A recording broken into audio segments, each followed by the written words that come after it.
everybody? We're back here again. Don't forget, don't press the bell. A simple game that we've already played before. This time, let me introduce you to the new players here today. Of course, we've got Kaiser from Yangon Galacticos, but his competitor on the opposite side, Chen. Welcome here. From GK. You know how to play the game, right? Yeah, right. Yeah. I'll give you a countdown. When I say start, let it rip. 3, 2, 1, and you start. Ooh, fast opening.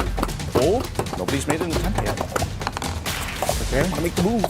Oh, nice one, nice one. Oh, Oh, you got these. almost, Does it go almost. in? No, Okay, I didn't hear the okay, ring. okay. I didn't hear the ring. Okay. Wait, you guys are fast. Are you guys just touching it at the same time now? Oh, yeah, maybe. Faster, bro. Yeah. Yeah, exactly. Ooh. Wait, was that it? Okay, yet, no. let's do it. One more. That's fine. We're gonna do a sudden death match here. We're gonna keep it fast. You got to be fast, all right? First person to make the mistake. If I hear the sound, it's over. So make sure you don't hit it too hard. Because if you hit it too hard, you can still hear it, all right? Just keep it quick, light on your fingers. All right, this is it. Rip it. Okay, Go. let's go. Don't hesitate. Oh! There you have it, boys. We already have our winner. Thank you so much to both Kaiser and Chen. That was awesome. And I think you guys have the world record for don't press the bell. We'll catch you after these messages. Everyone is playing, you're not yet. EWC Play is your all-in-one platform to compete in fantasy, pick'em, and quests for a grand total of $300,000 in prize pool. Build your dream fantasy team in 5 different games and track your score with live results tables. Predict the winner of every game, every group stage, and every tournament. Complete daily and weekly challenges to earn boosters that help you climb the global leaderboard. Got what it takes? Join EWC Play now.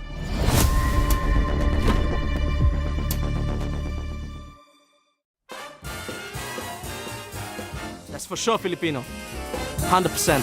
Is that my player? Sanford. Is it not easy? It either looks like Ogun, something like that, or maybe Cardizi. Sanji. Really?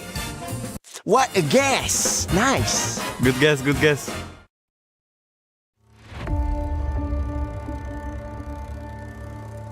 Bloodshed, tears, and glory. The Land of Dawn calls for contenders once again.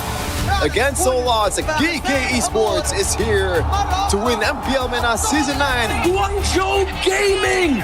They go straight to the main stage. Ignite Gaming! MPLSG Season 11 crowns a new team. True Rippers are your champions. The place where a new chapter begins. The newcomers. MSC at the EWC, Paris. For many of us, this is our first. We may be the underdogs. We may have sacrificed everything to come this far. We will prove why we belong here. It's the first MCT Grand Finals, and Entity will be your first champions. Bro! Esports is the reigning champion! Team of Falcons will push forward to the main stage of MSC. Congratulations! Vamos as you punched your ticket to France for EWC! Breaking barriers, defying limits. The aggressors come with nothing to lose. We carry the expectations of our country, our families. The fans who believed in us. This is the stage we've been working toward. Maybe this is where a new Dutch house is born. Aurora Gaming have wiped the Yangon Galacticos out. Megatron have not merely joined the Kings, they have become the Kings. And the Dragons of the North defend their Empire spirit. Challengers of the throne, the Titans stand ready. We have already achieved what many thought was impossible. Whether it's defending our regional title Or taking down the champions of our region. We're here to break curses and set new milestones. Falcons Falcons AP Brenner moving on through the grand finals. Slango Red Giants are your new champions. MSC 2023 champions! Honor! Team Liquid is your grand champions! The names that shaped history, the kings and legends. It's been a while since we stepped foot onto the world stage. It's been a while since we brought home an international title. Our fights continues because our story isn't finished. Our legacy awaits. The journey to rise above begins. Play is in our DNA. Whenever we let it out, it becomes our superpower. Now imagine an entire city being built to supercharge it. Kadir City, powered by Play.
What are you doing?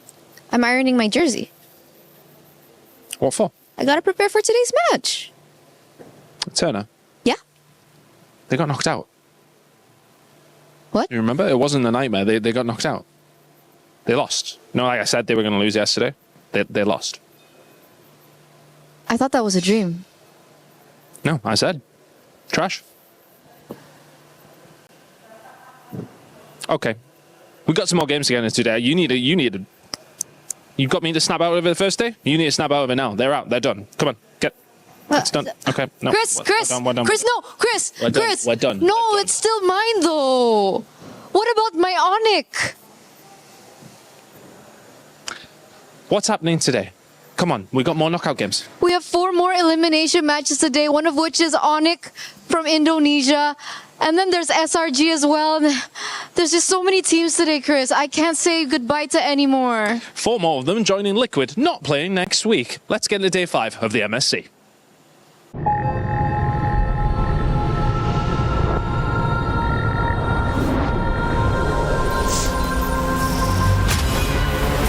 In the past, we were always in Asia. This year, we came to Paris. What stories are still left untold? Kami sudah membuktikannya. Tapi ini baru permulaan. Tiada siapa akan ingat siapa nombor 2. We need the win. Bukan sekadar keinginan, tapi tekad. Hindi ang pag-abot sa top ang pinakamahirap. Ang corona ang mahirap ipagtanggol. What happened last year became fuel for us this year. This time, we bring it to prize and finish it. A new lineup, new chemistry, new fire. Once champions, not settling for podium finishes. World champions, defending MSC champions. As the final boss of MLBB, can anyone stop them? Names have been named, stars have risen, but now they need to show the world what it takes to rise above. This time, the world is bigger than ever. Like every year, new challengers step on to the world stage. Some carry the ambitions of 2 continents. Some fight for the pride of home turf. Some have never stopped chasing the throne. So who will finally rise to clinch the title? This is where unresolved stories find their ending. A new shot at glory. One more chance at redemption. We are back. Kali ini, sekali lagi. Bulan atau tidak, Pareho lang ang chance namin. no one is untouchable. Let's fight. Bukan ako kalau bisa. 2 champions, 1 game. Paris breaks through limitless possibilities. Just south of the River Seine, we welcome you back to Paris, France, where MLBB's MSC at EWC 2026 continues. Our final day of this week, before we take a little bit of a break and get ready for the knockout stages, is upon us. And that means we will be seeing 4 teams, 4 games, especially with 4 teams getting their keys crushed and 4 teams moving on. Of course, I've got 2 men ready to not only hit the gym, but stay in it, even on desk here. Naisu and LaFell to kick off the action. We're going to have a lot of fun. I'm your host, Rain Day. Naisu, how we feeling yesterday? Still getting over the shock?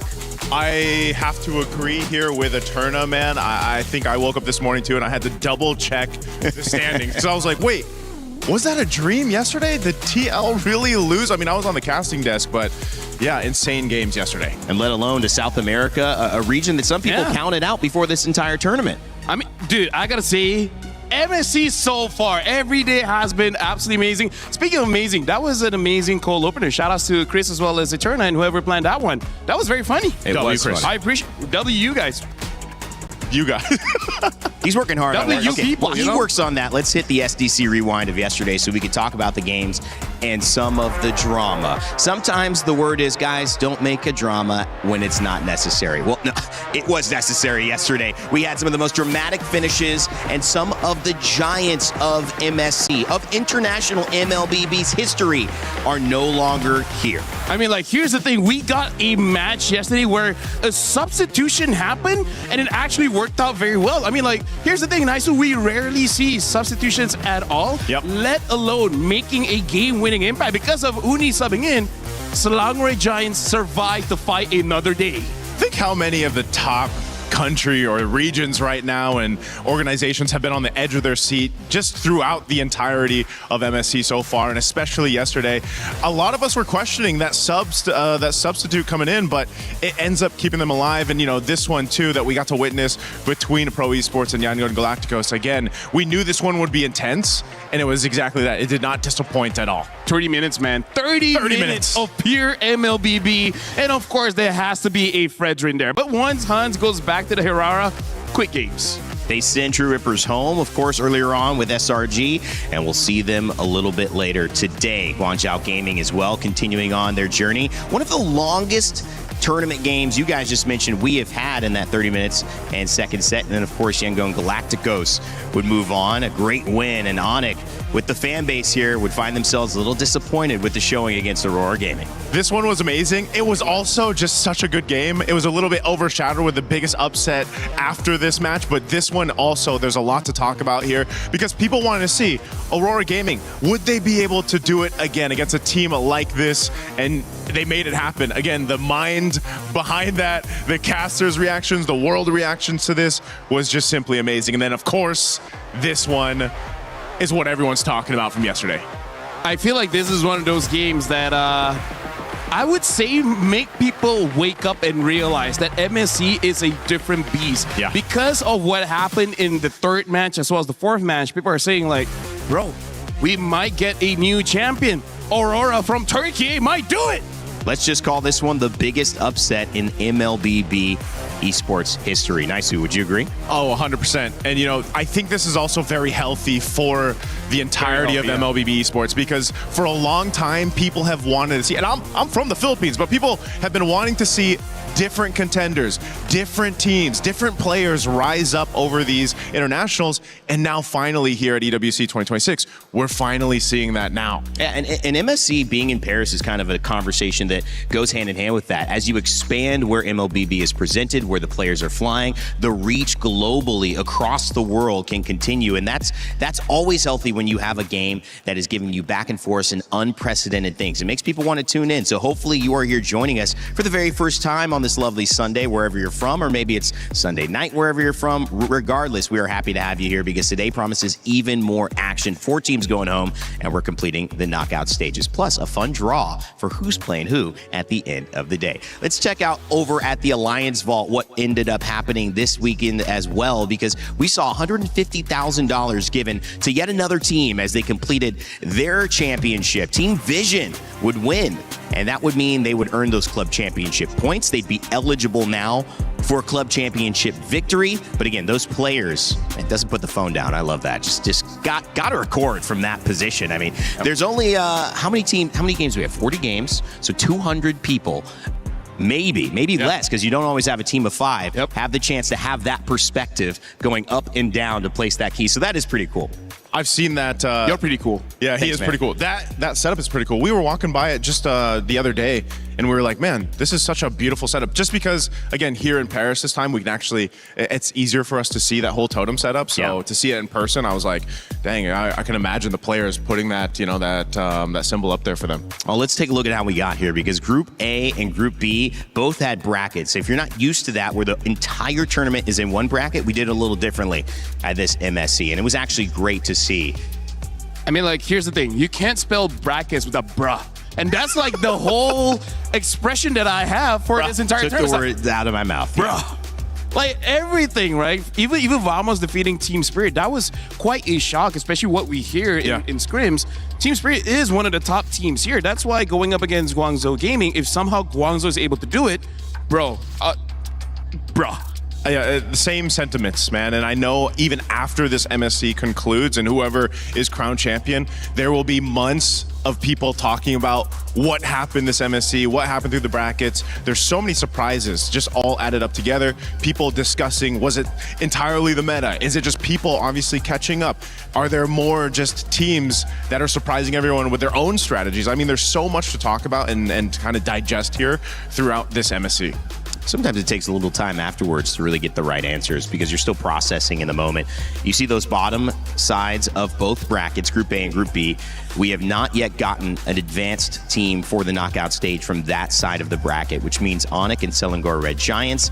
They will be crushing somebody's key here. One team will go home, which means we have the winners of the previous MSC, previous before this one, so 2 MSCs ago, and the winner of the MSC 3 MSCs ago, both having a chance to go out alongside Team Liquid PH, which would mean 2 of our 3 overall winners no longer here, Lefel. I mean, like, here's the thing. When Selangor Giants plays, we also have to see what's going to be the starting lineup, right? Because with Sakai's, unfortunately, they struggle a little bit. When Uni came in, he even said in an interview, it was an easy win. I don't know what's the big deal. So I don't know whether he will be starting. It will be interesting if they choose that, because Kyrie so far has been performing. It's just that they lost against Aurora, but come on, at this point, Aurora is the top dog. For today, the matchups look like Team Spirit and Guangzhou Gaming starting us off strong with a must-see matchup. Pro Esports and Entity 7 will go on stage next, followed by Onyx and Selangor Red Giants, and finishing out our day, Team Falcons PH going up against Team Falcons Meta. So a Team Falcons moving on, it's just which region is being represented. If it was Team Falcons PH to go away, that would mean no Filipino representative in the knockout stage, right? For one of the first times ever. It's been a while since that happened. When was the last time that we didn't have a Philippine representative in the knockouts? Maybe M1. I'm trying to think M1. Maybe we have in the knockouts, just not in the grand finals. But yes, like imagine it's every grand finals now, not even knockouts. Yeah, that's actually that'd be history in itself. Yeah. This is an incredible thing that we have witnessed. If you've been enjoying MSC, let us know in the chat. We've had all the memes, we've had all the fun, we've had all the funny cold opens as well. What else can you ask for? Great games, but we definitely have had those. Let's kind of get going on our matchup for today, because to me this is a big one when you look at it. And if you have an idea of who you think is going to win, let us know, because again, I told you Team Spirit going to be going up against GZG, so get your pick'ems in right now. We do them every day. They're open for this first match, but for all the matches, so make sure you get them in, I think at least 5-15 minutes before the match closes, and then you'll be able to see if you're right. And if you are right, you might be able to earn your share of $300,000. Who has gotten that right? Is what I'm wondering, because if you were doing the pick'ems, true. I feel like anybody has just been basically shaken throughout this MSC. So good luck to the pick'ems here. But yes, this matchup, man, Lofel, I know this is going to be a good one, just between what we've seen so far between Guangzhou Gaming as they make their way to the stage, but also Team Spirit. I think everyone was shocked about their loss against Team Vamos. So let's talk about Guangzhou, where day number one, they played, they showed amazing mechanics. It's just that they don't know how to use their advantage. The second time they played, they fixed on that, right? And now we got to see, going up against Team Spirit, getting the advantage in the first place is difficult, but we saw Vamos was able to do it, surprisingly, from their side lanes as well as the jungle. So it's a tall ask, I would say, for Guangzhou to do it, but because Vamos could do it, and because so far, MSC, you really can't count anyone out. So if Guangzhou Gaming is able to win those side lanes, enter the jungle, we might get another upset. It could be a really interesting matchup. And of course, when you're looking at Team Spirit, they have been called the gatekeepers to that knockout stage for a reason. But will they be gatekept from the knockout stage today? When you take a look at familiar names like Kid Bomba, and even the youngest player in this tournament, Zaur Egoist, at 16 years old, you've got so many highlights, especially in the jungle and the EXP lane, that things are going to fall on them. Now, let's take a look at their road to EWC to see how they got here and what they're fighting for.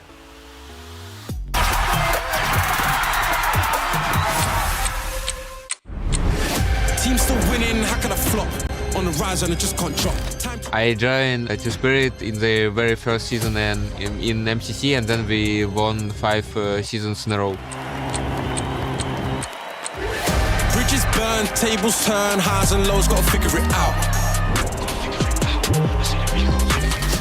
So in this MSC we have Zaur Egoist in jungle and not one shot, and I think Zaur is just a young talent like Donk in CS2, and he have better communication with team. His mechanics are also great, so we trust in him a lot.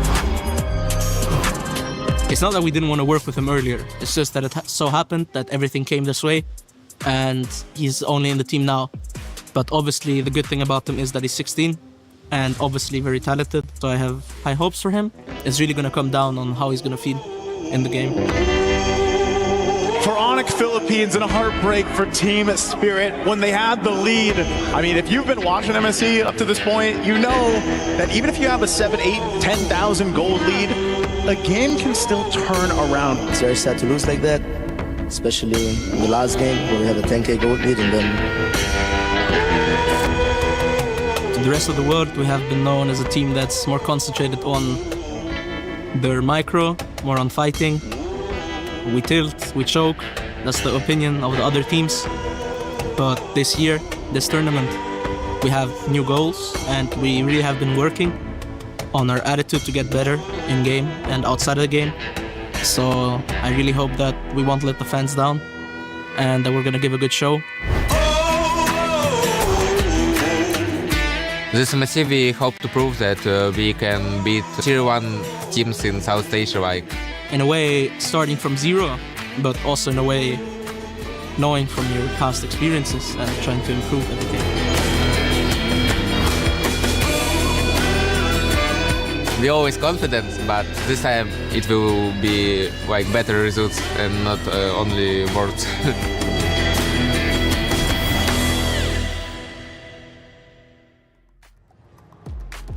Well, key still in hand and still alive at MSC. Better results hoped from Kid Bomba and the rest of Team Spirit. Is this the day that they get them?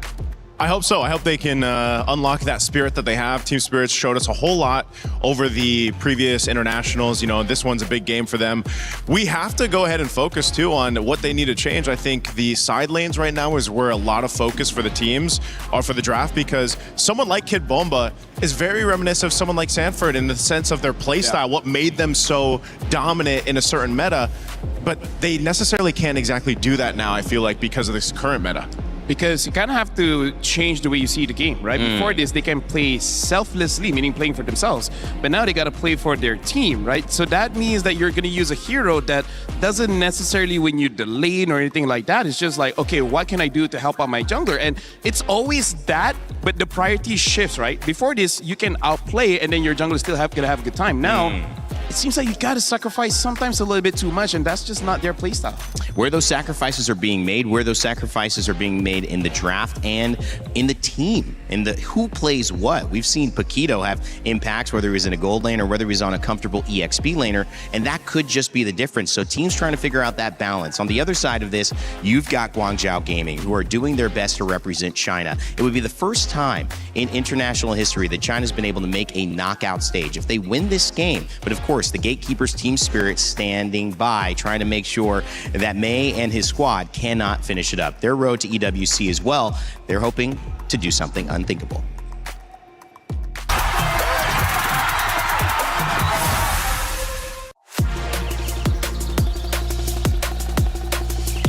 刚到 GZG 这个战队，我被他从中国的另一个战队买进来，然后刚来到 GZG 就打进了 M7 的外卡。但我想，其实 M7 我们可以走得更远的，但是我们倒在了外卡的决赛，输给了我们的对手蒙古。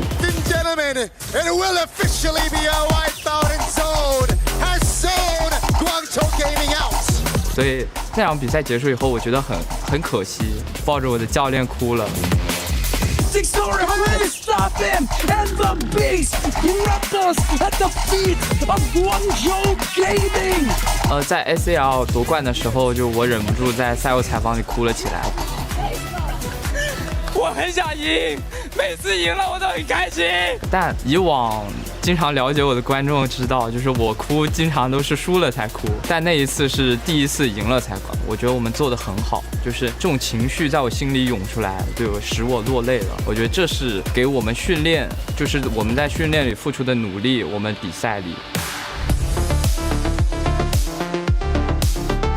我观看了这次在巴黎开赛的 MWI 女队拿到了8强，其实我有一点难过吧，因为虽然他们拿到了很好的成绩，我本来是开心的，但是我难过的是中国赛区的男队一直都没有很好的成绩，反而是我们的女队先做到了，所以我觉得我们男队需要一点突破的力量。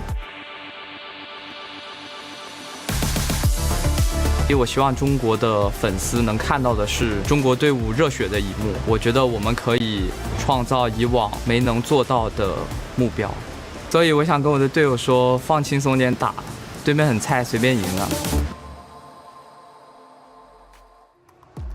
Unprecedented, surely, but people are starting to realize they're just one game away. A strong result for China and their men's side in Guangzhou Gaming would prove an accomplished EWC and probably one they would enjoy in the international MLBB scene. We'll find out. The game's about to get started. LaFell, both teams, whether it's representing China or EECA, have a lot that they're fighting for. I mean, like, here's the thing. Even through the video of Road to EWC, we see them that multiple times they've been close. They're always just one game away.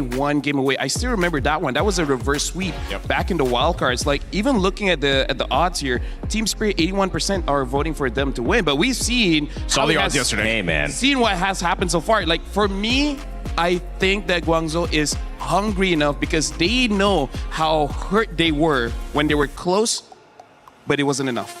Yeah, I think for a lot of the teams here, this has been the case, right? They've always wanted to go ahead and prove that they're worth the knockouts, worth a championship even. And some of those teams that people might have slept on a little bit going into the nationals, now they've been making those chances happen. I mean, again, Entity 7, a team to make basically shockwaves across the world of competitive MLBB is a statement enough. And I feel like a morale boost for all those teams trying to knock down some of these teams that have stayed at the top for a while now. At this point in the tournament, LaFell, you can't expect anything. No, honestly, anything can happen. Like, I'm all up for it because it has been boring for the past few years. Yes. Because we roughly know what's going to happen. We can call the drafts. Now, every single day, something new comes up. Well, whether it's EECA, proven to be the gatekeepers so far, whether it's China on the men's side of things, seeing the result of MWI, Women's China's team, trying to match it and maybe go even a little farther. Two journeys collide here as we begin the first matchup of our series where one team is going on and one team will have their key crushed. Let's send it over to the stage to begin our final day of groups of MLBB.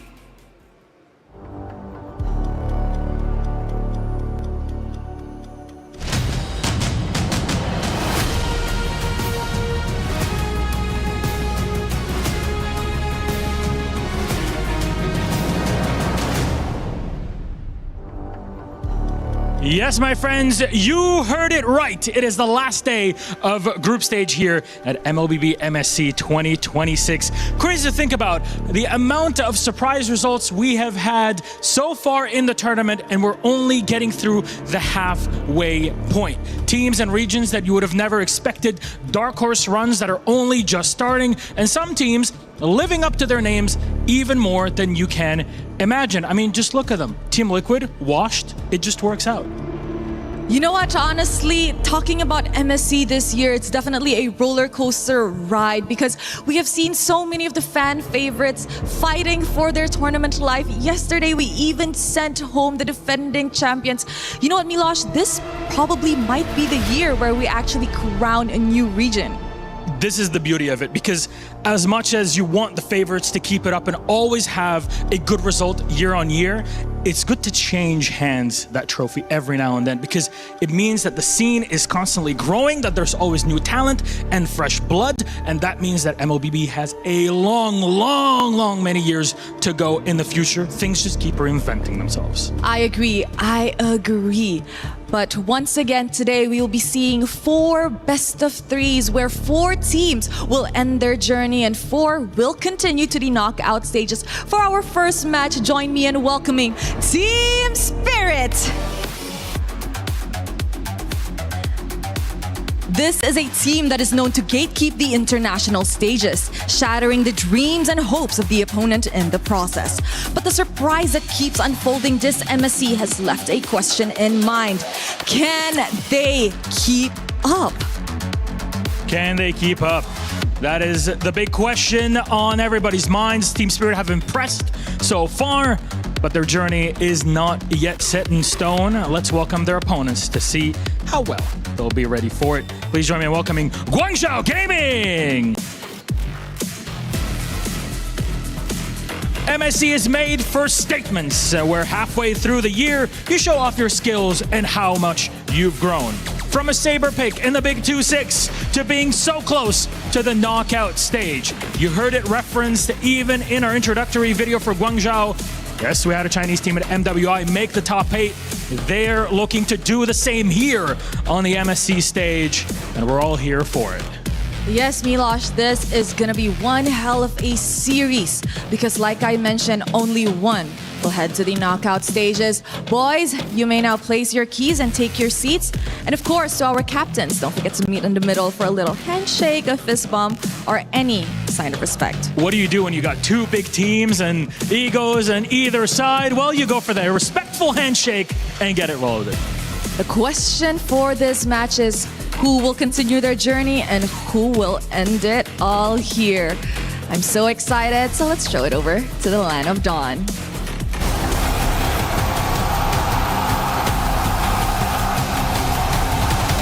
Day 4 of the group stage just wrapped up. We start off with YG making it to the knockout stage with Aurora Gaming, sending a titan of MLBB down to the lower brackets. Another team falls, and Aurora walks over into the knockout stage.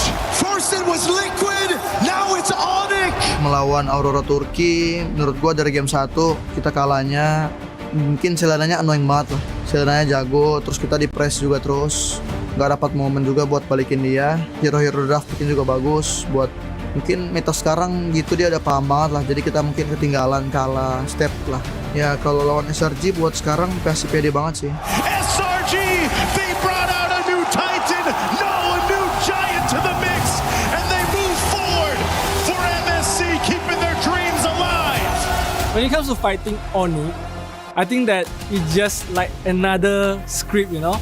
It's like similar to 2024 where, and the last match was actually Oni Indo. They are fighting for the qualification also. And then I think that we just have to really prepare well, and then we really stand a chance to win as well. MSC 2026 continued to surprise with E7 out of all teams eliminating TLPH, and now they face Pro Esports. Then we'll have Guangzhou Gaming, who are going to take on Team Spirit. And last but not least, the brothers Civil War, Falcons PH take on Falcons Meta. Who will make it to the knockout stage? We only have 4 slots available. Let's find out in day number 5. Well, those slots are certainly coveted, but they are not going to be given away easily. You know how we say in EWC, nothing is given. Everything is earned. And Team Spirit, Guangzhou Gaming, are looking to earn it right here. But it starts with the start.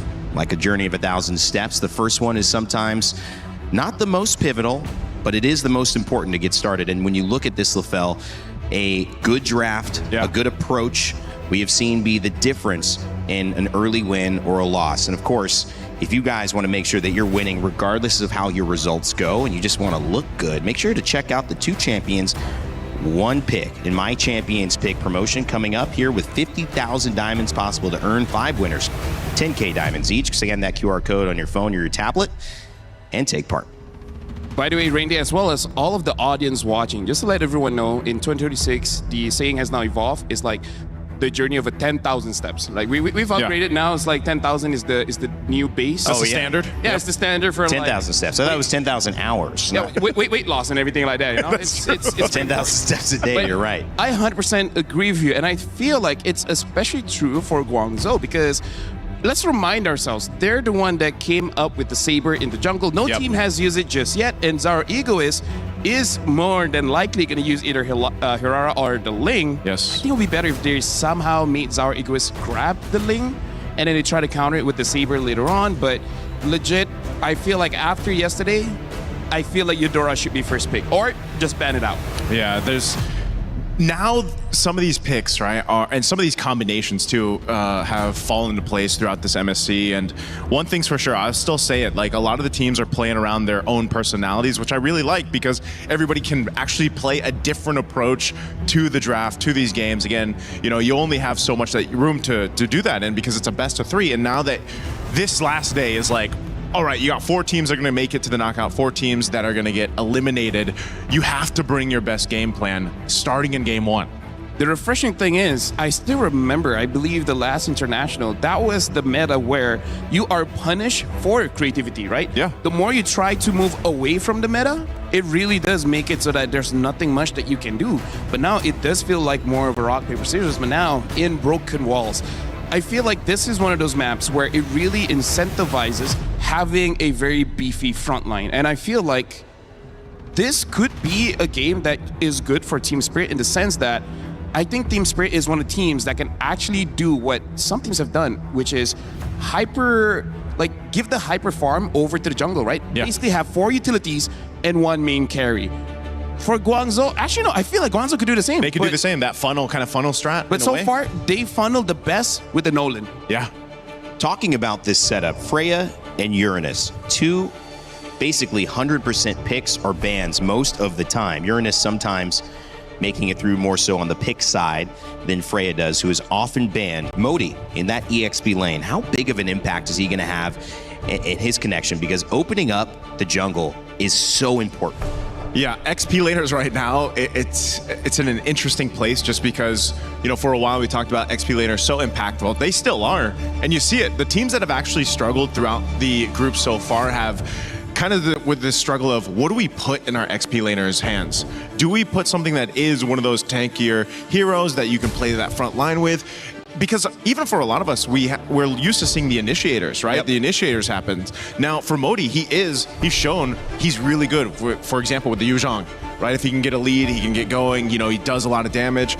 But again, teams are struggling with what do we do there, and then what do we do in the side lane, the gold lane also? Do we put a fighter there or a traditional marksman? And that's been kind of the nature of the decision-making for the teams. And oddly enough, I really feel like some of these EXP laners, they got higher value because they're heroes that don't need the flicker. Yeah. Right? For example, the Freya can use the Vengeance, making it so difficult to take her down. The Uranus can opt for something like a Purify, same as the Esmeralda. Right now, Guangzhou, I honestly don't like this. I would prefer if they pick up the Eudora as well as the Paquito, because Valentina seems like I haven't seen the problem just yet, but I know eventually it will come out, so I'm just going to take the answer right now. Yeah. Also because they banned out the Atlas. Usually the Valentina is an answer to the direct, usually blue side so first they're pick hoping Atlas. for Team Spirit to pick up something like a Belleric so that they also Supposedly so, yeah. I mean, I have to agree with you on that, LaFell, but again, there could be a method to this already. Again, Paquito himself, that hero alone, has been flexed throughout the groups already, and there's the Belleric. That's going to be the answer. Belleric and the Esmeralda. So this already first 3 picks for Team Spirit. Really strong, really good. I mean, even if you break it down to the statistics, Harara's win rate is still like, what, 70+%? And the crazy thing is, I feel like this might be one of those games that it's going to be very risky if you want to go for that Saber again. They might have to go for something else like a Harley to try and influence the side lanes, because even if Saber goes in, now it is much safer, but going up against a Belleric as well as Esmeralda, that's really no such thing as safe. And now we also have to see whether they want to go for a Ling or not, because I feel like for Team Spirit, we'll ban out the Ling and maybe even ban out the Nolan, and after that, not gonna have enough good junglers to deal with Team Spirit unless there's another surprise from Guangzhou. Yeah, this is, again, this is one of the interesting things here, just the difference of drafts, throughout the course here. But Clint being banned out just because, again, they already locked in their marksman. They already got their gold laner. The carry hasn't been picked up too much than what we've seen before between, for example, the Claude and the Moscovs. But, you have your gold lane locked in, which then also just shows your hand for the Paquito. But I feel like it's fine because they know that they need some kind of shred. Everything else, I feel like for Guangzhou is going to be more burst-oriented. And if that's the case, you will not be able to deal with the Belleric, you will not be able to deal with the Esmeralda. And I feel like they at least need one. And now even the Baxia gets banned out by Team Spirit. So they're thinking Guangzhou might go for the tank jungle route. That new portrait always surprises me, man. I'm like, wait, is that Baxia or Franco? It could be either or. Yeah, that little Thunder God scene that Franco has.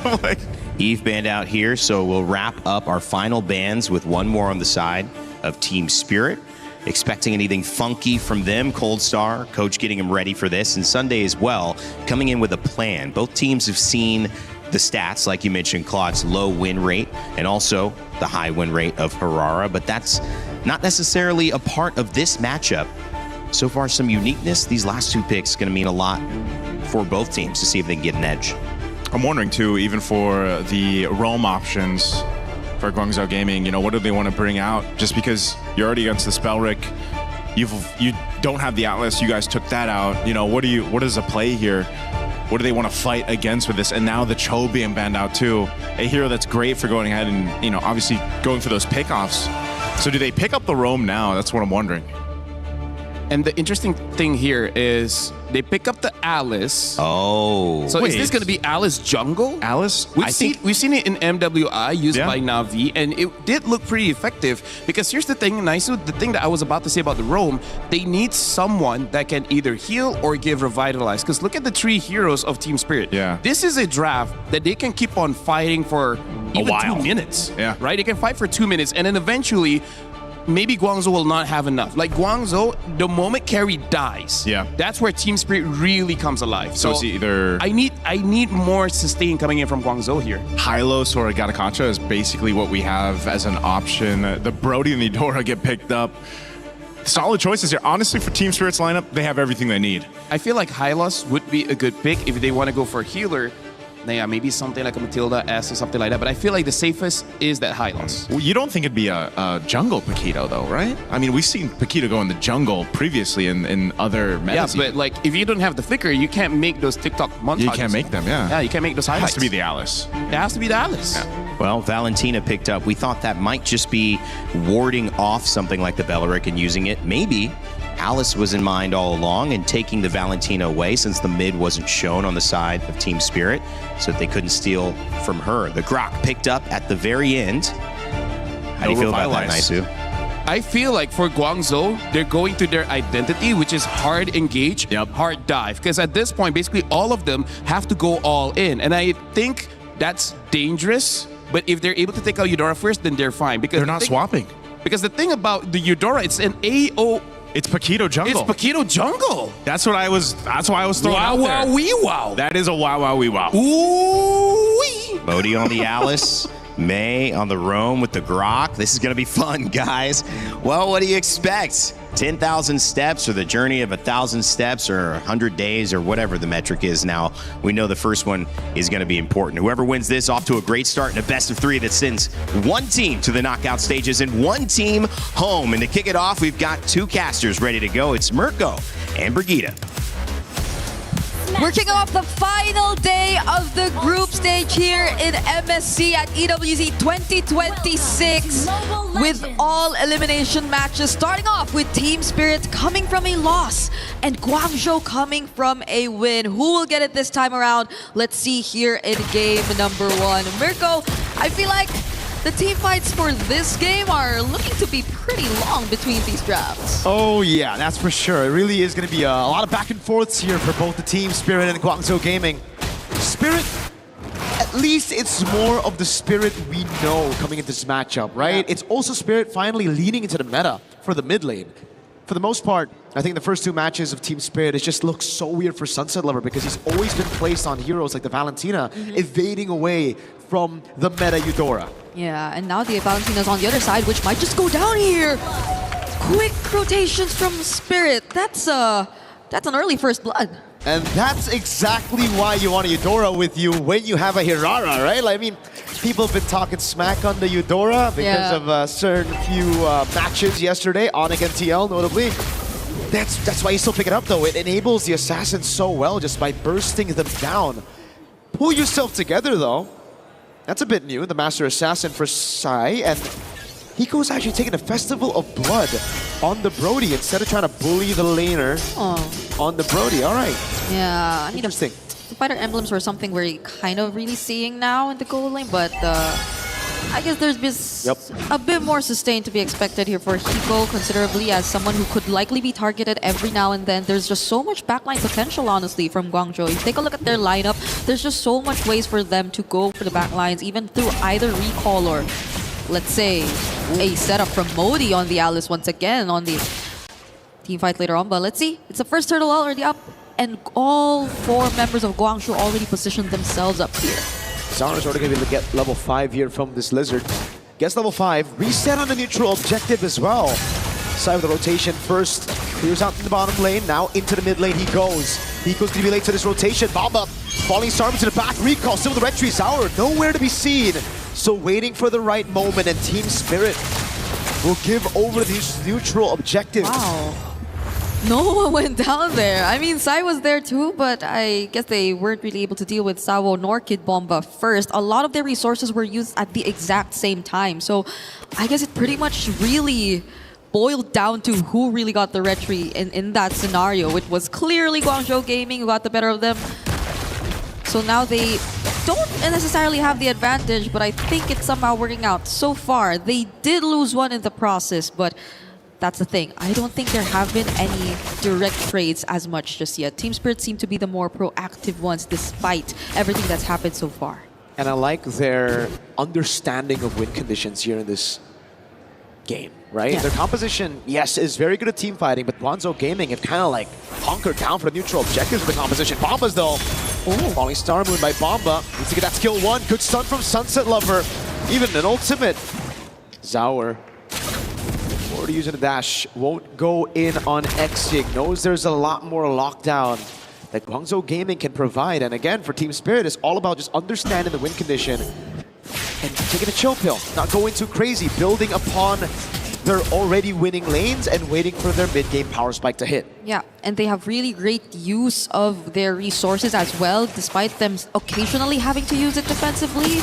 And you know how they pretty much understand their timings and win conditions, as you mentioned. They didn't necessarily force a re-engage after that. They knew what had to be done, and they just wanted to protect each other and set up for the upcoming objective. As long as they don't let go of this lead, things are looking to be great for them, even if it seems like it's not that much at this point. But you need at least see that they understand their timings. So we see the movements right now.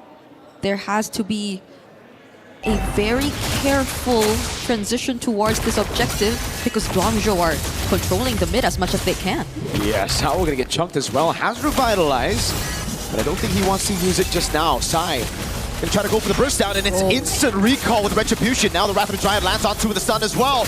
Connecting in the back as Sour walks up, Bomba with the flicker, finding the damage on Xing as Sour walks up, and the knockout strike comes around. Throne of Ruin locks 3 members, but Sour is still right there with the rest of the team. Revitalized, kept Team Spirit safe, so again it's Guangzhou Gaming with the neutral objective. Spirit with the winning team fight. And it seems like the lead just ballooned for Spirit rather than Guangzhou, just because of the amount of kills that they got, and now they might be the ones to be rotating towards bot lane first. Oh! Crazy damage! Oh my god, through the wall! Hiko lands the shot, and Mei just got bursted. They don't get the third, but that was a statement right there from Team Spirit. Now it's a 2k gold lead. Modi already down to half HP. And they've just solidified their lead and advantaged here in the bottom lane. I think they're really taking control of the sides. And as much as you're seeing really careful movements from their mid, it's understandable, it's warranted. And they're not losing out on too much. Czar Egoist, it probably isn't as the most aggressive Hirara just yet, but you understand that they're also waiting for the right timings for them to find the engage. And the sides are just doing a spectacular job at holding down this early game. And again, if you guys are still, kind of confused on how Eudora works, that Ball Lightning second skill, the stun, it has reduced magic defense up against opponents. So even tanky boys like Mei on the Grok, they're gonna fall, especially when the Thunder's Wrath comes around together with Hiko on the Brody, who's munching on turrets. There you go. Oh, Sawa gonna be initiated on. Bomba gonna be caught as well. Wrath of the Dryad lands though on all of them. Still the burst comes through. Both frontliners taken down for the turret up top as Sunset is able to get away. Trying to go for the stun right now as Zaur and Hiko will have to respect this. Guangzhou Gaming finally get on the board for kills. Yep, I was about to say, Guangzhou, it seems like their lineup has to be really up front. They have to close in their opponents. Oh no, Hiko. Okay, he's gonna get out of that. But at least for Guangzhou, every single time, that can be a problem for them, but that can also be something they take advantage of. The fact that they are very melee, they have to go in. If you see them synced up, then I think when they fight on their terms, everything works out. But when Team Spirit actually make use of these combos, you see the Eudora, you see the Hirara, the burst potential is there alongside even Hiko, then that kind of changes the tempo. Oh, hold on. You see the instant respect there. Sunset did not have the Thunder's Wrath up. Now it's back, but earlier it wasn't. Xing had to respect Zaur Egoist and Sunset Lover straight up with a flicker. And again, for Spirit, it's all about utilizing the space that they made with this composition through these individual lanes. Guangzhou Gaming, they've gotten a few picks here and there. They got the neutral objective, all 3 of the neutral objectives, but they're just not able to convert on any of the structural objectives, and that's why Team Spirit are the ones still controlling the map. They're the ones holding these positions. I feel like they do get the wins in the objectives. They start things off. They're the ones who actually engage against Team Spirit. But what happens after that is the question. They're not able to sustain or fight for long, as opposed to what we were expecting from them. Oh, hold on, Kid Bomba though. Flickers out of the barrier. That's gonna be the Ball Lightning. Now a Sunset Lover has to flicker out of the Throne of Ruin. Sawo trying to look for the taunt now. Walks up onto Modi. Hiko's right there as well to put some stacks down on Modi. But it's a slow game that Spirit want to play, and Guangzhou Gaming can't really force the issue, at least not right now. They're so careful. Spirit are just like so patient about this. But Guangzhou Gaming have baited out 2 big battle spells, right? Yeah. Sunset and Kid Bomba, they're very vulnerable to that instant engage now. That can be an opening. We're seeing the first Lord spawn here in this game. It's Spirit actually starting it out with Kid Bomba once again. Wow. Just trying to get the information. Yep. But that's not where Guangzhou are trying to come from. They will actually find a bit of their way through. Modi already taking hold of that push as well alongside Mei here in the right mid. But I think it's still tough for Recall. Recall has to have other people to tank either the crowd control or the burst damage that'll come from Team Spirit before he could just freely go in. And speaking of burst... Whoa, the taunt lands as well. Bomba trying to capitalize on the ball lightning. Magic produce. Oh, Samo in the bush. Finds the Wrath of the Dryad. Chrono Ruin and the Flicker now coming down as XG is able to walk up, and now he's going to get caught as well. By the stun, by the stack. Side with the pickup out to Sour Ego is Mexico. Finds a trade in exchange. It's a 1-for-1 jungle for Rome. Guangzhou Gaming walking out with the winning trade. And that's the sacrifice they were looking for. Mei had to tank the first damage, and that's when Guangzhou, alongside Modi and even Xing with the IMU Wrath of Dryad, decided to go in. Going for the re-engage against Team Spirit, and we're taking a look at it right now in the replay. That was a great two-man setup provided to us by Modi, but the follow-up from Xing, I feel, was really what made a big difference. And now Recall's free to take the objective. Uh-oh. Thunder's Wrath comes down. Guangzhou Gaming, they get the neutral objective and they back away instantly. Team Spirit are just getting outplayed around these team fights. I'd like to think that the way they bursted down Mei was probably to them an opening, because you take down one of the front lines, but it didn't work out the way they expected it to. Now it's a tier 1 potentially falling down to the hands of Guangzhou Gaming. Spirit are not even able to defend it up close. It's just Sawo and Kid Bomba standing in front of them. There's just too much threat of backline. Although Modi doesn't have the flicker, but they'll just have to give up on this tier 1. Team Spirit's structural advantage gone with one Lord. Guangzhou Gaming with a sweep on the tier 1s. Down below, mid, and up above, all gone, as Guangzhou Gaming will look to capitalize on this Lord advantage a bit more with the tier 2 up top. Xing, Bloodwings, Recall. With a bit of poke on Sawo, Bomba. Just 2 on the falling Star Moon. Baits out the Wrath of the Dryad as well, as Mei is going to be able to look for the airborne now on Bomba. Sawo with the pick. Sour Ego into the iframe. Sawo going to be taken very low, bursted out. Now it's Hiko's torn apart. Memory over. Now it's Sour walking up as well. Hiko on the board with the stacks on the Sky Piercer. Sour walks up, but he cannot chase. Guangzhou Gaming instantly with the retreat after losing their XP. Sunset doesn't have the Thunder's Wrath. They lost out on so much turrets. Guangzhou Gaming, the way that they've been playing this, at this point we don't really see any lead between the two teams anymore. They've closed out the gap that's been existing, and we're looking at the replay just now. It looked like a fight that they still wanted to take. Modi actually found some setups here and there, but Sai had to focus down on Sawo, and that was a lot of time. That was a Belleric who definitely took a bit too much of their attention, and so they just probably really had to settle with that, also trading Modi in the process, but it's still a huge advantage for Guangzhou Gaming nonetheless. You see a lot of turrets already taken down, and them starting to transition into a playstyle where it feels like they're just guarding all around Sai, who's already 3-0 on a carry, and looking like a massive threat now that we're approaching the 12-minute mark of the game. So it's surprising to us, I feel, to see Spirit in this situation again, because I feel like entering this matchup, considering the matchup, you would really consider that the underdogs would be over to Guangzhou, but it's another potential upset all over again. At this point, the upset would be if Spirit wins, right? It's the favorite teams losing out. That will be the real upset after yesterday's outcome. Oh my god, I mean, you're right. Guangzhou Gaming also have great scaling now. Team Spirit are going to have to look for those creative angles. Sawo again with the opening. Under Revitalize on Belleric, though, you just lose out on so much proactivity, right? I agree. It's just all about reacting to your opponents. It comes down to Bomba making the plays on the Esmeralda. That's certainly very difficult with a carry on the hands of Guangzhou Gaming. Yeah, it's like hopefully Sawo lasts long enough so that they can find some other angles around the team fights as long as Sai has his attention on him. But that's the thing. Will their targeting change? That's the ultimate already used by Sunset Lover.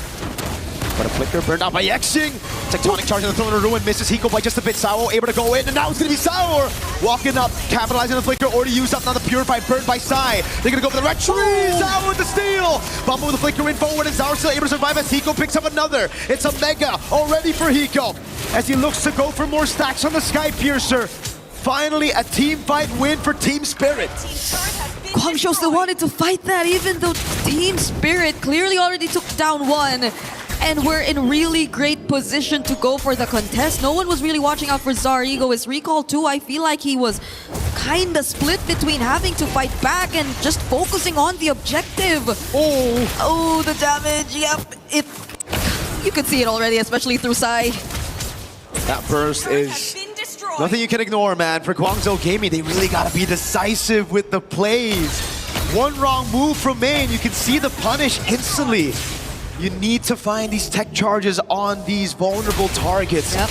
If you miss it by just a pixel, which happened earlier, Modi couldn't capitalize on the tech charge. Sunset on recall with that burst, forcing him to back away. Now it's a 4v2 up top as they're trying to get this base turret down. But Spirit will respect Guangzhou Gaming. They built up the lead back to where it was all the way in the early game, and they're going to be happy with that. Whoa, Berserker's Fury for Hiko on the Brody.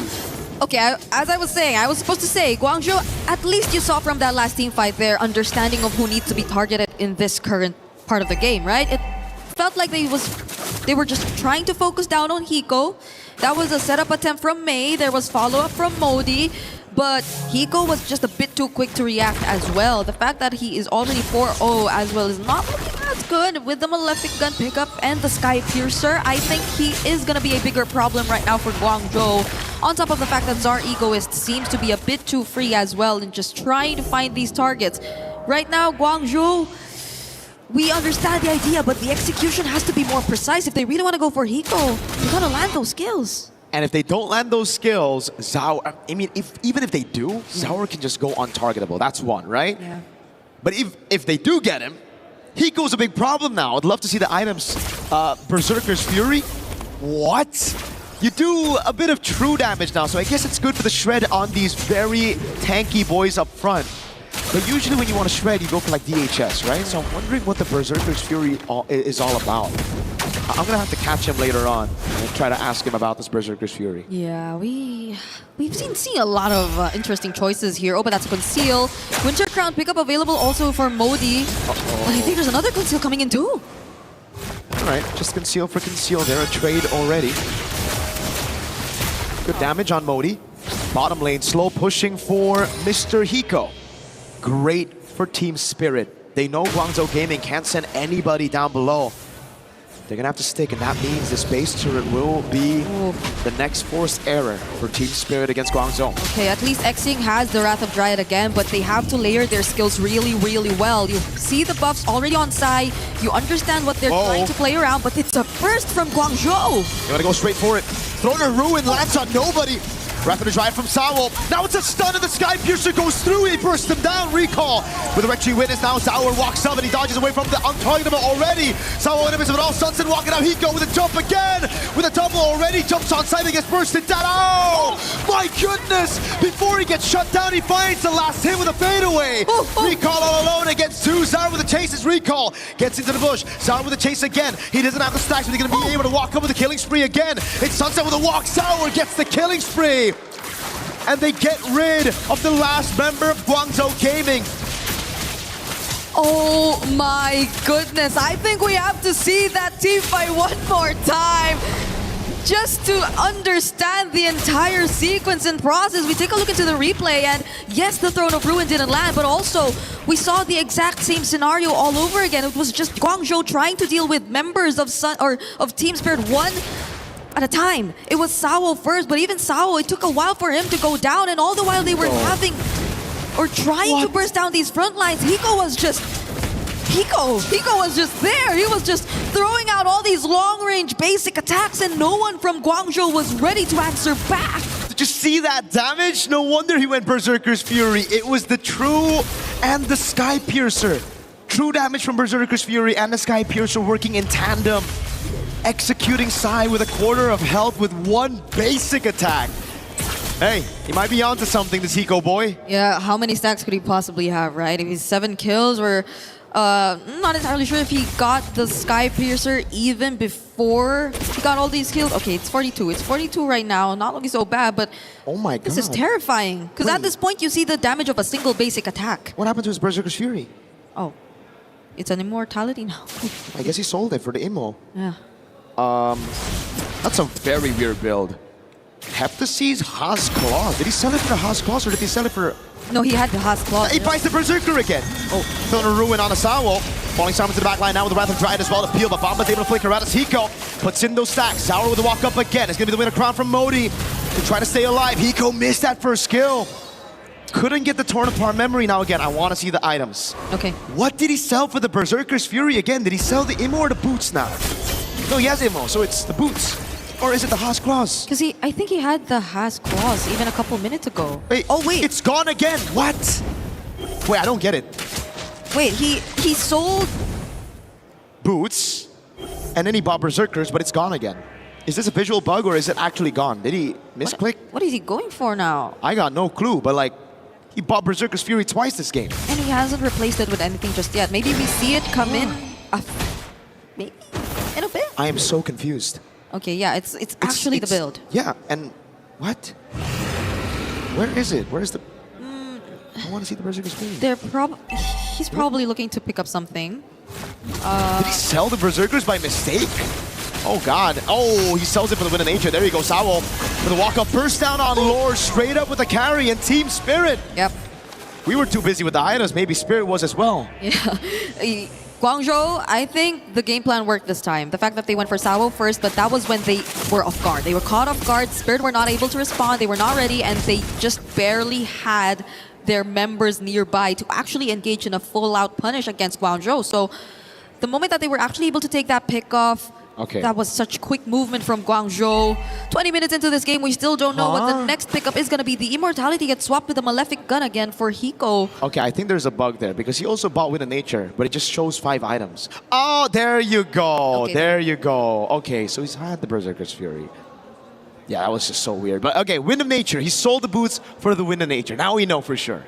Okay, I think this is the final answer right now. I doubt there will be any swaps from this point onwards, not unless we see the Wind of Nature actually getting used. Oh, Kid Bomba, that was really far positioning you see from him. Team Spirit, this is 21 minutes, Mirko. This is very scary. Sour gets caught by the barrier. Lord, Evolve, charging into that top side already. Thrown of Ruin, and the Blinker catches Hiko! Oh, he just gets wiped instantly! Side bursting him down. Sour gets caught by a tech charge. Time to perfection. Sawo bursts it down. Bomba and Sunset left to defend against an Evolved Lord. Guangzhou Gaming strike first. Such precise targeting and focus onto Hiko when it mattered the most. Modi on that Alice with the setup. And the follow-up to Guangzhou.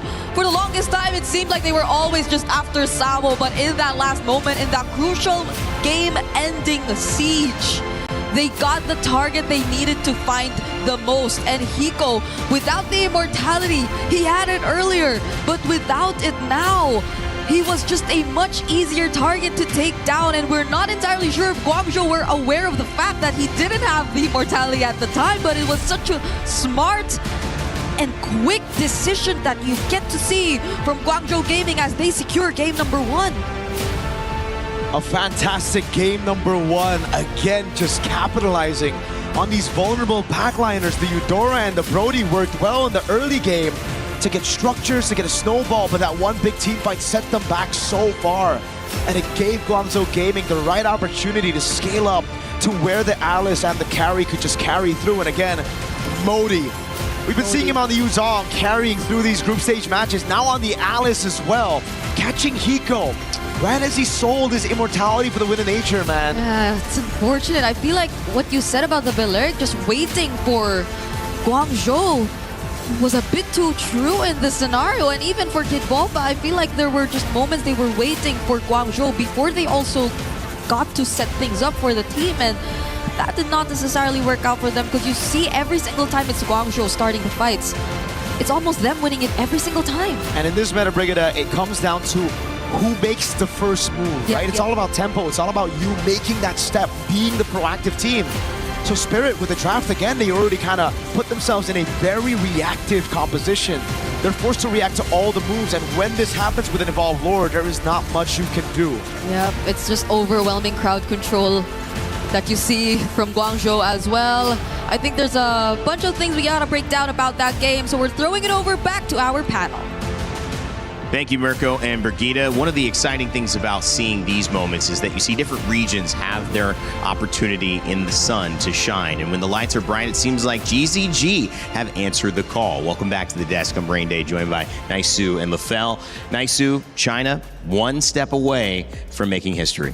This is, again, this is how things have been going. You know, it's so exciting to see. And I feel like when you watch that game alone here, they made clearly some mistakes at the beginning, but they adjusted towards the end. I mean, even Lefel and I were wondering, like, some of those initiations from Modi on the Alice were questionable, but then that one at the very end where he caught 3 in the base, perfect. Even with the grok, right, from May, there was a couple tech charges that were kind of a miss, and then he landed some great ones. So again, this is the adjustments that they needed to make, and now they have the upper hand against a team like Team Spirit. Yeah.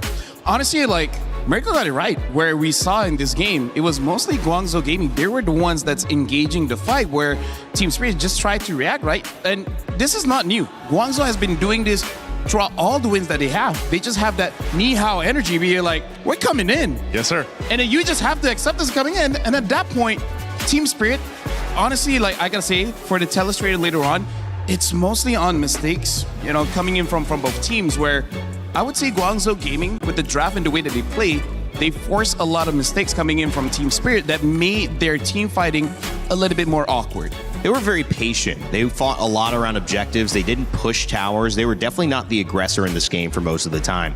But they knew, I think, deep down that once their lineup got going in the right team fight, they could snowball with the correct push. Disciplined approach from GZG. Even the decision to put Paquito in the jungle is, again, something that a lot of teams aren't going to do. They put that in the hands of Recall. He might have had a difficult time kind of maneuvering around fights here and there, but it was more so finding those openings, which he did so well. Also securing objectives early on. Again, the team really had to support him to be able to do that. And now it makes sense, too, to have that Valentina. You know, 99% of the time he's got the Wrath of the Dry. I don't think there was anything else that he took. So you can play around and locking down those members. And there was a lot of fights where it looked like something was going to start up, and then they kind of pulled off a bit. So there was really good show of discipline here from GZG as well. And again, I think Team Spirit has been one of those teams who have sat at a lot of the top of the standings, the power standings for a while, and now they've got to make some adjustments. It was a nice Valentina pick early. We were kind of questioning it, not taking the Eudora, but they gave themselves a lot of ways to deal with some of the tankiness required to survive and sustain in these fights, which clearly they wanted to do. They played it slow. Uranus wasn't available, but they were able to steal from the Belleric. They also opened up a little bit from the Paquito and jungle, not being EXP, allowed Alice to come in and do what she does best rather than trying to peel all the time. So they had threats across the board, and they had more than maybe they should have. Lefel, you took a look at some of the mistakes maybe Team Spirit made, but also some of the ways GZG were able to accomplish that. Break it down for us. Yeah, honestly, like, we got to look at the drafts first. Should I stand? Yeah, let's stand. It's okay. Not too high. Not too high. Yeah, they had to raise the camera for him, man. Yep. So now, this is the thing that we got to look at into the draft here. Let's talk about the philosophy of Guangzhou, where they really like to go in. They really like to dive, and that clearly shows from 3 of the picks here in the Grok, the Paquito, as well as the Alice. Now, this is the very interesting thing. We talk about the Paquito, and after watching that game, in hindsight, both the carry as well as the Paquito, they're really good at neutral objectives, because carry can really burst down the turtle as well as the lords, especially the lord is very, very fast. And when you're going up against a Harara, so far we don't have the stats right now, but she has, I would say, one of the highest retry secures when it comes to MSC for now. A lot of base damage, making sure that the turtle is secured. And I feel like the Paquito is just something that they use as an answer to potentially fight against that. Now, we got to talk about how both teams want to play. They want a team fight. They want to clump up. And that actually should have helped out Team Spirit, as we're going to be looking at the first clip here, where this is the first instance of them fighting together. And as we saw, this is what Team Guangzhou Gaming want to do. They want to be able to actually secure all of these objectives. They want to be able to have good macro control and then have a good engage and then win the fight off of there. But look at what happened when the Eudora starts to be involved in the fight here. Look at, we're going to see the amount of stun, which is, I believe 2 people got stunned here, and then the amount of burst damage. This is level 6 Eudora with not 1 item just yet, or just 1 item, and you can see the burst damage is a lot. Now, unfortunately, that's probably one of the only times that Team Spirit was able to win a fight where they're able to have a good AoE stoppage and then follow up with the damage. But then after that, it honestly went downhill. Because we're going to be looking at fights here where this is the awkward thing that I do want to say. Looking at how Modi as well as me engaged, that's huge AoE.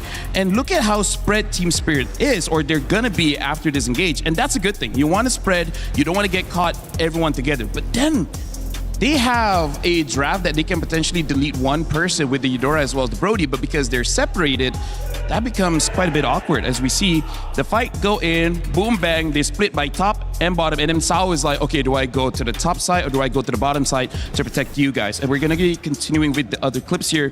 This is where I would say Guangzhou also has to slow down just a little bit because they get a little bit too excited. And again, we see the potential, Eudora and Brody, quite a lot of bursts. They go in, someone overextends, stun, and then burst, get the kill.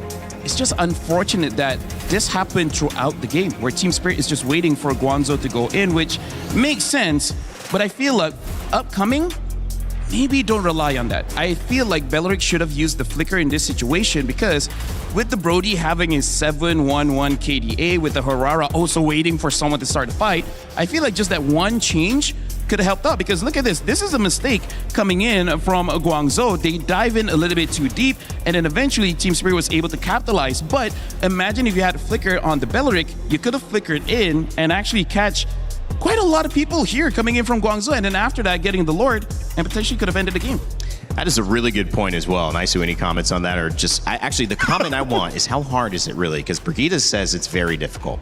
You know, I'll tell you this. You got a lot of weight on that arm, a lot of muscle, man. It's a lot to hold up. Hey, that's a couple minutes. That's an endurance test. I think like this is an endurance test for Team Spirit. Yeah. I have to agree with LaFell too. I feel like when it was in the draft, and you saw, because we were throwing out some roamers that have Revitalize as well, Gatakacha and Hylos.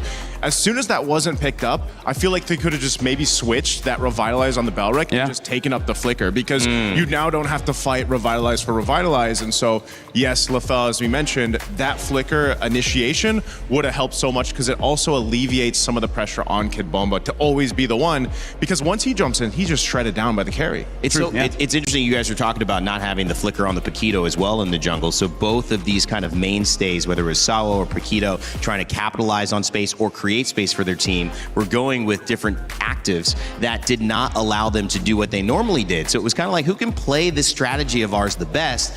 And I think that Recall, to me, seemed like the most impactful player because he was so patient with how he decided to go in. And when he did go in, he made sure to have an impact. That impact comes from allowing your gold laner to scale up the way that happens for CY. And that beautiful combination of trust, but also execution is what has given Guangzhou Gaming the lead here. In the next moment, we're going to see if they can continue on, or if in this final game, Team Spirit will play their final match of MSC. The key ready to be crushed. Guangzhou Gaming ready to make history for China as they have their chance to jump into the top 8. For Team Spirit, if they want a chance here, they know that Guangzhou, they're going to go for some kind of dive. And counter dive is not enough. You need a way to counter engage as well, right? It's good that you're able to avoid the initial engage, but how do you go back in? That's something that they have to consider, because Guangzhou is a mature team. The moment they know the engage is bad, they just back off and then try again. I like that point about maturity you made. In the green room, we kind of set the conversation earlier. Big shout out to Maui as well, helping us with these editorial conversations. But Guangzhou Gaming and maturity is what was kind of on display for us. They usually have had histories of not scaling well into the late game. But Naisu, they were actually behind in game 1, and they found a way to kind of keep it together and then start trending upwards. Are you noticing that this is a little bit of a different GZG, or is that more on Spirit's mistakes?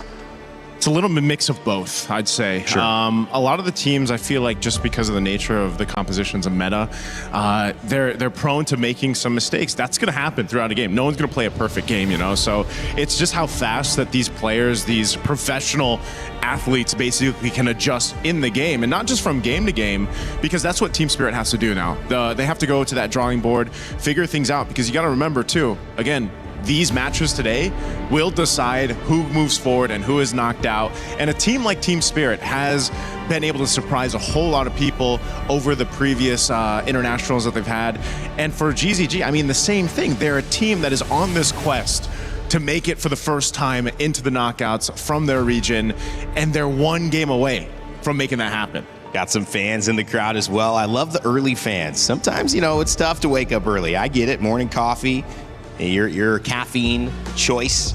But at the end of the day, if you're here, you might be able to witness something special and say, I saw China make it to top 8 for the first time in MLBB history. And again, they're going up against some serious competition here. Yep. Like, it's a statement to say you made it to top 8 by taking down Team Spirit. Team Spirit is also a mainstay in internationals. Like, we always look at them as possible grand finalists. Yeah, it's usually top 5 at least. Yeah, top 5 at least. But every single time, I think the closest was the previous MSC back in 25. They were defeated by Onyx Philippines, and that was close. They already had a 10K gold lead, so they should have went even further. But now, hey, c'est la vie, Team Spirit, they just make sure they get the Paquito early. And then the Valentina again, and this time with the Harara. So just a quick swap of the first picks. Yeah, I like this though.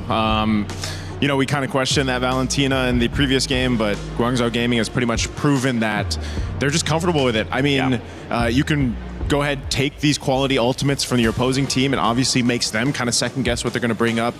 Because you already locked in the Paquito too, which now it makes me wonder, like, where exactly? Paquito jungle, maybe? They might be like, we might do this too. We might flex it on you. Yeah. Paquito goal and use the Ling. That's what I'm thinking, because Hiko has played that gold lane Paquito. You can grab the Ling just for that classic matchup we're used to seeing. We'll see if they end up flexing it or not. So the Eudora and the Cho will get picked up. Again, Cho was banned previous game. This allows you to go for those pickoffs with the Eudora really well. These should be, just those two heroes alone should be an automatic kill almost. This should already be fighting fire with fire, because if Guangzhou wants to go in, Team Spirit can do the same thing, right? Exactly. There's a lot of forward momentum coming in, and now Guangzhou, they reply with the Moscow.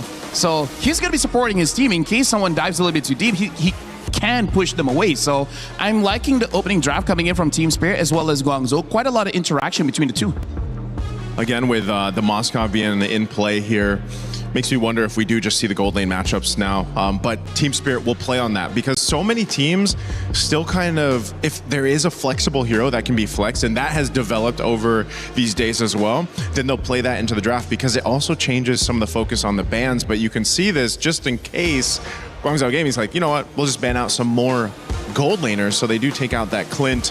Again, the Mozkov is so deadly just because of the mere fact that he can pretty much just stay in his lane, push it, farm up, do his thing, play the off map, and then join the fights if the SOD lands. Crazy enough, that was the strength of the character, but not the strength in game 1 of GZG. They grouped up and they committed to that group up. Obviously playing the lineup well. We'll see if maybe swapping over to the Mozkov allows them to be as effective as the Uranus gets banned.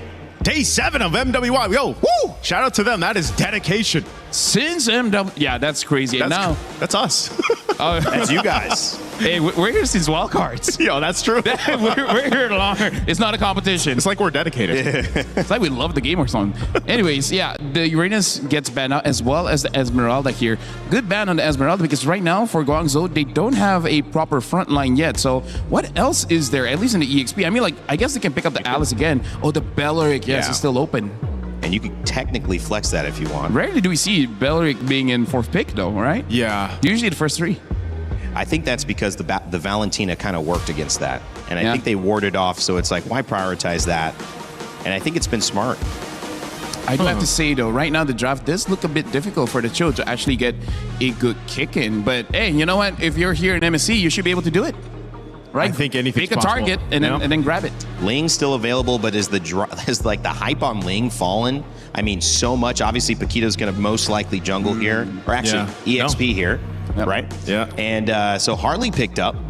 Well, this will tell us if it's going gold or not. So it's going to be EXP Barrett's, and then it's going to be that gold lane Paquito. That's what I was saying. You know, he's 3 roles basically that you can see the Paquito go to. So that's the game plan here for Team Spirit. They really want to burst a member down, get an upper hand in terms of numbers. Maybe we'll see a Paquito mid. Yeah, you know what? I've heard a lot. I've heard a lot of things. But yeah, right now for Team Spirit, they're using a draft with a lot of forward momentum, having the Barats being the main escort, and then having the Dura as well as Hardy. You should get a kill, and now a Kaja gets picked up. So the moment a Cho or a Harley overextends, the Kaja can help them get a kill. That's what he says when he ulted. When he has divine judgments. Kaja. Dude, they're digging deep into the pockets here. Another unique hero for MSC.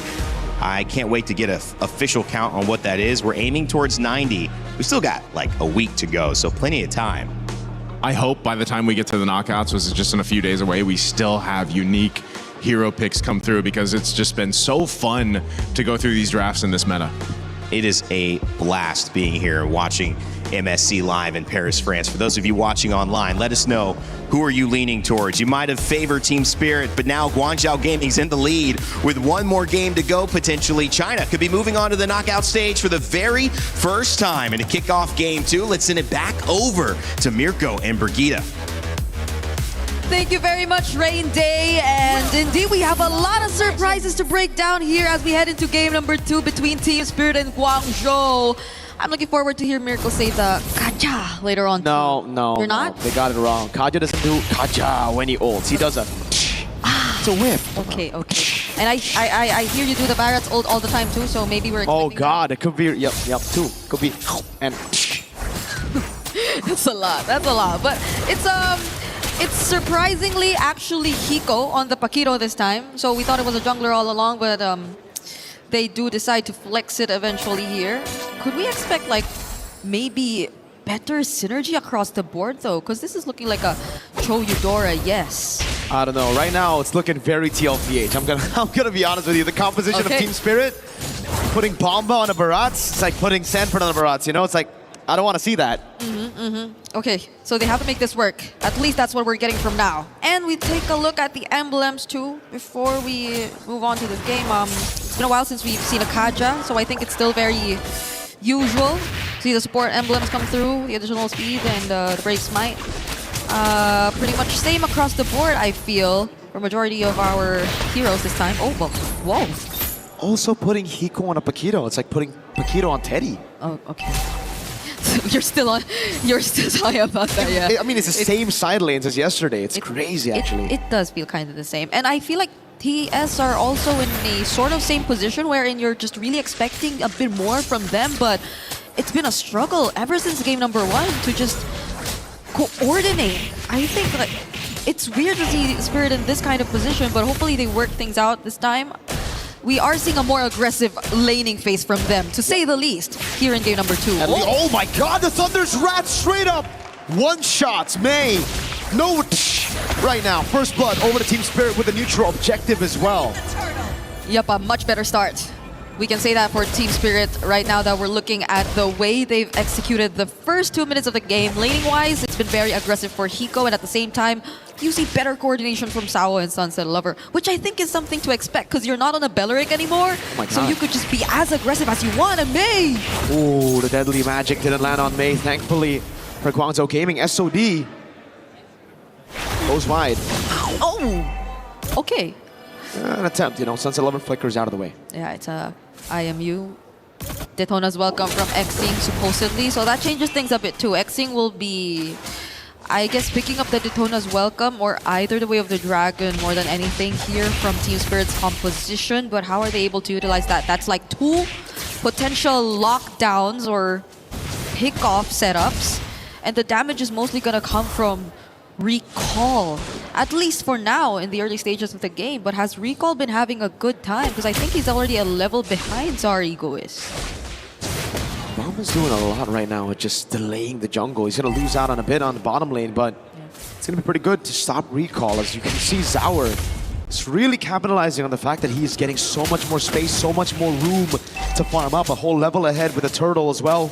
Sao feels a lot more comfortable on a hero that can be proactive instead of a Belleric. Yep, and that's what we've been waiting for. Right now, Spirits seem to be back on track, at least for now, as long as they get to sustain everything that's ongoing.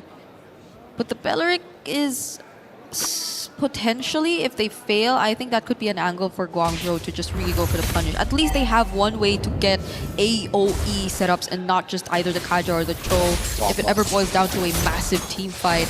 But let's see, Spirit are now positioning themselves across the objective. It's not like Guangzhou are looking to contest, however.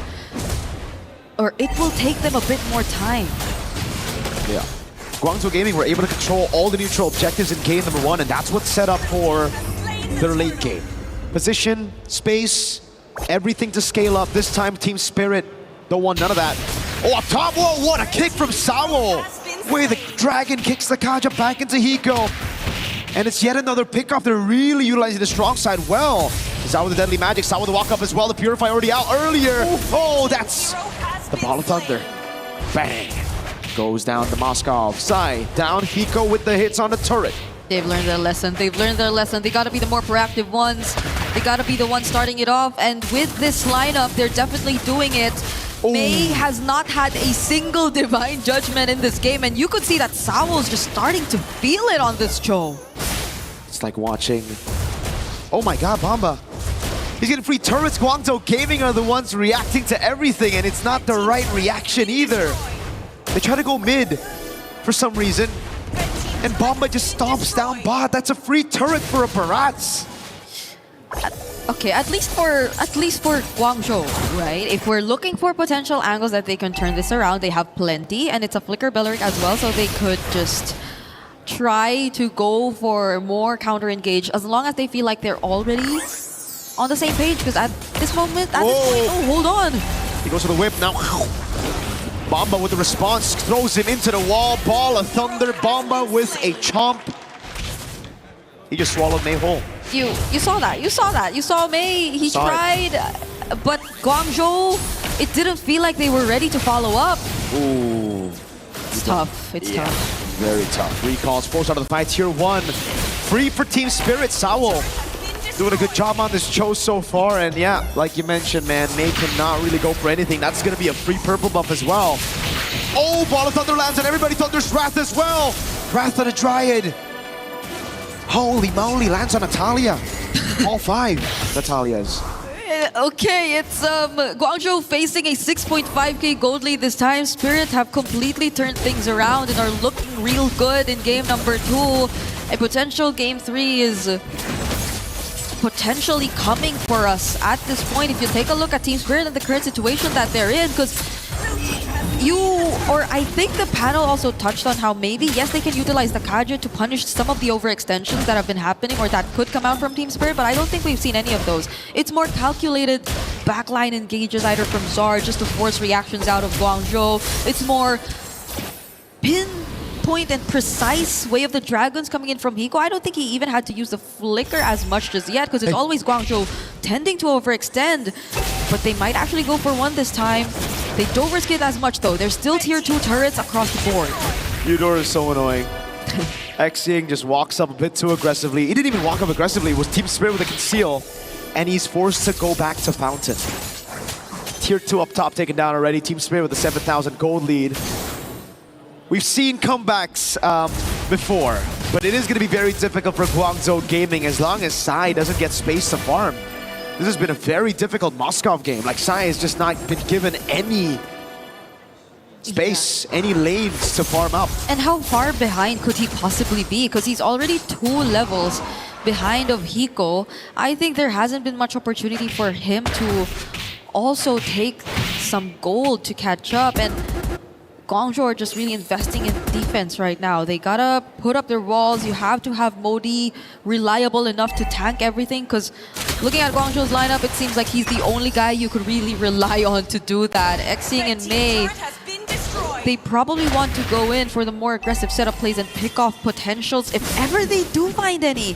And he also picks up the Eudora ultimate instead of any other setup. So it's just probably all on Mei right now. They need a bit more of the damage to come through, because as you mentioned, Sai is taking a while to scale up and he's probably behind in terms of items right now. Very, man. He only got the gold staff earlier. That's his second item at 8 minutes, so his third item, Power Spike, might come through in like 10 minutes, looking at the pace of the farm. Spirit gonna get this for free. There's no chance Guangzhou take it unless Sai gets an SOD, but Bomba knows better than to leave that open. He's able to body block for Team Spirit. Zaur also still with the retreat, just in case. I remember a crazy steal from Oheb last year against Onyx, also in the group stage. I think everyone learned from that, you know? They're just starting to guard the bushes wherever or whenever there's a Moskov on the other side. But look at that gap between Sai and Hiko. It's oh my god, 7 to 4.8k. It's the same gap for Zaur and Recall. Oh yeah. The gold leads are placed where it's best. Even a 2,000 gold lead between the mid laners. Oh god. Xing would just be tickling Bomba whenever he goes for damage. At least they still have holy shields, but I think they're all gonna pop even before the Lord gets to approach the base. They've made enough room for them to utilize the Lord to its fullest potential, and Team Spirit, they're looking to take down a base turret right now. Sabo goes in! Uh-oh, Purify out already though. He's gonna get pinned down into the wall. Wrapped to the drive from Modi. Taunts everybody with a big whip as well, but it's not gonna take anybody down except, oh! A chomp, Purify out from Sai. Oh my goodness! What is that damage, my guy? Recall pulled back into the cards. No. The poker trick Sunset Lover again with the lightning. Modi stun, he gets away. Now it's Hiko and the rest of the team. Pulling it out, Zaur with the walk up and give it the poker trick, as that's gonna be the knockout strike from Hiko to lock Modi down. Zaur can't get the damage to take Modi out of side, lands the SOD. 10-minute game for Spirit to equalize. Such great macro and usage of their lineup. Team Spirit have completely bounced back here in game number 2 as they equalize the series. And we, of course, have to witness a game number 3. It's all elimination and qualification matches we're expecting for today. And they're just one step away from all making it to knockouts. They're doing what they can. They're fighting until the very end. But Guangzhou, so many questions left in that fight. It did not look like the same Guangzhou we saw in game number 1. There was just very minimal proactivity, but at the same time, even if they wanted to go for more proactive plays, they get punished every single time. The Kaja play was read out here by Team Spirit. And every time the Kaja got the Divine Judgment, it was always just a big whiff because, I don't know, it was either on the Cho or on Bomba, right? And Sawo and Bomba, they like that. Easy for them to retaliate with a chomp, with a re-engage. And it's just so much better to see these guys on proactive heroes instead of heroes that just were waiting for plays to be made on the other side while reacting to it. Again, Bomba this time, hey, I didn't like him on the Barats, but he did a fantastic job. Hiko on the Paquito as well. I think, you know, I think it's the Harley. I think the Harley was able to capitalize on these winning lanes. Yeah.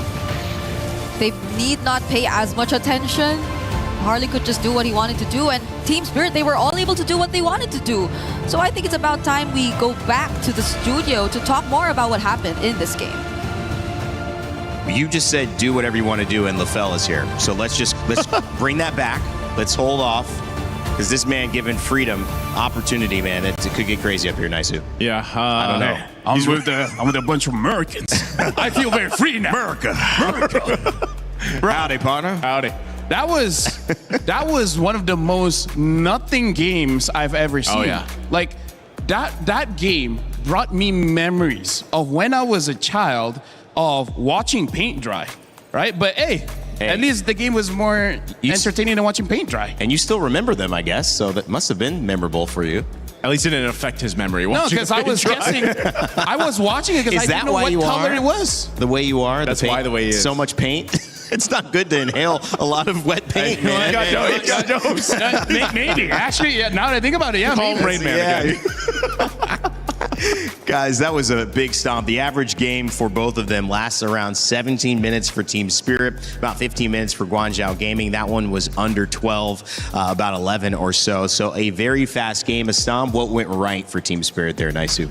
Just about anything they wanted to, man. I mean, under the 5-minute mark, they were already pushing Guangzhou Gaming behind their tier 2 turret. Guangzhou's just like, yes. Here you go. Take this chair. Oh, take this mic. Yeah, go ahead. Like, Spirit could do anything. Guangzhou didn't do anything to stop them. I told you. All right, here we go. Brigida, why'd you give him freedom? Why'd you give him freedom up here? You He's want acting my crazy. You want my You're tail not straight? here to stop him. Grab the tail straight. You know what? I could tell us straight. That would be a funny segment, wouldn't it? See how I do? Yeah, that would be pretty funny. You do have something to break down, though. We also have some post-game stats as well, so maybe you'll hit the post-game first. Yes, and I do. We'll do a little telestrator later, Sure. just to see how it went.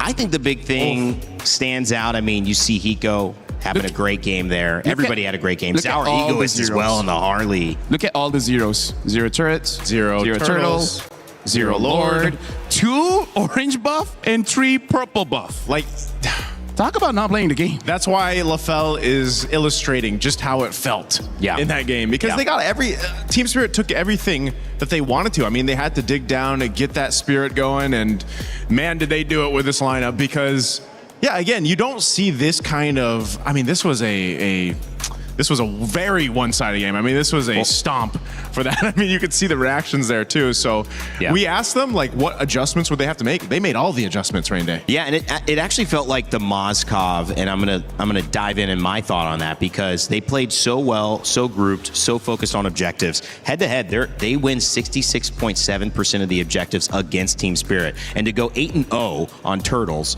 in this one, I mean, that's pretty ridiculous when you consider their normal style of play, which to me felt like they weren't able to get.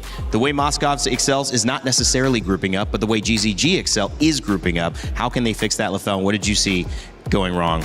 Because you've got your telestrator. I want you. You know how the game goes so wrong that even Rain Day made an accurate analysis. Like, bro, why'd you play like that? That's not how you play Moscow. It's like, It's a good day, you know?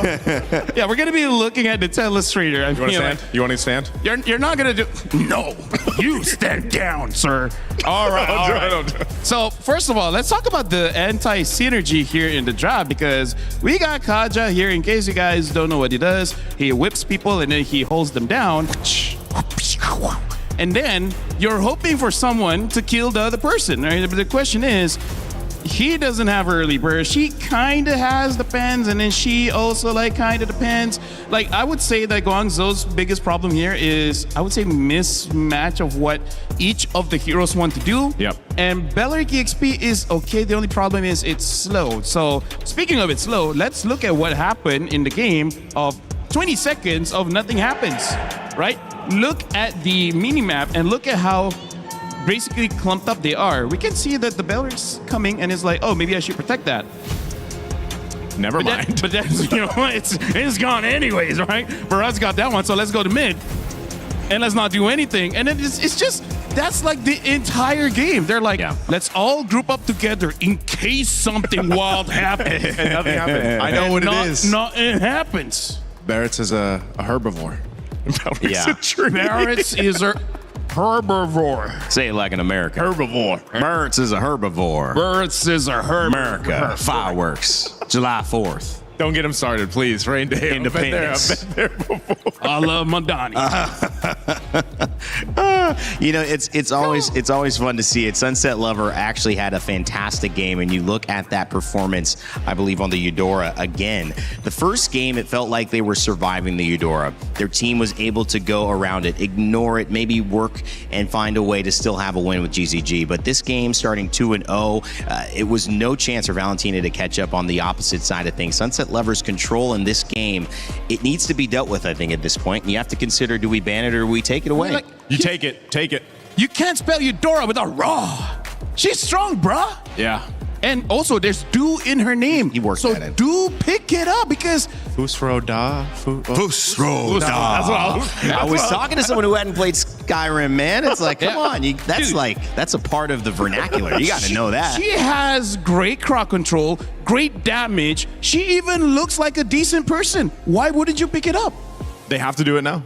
Ban it or ban it out. Or ban it out. Ban it out. We've seen teams handle it that way. Just ban her out. Well, that's a good question, because Guangzhou Gaming now faced with a conversation that is going to lean them one way or the other, a little bit like this or that. In fact, speaking of that game, we had Guangzhou Gaming make a few decisions that might split the team a little bit earlier this week. Hey guys, my name is Afel, and right now we'll be playing this or that, just to see whether the players, are they on the same page or not? Okay, right now you guys can line up straight. So, we got 5 questions here. The first one is, first thing, after you wake up, do you brush your teeth or eat breakfast? All right, you know what? They all brush their teeth. Okay, come back to the middle. So now, before scrims, what's your routine? Do you shower first or don't shower? All right, now we know that they don't shower. So, which jungle heroes you guys prefer? Ling over there, Nolan over here. Only one person likes the Ling. So for this one, how do they like to warm up before a game? Playing rank or playing training mode? Oh, I thought more people would play rank, okay? And now, the last one. Who would you like to go on a holiday with? Either CY or Ming? Huh? Now we know who's friends with CY and who's friends with me. All right, looks like Guangzhou Gaming, they're all good. They are in sync, so no penalties for them. So thank you very much, guys. Good luck for your game, and we'll see you guys next time. Sweaty scrims. That's okay, though. You know, at the end of the day, you're going to sweat in scrims. So if you shower before, you're still going to have to shower afterwards. I like the logic. I mean, some people, they might wash away the mojo.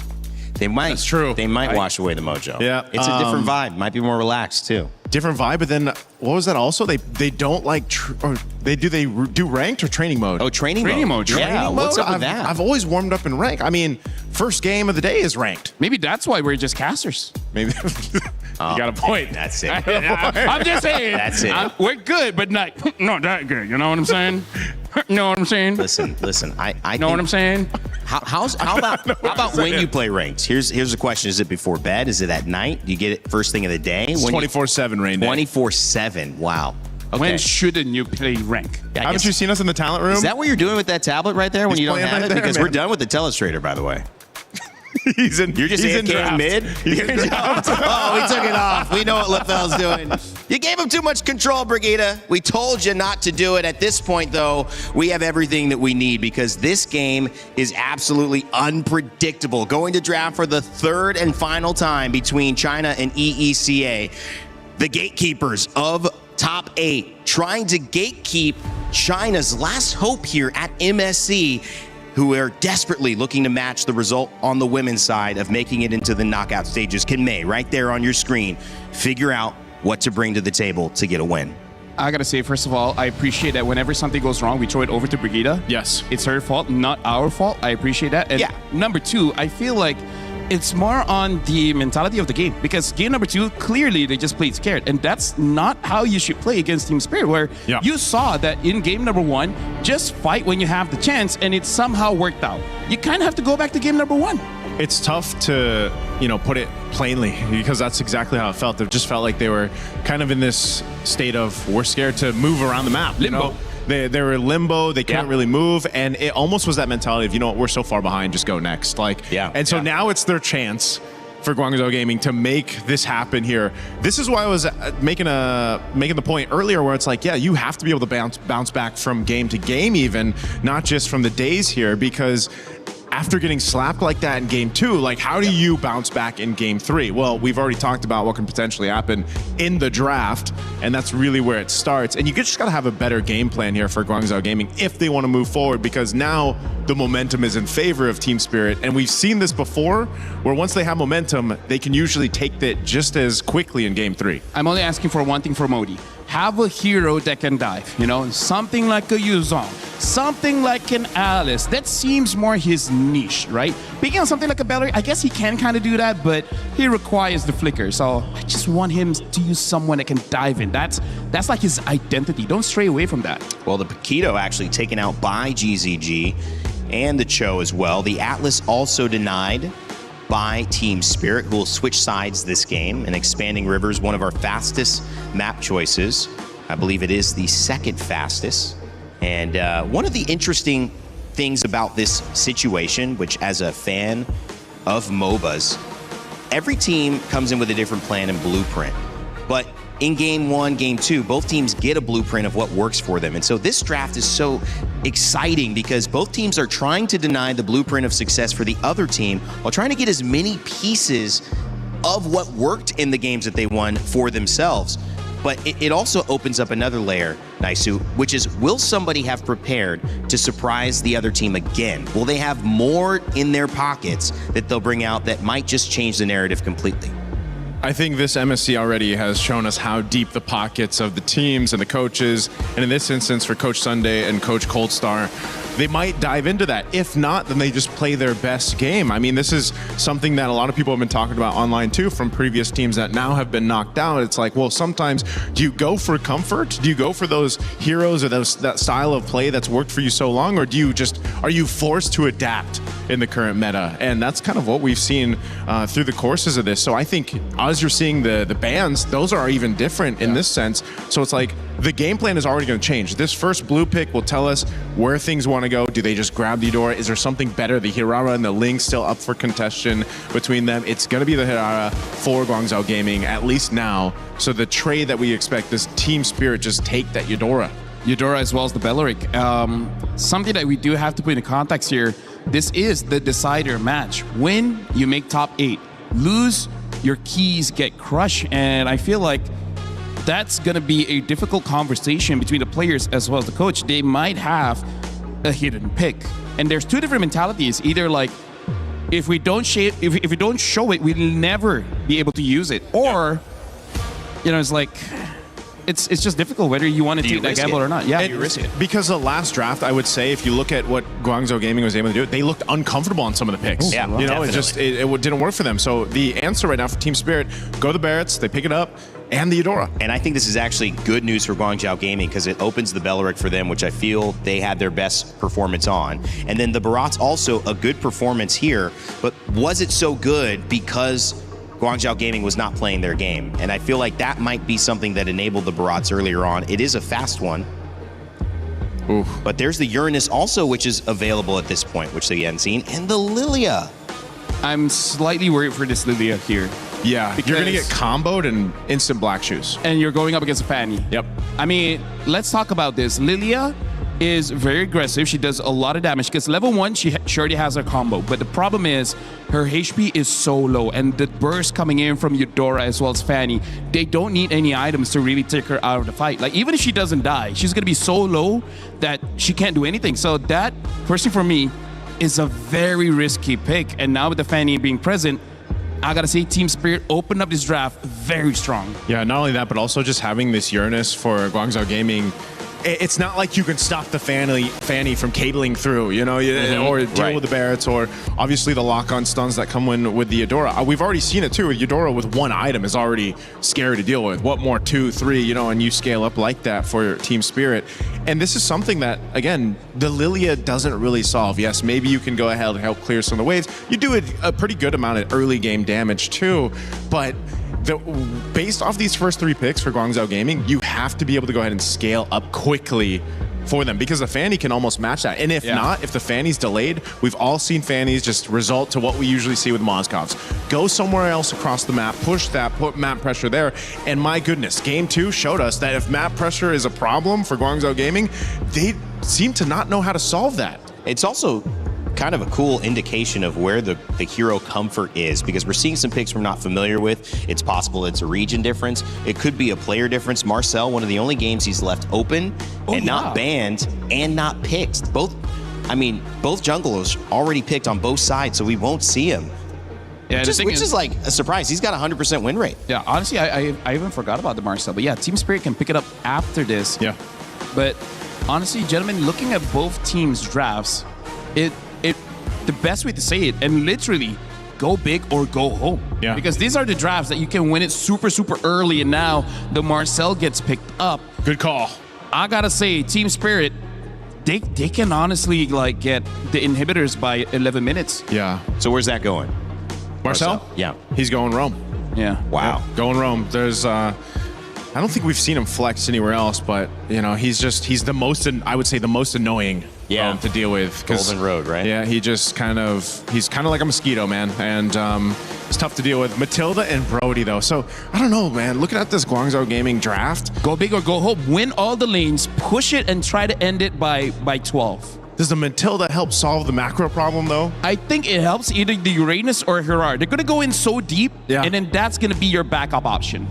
But I don't know, really for Guangzhou, it looks like all gas, no brakes. I mean, are these not some of the 4 most prioritized picks in the entire tournament so far on the top side of Team Spirit?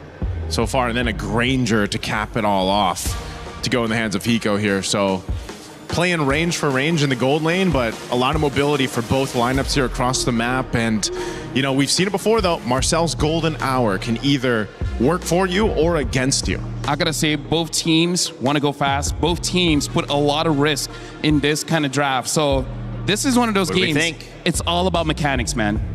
Mechanics. I gotta go with Team Spirit here, Team though. Spirit, you like the draft. Marcel available, 100% win rate. You with Team Spirit as well? I love Marcel. I gotta go with Spirit as well. Literally. So Guangzhou will probably win it. 100% pick ban, 100% win rate. Guangzhou Gaming let Marcel through to Team Spirit. Do they know something we don't? Because if they win, they're in the knockout stage for the first time in China's history in Mobile Legends Bang Bang. If not, it is Team Spirit gatekeeping once again. Let's send it back to your casters, Mirko and Brigitte, for our final game of Series 1. Go big or go home, as mentioned here by our studio, is the game plan and is what is reflected based on this Game 3 draft from both sides. Both are favoring Team Spirit though. Mirko, would you say that you're also on the same page? Honestly, if you look at the draft, if you look at the prio, it makes a lot of sense. You know, the Granger for the strong side as well, that outrange against the Brody. The Fanny on the hands of Sour Egoist as well. But Guangzhou Gaming, this time around, it really feels like they're just trying to capitalize on the mistakes of Team Spirit. And it doesn't look bad. The Uranus against the Barats picked up, I think, way too early as well. It did well in the previous game, but I guess we'll just find out here as Guangzhou Gaming will have mid-prio for the most part with this Lilia. Okay, hold on. Saw? Good cables, forces out the Revitalize. Yeah. All good. So, we did say it's looking like Guangzhou kind of capitalizing on Spirit and the draft, trying to react to it a bit more, but we're hopefully just seeing that in terms of the draft, because I don't think it'll pay off to be as passive when it comes to the game, and you're seeing it even in the gold lane matchup. Both gold laners so upfront and aggressive in terms of the laning. Yep.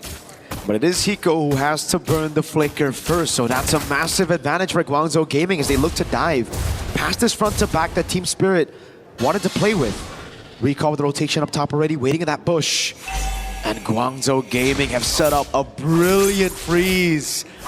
Hiko's gonna be forced to lose out on a few minions here. Wow. Or maybe even die, right? Like, he has no Flicker, he can't just walk up. And that's two of the marksmen with maybe or probably the longest range too, just going at it. And so we leave them for now as we take a look at how this first hurdle is going to pan out. You see Guangzhou taking a hold of it, Recall starting it off, but there's still Sao, there's still a threat of a Marcel, but there is no golden hour just yet. So I feel like Guangzhou are still somewhat trying to take control over this. And again, the disadvantage of the Fanny with now purple buff. Look at the zone coming down, retreat battle. It's gonna be won out by Sour still, despite no purple. Recall gonna fall to first blood as well. Sour pops in a Revitalize to keep everybody healthy. Spirit with a massive win. Thunder's Wrath in the mid lane, just one more splash of damage. Sunset picking up yet another 3-0 and the neutral objective. So unfortunate for Guangzhou. They wanted to start that out. It was Recall trying to actually get some damage in for the objective, but looking at where Recall decided to position himself to, the fact that it was both Kid Bomba and Zara Egoist just locking down onto this jungler and making sure that there was no other way he could go in for the contest on the objective was what granted Team Spirit that win.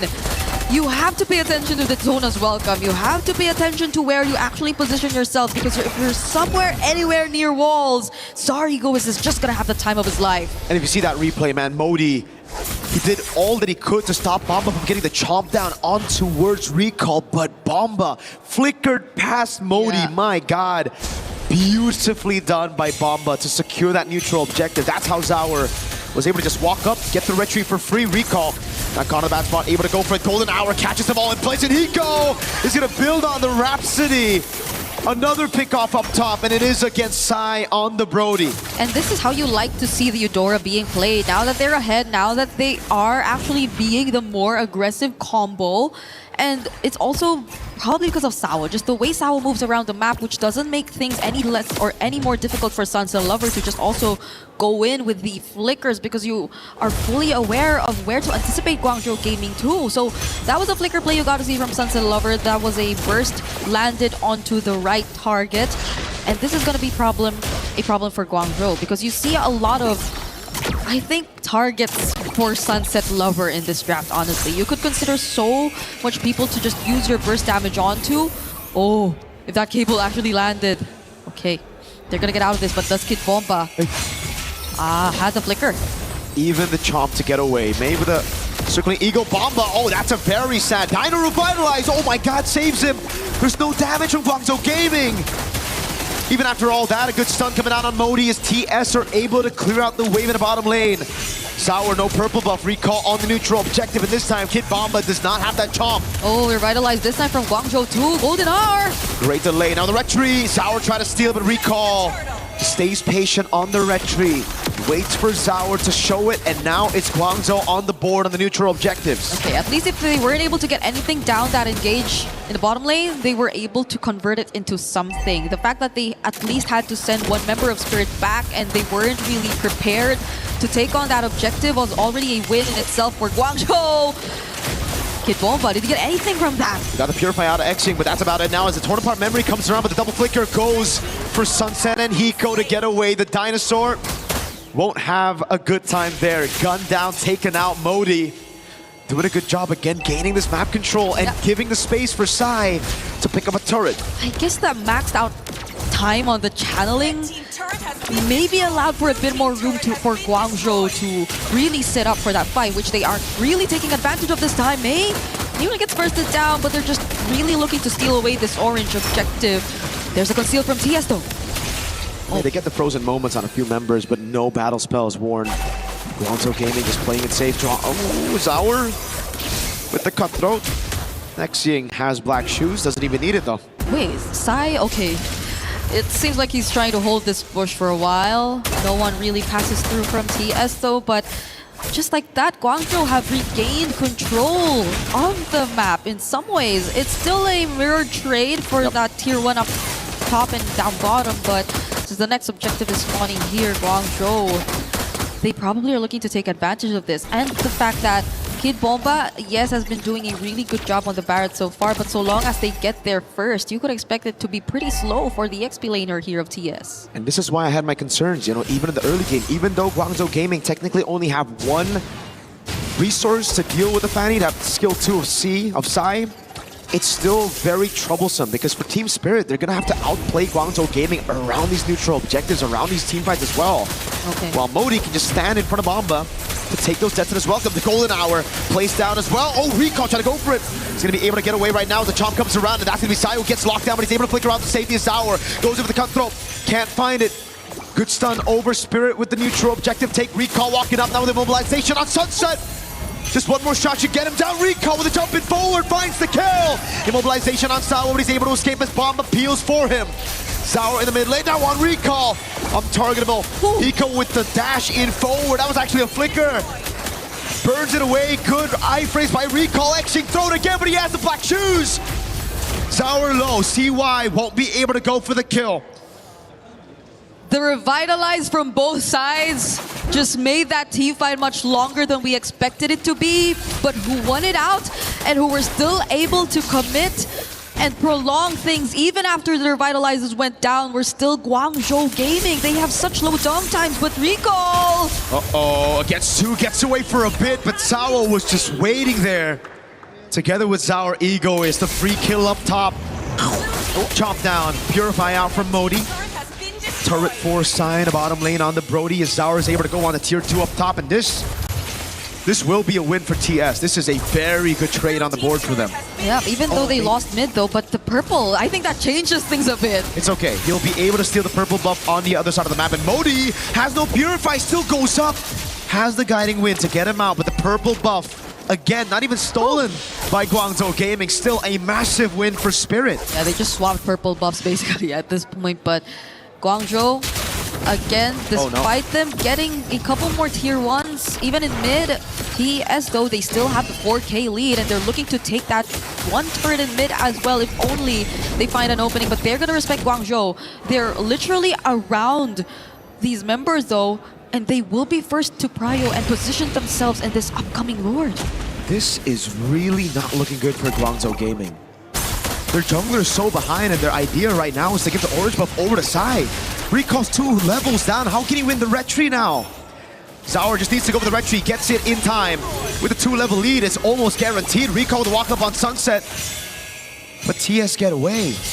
Yep, as much as Guangzhou, I think, wanted to do something there and at least get a trade, Sawo was just too eager to stop them in their tracks. This is a Marcel who has been very proactive in terms of the gameplay. Okay, he's gonna spot Recall there too, but at the same time, you can just rely on him to really block off Guangzhou Gaming in case they want to go for the chase, just because of the fact that you probably are not expecting as much burst from Guangzhou just yet. Oh, that's a flicker though. Uh-oh, great golden hour. Catches me. Oh my god! He still flies by and Hiko punishes him. Now it's out with the cables. A chomp down with the Purify, already baited out. Sai gets pulled back by the missiles of Bomba. Pops into Wind of Nature, but this does have no damage to deal with these tanks up front. That's the difference. You see TS, they have Sunset Lover, they have Hiko, such reliable sources to just burst down one of the front lines, quote-unquote, here for Guangzhou, because it's always Mei who pushes forward and has to push forward, but it's TS this time with a siege. Modi's low, still able to get away, has the Consecration, pops it here, the Retribution from Recall. And a good clear with the Lilia as well against Team Spirit Siege. Oh. They're gonna lose out on so much though. That's a tier 2 down bot and in mid, falling into the hands of Spirit. At least Mei is back right now, but these synced up waves are really becoming a problem. Now it's TS with a 6k lead. Initially it was just 3 to 4k, but now even take a look at the items. But before that, Zor! Oh no, gets stunned up, torn apart memory. Not enough to take him down, very close though. Not enough Sky Piercer stacks just yet. And it's because of the Dreadnought armor that Zaur got that saved him. Yep. Okay, that's a flask too for Sawo. Guardian already picked up by Kid Bomba here on the barracks. So you could expect them to just really stay for much longer. And they're going to be very calculated about this. They fully respect, we all know for a fact Guangzhou have pretty much reliable wave clear. That's a Brody, Lilia you're already looking at. On top of the fact that Modi can just be the one to put himself up front. And TS are just looking to wait for this next, but do they actually wait? Zar! He's positioned here really, really well. Catches Recall! The iframes are gonna be there, fortunately, though. Yep. Not much he can do, you know? I mean, you need to be very instant with the burst, very hard to catch the Hirara. Just with one dude. That's why usually it's the Eudora that gets her, gets the stun. Everybody can just follow it through. Zar, the way he's been positioning himself. Yeah, very aggressive. You know they want something before this next objective. It's all up to CY right now to be the guy to carry Guangzhou Gaming, right? Like, he has the way to stop the Fanny. The only way, as of right now, they got a full peel for Sai. Ooh. The waves. It's just really Zar holding onto this position. It's kind of crazy. Guangzhou have no idea he's there. It's a very small dino. No big guy stacks on Bomba. Still looking for those stacks. Now they spot out where Guangzhou are. They fully reveal the information and Zar, he's just waiting. Sawo reveals just much more info. Oh man, great golden hour, catches Sai. Oh, Modi gets bursted down straight up. The Consecration already baited earlier. Now Action can't even use the black shoes. Gets cut-throated down to the ground as Recall goes into the bottom lane. And Spirit don't even want to go for the Lord. They want to go for top 8. They want to qualify to the knockout stage. What a play from Spirit. Could this be it? Recall goes in. Oh no, but he gets bursted.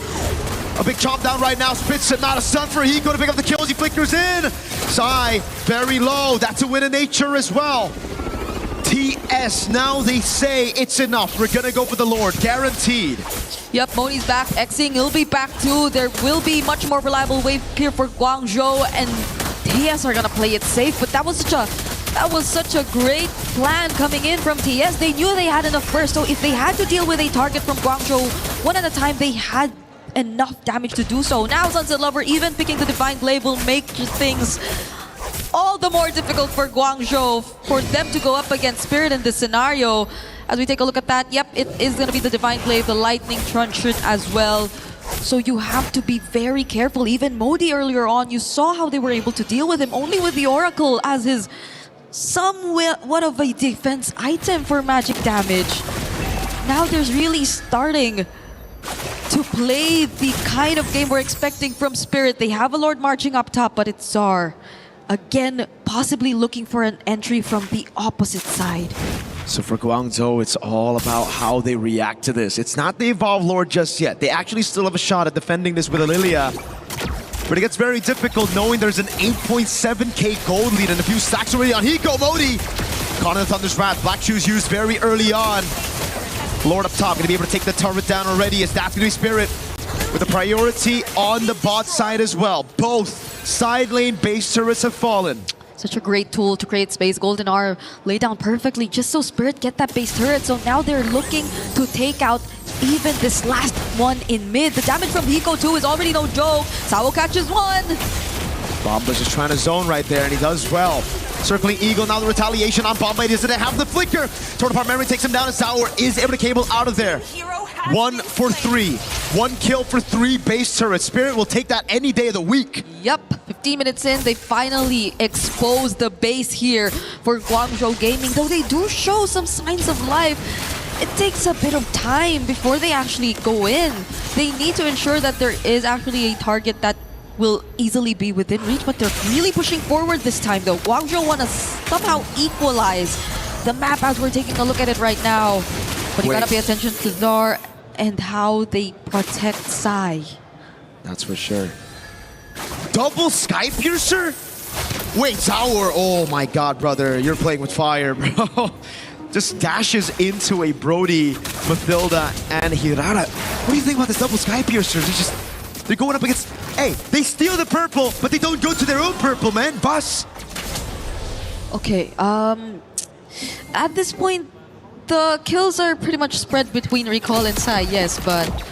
Well, what's the point of stealing the purple if you're gonna leave the purple for TS? Yeah. TS are just too quick. You gotta explain this to me, Brig. Or maybe the panel needs to explain this to me. The panel will have the Telestrator to do that for us. Some of these games, I feel like I need to be streaming, man. Rain Day will have the Telestrator to do that for us. Yeah, okay, please. Now they will not have that... Lafel, please, Telestrator on that moment. Yep, Yes. Yep. You can highlight that. Okay, so we have a Lord now. It is still going to be Zar on the opposite side dealing with the waves first. And TS, I don't think they'll have as much problems with this. They have to still pay attention to the burst. Sao with the conceal. With the waves, though, Zauer can just end the game. If Guangzhou Gaming want to take this fight, and now they're going to have to fight 4v5. Recall, oh, he goes in. Gets the on-target, but Golden Hour isolates him for the rest of the team. Hiko! Flicker in, a shot to the face, and that was Modi. All alone, Circling Eagle used to get away. Modi's dodging away from the bullets. Call him Neo the way he's dodging from those shots. Sign the bush, torn apart memory! Maybe if they didn't get double Sky Pierce. Nah, actually, it doesn't even matter. So close, Sunset Lover. At least they got the flicker down, but that's about it. They've only gotten battle spells out from TS. I feel like Hiko even uses aggressively. And now with the Lord and an exposed base, Guangzhou Gaming, they only have so much to rely on. Xing and Sai will have to go for the defense of their lives. And Kid Bomba has a flicker too. Who knows if he actually finds another surprise Daytona's welcome. At this point, Spirit's gotta drop the ball for them to lose this game. Guangzhou Gaming, they have the clear. But it's going to be delayed by Spirit. Sawa with a Golden Hour onto the Lord right now as the waves come crashing down. Modi gets away with the guiding wind. That's instant cutthroat on Xing. Again, not given the time to use the Black Shoes. A big chop down coming in, and Bomba spits him out, gets a two-man stun. The rest of the team capitalizing. He goes unstoppable, and Team Spirit confirmed their slot in the knockout stage. It's a reverse sweep to get into top 8. Team Spirit make it through and get past that lower bracket after falling to Vamos earlier this week. And Guangzhou Gaming will unfortunately have to end their journey here, but what a fight did they show us here up against Spirit. It was so close for them to make history once more. With the experience, you just see Team Spirit eventually coming out on top. It's just so sad to see after that great game one for Guangzhou Gaming. Even our panel, well, one of our panelists, Mr. LaFell, said it's that Ni Hao energy because they're always the ones kind of like walking up and saying, yo, hello. But here it was more Tai Chen energy, bro. It's goodbye. Like, I mean, they were just chilling, reacting, going in randomly, double Sky Pierce. Yeah, because even if you look at the post-item or post-game stats, which our studio will also talk about later, it is confirmed they stuck with the double Sky Piercer up until the very end, but we saw it with 2 kills, 1 kill each. It stayed the same, and now we have to talk to our winners. Another team making it into the knockouts as we throw it over to the stage.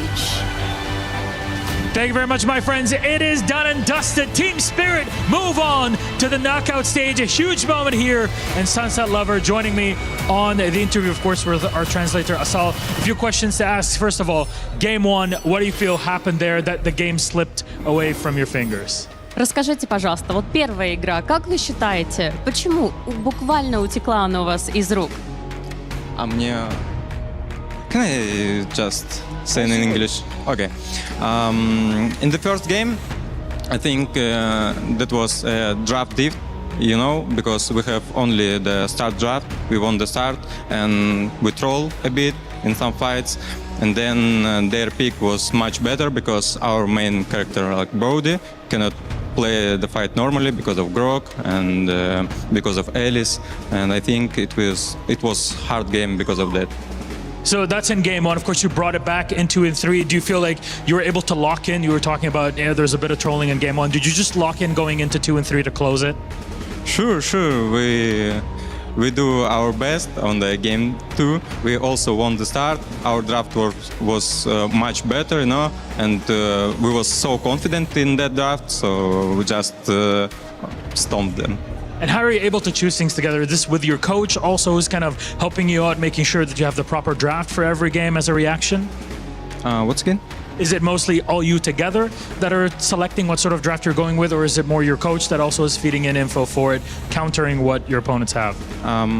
The main drafter is Kid Bomba, and coach and Savo also helping him a lot, and all of us can just a little bit help with our roles, you know, like Kid Bomba asking me, for example, Sunset, what do you think about this match and that draft, and etc.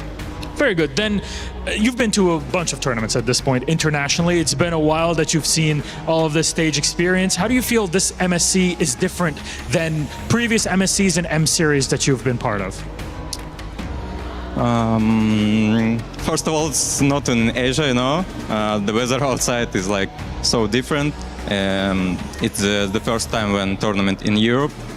Here's a lot of difference, like the food, the weather, the I don't know, atmosphere, and also I like the tournament.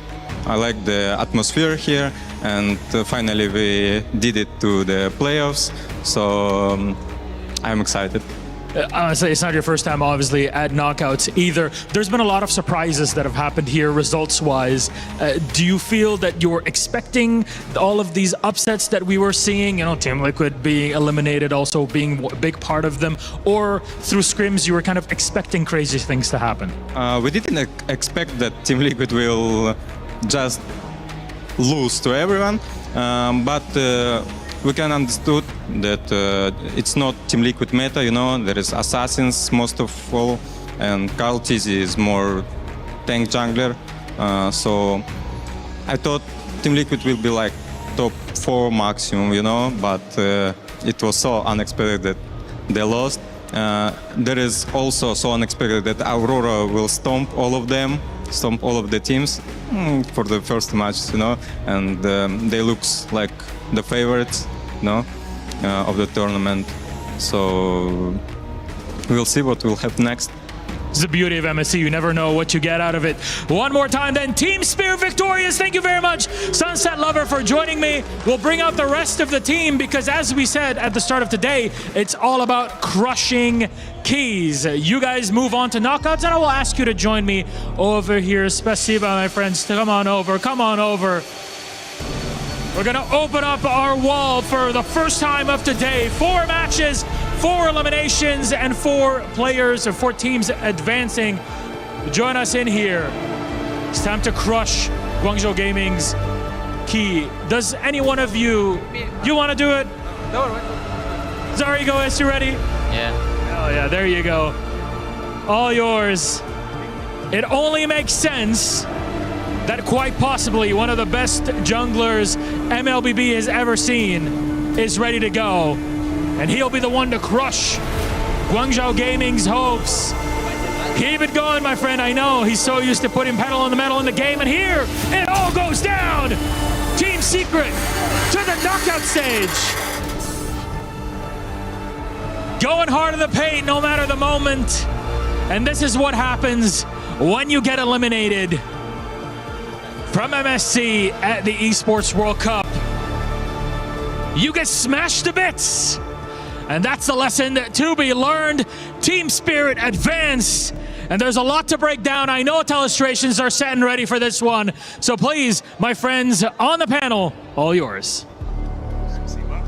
Well, the hope of China crushed in that moment. Metaphorically and also in this set, the gatekeepers of Team Spirit do it yet again and gatekeep another region trying to make it to the knockout stage for the first time while Spirit go through. But it was so much more than that. It was a tactical masterclass. It was also a showcase of the young talent, Zauer Egoist, Sunset Lovers, comfort in mid with the Eudora 3 times in a row, Naisu. There were so many things that went right for Team Spirit that, yes, GZG disappointed, but it's really what Team Spirit brought to the table, showing that they proved to be in that knockout stage. I like hearing that from Sunset Lover too, you know, that when it comes to the draft, Kid Bomba's the one really helping them kind of make those decisions. And it's one of those cases where it's like, if it's not broke, don't fix it. Eudora 3 games in a row. We saw Kid Bomba play the Barretts a couple times now too.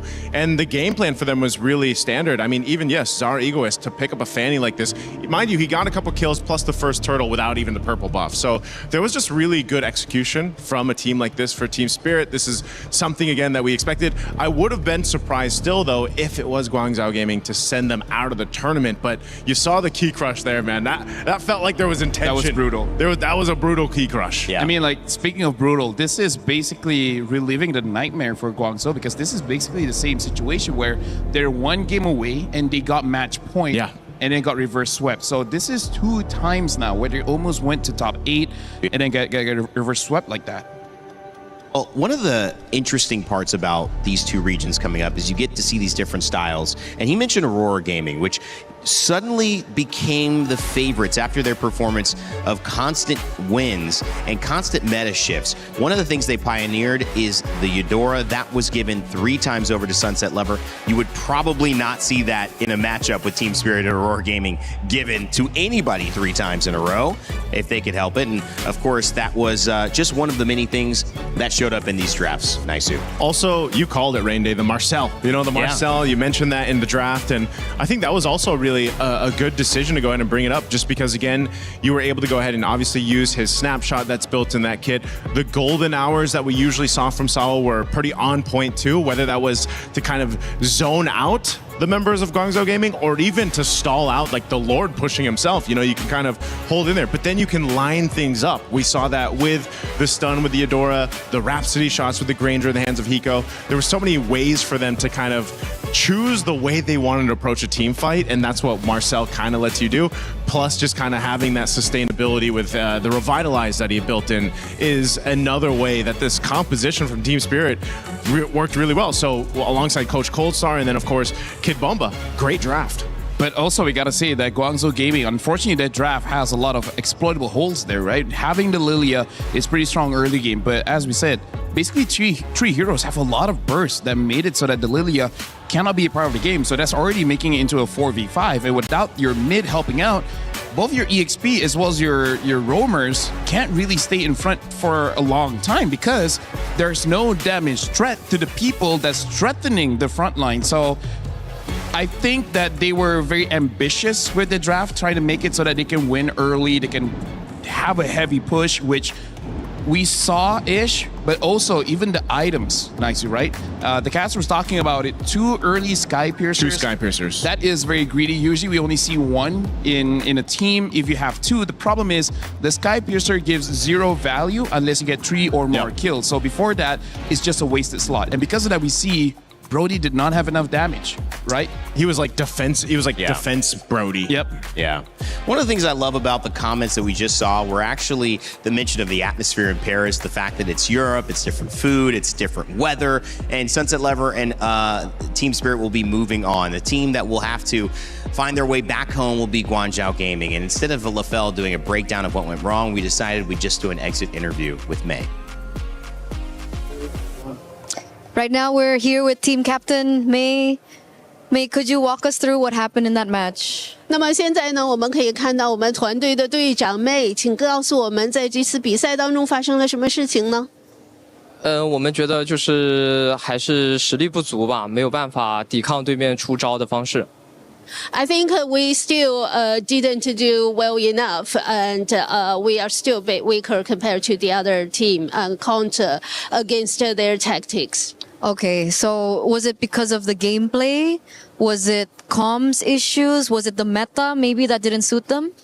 那觉得可能会是什么原因呢？是因为这个现场的一些技巧呢？是因为最新的一个这些版本呢？这些有效的战术呢？还是哪些方面呢？我们觉得版本变动对我们队伍的改变很大，因为来到 EWC 赛场，马上就经历了一个很大的版本变动，使得我们之前练的阵容都没有办法有效。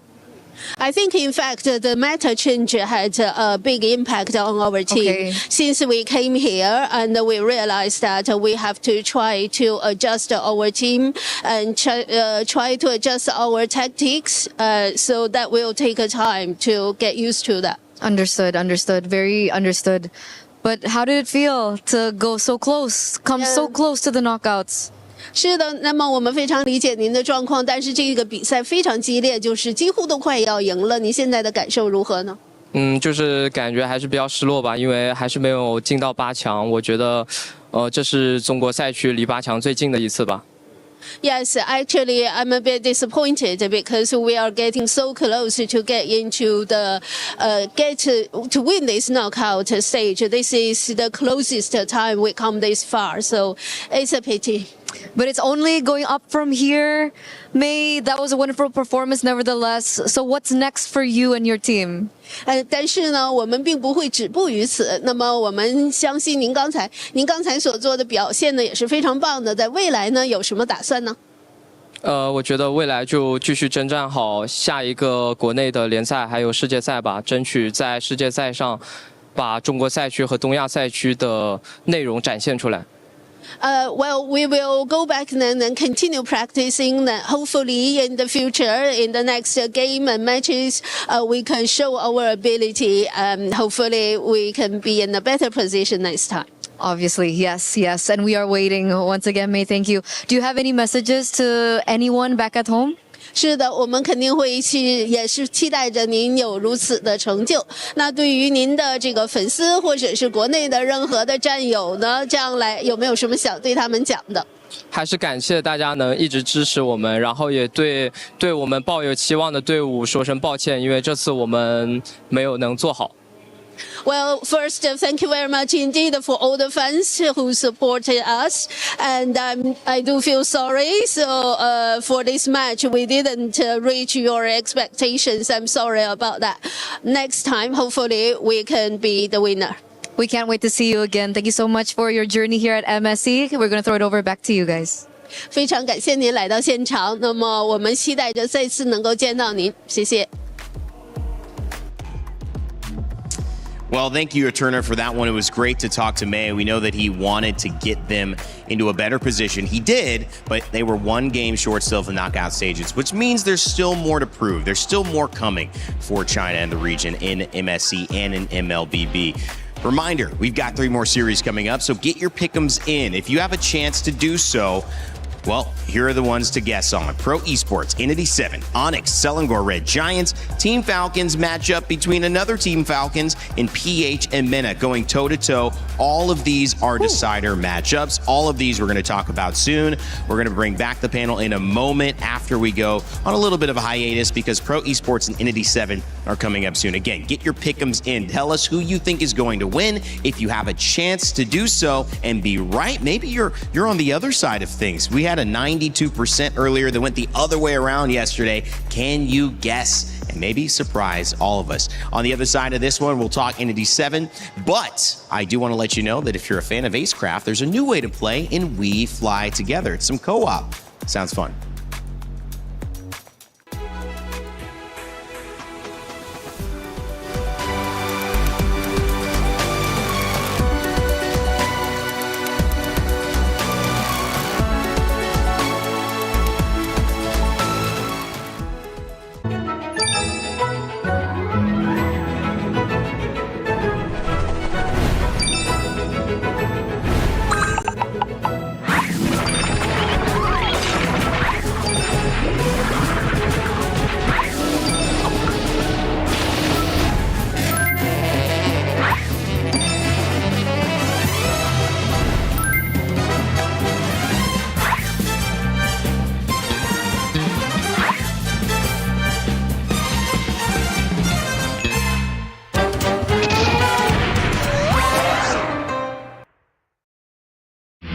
A lot of people are haunted by their past. I'm inspired by it. They're not just playing for themselves, they're really playing for their entire family. They have defeated their demons! They have crushed the curse! He thinks he can come in here and play my game! Let's go. He knows nothing! Let's go! Tyler 1, you're done. Raw energy, half for half and blow the house down!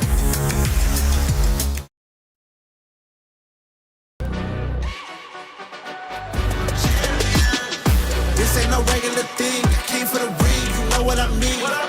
You see my name in the lights, better get right, I'm champion.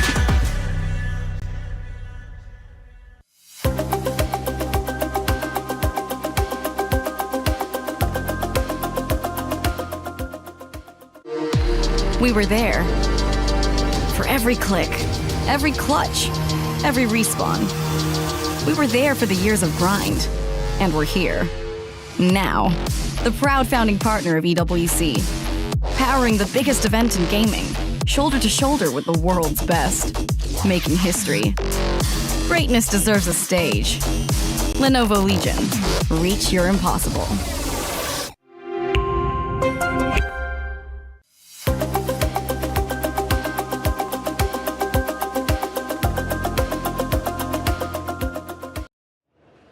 Welcome back to the Lenovo Legion Gauntlet here at Paris, France, in the Port Expo de Versailles. It's such a great time here to get going with MSC, and continuing on with our coverage, you can be a part of it too. If you want to co-stream, make sure to look at these prizes, look at the opportunity, because you might be able to win something. You might also be able to gain some viewership or just be a part of the conversation, which is trending all over the world. Some cool news, MLBB has actually peaked out this EWC's viewership yesterday with 1.6 million overall viewers in that matchup, I believe, between Onyx and Aurora. The highest peak of EWC 2026 so far. So all of you watching have contributed to that. We appreciate you. If you want to be a part of the streaming side, make sure to scan that QR code that you just saw and join the fun. All right, welcome back to the desk. My name is Rain Day. It's been a great day so far. We see Team Spirit move through. Guangzhou Gaming go home. I'm with Naisu and LaFell, and it's time to now start talking about a matchup that everyone wants to see. It's Pro Esports versus maybe the hottest team in all of MLBB right now, Entity 7. Yeah, man, I would have said, you know, Pro Esports definitely was one of the teams to surprise everybody, but I think Entity 7 last night took the mantle and just showed it to the whole world, because you're going into this matchup now after defeating an opponent like TLPH last night, the defending champions of last year's EWC 2026 MSC. and you ride into this matchup. You have all the confidence in the world now to go against a team like Pro Esports. I think, I don't know. People are still talking right now about that matchup last night. I mean, I gotta tell you, Randy, like so far, the Clash of the Champion Breakers here, both have really showed up against the MSC champions. Or is it really just the MSC champions not rising to the occasion? Yeah. That's an interesting question. You could look at it as maybe there wasn't a grasp of the meta. The very first question I asked about Team Liquid PH, which many people have seen, is actually, is it that the utility jungle is the more comfortable way to approach this than the assassin meta jungle? And it seems like, the meta was, I think, maybe not understood by Liquid, but also I got to give props to Entity 7 for capturing a win after having a pretty disappointing result and showcase in their first game as well. Yeah, just again, what they were able to showcase in last night's match against TL was amazing. Pro Esports too. I think most people, the first big play that they really were taken by for MSC was, again, Coily, what he was able to do on the Hirara early on of MSC. And just, Pro Esports, again, are one of the teams that just seem to have adapted really well to this just fight meta. And both these regions are known for that. A lot of other regions around the world of competitive scene for MLBB are just really good. Certain teams or certain regions are really good at just scrappy fights, team fights, where it almost feels a little chaotic. Yeah. But it's not to them. They're executing it really well. And, some of the teams that aren't used to that have struggled here and there. But this meta is just so fun to watch as it develops. And one of the things that's developed is this kind of dark horse conversation, but really the new era of MLBB, which has been a talking point here for the last couple of years, supporting these new regions like China and, of course, South America, the Americas coming into maybe their forefront, Cambodia in different ways as well, taking to this main stage, having a chance to get to knockouts. There's a different macro kind of storyline happening as well, Lafel.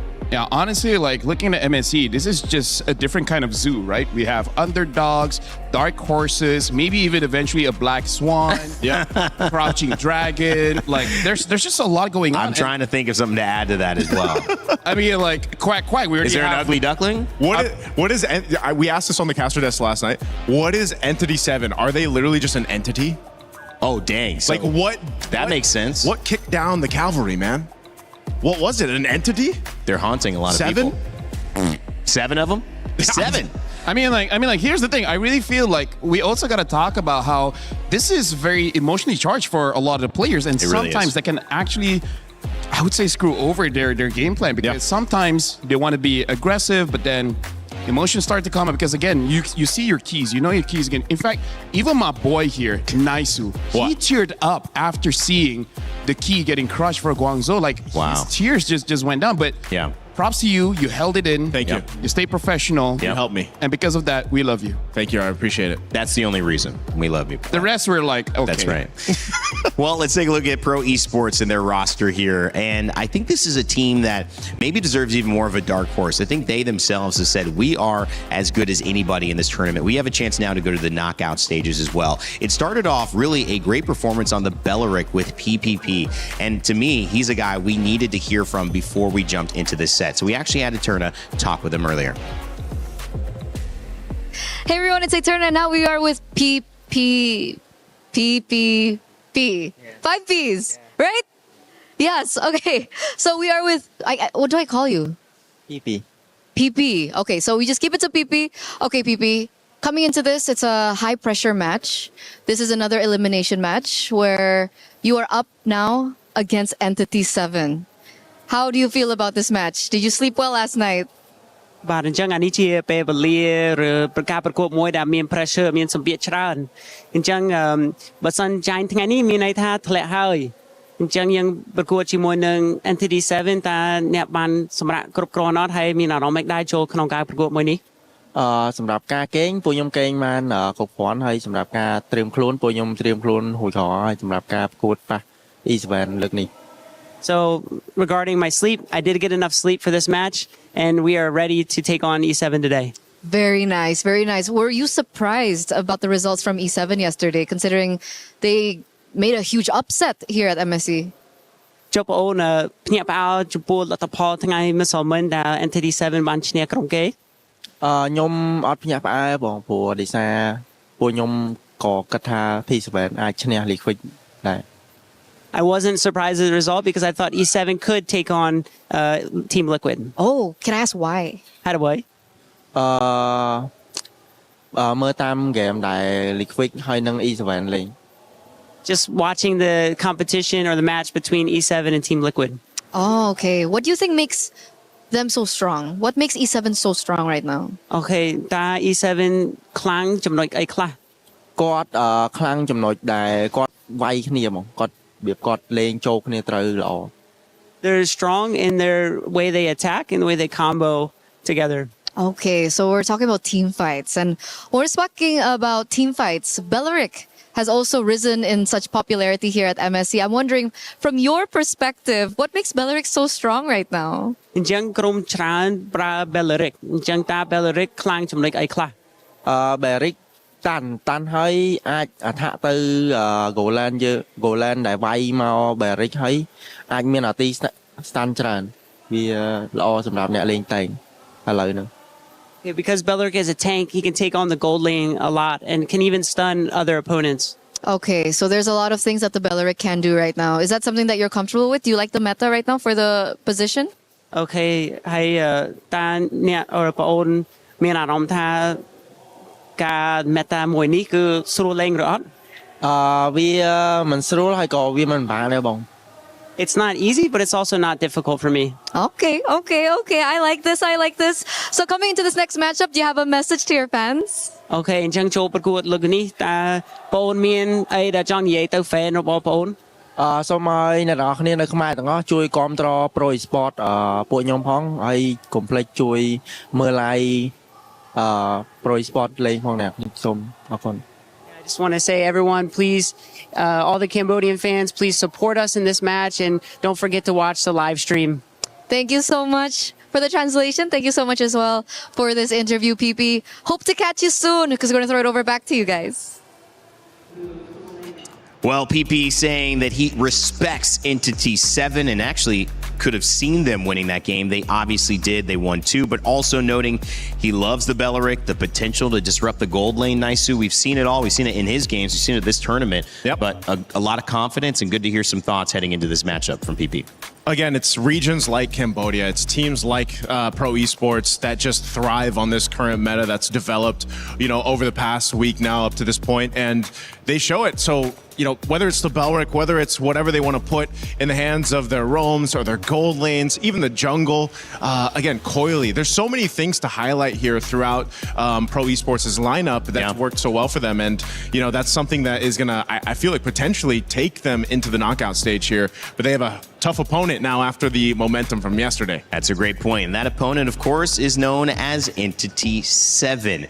They are from the Americas, Latin America, South America, North America. They share one slot this year. This is the first time that we've seen South America take that slot. And now, not only that, they have taken down the defending champions of MSC and Team Liquid PH yesterday, which many are calling one of the biggest upsets in MLBB history. Whether that's true or not, we do know one thing. That has been a phenomenal performance so far from everyone in Entity 7. And we had a chance to talk with Shin earlier with Eterna to see how they're feeling after that historic win. It's Eterna here with Shin from Entity 7, the team to beat one of the favorites, or the favorite, the defending champions, TL. And I think everyone is talking about you right now. What did that victory mean to you and your team?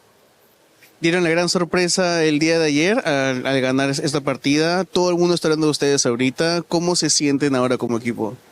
Nos sentimos bastante felices, bastante emocionados, con mayor confianza. Pudimos dar un buen draft y bueno, conseguimos ganarle a uno de los mejores equipos que yo considero. We are very happy. We got our confidence back. We managed to get a win against one of the best teams in the world. And I think that now we have a better draft and we can win now. And what happened? Did you expect it to go 1-1, 2-1, 2-0? Because that was a 2-0 victory against TL. Was that something that you expected? ¿Y tú esperabas que fuera este el resultado 2-0? ¿Esperabas que fuera un 2-1? ¿O cómo te sientes el haber ganado un 2-0? No esperé un 2-0, la verdad esperaba un 2-1 o incluso que nos ganaron, porque bueno, ellos son considerados los mejores, digamos. Así que esperaba que nos ganaran, pero ganamos. we were not expecting a 2-0. We were actually expecting a 2-1 or even losing the game because they are actually one of the best teams in the world. But we went 2-0, so that happened. And now they're confident. So let's check what is your confidence level up against Pro Esports today. ¿Qué tan confiado te sientes en contra de Pro Esports hoy? La verdad no los conozco mucho, o sea, lo íbamos a revisar ahora, pero bueno, estoy acá haciendo la entrevista y bueno, la vamos a revisar ahora después de esto, para ver cómo son. To be honest, I can't really say because we didn't know them. We were just about to check them out, but I'm here doing an interview, so maybe after this we will check them out. Okay, so does that mean I can't ask them? I can't ask you about what you think is like the strongest about Pro Esports? Like, have you not studied them then?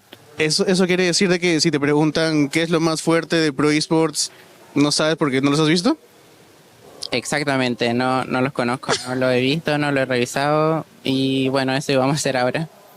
Exactly, I don't know who they are, I don't know how they play, and we're just gonna check them out. Wow. Okay, this is the first time I've ever talked to a player and they have not studied the next matchup. That's good to know. Good luck. Do you have a message to your fans back at home, and considering they were up very early to support you yesterday? ¿Tienes algún mensaje para tus fans, ya que se despertaron temprano para ver tu partida ayer? Sí, que nos sigan apoyando, ganemos, perdamos. Bueno, la fe es lo último que se pierda, así que gane el mejor equipo. Yes, please continue supporting us. The faith is the last thing you lose. Please continue supporting us even if we lose or if we win. And thank you. We will always support you. Thank you so much, Shin from NDD7. Thank you so much for the translation. Who's going to throw it over back to you guys. Wow, great to hear from Shin. I mean, that was kind of playing on a knife's edge, but in a way that maybe we didn't expect. No prep, but staying present. Hey. And LaFell, I mean, hey, something's working. I mean, like, if I beat TL, I'm like, who cares? I didn't know them. I don't know who's next. I don't know who I am. We didn't text. Who are you, man? They you know what? Hey, they came in no pressure. No pressure. No pressure. And no expectation. And also 32% say they're gonna win. Well, how can you not have a little bit more than that? They just took down Team Liquid PH. You gotta know that there's something to the tank. Can you continue? But against Pro Esports, that's not gonna be the easiest thing in the world, guys. Some quick early thoughts before we head into the draft. I mean, this is looking to be a really good matchup. Yeah, man, it is. It's gonna be tough to call this one, especially again after what Entity 7 showed us. I have no idea because Pro Esports definitely looks good too. I mean, like, for me, as long as they're able to get a good draft for Coily, it's going to be great. That Yusichin didn't work out. Everything else looks good. Well, Cambodia and South America continue their run. One of these regions is going on to the knockout stage. In a moment, we'll find out who. Oof. We started off the last day of groups with a reverse sweep. 2-1. To the side of Team Spirit going up against Guangzhou Gaming. And boy, after game one, I was kind of scared for Team Spirit. I was thinking, will they make it out of this alive? Well, they did. Guangzhou, they really tried their best. Honestly, that first game was incredible. Game 2 felt like a bit of a lull, and then it picked up, and Team Spirit were victorious at the end of the day. Sunset Lover was very proud of himself and the team. It would not be their first time that they had made it to a knockout stage, and there's more to see from Team Spirit as they crushed that Guangzhou key at the end of it all. But we still have 3 more games today. Best of 3s. There's one team advancing to knockouts, one heading back home. Let's start off with our second matchup. Please join me in welcoming Pro Esports. Having played the longest game of MSC so far, Pro Esports have shown their mettle. The pressure is on their shoulders to send Cambodia back into the knockout stage after an almost 2-year drought since MSC 24. They have what it takes. Can they apply it in practice today in this matchup of champion breakers? You know what, Milosh? This is gonna be a very spicy one because Pro Esports will be going up against Entity 7. Yesterday, they shook the world of Mobile Legends by eliminating the defending champions. But their job is far from over. For their tournament life, for their region. They are ready to do whatever it takes to stay in the game. You heard it even in their pregame interview with the turnout. They're coming in with just good hearts and spirits, vibing through this. They have their own preparation, more focus on themselves compared to what their opponents are setting up. So we're about to get this one started. Please, Entity 7, please, Pro Esports. My friends, you may go. Place your keys. Players, take your positions. The bout, again, a reminder. You win this game, you make it to knockouts. You lose, you are out. Goodbye here at MSC as both captains do a little shake. And let's get this one started once again. Back to our panel. 2023 was the last time that the knockout stage hosted a Cambodian representative. Can they get back here in 2026 at EWC here in MSC? And on the other side of things, South America and the Americas making maybe the start of one of the biggest and most historic runs we've ever seen from the bottom side of the bracket. Can they do it again and take down Pro Esports for a spot in the knockout stage? All of that coming up here. And of course, Lefel, Naisu, I mean, so much has been determined by the draft, not only in this meta, but also so many great moments can be determined by your participation in Rhino Day. A new interactive, happy effect. I wouldn't dare start this very important series without mentioning it, because of course, what's more important than spamming some emotes in game? That's the best. That and the recalls. Recall, yeah. I was about to say, yeah. Rhino Day, get those And emotes. The third one is all chat easy. Yes. Yeah. After easy. like a 30-minute game. 30-minute game. All easy. And I gotta say, this one is gonna be very difficult to call. Like, I feel like even if we try to go for a coin toss, the coin will just stand in the middle. Yeah. It would refuse to show heads or tails, because even they're like, well, Entity 7 defeated TL. Call it. What was that? What was You gotta call it. You gotta call it. Call it. Oh, I was like, was that you, Lefel? Like, oh. What are we playing for? Come on, man. A little No Country for Old Men? This is tough to call it, man. Come on. I'm calling it. You stand. Oh, here we go. Hey, be men. I'm calling it. What do you call it? That's pretty good. Heads. Heads. That was Who's what? on heads? Famous scene. Come on, man. Good question. I have no idea, because, we've seen Pro where I would say where they fall short if the game goes extra long, where it does seem like they get a little bit desperate on trying to end the game early, and then it just doesn't work out. Yeah. And also the draft of the Yisenshin, where they go for hyper, where everyone else's utility is only Coily, which on paper it sounds like a good idea, but maybe just a different hero. If we had to break it down, like draft-wise, as we look at what map we're going to be playing for Game 1, the Eudora was a main point of contention for a lot of these teams, where they just go ahead and grab it, like we just saw with Team Spirit. Utilize that with Sunset Lover 3 times in a row. So expect that to be one of the big trades here. Obviously junglers too, but you know, with this, again, hide on bush. If I recall correctly, he is the only one that has been with Entity 7 all the way back in their appearance to the wild card in 2024 at the very first EWC, you know, and now they have this mix from the Latam region, from Ammer, and they've made it all work together. It's kind of like these pieces of the puzzle that all came together, where, you know, we've seen Doom struggle even in that gold lane, but then the adjustments that they made when he played against Teddy was all that they needed to do. So you can't really count out either of these teams, because over the course of their matches that we see now, they've just adapted so well. I know Shin and Hide on Bush have gotten some conversation. I want to point out Doom. I think he's been great as well. I think he's a big part of why Entity 7 was able to win. I've been seeing so many focused conversations, as they should be, on the jungle and the EXP lane, but the gold laner, when playing well, is that extra win condition that opens things up for you. In this moment, you're seeing that win condition maybe get taken away, which was clearly the Marcel 100% win rate, Fanny, the Zushin, as well as the Uranus, the Phoveus, and the Atlas, all gone. And a fun fact here, Lefel, about Coily. Yeah, Coily led Pro Esports to an undefeated regular season in MPL Cambodia Season 10, getting both the regular season MVP as well as the finals MVP. And now for him, he is going to grab the lane. Shout out to Rainday for calling all the heroes, by the way, because we got to talk about how Pro Esports, they're batting out all the front lines, making sure that I think they just want to go for a heavy dives and they don't want anyone to interrupt that. And then for Entity 7, I feel like the Fanny is a respect. We've seen, even though Pro Esports did lose, Coily is very strong at the Fanny. Yeah, Coily, again, you know, one of the... Eudora pick, let's go. I'm just expecting it to be the Eudora. And then Belric? Eudora, Belric. But Coily, I think because of what he showed mechanical skill-wise, he's fine with it. And that's why they just go ahead and grab themselves the Ling. I mean, imagine, too, you know, the Ling doesn't have as high as a win rate as the Hirara, but when you put it in the hands of a player like Coily, you can really do some amazing things across the map. No surprise there, Belric, and there's the Eudora, right? So that is the mainstay, usually the trade that we see over on red side at first phase. Now, I wonder if Pro Esports does something different here with their next two picks. So basically, like, the coach is asking, like, can you use the Ling? And he's like, I mean, just don't get stunned. Yeah. Right? What's so hard about that? Just don't get stunned. High execution, man. And when you have a high ceiling character like that, which clearly has a low win rate, doesn't mean it has low potential. Because the best players bring out the things that if you're not comfortable with it or you're just playing it for the meta, you can't bring out. You just don't have the time to get that comfort.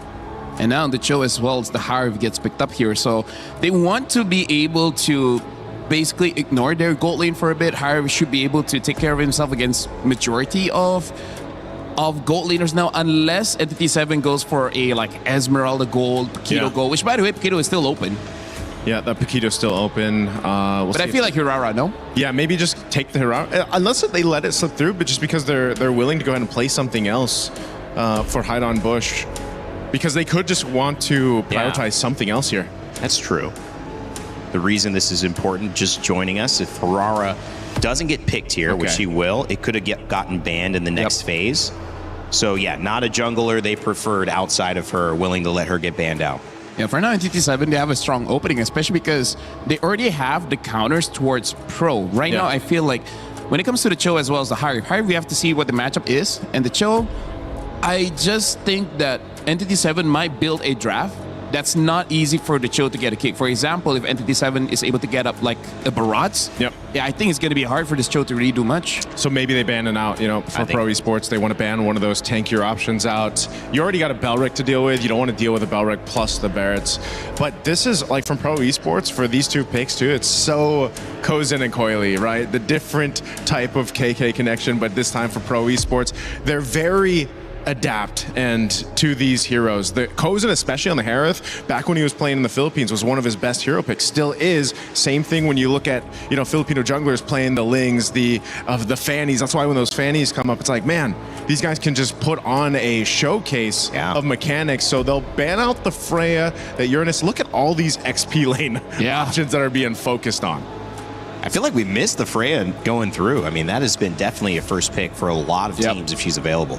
I was thinking whether she would be picked up here. It's just that I would say it's only good for Pro Esports because they're already having a draft that wants to dive in. When it comes to Entity 7, they don't really need that. And now, not a EXP ban, they ban out the Brody instead. And now the Esmeralda has been picked up. And because there's a Harv there, we still don't know whether this Esmeralda goes gold or EXP.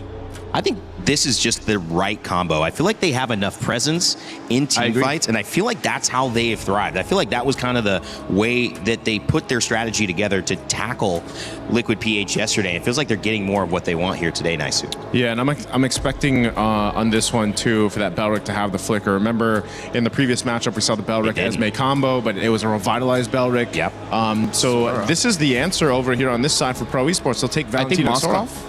Yeah, you got to take. I think. I feel like if they want a marksman, I think the Moskov works perfectly here against Pro Esports. I agree with you. The only reason they don't pick it up if they pick up a Paquito Gold. Paquito Gold. It's only either or, but I prefer the Moskov. Well, the Melissa still available also. Oh yeah, true. And you do have a Cho, which that would do okay against, right? I'm curious. I feel like the Moskov. They played it yesterday, didn't they? I think they did play Moskov. And Doom had a pretty good game. If I'm Doom, I'm thinking, I mean, it's comfortable. It's in the meta. It serves what we need. I like it. I think the combo might just be, do we do this or do we do Melissa instead? What's your take? Well, they go carry. Oh, carry. Wait. Which is interesting that they go carry because... Carry? Yeah. It has a good lane against Harif, but then after that, there's no high HP hero on Pro Esports. Hey, that's exactly what I was thinking. You're not gonna you don't need to shred through anyone, and you know, carry has one of the lowest ranges, attack ranges for a marksman. So you're gonna have a difficult time. Maybe they just want to rush Lord later on with the what I'm Harara thinking. to just get it. Yeah, blitz the Lord, perhaps. Very but- interesting. Yeah, interesting choice there on the last. Maybe also just that has one of the things where it's like, we got to go with comfort on this, and a lot was banned out. Yeah, all right. Well, this is going to be an exciting one as well. Our second series of the day begins. Pro Esports from Cambodia versus Entity 7, both on dream runs. Will the dream continue, or will one wake up to find it was just a nightmare? Ready for our Series 2 cast. We've got Trex and Brigida. We're jumping into the land of dawn for the second series of the day. Entity 7 coming off of the momentum of a big win, while Pro Esports trying to recover themselves after yesterday's loss. Two different stories looking for the same dream. This is game number 1. Trex and Brigida bringing you the action. How we feeling, Brig? I can't help but think about what our panel was also wondering about before we headed into this game. The carry last pick and choice here for E7. Is it really comfort? And are they looking for a specific angle to play around this? Because you don't really see it paired up with a pick-off-centric setup type of roamer. It's more on a Bellering that you see in the hands of Backend, but we probably will figure out what the plan is for E7 here, because again, laning, it's pretty much guaranteed. You could see it just now. Kozin is not having the best time of his life. Yeah, but honestly, this is also a pretty comfort pick for Kozin. We did see him on it yesterday, a little bit of damage. Oh, Shin flickering out. That was close for both mid laners. Both flickers are already down. Imagine that. Yeah, already some aggression, but still no deaths on the field. Taking a look at the emblems, both mid laner and Roam on the side of Pro with some speed to move around the map, and the Bargain Hunter into Kuza. But look at the damage already on a Doom. A nice pick off by PP. This is gonna be bad. This is gonna be bad. You wanted to rely on the carry for the laning, but even then, it was just a bit of help even from PP, together with the concussive blast just taking you out. Not to mention even another trade at least was taken, but that's just onto PP. So I think they're gonna be okay with that. Shin though in mid without the flicker won't be able to survive that attempt from Coily on this lane. Does Bush find one? I don't think he will find a re-engage from Coily, and the damage too from Sa. Pro are now 3-1 against E7. Yeah, all before Turtle as well. 700 gold lead in the hands of Pro. If they can translate this into a Turtle, we're looking at 1.5k gold lead possibly. It's going very well for Pro, but Entity 7, whoa, what? All around the map now. That was on a the solo top side, kill. down on the bottom as well. Doom, there's no way. Okay, he does get to dash out of this, doesn't have to purify, but this is looking bad. Both sides are not in favor of E7 just yet. Pro, they will have enough time to catch up to this objective. E7 are bursting it as much as they can, but the Way of the Dragon lands onto Bush. Tempest of Blades and Coily finally securing the turtle. E7 no longer want to fight Trex. Exactly what we thought. You get that Turtle, and now Pro has a huge lead. Luckily, Doom didn't go down the second time. He has already taken a death though. Purify is going to be up on the top side. Akashi taking the death. So both off lanes just kind of suffering. You add that up with the mid lane as well, the pressure. Wait a second, a little bit of action. Kashi should be able to get away from this, but the pressure that Coily's been able to bring in the mid with Saw and P, Entity 7 just having trouble dealing with it all this early in the game. Yep, Pro Esports have seemed to polish the early game, and they're dealing with E7 really, really well. This is something you were seeing from E7 yesterday when they were just able to dominate against Team Liquid, but right now Pro, after that loss, it seems like they've learned so much. Just even looking at the level advantage, you don't want to see your gold laner almost two levels behind at this point in time in the game, and even your XP lane. But wait, Coily? All alone up top though. Does he get caught? He's willing to exchange some blows. He can afford to.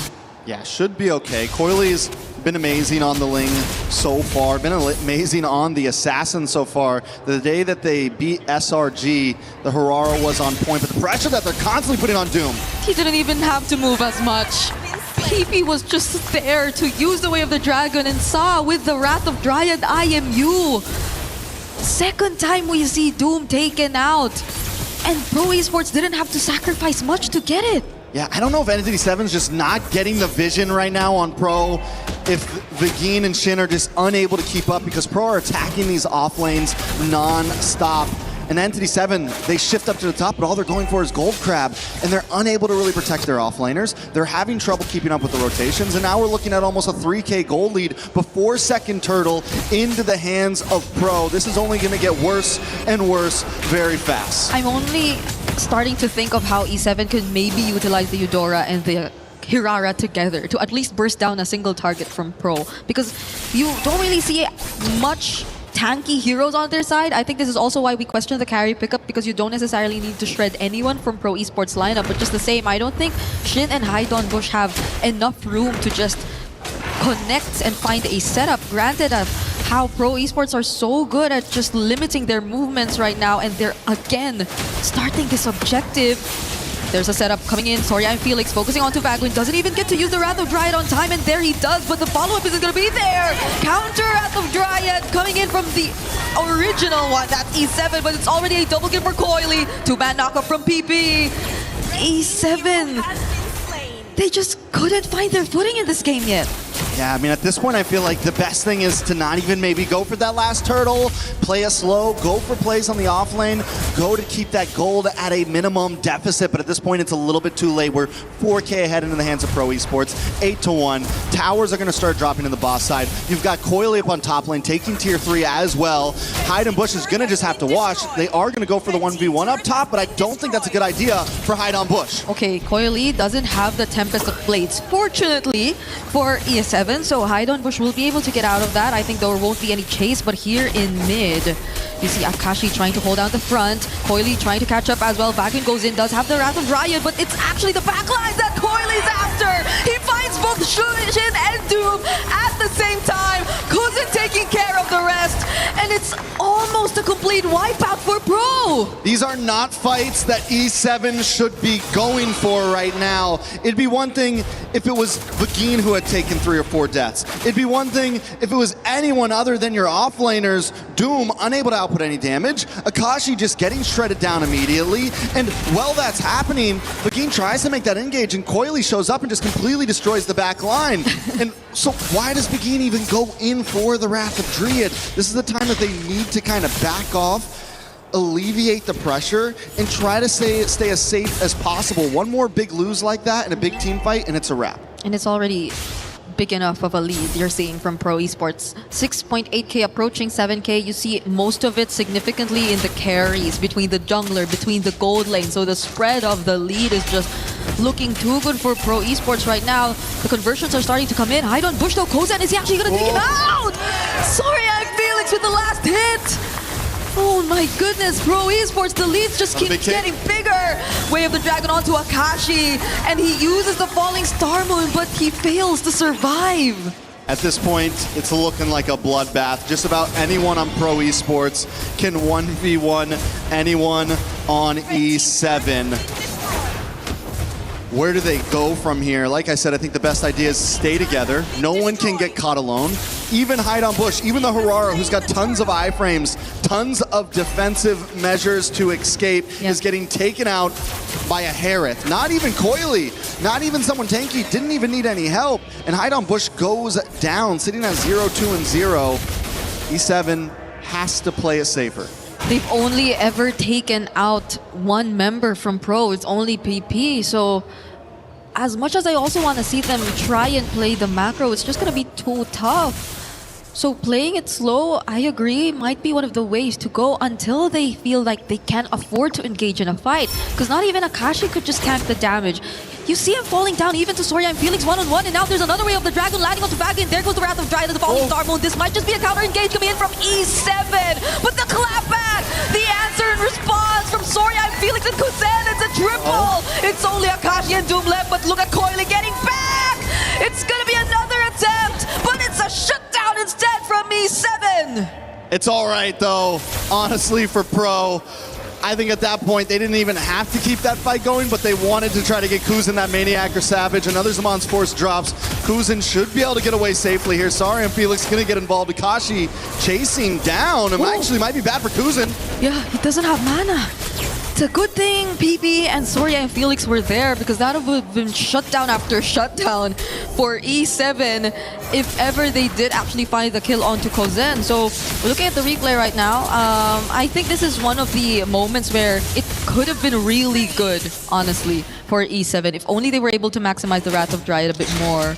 But the sustained damage from Kozen is just too much. There's no one to deal with these high mobility heroes who just constantly surprise the back and attack the back lines. Where do they go from here? Once again, we keep asking the same question.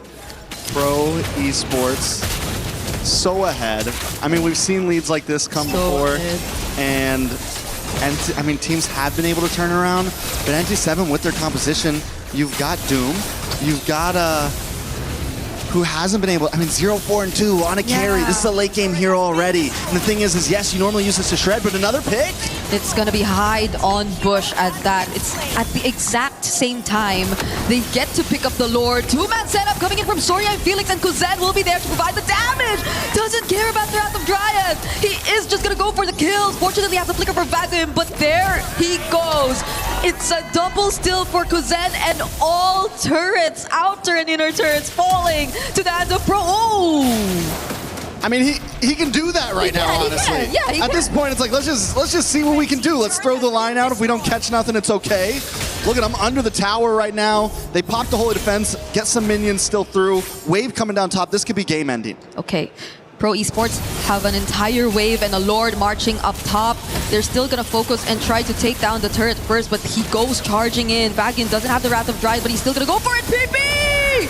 Finding another kick, it lands onto Shin. Coily too with the Tempest of Blade. There might just be a shutdown right now from E7, but that's about it. As they're looking to get more, Vagian, hide on Bush. 3 members already eliminated from E7. Can Doom and Akashi deal with this by themselves? The Lord's already in the base. They're trying to go for more kills instead. Akashi down to half HP, finds PP. But that might be at the expense of his own life. But Kozen, he finally finds it.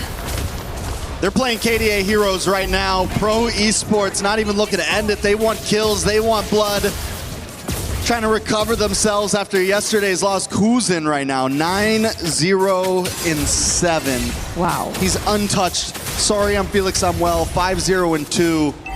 Overall, Pro Esports have completely dominated, but maybe the best plan was to target on base in that last push because the clock is still ticking. 72 seconds for next Lord.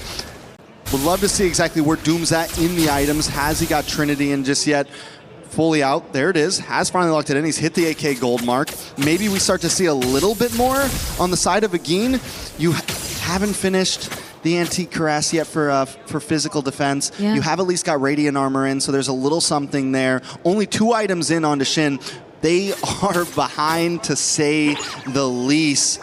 And yeah, you have some damage output from Hide on Bush, but the thing is Hide on Bush can't last, can't actually get in there. And every time you do get past, Sar and Felix catches you, or Saw steals the Wrath of the Dryad and catches you, and it's the same thing for Akasi trying to come in to absorb the damage. I feel bad for both Hide on Bush and Doom. Really, you want to find these creative angles. Oh, Coily actually tried to take down that base turret all by himself without a wave. Could have been a possibility, but there was fortunately quick response from E7, but it doesn't change the fact that Pro are still ahead. And going back, Hide on Bush, aside from the fact that there's so much catching up to do, I agree, it's just so tough for him to go in. You have to anticipate so much punish. Soria and Felix, Sa. There's just a multitude of ways that Pro Esports could turn things around with this lead, so E7 could probably not afford to just put themselves out there, but they'd still decide to get out of their base. Now it's Akashi down to half HP, PP in the back lines! He's gonna find shit all over again in the IMU Wrath of Dryad. Or it's not actually the IMU, but there you go, finally, it's a shutdown from Doom! He hide on Bush! Finding Kozen too! E7 turning that around. Yeah, able to get a big catch, and the damage does seem to be there. We talked about this the other day. All it takes is 2 items for Eudora to really start outputting. It took about 12 minutes to get those 2 items, but Shin is finally there along with Doom. Pops a speedy light wheel, and the combo with all of it together, it's a lot of damage. Saw everyone just had to essentially run for the hills. 2 members go down. Lord is still coming though. Pro Esports unable to stall it. It's just going to be 3 pushing in. Great timings from E7 here. The Wrath of Dryad especially. Coily going for Hydon Bush. Had to force out the iframes. There's just so much damage already from each basic attack that you get to see from Coily. But just because Kuzen and Soria and Felix aren't here, E7 defend and live for a bit more longer in this game. All right, so Entity 7 able to defend, but they still have no inhibitors, have only taken one structure away from Pro Esports, and Pro Esports are hungry for the end. PP wanted to go for something there. I think it took a bit too long. E7 too were just really grouped up together, so I don't think it would have been easy for him to find a target. On top of the fact that Pro Esports, they're not all ready for the engage just yet. So E7, again, defending. They're taking it slow. Bit by bit, we're getting there. We saw Doom on the 8k gold mark earlier. Now he is actually complete. Yeah. All it took was a couple minutes, a couple kills, a little bit of gold between the teams, some shutdowns, and he now has the Rose Gold in. Be prepared to see some item swapping. This is big for Doom. This is big for Entity 7. Oh, it's Shin all over again. They really want to go for Shin. First Wrath of Dryad, final use here by Vagabond, but get knocked up by the Tempest of Blades as well. And Kuzen on the other side, trying to take down Akashi, will be able to do so as Doom falls to the hands of Coily. Hydon Bush goes in. He finds a trade, but it's just going to be Coil. Is it enough? There's a wave coming in mid and top. Hydon Bush and Akashi will be here to defend, but Kuzen is just going to set his eyes on the base. Salmon forced to end things, but they clear out the minions. Another potential outplay from E7. And can they do this? Kuzen finding Akashi does eventually get the kill, but the minions have spawn tracks. 5 seconds for Shin. Kuzen drops him on Force. Hydon Bush with the iframes. They're still to defend. Kuzen just wants free shots. Hydon Bush, the stun. Shin doesn't actually land it. Finally gets the burst. And now E7 defend once more. Entity 7. Like I said, the momentums from yesterday's game still hold strong as they hold strong for their life in just game number 1. A beautiful defense, honestly. Hydon Bush all alone, able to get some nice iframes. Defend. Akashi also gets back to the base. Pro Esports felt like they had it, but now Entity 7 working on the Lord. This is something our panelists mentioned. This back in. Flicker! Wrath of Dryad! Coily is down! Can they finally get this objective? Yes, they do! E7 are turning things around. Hydon Bush finds a double, and Sa is all alone here. That's not your base, but he's being cased! That's not your base. It's looking reminiscent of yesterday's game where Pro Esports had the lead and just couldn't finish it. Entity 7 right now. You know, we gotta say, they got that dog in them right now. And they are ready to push this game to the limits, pushing Pro Esports to the limits. It's 30 kills on the side of Pro Esports. What if that was the plan all along? You know, we need to suffer a bit. Yes. But we get to a point where we just get to rely on builds Doom. character. Yeah, you build character, you know, and this is something E7 have been building for 17 minutes now, Trex. It's the villain arc right now. You gotta go through pain sometimes to be ready for the big battle, and Coily can no longer win the 1v1 against Hydon Bush. That changes things significantly in this game. E7, they still have the Lord, but it will be dealt with by Pro. Soria and Felix doesn't find the setup there, and E7 are looking to disengage. Coily doesn't get access to his purple buff too. Imagine that, E7 are suddenly the ones in control. That 10k gold lead is nowhere to be found. No, we are officially in late game now. Maxed items all around. Immortality has been picked up by Doom along with the Rose Gold.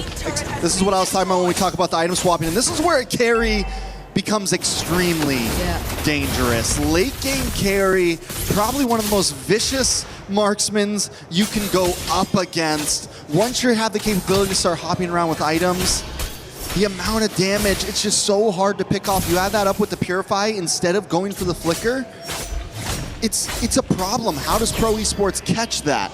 Now, they've been able to find some moments, but the problem is before they were going for Shin, before they were going for Hydon Bush, but I think they need to change their priority on where these Way of the Dragons are going to be landing.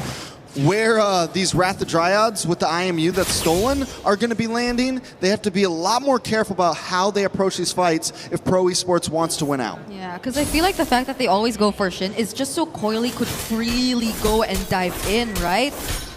But even if he gets to do that, I don't think Pro are able to handle the damage that you're seeing from Doom anymore, like just by themselves, like without them allocating the right amount of crowd control just so Doom doesn't get to cast the speedy light wheels efficiently every now and then. So there might need to be, yes, I agree, a bit of change in terms of targeting for Pro here, but can they find Doom? This isn't the best KDA you're going to see on a carry, but we're in a different timeline now. We're 19 minutes into this game. I feel like this would barely matter, but ooh, that's a lot more defense items getting picked up. I think Doom has the Immortality and both the Athena's shield in his build, if I'm not mistaken. Yeah. Picked up Athena's shield. Okay. Gets rid. Or wait. So that's no, because you get some shield from the Athena shield. So it's you sell Athena's, you go into Rose Gold, you pick up Rose Gold, you go into Immortality, you pick up Winter Crown. Oh, okay. I'm guessing. I don't know. Oh, it's a lot of buy and sells, but who gets this retry? It's Bandit! Not even a retry holder. Doom finding the last hit on the objective, and now it's a disengage for E7. They don't want any trades. A lot of resources wasted on Akashi there. And that helps Entity 7 secure this Lord, enhanced Lord at that. They need to try to sync up these waves as much as possible. They may not be able to end here, but they can at least take inhibitors. Pro Esports on the other hand, this is what I was talking about. They have to think about a lot harder on how they do these fights with the 1v1. Okay, iframes, hide on bush. Might just go for the outplay here. Coily no longer has to test himself. Plays Shin! Flickering in, can he make it? He doesn't catch Coily. Also gets to pick up the Immortality just in time. Whew. Collect it, prepare ourselves. Because the Lord is making his way downtown. Yes. PP, can he find something here? Okay. There's a Lord. Kuzen still has Zaman Force. And they pretty much will have enough time to deal with this Lord, at least for now.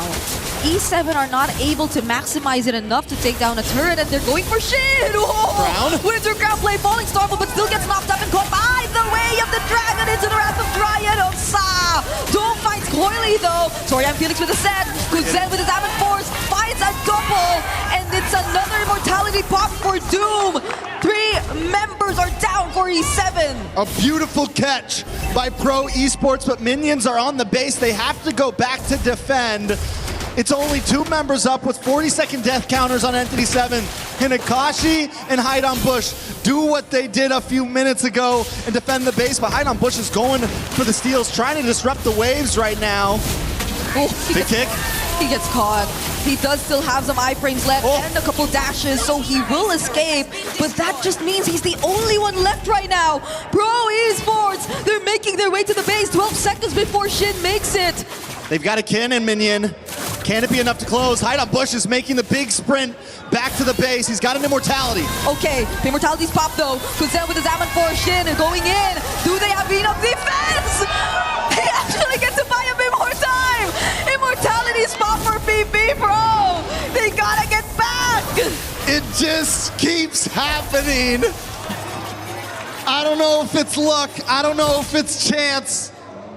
I don't know if it's pure skill at this point. Entity 7 just keeps on hanging on. We're 23 minutes in. Another Lord on the map. Akashi's up in 17 seconds. And it's a 5v5 once again. Pro Esports trying to make their way to this Lord. Do they burst it down? Hide on Bush picks up a purple buff.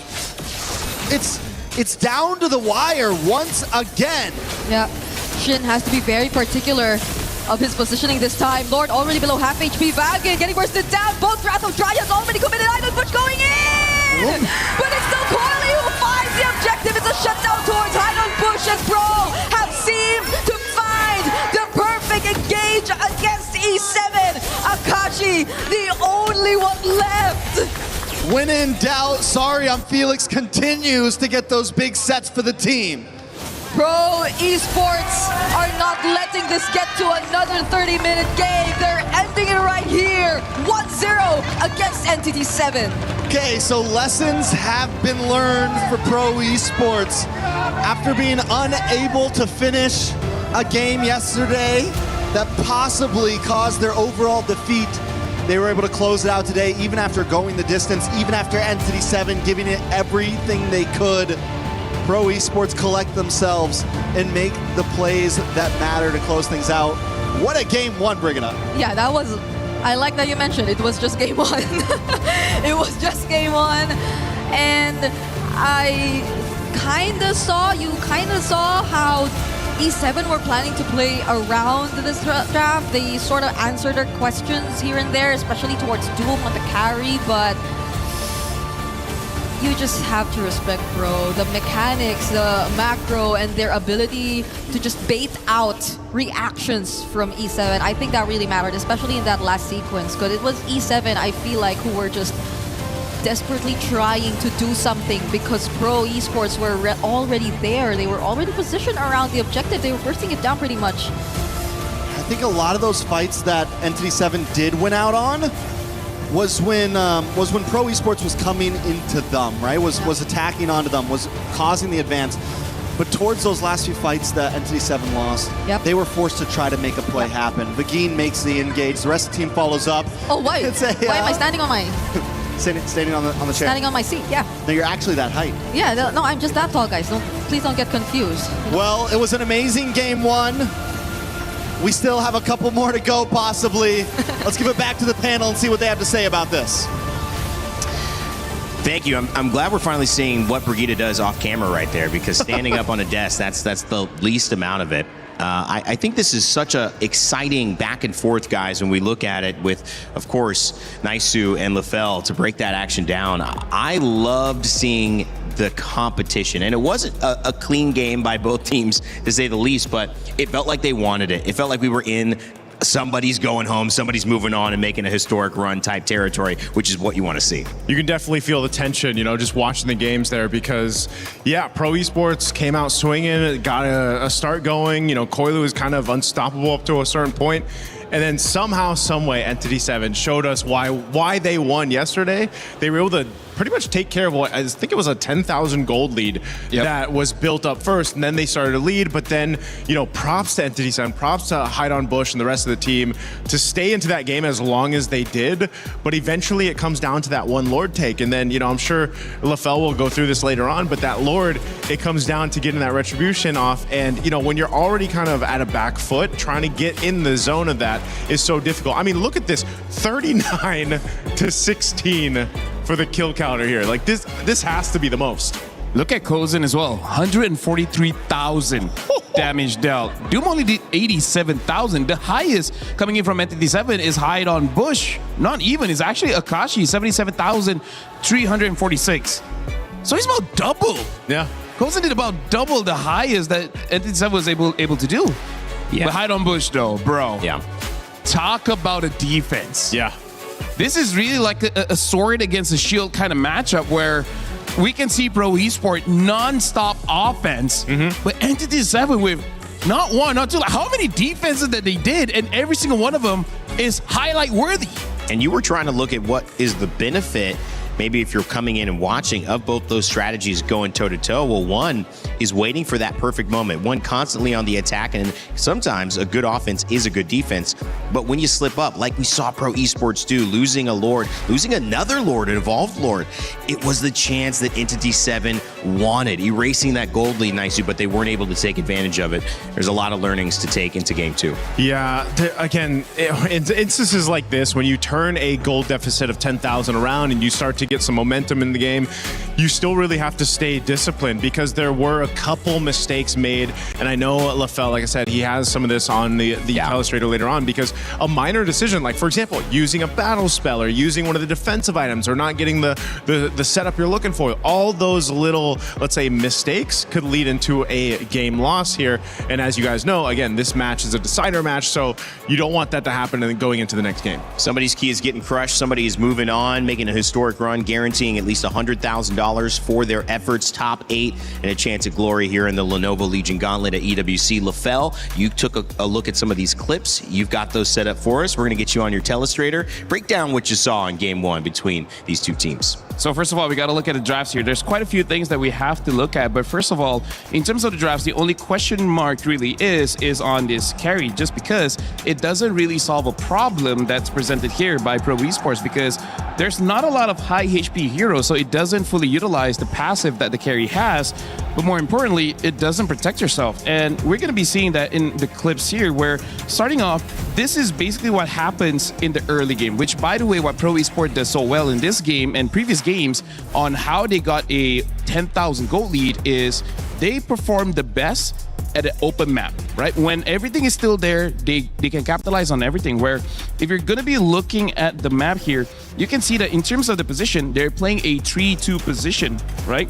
So 3 at the top and then 2 at the bottom, because one of the reasons that they understood is that Doom made a crucial mistake where this is basically like the safe place for you to be as a gold laner, and multiple times Doom actually stays in this area, which, yes, he wins the lane, but you're going up against a Ling. Ling moves very fast in the game, and we can see here that's basically how it keeps going on. See, Doom moves forward again, gets ganked. I'm only showing this clip, but it happens multiple times as we see in the game. I feel like the first 3 to 4 ganks are all in the gold lane, so that is something that could have been remedied if they pick up something like a Moskov, because Moskov can basically protect himself. He doesn't need any rotation. And you see, honestly, there's no rotation going to the gold lane coming in from Entity 7. And this also shows why I would say the best win condition for Pro Esports is just to play outside of the base. Once you get inside the base, it does become quite difficult, because if we look at the square that Entity 7 always forms, they try to clump up together, but what Entity 7 does is they split them up. It's not a front to back, it's front and back. As we see the team fight coming up here, they are pulling the front line away, and then you can see a clear separation here where the front line as well as the back line is clearly separated, and the one going for the back line is both the gold laner as well as the jungler. Massive damage, and there's really nothing that Entity 7 can do, and this is why Entity 7 keeps losing those team fights. They just get separated. But then things start to change when we start going into the map here. Get into the base. This is one time where I would say they made a grave mistake, where they're put into a situation where we can see multiple members got stunned up by PP on this Beleric, right? A very big ult hits onto basically everyone. Look at all the taunts there. Everyone was taunted, and that's the reason why they lost this fight. But then we go into the base, which, by the way, hide on bush. This crazy, man. I would say this is a career-defining highlight where you can basically show to all the teams, like, this is what I can do, right? On the Herrera. But also, this is why they cannot end the game. This is something that they've done in the previous draft as well, where they're so good at splitting the fight. But what if there's no way to split them up anymore?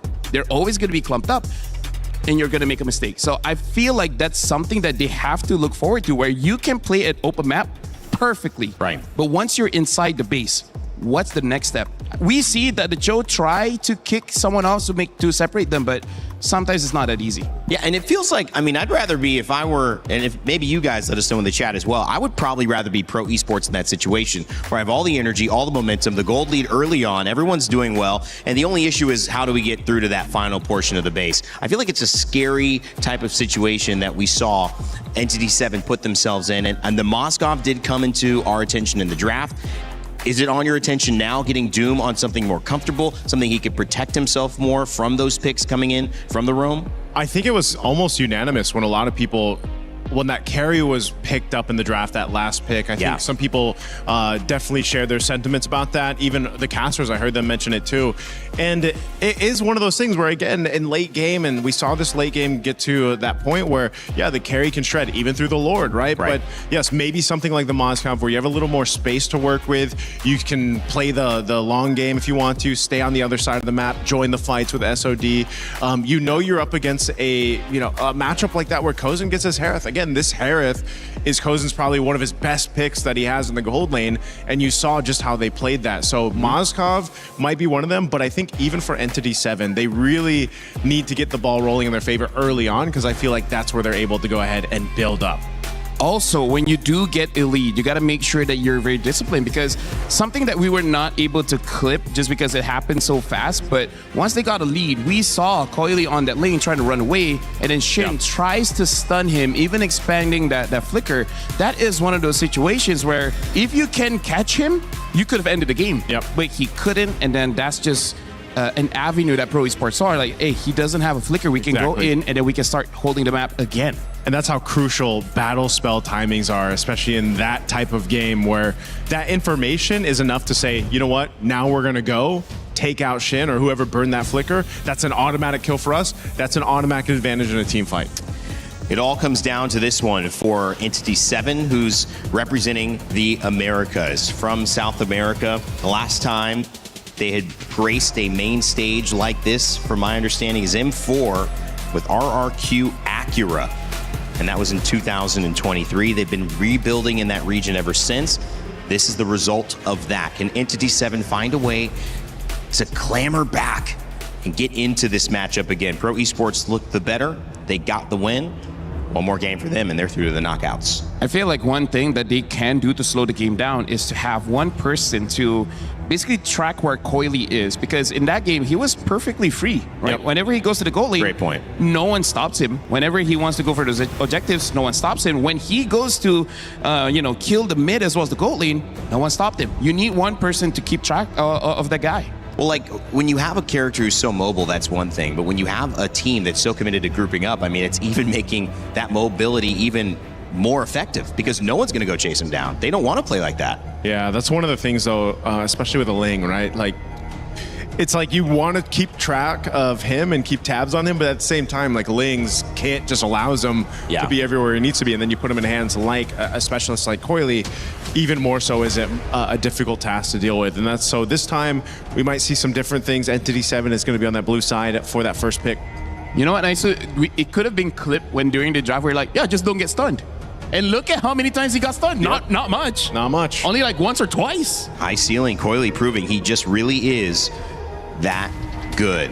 One of the junglers we've been keeping an eye on. Pro Esports looking to use his expertise and ability going into the next stage. Hide on Bush. It's been getting a lot of conversation on the LATAM side. The man of many hats. Hide on Bush does it all for his squad, leading as the jungler, captain, shot caller, and taking on coaching and analytical duties whenever needed.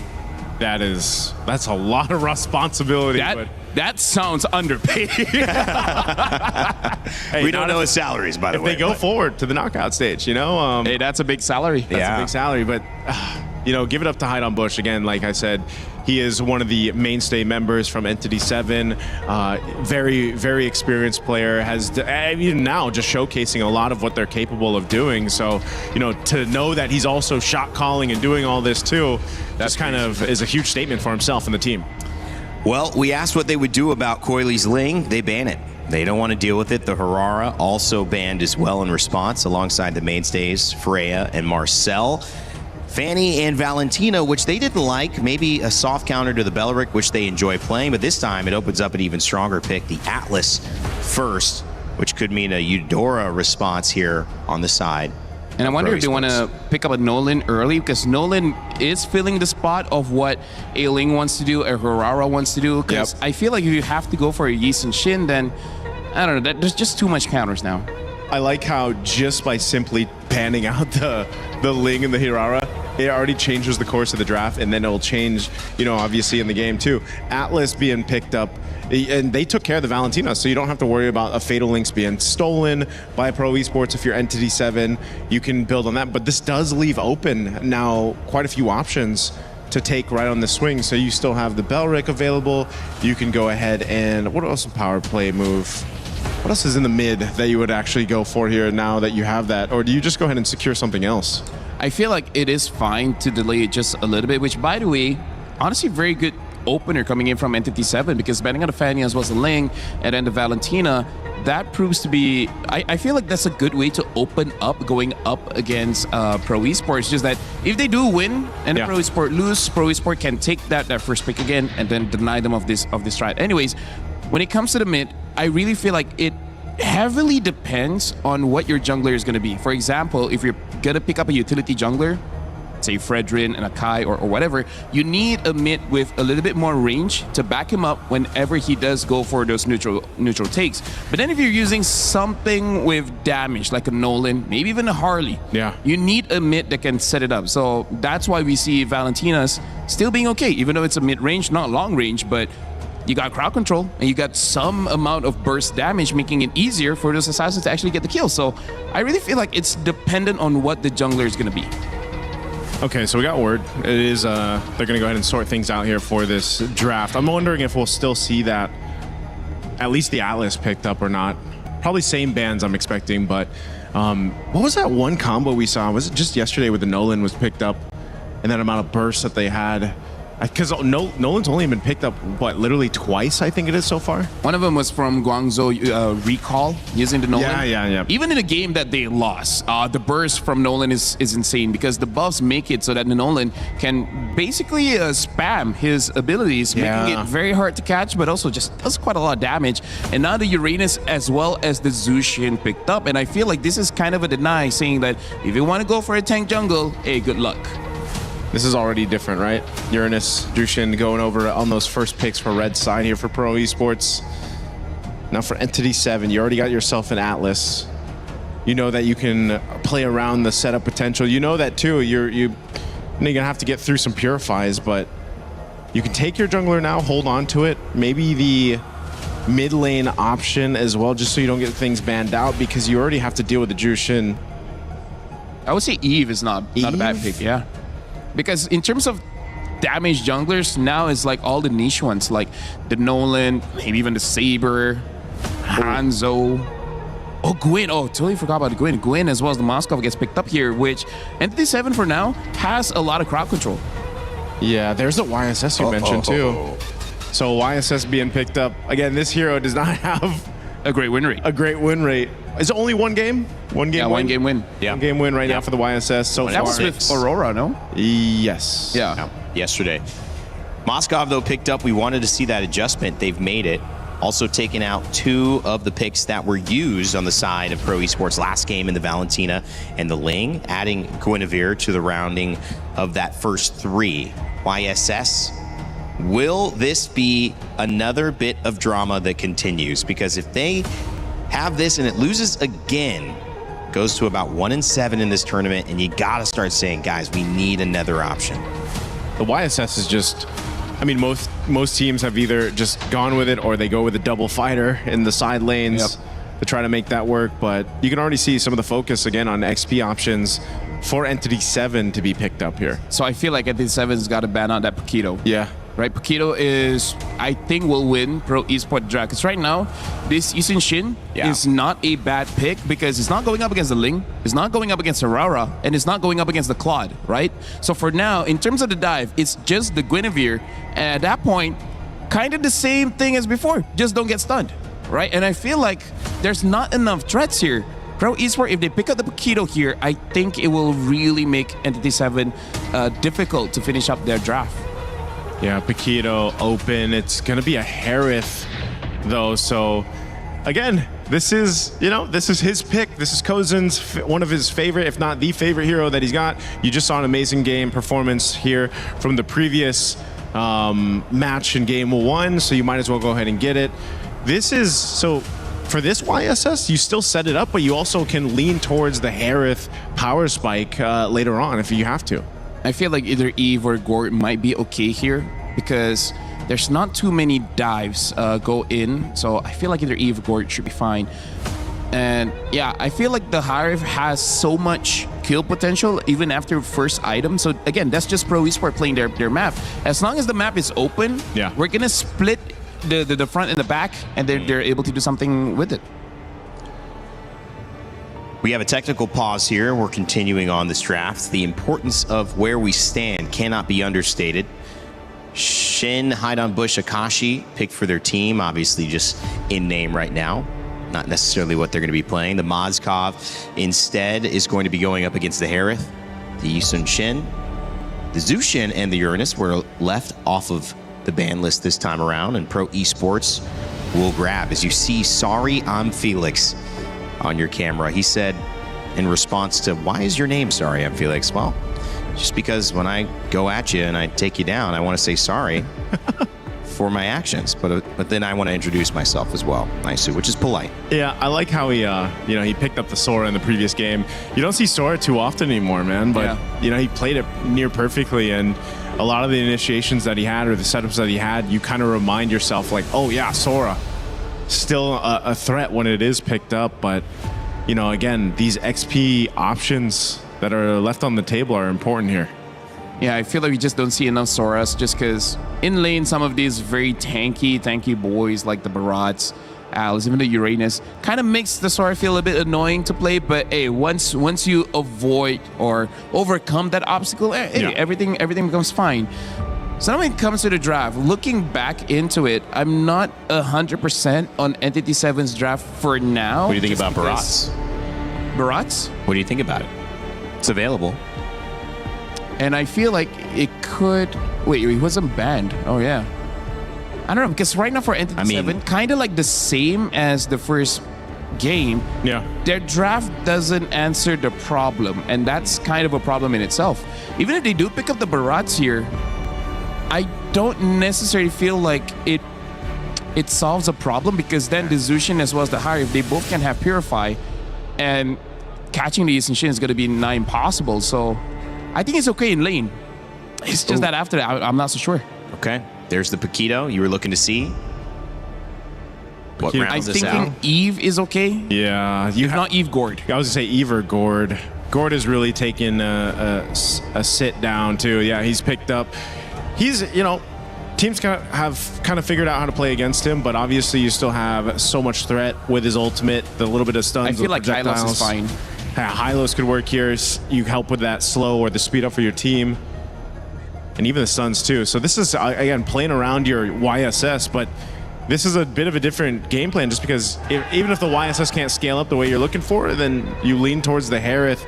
The Jushin too, even with that nerf, again, she's still a threat. It's almost like that, the Sora to an extent where it's like, oh yeah, there's still a lot of utility that's available here to set things up for your favor on the team fight. And the answer is going to be the Gatokacha. So a good, sturdy lineup to go ahead and protect your members here if you're pro esports. Yeah, I feel like they pick up the Gatot here just because the main threat is going to be the Moskov as well as the Paquito, and his passive works really well going up against physical damage dealers. So we'll see how it turns out for now. Pro Esport does seem to have a pretty good draft. It's only like, can the Yusin work out?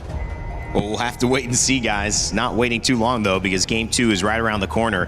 Yusun Shin's been a topic of conversation here at MSC. Over 5 days of play here on the Lenovo Legion Gauntlet. He's gone 1-6 so far. Will it be 1-7? Or will it be 2-6 and start to turn things around? It's Game 2. Maybe that's a little bit of a sneak peek at what's going to go down. We got Trex and Brigida on the call. Let's see if Pro Esports can move themselves into the knockout stage. We're jumping back in. It's match point for Pro Esports, but if we take anything from game number 1, it's that Entity 7 will push them to their limits. Taking a look at the drafts, Brigida, I am a fan of Entity 7's draft here. So much combo play, so much ability to just work together, and even if one member misses a skill, someone else can back it up. Pro Esports, on the other hand, they went for this YSS, and the only time we've seen the YSS work so far, which is once, is with the double fighter. They take the risk, they pick up Kuzan on a comfort pick with this Harith. Do we think it's worth it? Do we think this can work?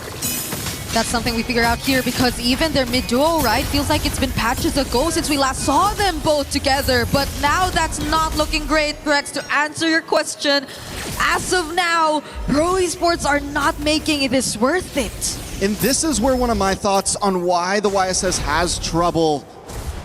It's such a high crowd control meta right now. And when we take a look at Entity 7, literally every single hero on their lineup has some form of, if not big, but at least small crowd control. Small stuns, big AoE stuns all around the board. And it's going to make Coily's job so hard here, especially with the fact that they don't... Ooh, a little bit more action.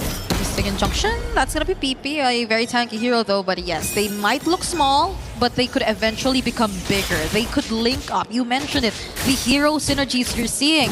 It's an Atlas Guinevere all over again, and we've seen countless times these two heroes being played together. But Kuzen, if he goes down too, that's really, really bad for Pro. Both carries have been taken out, but there might be a trade here. Coily finding Hide on Bush. Surprise Hide on Bush re-engaged on that one. I felt like maybe he'd just go for the runaway. Maybe didn't expect the Mountain Shocker to get the stun. Maybe he thought he could get a quick Violent Requiem off if he could get the stacks off. But he does go down.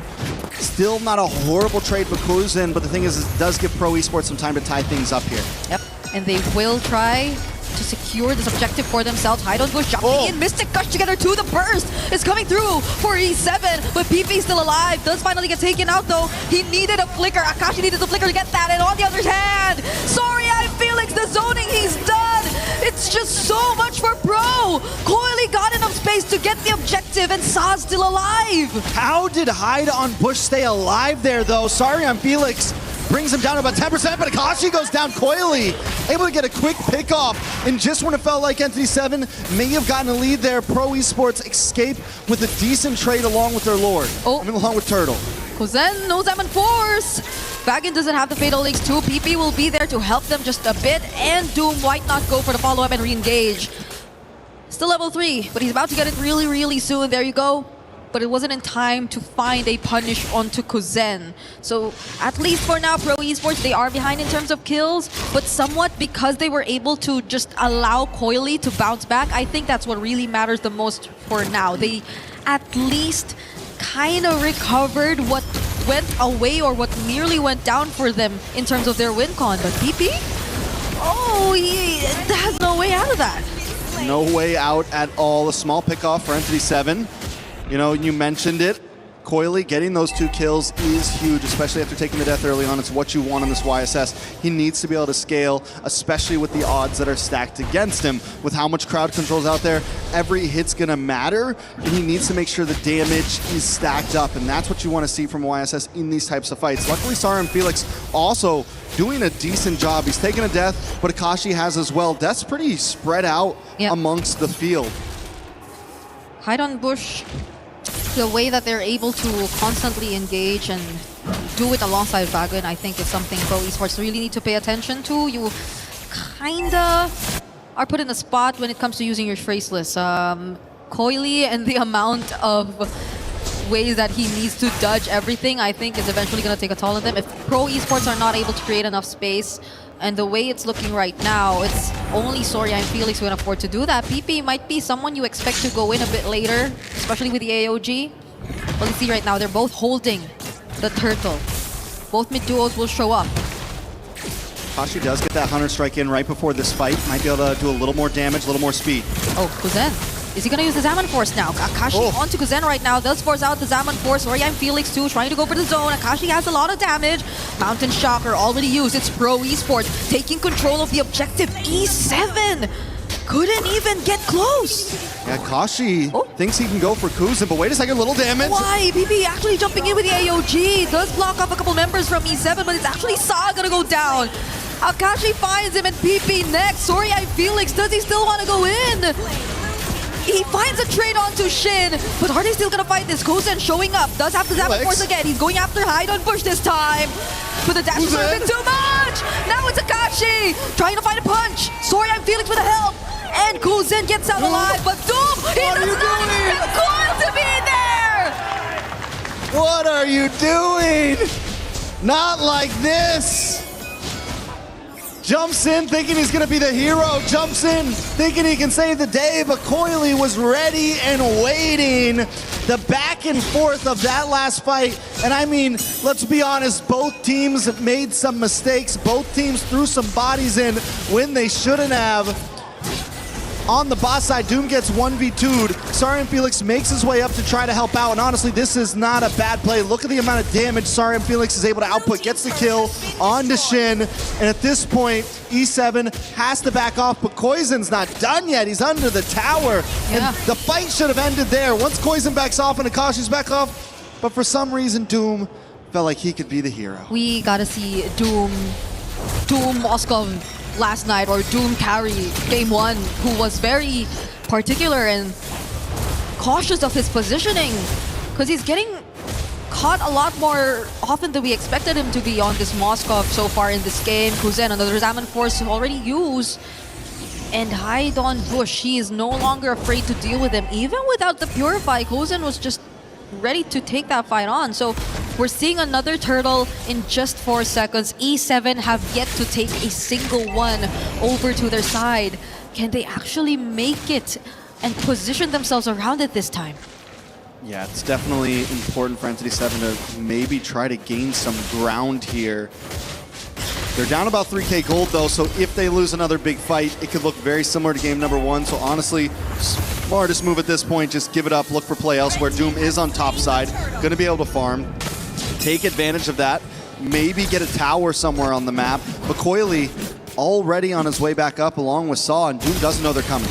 Yep, sorry, Felix is just someone E7 are having a hard time dealing with at this point. You really want to expect the damage from Shin, but there's not enough ways to just hold down Sorian Felix on this Uranus. Enough time for the Mystic Gush to just really shred him down. Also has the Purify, so that adds to the problem. Out there onto Fakin. Does have the perfect match. Is going to be safe, but even then, right, they gave up the objective, but I don't think we saw any trades across the board. Not even that tier 1 up top was dealt with by Doom, and I think it's also about time they kind of feel a bit more pressured because Pro Esports, they're just dealing with all of the win conditions one by one.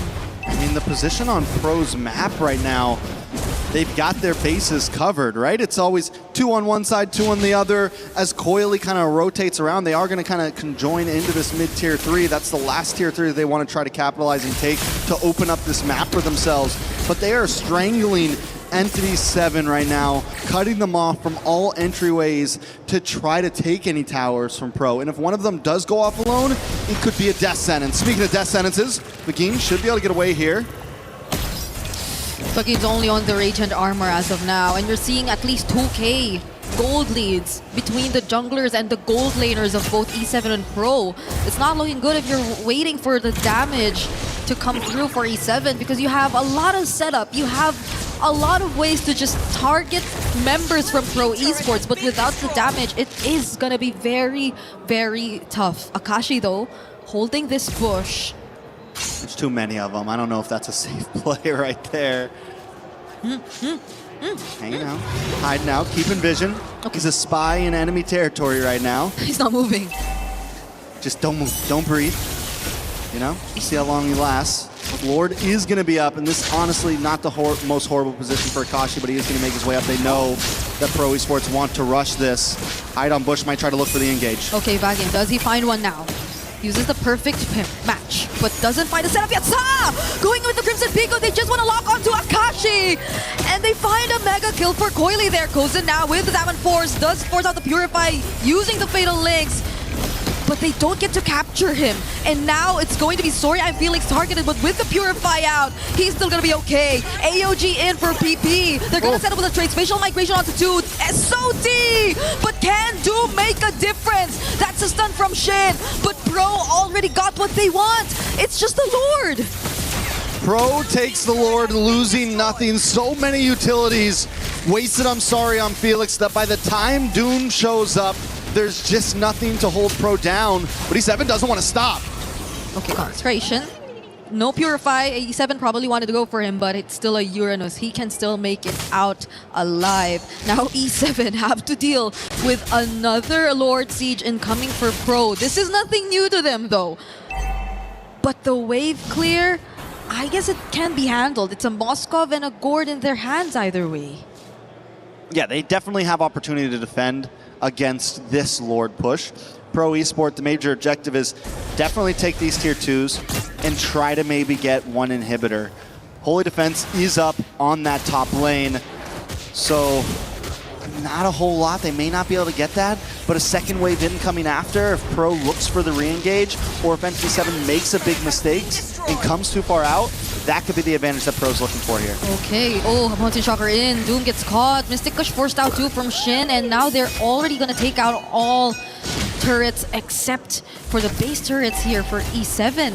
This is a lot of control going over to Pro Esports alongside the Holy Shields too, so I think they will be very happy with what they've been able to take, at least with this first Lord. Yeah, they get the tier 2s, they don't break through, which means Entity 7 has a little more life to spare. They still need to play it safe, because if there's a big team wipe, trying to contest a Lord, or you get caught off guard, then Pro can definitely end things. But if they play it safe for another few minutes, which we've seen them do before, they can even survive another Lord push, honestly, as long as they don't mess this up. Like you mentioned, they have great siege potential. They can hang out in the base, they have the magic push, they have Doom who can shred, and they have Akashi who can defend anyone who tries to jump in. So the possibilities are there. Taking a look at the items, taking a look at the gold spread, Kuzin once again is so far ahead of Doom. It's been 2 games in a row where Doom locks in his 3rd item so late in the game. And yes, we're going to start to see that shred, but by now it feels a little bit too late, because even Sarian Felix so ahead of his opponent in the XP lane. It's just problems all around the board for Entity 7. Yeah, I think they'll have to wait for a moment where they could just really rely on sheer damage to deal with Pro. Because at this point, if they just really want to go for the setups, the captures, I think these 3 Purify spells we're seeing on the side of Pro will not make it easy for E7 to pull off a combo like that, unless they find ways to force it out and actually target on specific members of Pro. But that's the thing, the damage is spread out. It's really, really well spread out, and now Sorya and Felix tanking a majority of the damage, already forced to use the Consecration, but in exchange, why was Vagin there all alone? There was no follow-up, no one nearby from E7, even if he wanted to go for the setup on Kuzen. Well, Vagin was looking for Koizen. Everyone else focused on Asarion Felix once again. Entity 7 shouldn't even be starting fights right now. I get it. Maybe look for a pickoff, but don't force anything at all. Let Pro Esports come to you. That's where your advantage is going to be. Let them dive into you, back up, and look for the re-engage. You have the crowd control to do that. I guess it was also a desperate attempt. They really wanted to at least get something right, because we were failing to see trades from E7 ever since Pro Esports were able to bounce back. Ever since Coily was able to find those 2 kills, which made that kill towards Coily in the first minute of the game almost insignificant already. So it's Pro Esports with an almost 9k gold lead.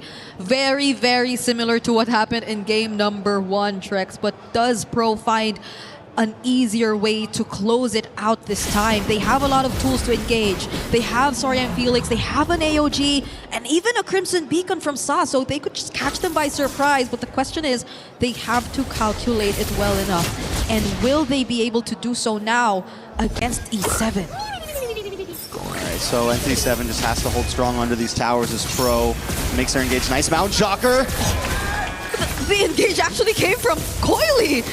It's not from anyone else, and now it's Kuzen's really taking down this base turret in mid together with the Zaman Force. They're gonna transition to the top. Hide on Bush, trying to defend it as much as he can. Vagin going in too. Does he use the Fatal Links now? He does, but doesn't catch anyone. Hide on Bush on the spatial migration does find Kuzen and force out the Purify, but he's gonna get punished just the same. It's Doom left to defend. They had to make room for Doom to defend.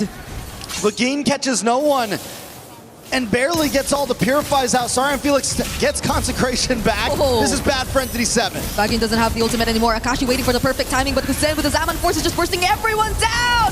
AOG doesn't last to anyone, but Coily already goes in. Pro Esports, they have the base within reach. The minions have spawned, but they have another wave coming down pod. But E7 are pushing them out.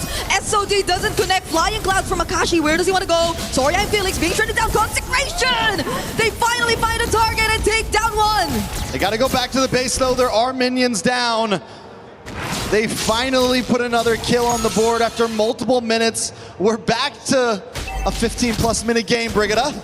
Entity 7 somehow still surviving. We did predict that since they had all inhibitors up, the defense was possible. It definitely could have been cleaner, maybe not lose all 3, but Entity 7 is once again in this position that they were in game number 1. Once again, they need to not make the mistake of jumping in. Don't force it. Be careful if you do. Okay. Hydon Bush nearly caught someone there, but that's just all going to be for this tier 1 in mid. And yes, E7, how are they able to do this every single time? In every single game that you see them. Even if they don't get a hold of the early game, they just find a way to at least push the game to a much later time. And that is when you expect Doom to really hit his power spike, right? We're approaching 20 minutes in the game. All members are almost at level 13 to 15. Pro Esports, though, they want to rush this. They don't want to allow for E7 to find any opportunities. But Fagin from behind. From the back. From behind. On the back. He's gonna find anyone he can, but it's taking a while. Does land the fatal links and the shutdown from Shin. Kuzin able to find Shin, that's huge. Zamon's force drops and Kuzin still popping off. But on the top side, Doom. Base race, Akashi on. Okay, Akashi's got to get back. Yep, PB and Kuzen are looking to use this wave down bottom. Doom already recalled as well, but the Zaman Force is already here. Does Kuzen use it now? They don't just yet. They're trying to deal with the poke. There you go, Zaman Force. Spear of Misery from Doom, pushing him out. But they have another wave. Can they create enough space? They want to go for the end, but Doom's defending to the best of his capability. Sa already almost going down. A flicker from Doom! Pro could not fight. Pro, maybe look for the re-engage. No, they didn't go for the Lord. They wasted their time trying to come into the base, and now Entity 7 is on the chase. SOD onto Kuzin. Oh, Doom wants to go find the kill on Kuzen. Purify forced out as Vagan lands the fatal links, and now it's PP who's looking to go down. Coily finds a Mountain Shocker onto Vagan, but the flicker from Akashi! He finds Kuzen, but he goes down too! Now Doom continues to push forward as Entity 7. This might be the time to back off. You got your target. You finally killed Kuzin, but at what cost? Akashi goes down. This is reminiscent of the previous match before as Entity 7 tries to rush the Lord. It's hide on Bush versus Coily once again. Okay, Consecrations. Ryan Felix already using it as well. He's being shredded down by Doom right now. Coily's still alive though. It's a concealed play from PP. The knock-up onto Vagan, and there goes the taunt. It's on to hide on Bush. He has the spatial migration out of here, but it's Coily, and there's Doom with the SOD, fighting hide on Bush first. AOG doesn't land onto anyone. It's Doom making things possible all by himself, but can he? He's being chased. He's being chased. It's a 1v4 right now. Doom against the world, getting free hits. Can they stop him? Sorry, I'm Felix. You're starting to feel the damage. Doom though, he's surviving, but not for long. It's finally a pickup by Pro, and they have the Lord marching in mid. Shin now also getting cornered. The magic gush to find Coily. Salmon Force from Kuzen doesn't make it, but it's enough. Shin cannot defend this all alone. Akashi, it's all on you, but they don't care. They just need the minions. Pro Esports make their way to knockouts and sweep NTT 7-2-0. It was quite the roller coaster for Pro Esports. From an amazing victory on day one to taking a loss and getting sent down to the lower bracket to two grueling games against Entity 7. They finally secure their spot in the top 8. They finally secure their spot in the knockout stages. It's unfortunate you saw a bit of disconnect here and there. NTT 7, they definitely wanted to do different things across the map, and they tried as much as they could, but the synergy just didn't work out for them in terms of their heroes. And what we once thought was a really good start was just turned around immediately by Coily, finding all the kills in the early game, allowing him to get back almost immediately. This is one of the instances you see a Yi Sun Shin work, and Pro Esports have done a great job at showing us how. I mean, Entity 7 as well, you're right. This is a perfect example of a team that off pure will and force can try to go the distance. They took down TLPH yesterday, and today they did everything they could to hang on in this series. Sadly, Pro Esports was able to keep it together for them, but for all the Cambodian fans out there, they're going to be moving forward, and for all the fans out there, we got an interview ready for you on the stage now. Take it away, Rose. Pro Esports officially heads to the knockout stages after eliminating Entity 7 in a clean sweep. And right now on stage, we actually have Kuzen for a little bit of a post-match interview, who said he's more nervous for this interview than the game that he played just now. How are you, Kuzen? Okay lang po. I'm good. He's a little jittery. He's shaking a little bit. Now, Kuzen, let's talk about game one. Come here closer. I won't bite. Don't worry. Let's talk about game one. Game one, you guys had such an amazing lead, and you even broke records by getting 18 kills. But But you guys almost also lost that game. What happened in that game? Feel ko po dahil sa ano rin mahirap din po kasi yung parang comms po namin kasi magkakaiba po kami ng mga language. Parang, kaya nangyayari po talaga yung mga ganun sa amin. Kaya parang sa susunod na lang po parang i-review na lang po namin yung mga game namin para maayos yung mga ganun. So he said actually in game 1, he felt that it was more towards the comm difficulties that they experienced in game, as most of the players actually speak in different languages, which means that during critical moments, it's very hard for them to actually coordinate and organize their thoughts. And Kuzen, you are going further and further from me. Let's not go too far. It's getting harder. So how did you guys manage to keep composure knowing that you guys almost lost such a big lead? Sa akin po parang inano ko po yung sarili ko na di po ako pwede mawala sa laro kasi ganun na po yung nangyayari sa game. Kaya parang positive na lang po buong game. Parang hindi ko na po iniisip parang reset lang po talaga. I see. So he said that he actually had a mindset during game 1 that he just needed to lock in. He needed to be positive. He needed to just keep his head in the game because he cannot be outside of the game, or that could potentially cause an upset for the side of Pro Esports. Now, finally securing your knockout stage tickets, what are your expectations moving forward? Siguro po sa susunod na mga kalaban namin, hindi na po namin iniisip, parang gagalingan na lang po talaga namin yung focus po kami sa team namin. Parang feeling ko kaya naman po namin makapalag dito kasi nakaabot po kami ng ng top 8 ay knockout stage po kaya feel ko para sa akin po kaya. He said he feels like they were actually do really good moving to the knockout stages. You know, it's been such a journey. It's a roller coaster for Pro Esports here in the group stages moving forward. I'm pretty sure this young man over here is more confident to play the game than to talk to me. You know, one more time. Later on, you guys will be having a draw where the 2-0 seed pool will choose from the 2-1. Who do you think will choose you guys? Hindi ko po hindi ko po alam pero baka sorry po. Baka Vamos po yata. Vamos po. Or Yangon. Hindi ko po alam Why do you think Vamos is gonna pick you guys? Baka po, isipin din nila kami na yung pinaka pwedeng makatapat po nila ganun.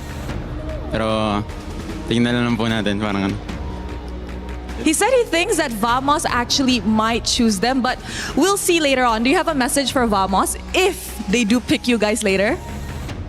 Sa Vamos, wala naman ba parang good luck na lang. Galingan na lang natin lahat. No message for Vamos. Good luck to us and let's do our best. Any message to the fans back at home? Sa lahat po ng may mga Pinoy din po dito. Maraming salamat po sa mga sumusuporta po sa amin kahit dala-dali pa rin po namin yung bansang Pilipinas. Saka sa lahat po ng nanonood dito, mga sumusuporta rin po sa akin. Maraming salamat and sa girlfriend ko rin po sa family niya. Tapos sa lahat po ng pamilya ko. Kuzen said that, thank you very much to all of the supporters, especially to the Filipinos in the arena that are showing the support for Pro Esports. He'd also like to say thank you to his family, his girlfriend, his parents, and all that kind of stuff. So are you ready to crush some keys, Kuzen? Ready na po. All right, Pro Esports, come on over. Who wants to crush some keys? Who's going to be the one pushing? Who? Will Kuzen be pushing? Who will be pushing? Who wants? It's okay. We'll decide as we walk. Come on. Okay, we'll decide as we walk. Who will be crushing? Who will be crushing? You? Sino magka-crush ng keys? Kuzen? Okay. Coily is gonna do it. All right, guys. You may take your position. Coily, you may head to the lever, and to the rest of the Pro Esports boys, you may actually watch. Watch close. And there we have it, ladies and gentlemen. Pro Esports officially ending the journey of Entity 7 here at MSC at EWC 2026. All right, let us see the key and show it to the camera. Wow, such an amazing journey for Entity 7. Let's show it over to the desk to break down what happened in this series. What happened indeed. Entity 7, the talk of the town, and probably still will be for the next 24 hours at least. have gone down. Their key crushed their hopes for bringing the Americas a championship here at MSC. Now down the drain. However, they have done a lot here, I will say, and have certainly represented their region very, very proudly. So you should be happy with all that you've completed here in Entity 7. Hold your heads up high. And like Eternal likes to say, we'll be waiting. We'll be waiting for the next iteration. Rain Day and Naisu, and of course LaFell back on the desk, guys. What do we say after this one? It was a 2-0 from Pro Esports and Entity 7. Key crushed. The key crushed, but you know what? They made a statement around the world, I feel like. Yeah. So they'll still go home, and hopefully they hold their heads high. They unfortunately couldn't move forward to the knockouts, but to take down an opponent like TLPH is a statement in itself. And again, it's also showing just how strong Cambodia is right now with Pro Esports and this lineup that's going to be going into the knockouts. Yeah, we saw levels of the meta. They were catching up originally, and then they found their footing, and that's where the surprise from Team Liquid PH was shown. But then when they came up against Pro Esports, who I thought played really well, they had moments of ups, moments of downs. It seemed like they were a more complete team. They understood what this tournament was about, and they're ready to ride that momentum, LaFell, into the knockout stages. Yeah, I feel like they definitely have a few things to fix, right? Especially when it comes to ending the game, because it's clear that the early as well as the mid is looking pretty strong. Yeah. Because in this game, I would say they were able to capitalize on the mistake of Entity 7, where I feel like Entity 7, they rushed through the draft, right? Because they pick up the Moskov quite early because they were really hoping for a pure assassin pickup in the jungle. But then they saw that and it's like, hey, there's no Claude, there's no Ling, there's no Fanny, there's no Harara. All the natural predators of Yus and Shin is no longer in the game. That made the draft look so good for Pro Esports. But again, they think that Vamos could pick them during the draw later on. We still don't know who they're going to pick up later, but still, there's a lot of things that they need to brush if they want to move even further into the competition. Take a look at the back end as well, and going off your point, Coily has made every character, every hero that he's played look good. Talk about his impact, Naisu, and also the fact that we get another win here for YSS.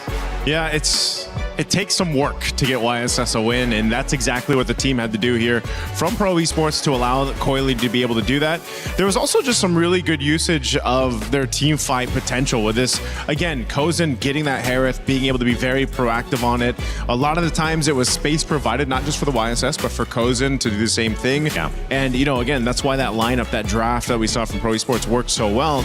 And there was also a couple oopsie moments that we saw from Entity 7, which I feel like further it kept Doom them on the cloud? Yeah. Doom on the cloud? Yeah. That's one of them. All right. That's one of them. It kept them from snowballing into the game.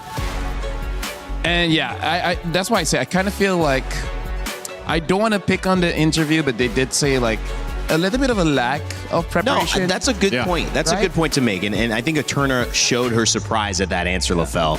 It's not normal we hear that. We almost never hear that. And this is why I discussed with Briggs that we both agree that sometimes it's okay to lie, right? Even if you didn't prepare, just like, oh yeah, we did everything We know that we can. everything about right? them. But we'll see what happens in game. And it's just unfortunate that, yeah, maybe they just use all their strength, their energy on TL, and even they didn't thought they would make it through. So they're like, wait, we're still here? What's the next step again?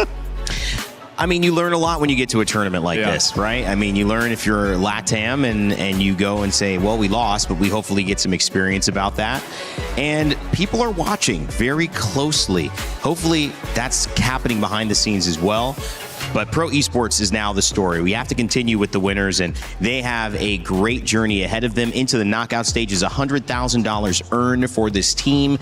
That is a big deal no matter how you slice it, no matter where you're from. And a big congratulations to be top 8. They've taken down essentially half of the competitors here at MSC. One more week to go. Can they do it again? Hey, one more week. By the time we finish today, we'll send 2 more teams home, 2 more teams getting to the knockouts, and then it comes down to, who's going to choose who. So I think once we get there, that's where the interesting things happen because, this group stage has been very fun. I feel like, again, it's been very refreshing in comparison to our previous iterations of MSC at EWC, and hopefully we get to see more of it in the knockouts. I agree. Totally. It's really great that we have a chance to talk to these players so often. It's very hard for them to do these interviews, but we love it when they give us the ability to. The man who's not only picking for the team, helping to draft, helping to play in his role, helping to edit YouTube videos maybe. I don't know what else he's doing. He's doing everything. Hydon Bush has had a chance to talk with Eterna as they exit MSC. Hey everyone, we're backstage now with Hydon Bush from Entity 7. How was that match for you? What did you think went wrong? ¿Cómo te sientes después de la partida? ¿Qué crees que anduvo mal? Me siento un poco decepcionado y creo que fueron errores más de comunicación de equipo y un poco de errores mecánicos, pero bueno, son cosas que se jugaron después de todo. I am a little bit disappointed. I think it was mostly about communication within the team and a little bit of mechanical skills, but those are things we can still polish. Okay, so communication was something that could have been better. We heard from the interview with Shin earlier on that maybe you didn't prepare as well. Did you feel like that was a factor to what happened in that match? Tuvimos una entrevista con Shin y nos comentó que no se habían preparado antes de esa entrevista. ¿Crees que quizás esto contribuyó a la derrota, que no se prepararon suficiente? Sí, porque apenas llegamos a Francia, nosotros tuvimos un día para practicar y bueno, ya sean los equipos indonesios, filipinos, todo lo que sea hacia tienen muchos servidores para probar, para jugar equipos como Aurora, Team Wiki de Indonesia, todos esos equipos tienen varias opciones para practicar. En cambio en LATAM no hay muchas opciones, solo es en América, LATAM, de Perú, Chile, Argentina, solo esos servidores. Yes, when we came here to France, we only had 1 day to practice, and usually we can do that because other teams have their own servers where they can scrim and practice against really high-end teams, but on our server in South America, we don't really get that opportunity. So when you play against the other countries in our region, you don't get that quality of scrims which other teams had way before us. We only had 1 day. Well, despite all of those challenges, I think you played very well, Hydon Bush, from yesterday to today. Even game number 1, it looked like there was going to be a comeback because of what you did. Are you at least proud of everything you've done here at MSC? A pesar de la derrota, sé que tú específicamente has jugado muy bien. Ayer y hoy has jugado excelente. Es más, la primera partida de hoy ni siquiera hubiesen podido tener la oportunidad de regresar a la partida si no fuera por las jugadas que tú hiciste. ¿Tú específicamente te sientes bien de tu performance? ¿Te sientes orgulloso de lo que has hecho? Me siento normal, o sea, sí me siento un poco orgulloso de lo que hice, pero siento que se pudo hacer mejores cosas si es que tuviéramos mejores opciones para practicar o bueno, tuviéramos más días para practicar, pero es algo que pasa. I'm normal, I'm neutral. Okay. I have a little bit of pride of what I did, but I still believe that I can do better. And if we in our region had better conditions to practice and get better, I think we could do it better. There's so much potential here. There's so much potential. What's next for you? ¿Cómo se ve tu futuro? ¿Cuáles son tus siguientes planes? Todavía no está nada seguro. Ahora de seguro voy a ver esta noche por qué equipo iré y qué es lo que va a suceder conmigo y bueno, solo eso. Nothing is written in stone. I'm going to see tonight if I go to another team or if I stay. I haven't really taken a decision. I'm going to look at it tonight. Okay, we're anticipating what's next for you because everyone is talking about you right now in a very good way. So before you exit, maybe the viewers, the fans, your new fans as well, want to hear something from you. Do you have something to say to them? Hay muchas personas que están hablando de ti, están hablando de ti de una manera muy positiva. Entonces, a la gente que te sigue, a tus fans, a tus nuevos fans, ¿tienes algo que quieres decirle?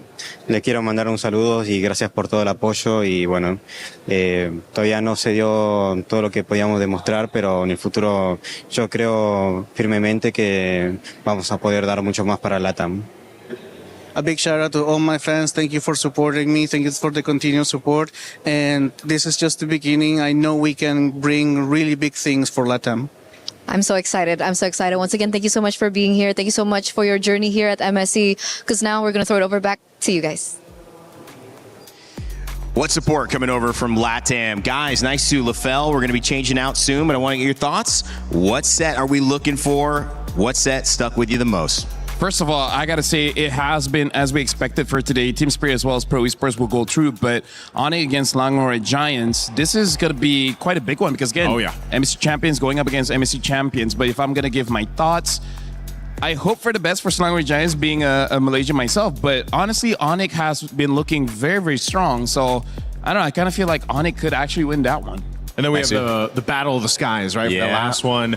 I'm going to have to go, and it's going to be tough, but obviously they're the last remaining team for Team Falcons Philippines to represent the Philippines. And as much as I love the META team too, I know they're, this civil war that they have going on, but I hope we have a good match. We get 3 games, but I got to lean towards Falcons PH. All right. Well, thank you, boys, for your analysis as well. I have a really, really good analysis. Clip this. Falcons are going to win the final game of today. Wow. It's going to happen. Understood. And very understood. I'm going to be right about that. All right. Hey, I may be new, but I know that for sure in MLBB. Guys, if you want to join me on my pick'ems, maybe you're a little bit more advanced than I am. You've been watching a lot longer. I'm 5 days in. However, I will say that the pick'ems for EWC have a chance to not just earn some talk about, whether you're right or wrong, but even your share of $300,000 in prizes. So get those in before this next match. It's a match of champions, Onyx and SRG, coming up after this. While we switch out our panel and get ready for the game, I want to let you know that in-game, you have a chance to have some fun too with a collaboration from one of the greatest games of all time, Street Fighter and MLBB.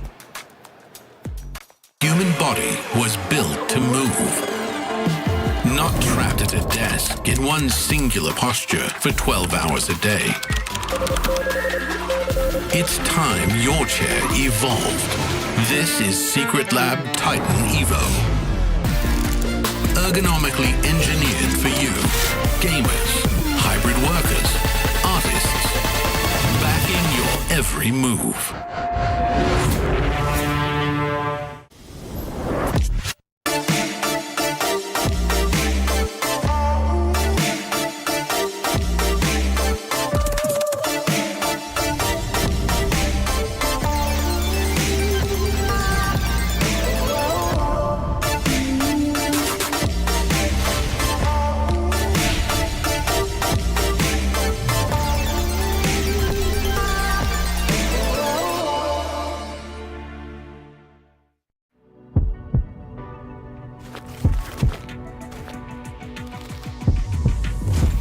Round 1.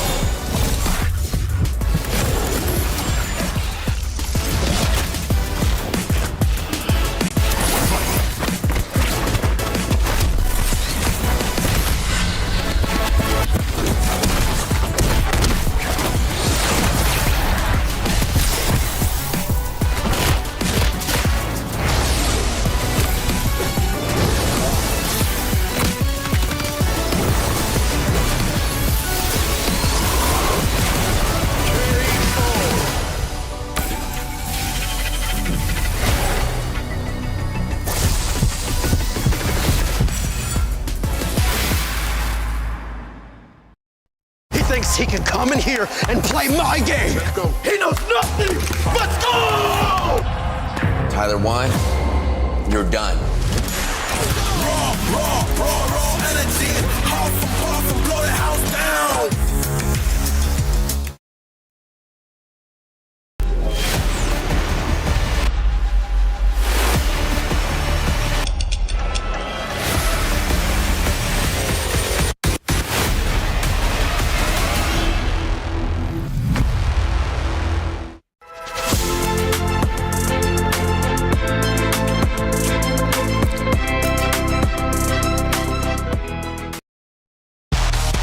The Mid-Season Cup at EWC makes its 3rd appearance, and for the first time in MLBB history, the prestigious stage arrives in Paris on European soil. Awaiting the 25 teams from 15 regional qualifiers is a monumental $3 million prize pool and crucial club championship points. MSC opens with the group stage, where 15 qualified teams and 1 team from the wildcard qualifier will be split into 2 groups of 8. Both groups will compete in a double elimination bracket, where 2 wins secure a spot in the knockout stage, while 2 losses send teams home. The top 4 teams from each group will advance to the knockout stage. More unforgiving than ever, the knockout stage puts everything on the line. In this single elimination bracket, teams will clash in a best-of-5 series throughout the quarterfinals and semifinals. For those denied a place in the grand finals, one final battle remains, a chance to secure a podium finish and claim an additional $100,000 in the 3rd place match. Here, one moment can change everything. One mistake ends the dream, one clutch play creates a legend, and at the end of it all, 2 teams remain. One final series in a best-of-7, all for the grand prize of $1 million. One chance to rise above the rest.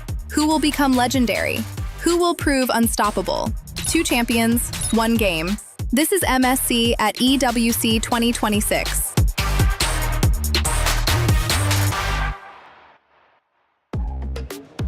Welcome back to MSC here at Paris EWC 2026. My name is Rain Day. I'm so happy to have you back. Welcome, MLBB community. We love you. It's been a lot of fun these 5 days. We're coming to an end, and that means that we're sending 2 more teams home on the second side of this day. And yes, it is going to be a grudge match between 2 Falcons later on, but right now, coming up, it's a grudge match between 2 champions, MSC champions, that's right, and the teams that had won after each other. It's going to be Onyx versus SRG, and I've got 2 people who know all about that to help break it down. Of course, Renmar and Gideon. Gideon back on the desk with us. Renmar joining us as usual. What's up, man?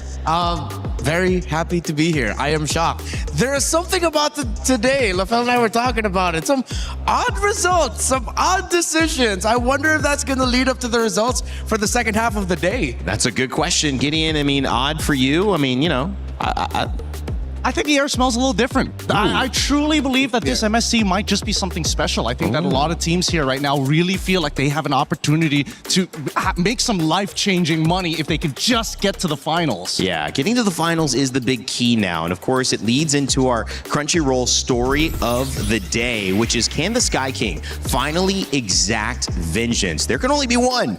And so which one will it be? Renmar, I mean, this is the story. And of course, Onyx and SRG, history is going to be made whether one of these teams win or lose. Yeah, SRG has always been one of the reasons why Onyx has not had good results for the previous MSCs. In 24, they drew in the, I believe it was in the group stages, which meant that Onyx ID then couldn't go into the group stages, or in the knockout stages, excuse me. And then last year in 25, Onyx PH fell to SRG in the semi-finals. So Onyx in its Indonesian form, Onyx in its PH form has not had good standings against SRG and MSC ever since we moved to EWC. I think the only one is just Kelva, really, who's got like a positive win rate against SRG at this point in time, knocking them out during the M series. And I think at this stage, SRG and Onyx, I have to agree with what LaFell mentioned earlier. Onyx just looks like the better team as of right now, considering the overall performance based on the games we've seen so far with SRG. Yeah, and the thing is with these 2 teams, we've seen both of them stumble. Otherwise, they wouldn't be here. Onyx obviously stumbled a little bit later,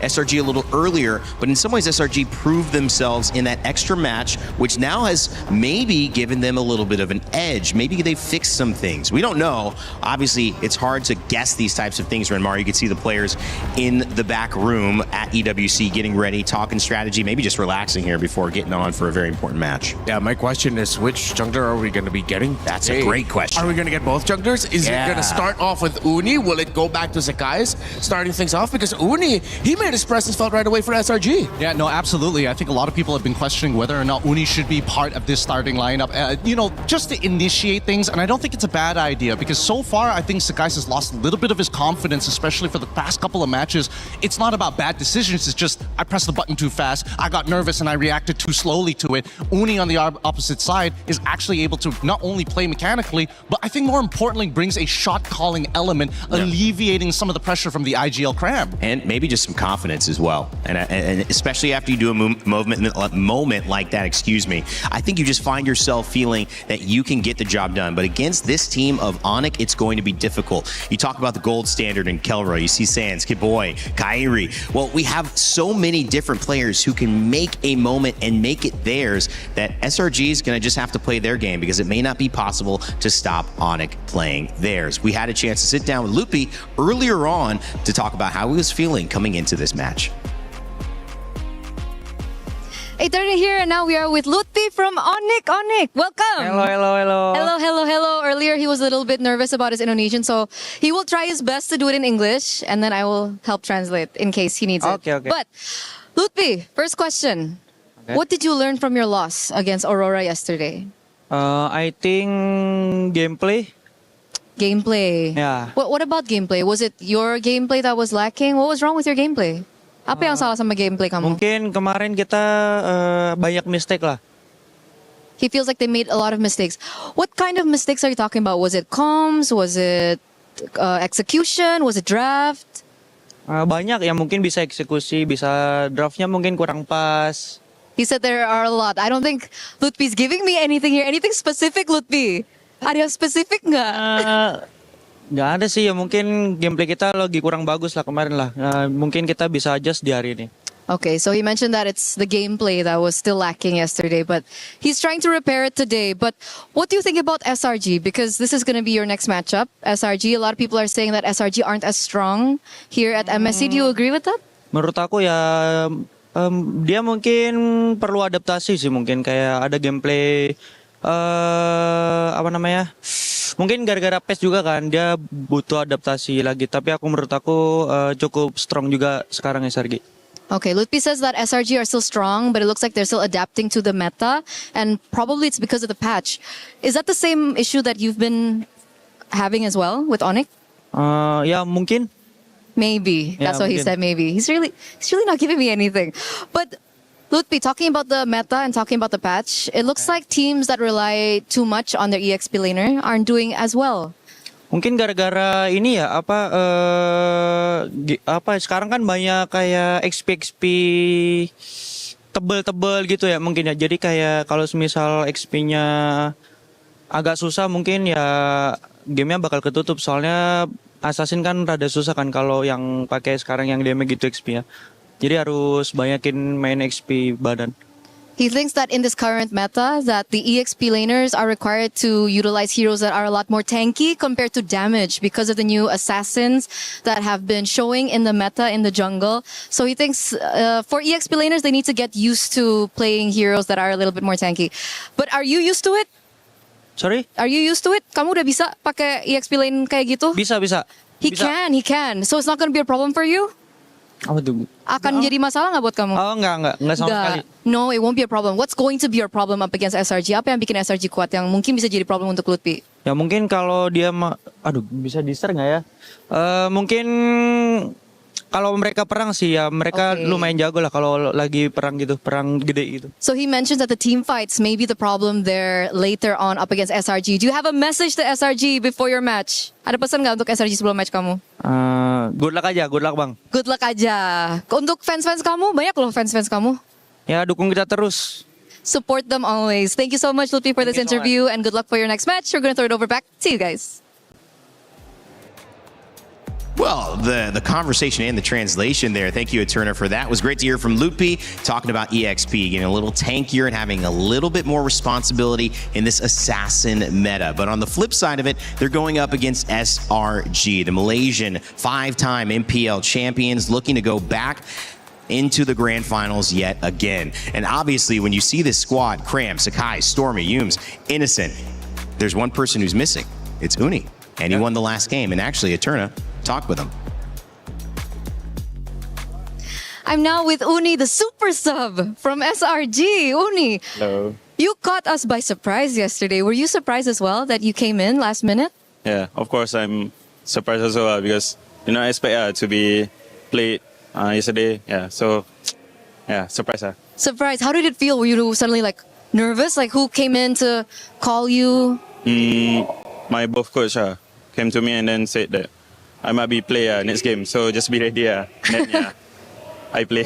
And then I play. And then you played very, very well. Did you enjoy your performance yesterday? Yeah, of course.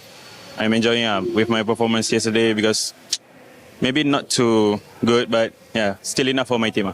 Still enough for your team. And since you're here with me, does that mean you're going to be playing again?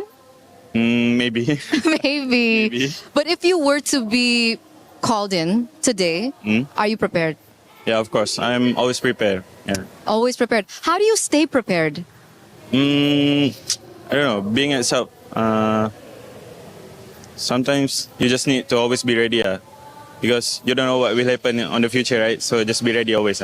Is it challenging for you being in that mindset always? Sometimes, but we cannot choose, right? We don't have a choice. So basically, we just be ready. We're very proud of you, by the way. Very, very proud. Thank you. And let's say you are going to be the starting lineup. You're up against Kyrie. I think a lot of people are talking about Kyrie.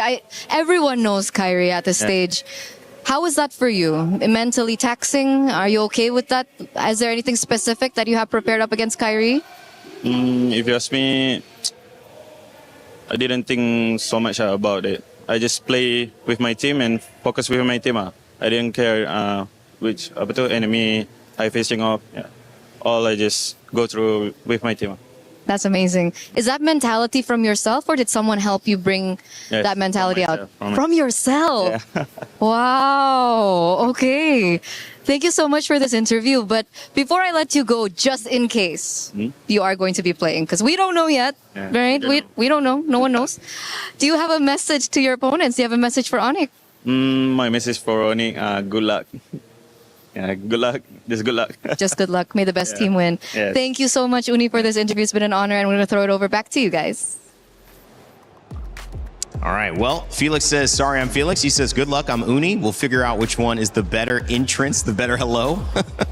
And will Uni even be playing Renmar? That's the question, but he felt like he was. Yeah, I have a feeling this might actually be really pressuring on Sakai's even more. Because imagine if ever, SRG loses game number 1 and it's not a good result. Right. Are they going to stick with Sakai's in? Are they going to bring Uni in for game 2? And then will that continue on to game 3? There's so many things you have to think about now for SRG, especially in the junglers. I think what it really boils down to is whether or not Sakai's has the confidence to, nail the mechanics. I think a lot of the decision in in-game shot calling will still boil down to Yums and as well as Cram. So I can't necessarily say, yes, Sakai's technically was the underperforming one and Uni has to come in, but there's a lot of outside factors that Uni brings from outside of the game that really alleviates that pressure. But I'm really looking at the mid lanes here. I think that's going to be the game changers. 82% say that Onyx is going to take this win, and obviously you can understand that SRG have had a history of maybe playing the people in front of Onyx in big moments, but this SRG has looked like they finally are susceptible. They were one game away from going out, and then all of a sudden, Uni swapped in. If they're in that type of position, Renmar could be tough. Yeah, we're gonna get Yums and Stormy versus Kiboy and Sans, Kari versus Sakai's, maybe Uni. The matchups are gonna be crazy. We haven't even talked about Killer versus Innocent. We're gonna get that too. It's gonna be amazing, that gold lane. Will it be a fighter that goes in there, or will it be a marksman battle between two gold laners who love to throw down? Well, speaking of throw it over to the stage and get our Series 3 of the day ready to go. Very much so. Series 3 of the day is finally upon us. We went through the champion breakers. At the end of the day, Entity 7, their run ends here at MSC, but it's pro esports to continue. However, from that on, we move on to the big champions battle. And a reminder, we are still in group stage knockouts, and we're getting games just like our next one. Ooh, match 3. This one is a rivalry that dates all the way back to a few years ago. This is gonna be the deciding factor if we're gonna have 2 Indonesian representatives or 2 Malaysian representatives in the knockout stages. I won't say if there's a preference to one side or the other. I just want to see some damn good MLBB. Speaking of which, let's bring out our teams. First up, it's none other than Onyx!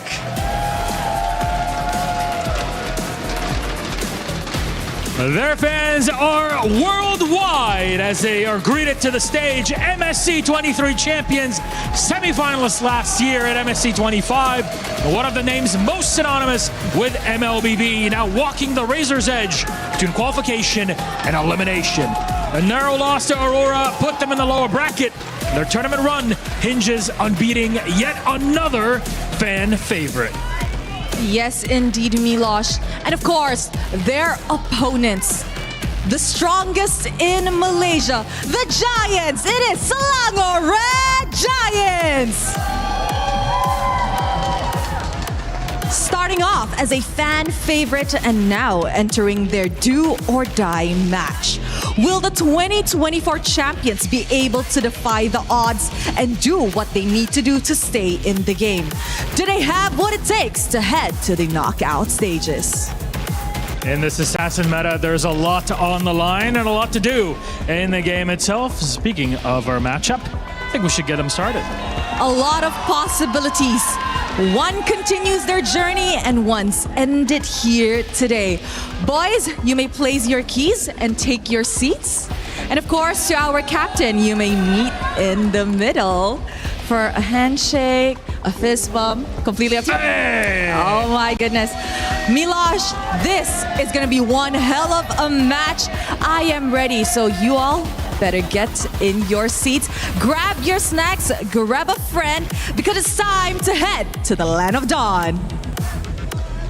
Grab a friend indeed. You might need a buddy here. You know how they in middle school or even younger, you have to walk in pairs. I was hold usually hands. alone. You didn't have a buddy? Buddy system? Oh man, I'll be your buddy. Aw. Too late for that though. Wait, am I 30 years too late? Yeah, 30 years too late, but It's hey, okay. it's never too late for new friends. Thank you, buddy. I got you. Thank you, man. Thank you. What is Gideon. happening here? we had a busy top of show, but guys, I mean, expand a little bit more after we let everyone know My Champions Pick is available. You can pick your dual champions and win 50,000 diamonds. The event sadly ends on July 27th, so you can go ahead and scan that QR code on your phone or your tablet. Make sure to get involved. I'm telling you, Rain Day, people have already lost so many predictions at this point, and again, I think two regions who are obviously going to lean into their own regional biases into the individual teams. It's going to be an entire part of the world just cut off just like that. Yeah, in game I lost. I don't know how much amount of guess coins today. I was overly confident looking at the favored odds that we had with our guess coin game within MLBB itself. But hey, here we are. You know what? There's something in my head. These two have a very important choice, and I said it that way, Cho, because it's Yums, it's Kiboy. Kiboy is undefeated with the Cho this MSC so far. He's led to some high-profile wins. One of them against Aurora yesterday. 2 days ago, yesterday.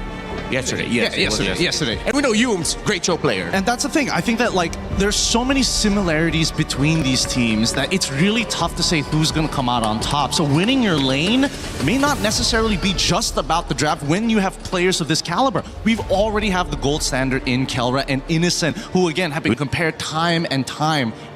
I just don't know who's going to win the matchup because the last couple of times we looked at those lanes, I think the current score is 2-2. It is. It actually is. It makes it even tougher again for the choices in the gold lane. I mean, Rain Day even brought it up earlier. Fighter, marksman, what version are we going to get? Obviously, Freya is going to be contested between these two, but if you overcommit too much on dive, wait a minute, that's Uni.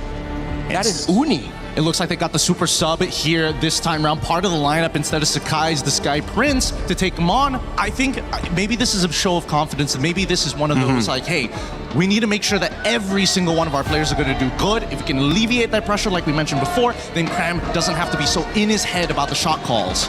The issue here for many people who are happy, elated, surprised, excited to see Uni on the team of SRG is what happens if they lose game one? Does that put Sakai's in an awkward situation where kind of momentum, trust has already been lost there and maybe on himself, maybe from his teammates not making that first cut? Does Uni just go 2-0 and then they risk losing? These are the things we'll be following along with, but a major, major choice there. SRG do stick with their sub as we go into Expanding River. And we're going to bring up another little thing about Uni in a moment as well, because he is the talk of the town, guys. He is really the one that we've been highlighting before, and for SRG, it could be the difference. We've seen it be the difference. I believe it should be the difference at this stage. And I think that at least with Uni being, everybody has been raving about him in comparison to this guy. He's the second best jungler within Malaysia. I think this time around, now that he's on the international stage, he's got to show everybody he's more than just the second. He's looking to be maybe the best jungler in the world. Yeah, some unique drafting choices here for Onyx. They battled the Selena right away. I mean, we've seen some very important Selenas getting picked up in the first phase red side as a response to even all of these really mobile assassins, but we've seen it because of all the vision that it provides, the momentum stopping that it provides as well for teams that really want to go fast. And Onyx said, we don't want our tempo to be stopped. We love to play fast. We love that up-tempo play style, and you're not going to be able to stop that from stop us from doing that. They like to scramble. They like to get into the scrum in rugby terms, right? Yeah. They're all just going to try and contest for the ball, which in this case is tempo. And I totally agree with you. If we look back at the two series that we've already seen here today, a lot of it is lack of information to make that correct decision. So here, I'm thinking about supports. I'm already thinking about people who can open up the map, because that's been a very big problem here at MSC. You try and open up the map and all of a sudden it's a 5v4. all of these assassins just making it so much deadlier for roams and mids to go around. You really have to have someone who can face check real quick. And then even if you face check, even if your mid laner is one bush behind, you're just wondering, wait, oh, my mid laner's gone because I went ahead forward. It's such a difficult time for Roman mids, which is why, again, we go back to Kiboy and Sans with Stormy and Yumes, how they're going to handle positioning themselves in the river. Will Onyx go back to some really old favorites, such as the Kadita to surprise? We know when Stormy plays, when SRG plays, they like to put him a little bit more in the backside of the formation, a little bit more behind to really help support the gold laner. But how can you do that against a team that want to dive you literally with a Kadita? I think that we talked about this. Actually, we talked about this in our second segment yesterday about the big trades, about how you should be able to dive with the right heroes. That Atlas trade has been put up onto the chopping block. They banned it out, so only Beleric and Valentina are still available. But they also introduced the fact that we're also going to influence the assassins. Hirara is gone, and I think that SRG took a really big lesson yesterday after realizing that they can't just do the Ling Hirara trade without any punishment. You got to get something, and maybe something on the other side. Somebody said the other day, sacrifice an arm to keep the body. And so maybe sacrificing some of the priority in the assassin matchup in order to get something else where you have the lead and can play around. Two teams, two different styles, one more aggressive, one more disciplined, maybe macro-driven and SRG. Onyx want to play freely. They've got the first pick available. I mean, the Ling is available. You also do have the Eudora, which certain teams have prioritized. I think that as of right now, I don't know about you, the Beleric openings and Eudora openings have been kind of weak. Yeah. I do think Ling's not a bad idea, but that just immediately tells SRG, hey, we got to start looking for a strong EXP laner to control that side of the map. Yeah, you'll end up getting the Beleric Eudora most likely, and then the EXP, maybe Red 3, they pick up either the Uranus or the Barretts, whichever is open. But Onyx still decide to open up with the Beleric. They're willing to give up the Ling unless they're trying to signal to SRG, go ahead, pick up the Ling, we're ready for it. It will make you think. Right. Again, we've seen that Beleric get swapped over to XP very rarely, although most likely we are already seeing the roam pick here for Onyx.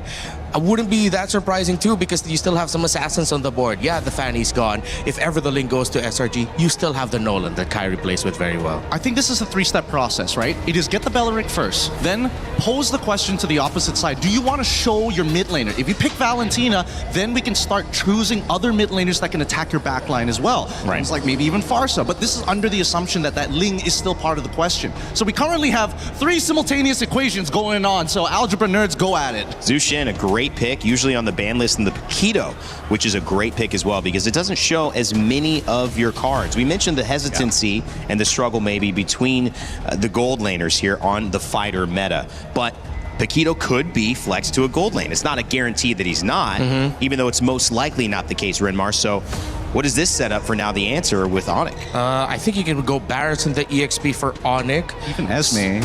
Esme, possible too if you want to look at the matchup, but Uranus around. Uranus Barrett. I'm leaning a little bit more towards Uranus Barretts compared to the Esme, even though Esme is the normal counter that you see now up against a Paquito in lane, and they do go for the Uranus, that constant disrupt. You still end up getting the Link for Onyx. I wonder if SRG are thinking about going back to Akai? No, it's going to be too slow.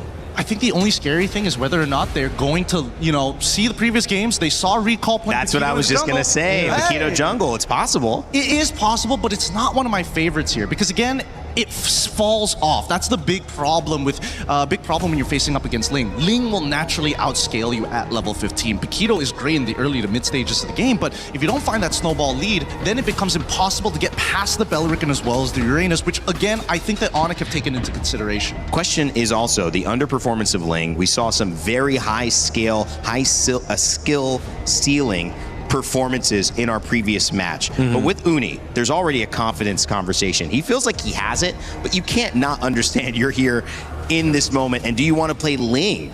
And also, do you want to play Paquito? Because if you're saying he's not going to trust playing Paquito right away, coming in as he's going to want something a little more safer, then you kind of expect, okay, maybe that is the EXP lane, and we can understand their draft a little more. Well, we might be able to get a tell from SRG if ever the let's say the bans. They don't have to worry about the Esmeralda anymore. Because I'm thinking that Harith is still going to go well for them. Harith has done very well against lineups with the Ling.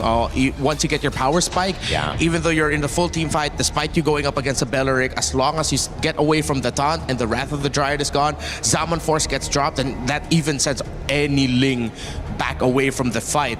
You get the tempo with the Cho to help scale it faster. You move the Piquito away from the gold, you put that in the EXP or the surprise jungle. I could see the vision in it. It could work out. What are they forcing mid here? I mean, that's what I'm trying to figure out. I see the Eudora ban and it's like, but wait a minute. If we're trying to, I guess it could be a red herring. It could be saying like, hey, Paquito might not go into the EXP. He might go into the jungle, but just in case, we need to show as if we are going to lock in another assassin in Red 4. I mean, that would have been a good mid pick as well, because with the Belleric, you don't need the Valentina as much. And so maybe just saying, hey, we're going to limit your options. Now you're going to pick something that kind of would have done a better job for us in this lineup.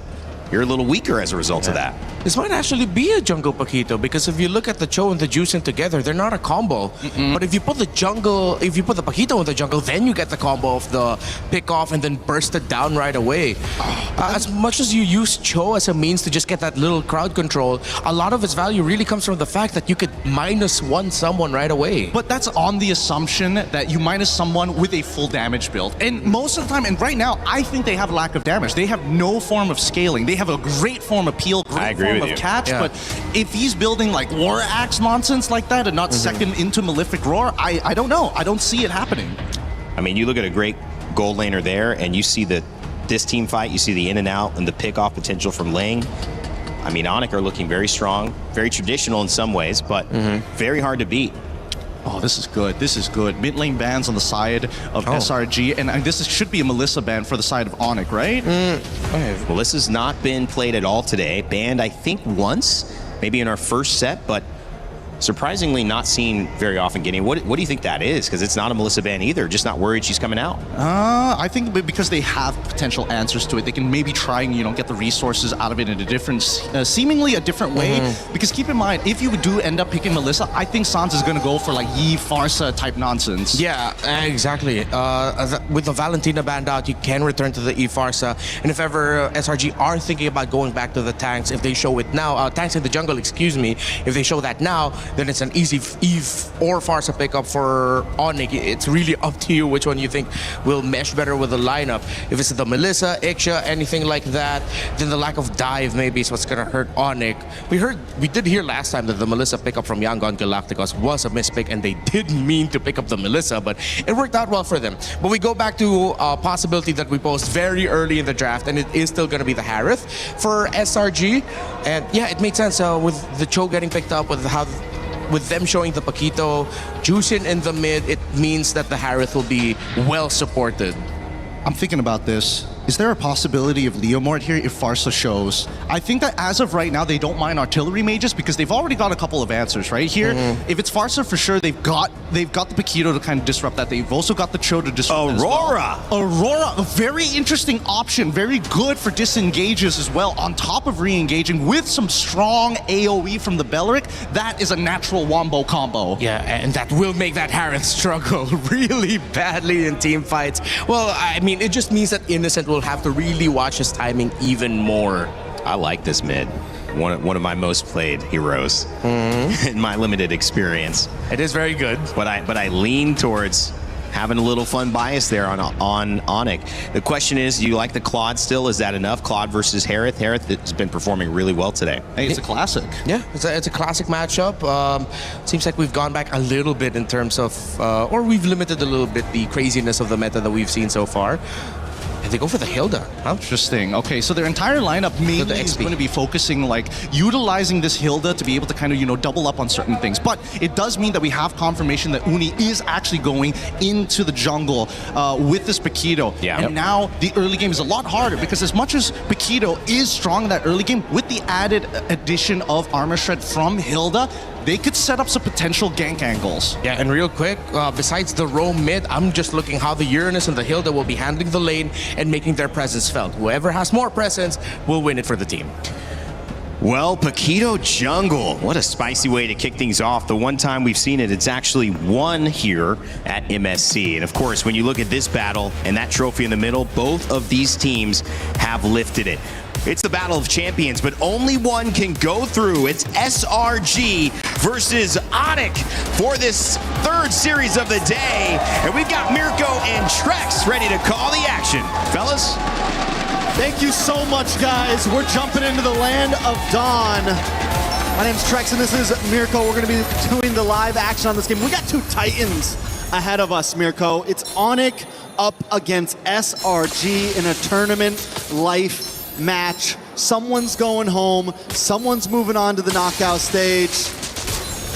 Typical emblems, mostly all around. A little bit of tenacity, though, on to Stormy, just in case the defense for the possible aggression that could come from Kyrie and the rest of the team. But the big surprise pick here, and also surprise sub that we got to see yesterday, Uni, and he's already starting things off with the Paquito Jungle. What am I looking for here? I'm looking for quick aggression, right? You have the Cho, you have something that wants to play quickly around the map, you have someone that's gonna have a huge power spike on this Paquito around level 3, level 4. If they can make some off-lane play and possibly get some decent ganks, maybe onto Kelra, maybe onto Loopy, maybe an invade onto Kyrie, that could be the win condition for SRG here. Absolutely, man. I think that's exactly what they're gonna try to play around. Cram already with the Master Assassin on the hill that goes from XP down below to try to deny Kyrie a farm. They will be able to get a camp away from Kai. On the link with Uni. Walking up on the Paquito, taking the golem away. They'll still be able to get level 4 though, going up to the Lizard after the purple buff. And killing spree as well on Uni here, right? Yep. So we're looking for big fights. We're looking for a lot of damage. And it's just like, dude, I know we've been asking for this matchup, SRG Onyx, but to see it in the lower bracket as an elimination match instead of like a knockout stage match is just kind of sad. Just a tad bit sad. Just a tad bit. Also a tad bit exciting. Of course. You know, we have to say this is also, it's unprecedented, but a lot of damage on a Loopy up on the top side. Doesn't even pop the consecration. He didn't expect that from the Master Assassin, Cram. Big pick up at the start of the game for Glacier now on Cram, but there's no follow-up. Cram able to walk up, and now it's going to be Onyx zone away from the neutral objective. Kai trying to go for the retry on his own purple buff. It's going to be free neutral objective again. Uni won't even retry it. He'll just be able to pick it up. And it's a slow game now as SRG take the lead. And that's exactly what we wanted to see from SRG to make this composition work. Onyx has to be able to work around that. It's going to be a little bit more time for them to get to that point to be able to fight, especially picking up the Aurora. Yes, it's going to do well against some of these frontline fighters. You have the crowd control, but it's not a fast-moving mid lane. It's not an insane playmaker. That's something you would normally see Suns on. It's a slower hero. You get a lot of value and utility out of it, but it's not going to make those quick rotations that SRG is going to be making. Those quick rotations for SRG up top as well, really threatening Ludpi earlier. Getting the pickoff is already massive for them to get the neutral objective, but then the whole team staying up top after taking a turtle, trying to abuse the fact that Ludpi had already used the Purify was also quite big.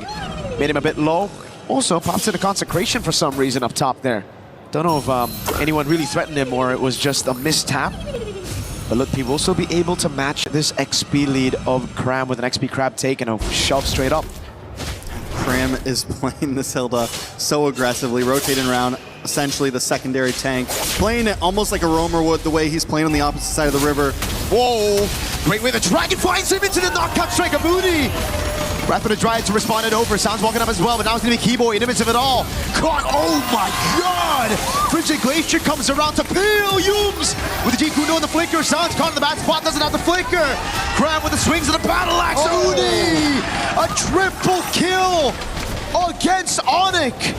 This is huge for Uni. It's 4-0 right now. Add a purple buff on top of that. And the thing about it is, it's 4-0 in kills, and every single one of those kills has gone to this Paquito. Let's take a look at the replay. It all started with the big way of the dragon.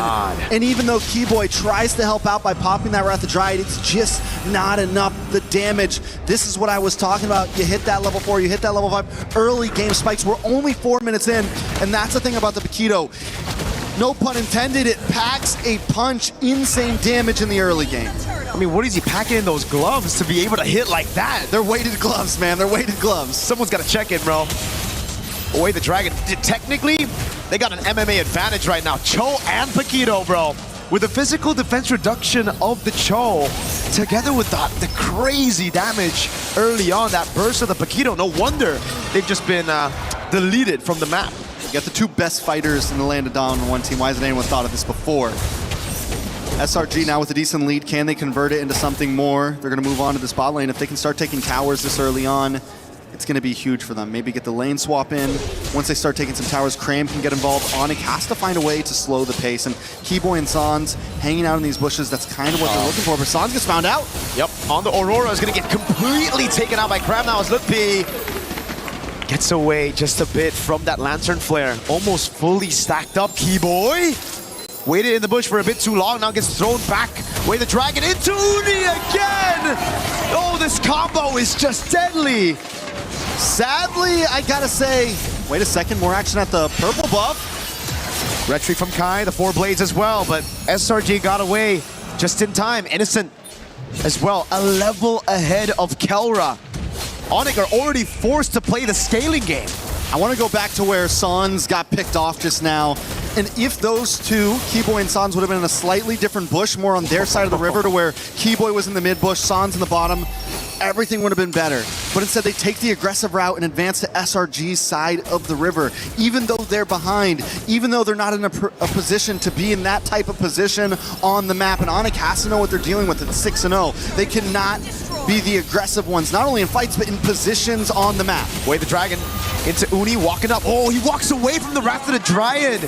Leaves him for the rest of the team, just in case Onyx try to capitalize on the Wrath of the Dryad. And this is where the question starts to come up. Oh, Kyrie missed the Defiant Blade on the wall. A bit of panic there. Cram got close. But the question again, Trex, and to everybody here, usually the Aurora is picked up with a combo, a Kaja, a Cho, someone with single target lockdown, and this time it's with a Belleric. Just feels a bit off. Yeah, Belleric has to kind of search for it, and that means Sans has to constantly be there. And a big kick! Sanso has a passive there. Glacier popped in as well. Cram's gonna be frozen on their turret, but man, perfectly timed knockout again. Uni in a bag. It's gonna be Innocent with a pickup as well as Lutpi is gonna be slammed down to the ground. Another pickup for Innocent, a double. It's 10-1. This is uncalled for at this point. The subbed in jungler, 5-0-4. This is his second game in MSC, and he is dominating the playing field. It's a mindset, right? Where did Kyrie's health bar go? He almost got one shot by Uni.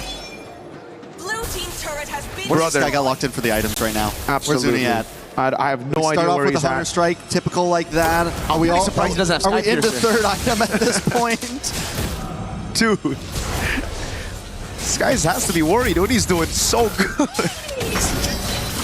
Kyrie gets the orange with the red tree still. Holy moly, 5-0-4. All right, so SRG have now converted this huge gold lead into multiple towers. Mid-tier 3 gone, top side all gone. And the way that SRG is moving amongst the map, they are just slowly compressing Onyx into their base. They've taken buffs. It is a tough game for Onyx. How do they even find a way out? And you said it. All they really have is Keyboy for the big engager. And for him to really get a surprise engage off, it has to be a flicker. Even Lutpi, this far behind, with the amount of damage that SRG has, he can't harass the way you want to on a Uranus. And in the past, Uranus could still do it at maybe 0-2, could still do it at a 6k gold deficit, but we've been seeing how much trouble Uranus has been having in the meta currently when you fall behind like this. So it's going to be a while, if ever, that Onyx can really come online and re-engage these fights. They're going to have to let SRG come to them and look for the counterattack. Yep, Kai can only just retrieve the purple buff. That means it's going to be free neutral objective unless Onyx get a pickup, but it's going to be SRG with a move. Sounds of the flicker out already. Yooms! Tikuno with the flicker in the way. The Dragon straight up with the Stormy Sky Piercer. Big Purify coming down now as Kelrock is able to get the Blazing Duet down into the back line as well. Stormy melted down by the god in the gold lane. Kai with those blades picked up now as SRG are still able to get a 2-for-2 trade.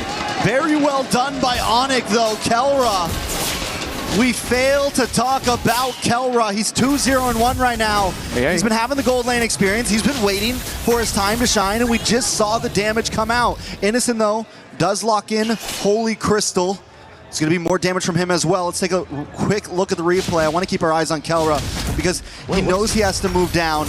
Keyboy comes in a little bit late to pop that Wrath of Dryad, and right when it pops, Kelra BMIs forward, uses the Blazing Duet on the backside, and outputs the damage, matched up by Kyrie's Tempest of Blades, and then able to just get away. Uni doesn't go down, no, they're not able to get the big shutdown onto him, but still, they're able to kind of slow down SRG a little bit. Gotta give props to Uni though there. It really looked very dicey, but he was able to get those stacks back up, get the damage reduction out so that it doesn't die to Kelra on the Blazing Duet. But Yums, he's had one member in his eyes. It's just Sans, dude, every time. Walks up, sees Sans, especially when he flickers, boom, Yums is on him. All right, Onyx, they do have some ability to defend here, right? Retry down for the purple buff. Kyrie is able to get it. That's going to be helpful in this next big push as Kelra moves forward. And SRG, I think at this point, take these tier 2s. If you get anything more, it's definitely a bonus. But with a 7k gold lead, they could try to force things open. Oh my god. On the Uranus taking that much damage. Holy Shield procs in the end, and the charge still comes through. SRG now looking to get 2. Holy Shield's down before the 12th minute of the game. Innocent popping that damage again. The Synchro Fission doing work. It's a scary bottleneck to come into against Onyx right now, even with the gold advantage. Oh, no wonder. Look, Holy Crystal picked up already on a Harith. 11 minutes in. And he's on the way to the Divine Glaive. It's definitely trouble for Onyx, but SRG respects the composition, right? You walk into that tower, you get hit by a big Frigid Glacier, you get hit by any of those big AoE skills. The possibility is there for a quick table flip, a quick turnaround by Onyx, so SRG has to play this smart. They can't brute force Onyx base open right now. 60 seconds for Lord, they just freeze lanes. Solid for SRG. No real reason for them to push the tempo anymore. No real reason for them to take any risks. They have the lead. They can play it safe. Heck, Cram can take a beating as well, and he can get away from it. It's all good. Divine Glaive for Sans, though, and it's only his second item. 4.8 gold. That's painful. Kelra able to spot Yums in that bush. 4.8k gold. This is going to be big right now. Yums going to go for the cut right now. It's Kelra. He's going to get caught as well. Blazing Duet popped in. Oh! A kick, but he's going to get canceled. Now it's Stormy. Dives in, picks up the kill with the Sky Piercer and the Lantern Flare. Kyrie with the blades. Uni jump in, and again, the Purify out for Lutpi. But Kelra has finally been taken out. 2-for-1 trade for SRG. Right in front of the base, 10 seconds before Lord. It's exactly what SRG needs. They're finding these quick moments that they know that as long as we get one more hero, we can go for this big objective. We won't have them harassing us, and Kelra was the big problem in the last fight. So they know who they needed to lock onto, and Uni hasn't missed. 6-0-5, and with Kelra finally down, this is going to give the advantage to Innocent in a lot of these fights. We saw the gold lead earlier. We saw how much damage he can output as well. So if Uni does start to fall off, that's going to be their next saving grace. A beautiful engage. Keyboy tries to stop it. He almost saves Kelra. He almost stops the big advance, but Kelra still gets caught off. And this is the right side of that double-edged sword for Stormy. So many times in this tournament, he's going in, even flickering forward, Crimson beaconing forward, and it just looks awkward. But that's where you find, the benefits of having this crazy aggressive style on your mid lane on Stormy. When it works amazing. That shot into Kelra. This is such a good turret to take as well, man. It's going to be the far lane up there. Wait the dragon onto Lutpi, Frigid Glacier, able to lock him down just for a bit as Yums is able to flicker out of it. Frozen Innocent, no Purify burnt out. Lord going to be dealt with as well. And SRG are happy with just the base turret on the far lane. Clock is ticking though, they're at 10k. I think one more base turret could be helpful. Kelra getting faster and faster as this moves forward. Kyrie also, even though it's an assassin jungle, it's gonna start scaling eventually. SRG has to be careful about how long they want to let this game last. I think at this point, SRG, they should be still very, very comfortable. Yes, Sonic have that scaling, but as long as SRG play around these side lanes, utilizing that advantage, there's not much Onyx can do, right? Because with this kind of composition, SRG can actually still blitz around the Lord. Now, once we get into Evolve Lord territory, that's where it will get kinda dicey for SRG, because then I don't think they will have enough firepower to burst the Evolved Lord. But for now, it's still chill. All right, so basically, Onyx just needs to survive this next one, right? Survive this next push. We get into Evolved Lord territory. Taking a look at items. 3 more minutes. 3 more minutes. I mean, they have 2 inhibitors left. They have 2 inhibitors left. It's going to push down the top. I'm just saying it is possible. It is. Kairi, Kelra, Loopy, all of them have been playing a good game. Anyone else in SRG might have tried to finish this a little bit earlier. Anyone else with a 10K gold lead, they might have tried to shove things in, but the respect is there, and I'm wondering almost, is it too much respect? Are they playing too passive here? Kelra now also looking at almost getting maxed out on items. Kairi, fully stacked as well. All they really need at this point is Loopy to catch up, Keyboy to catch up, so that you actually have a bit of a front line to survive the damage that Uni, Innocent, and Stormy are bringing. For sure. I think the biggest gap right now has to be between the frontliners, man, because the damage dealers, as you mentioned as well, they're on the way to their full items, right? We're going to get to a point where it won't really matter. Oh, hold on. Lutpi takes a big beating. Doesn't use the Purify, though. This is a pure 50-50. Now onto it. Kairi doesn't get it. It's going to be Uni and Innocent, I believe. Kairi wasn't able to get his hands on it, and without a purple buff, this will just be another free neutral objective, and then it's going to build from there, Trex.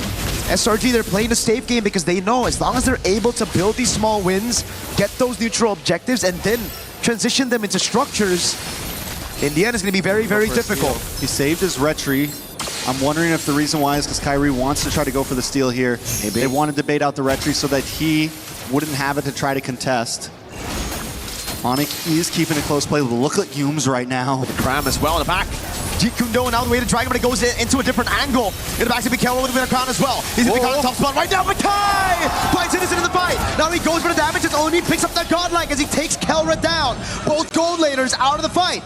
This is huge for Onyx right now. Kairi, and this is what I meant. They hold on to it. Yes, we don't get the purple, but as long as we can as long as we can hold things out a little bit, they do have a chance. The problem is that long lane, SRG's okay with playing it slow. Wow, SRG's okay with chilling it out. The engage comes in.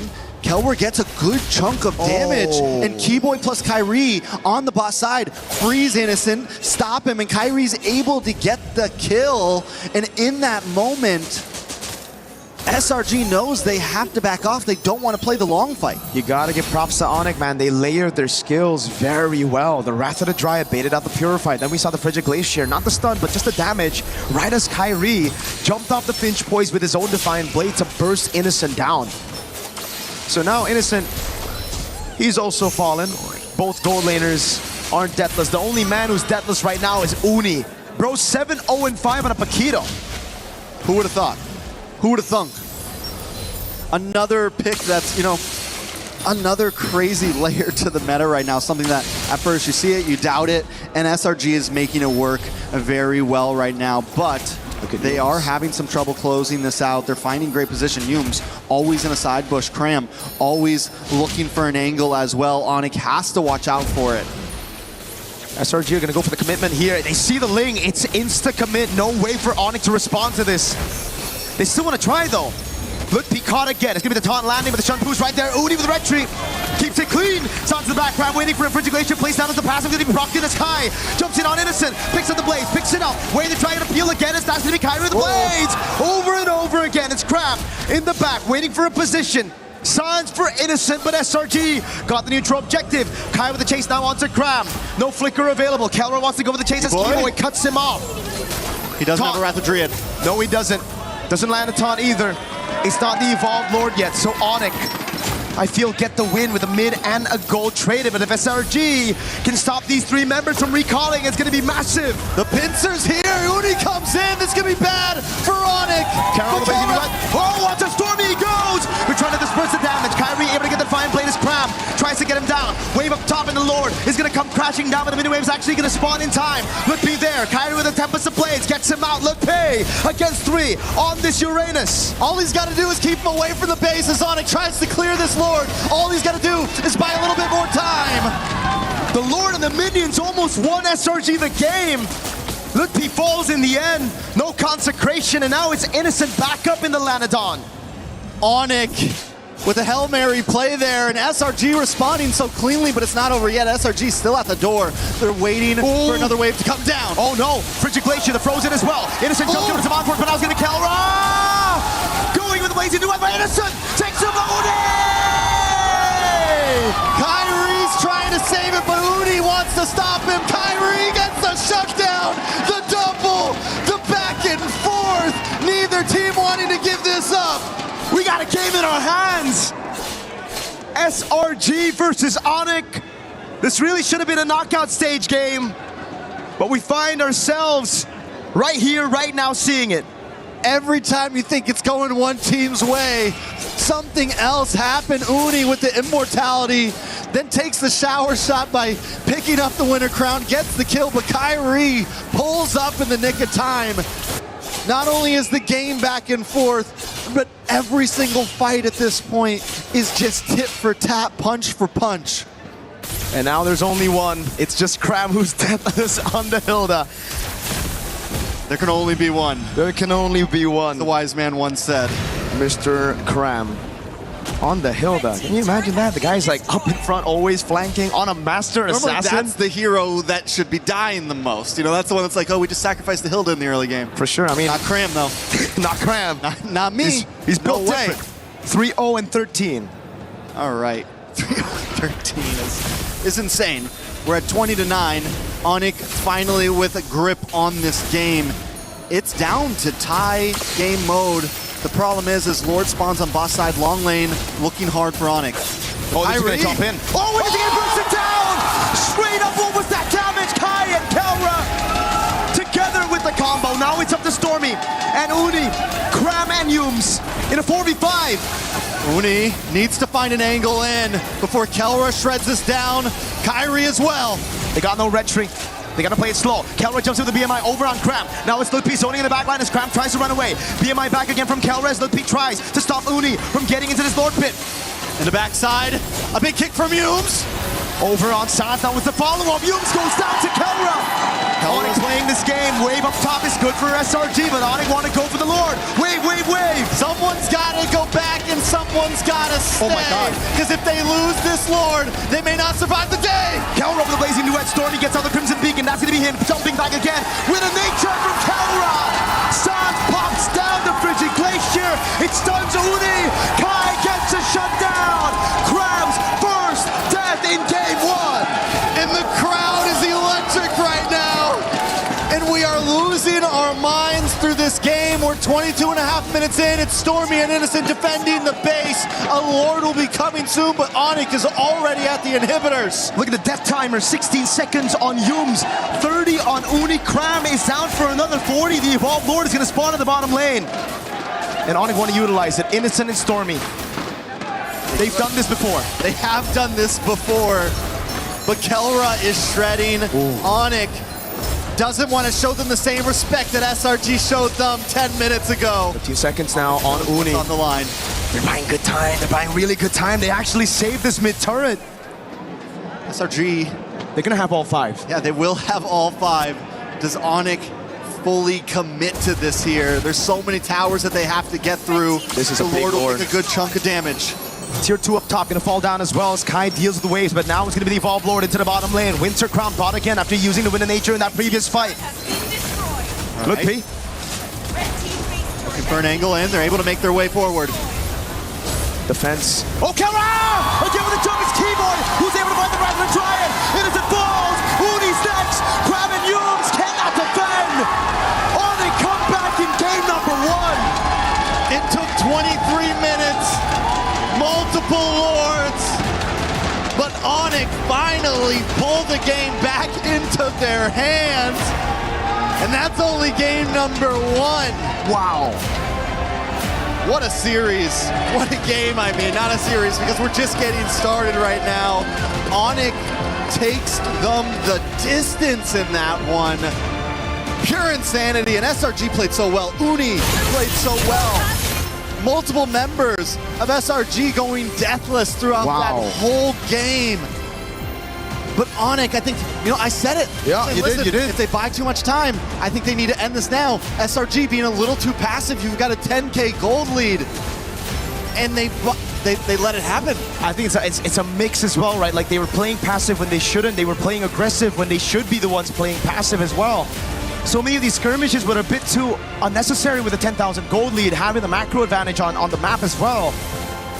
Here as well, right? I mean, the dive over under tier 2, it made for a hell of a highlight for Uni, but it wasn't the right call if you look at the macro decision making. Why dive a tier? Why dive a base turret?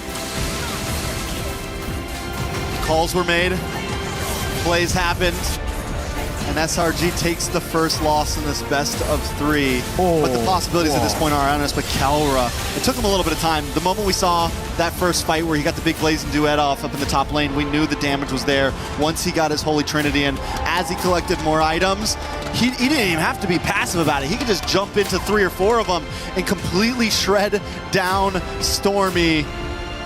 How we doing, Virgo? Dude, I'm looking at that play again, well, right? Say hello. I know. Say hello to the people. I know. I just want to look at that play because he's got to go back and let us know about it. Dude, Kelra, I was just like, I don't know what that damage. I think he was fully stacked up. I think that's exactly what it is. He's fully stacked up on both Corrosion, yeah, and his Art of Thievery. So that's why it looked like insta burst. It wasn't literally even just looked like it looked like he blew them up and did not shred them down. That's why. That's why I needed to look back. There's definite insanity. Taking a look at some of these stats. You know, we got to go back to Uni, man, because he did have an amazing start of this game. 69,000 damage dealt. But the fact that Kelra ends up doing 127,000 damage. Oh my God. This guy didn't touch anyone for like the first 6 minutes of the game. Bro's 001, I think, for the first 6 minutes of the game. And then he was able to get 2 kills on Stormy. And I think Yums. Stormy and Yums. A double up top, right? We get to see the highlights again, and that's where you're going to see the stacks that that he was able to hold on to before that blazing duet.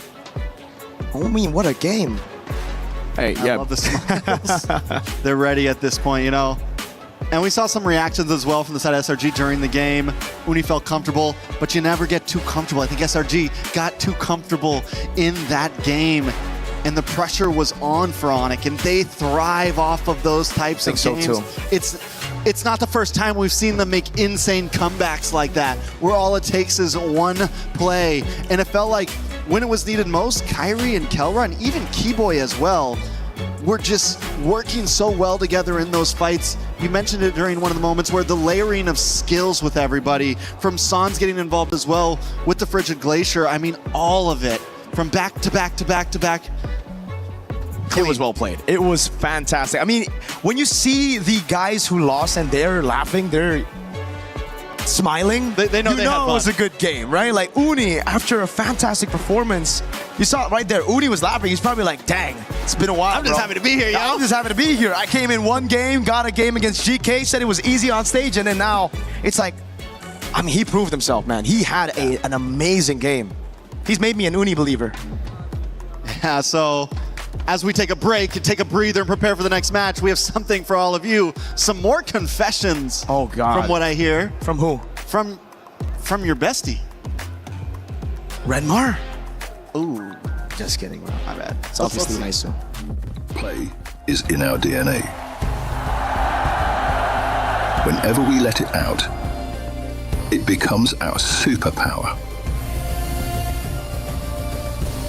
Now imagine an entire city being built to supercharge it. Kadir City, powered by play.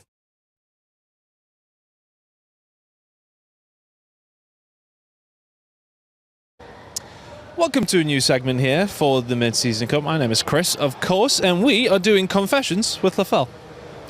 What am I confessing to? Like, why is this called Confessions? Nice watch, by the way. Thank you. Yeah. What am I... Okay, fine. Why do you want me here? I heard... Okay, what did you hear? That you're Moonton's favorite talent. Do you agree with that?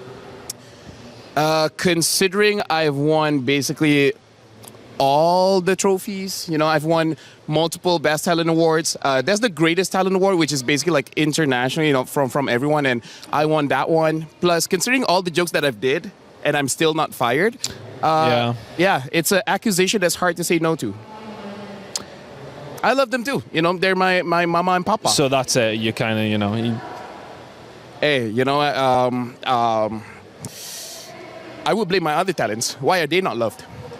You know what? Is it me? Let's gaslight them actually instead. That's a good idea. We'll gaslight them instead. That's more than fair. I heard you're a big fan of Newton. So what was your favorite Newton's law? The law of motion. And the reason why I like it is because there was a time that we had to prepare for tomorrow's show. But I got very bored. So I spent 3 hours learning physics about how Newton's law of motion really discusses about how sound is created, which TLDR is just a bunch of particles in the air that expand and contract, and a disruption in the air creates the sound. I don't know whether to believe you based on what I just read elsewhere. Apparently you like to come up with things that don't actually make sense. So you could be lying straight in my face. I could be lying, but hey, considering I'm Asian, I'm probably correct. Did you have a smooth travel here, particularly for wildcards? Do I smooth travel? Did you have a smooth travel here? Well, that's a good question, Chris. The French.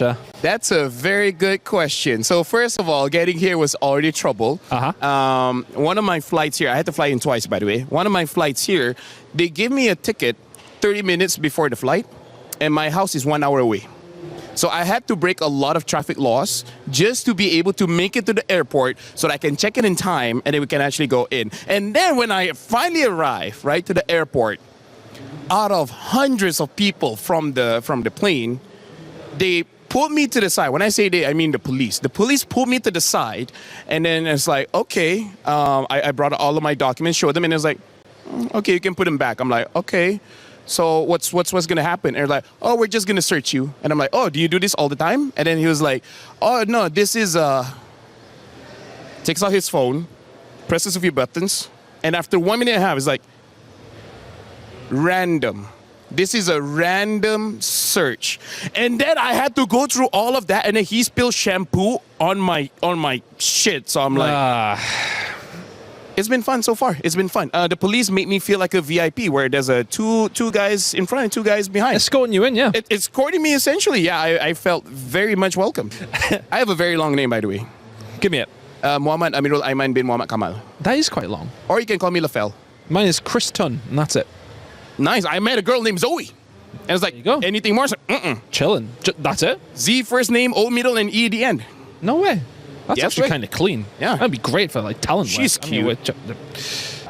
Thank you very much, mate. That was insightful, to say the least. Thank you for having me. You're a very good person. I have no idea who you talk to get all of the stories, but now I need to do my own confessions, finding out who gave you all of this. It's all right. We're going to get some people back, don't you worry. Yeah? Yeah, that's my job for the rest of the week. It's all I do, actually. Thank you very much. That has been Confessions once again. A lot of people are haunted by their past. I'm inspired by it. They're not just playing for themselves, they're really playing for their entire family. They have defeated their demons. They have crushed the curse.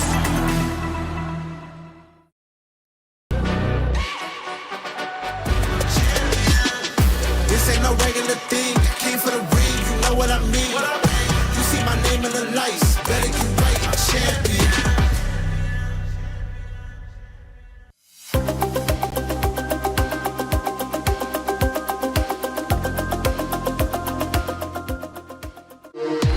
We were there for every click, every clutch, every respawn. We were there for the years of grind, and we're here now.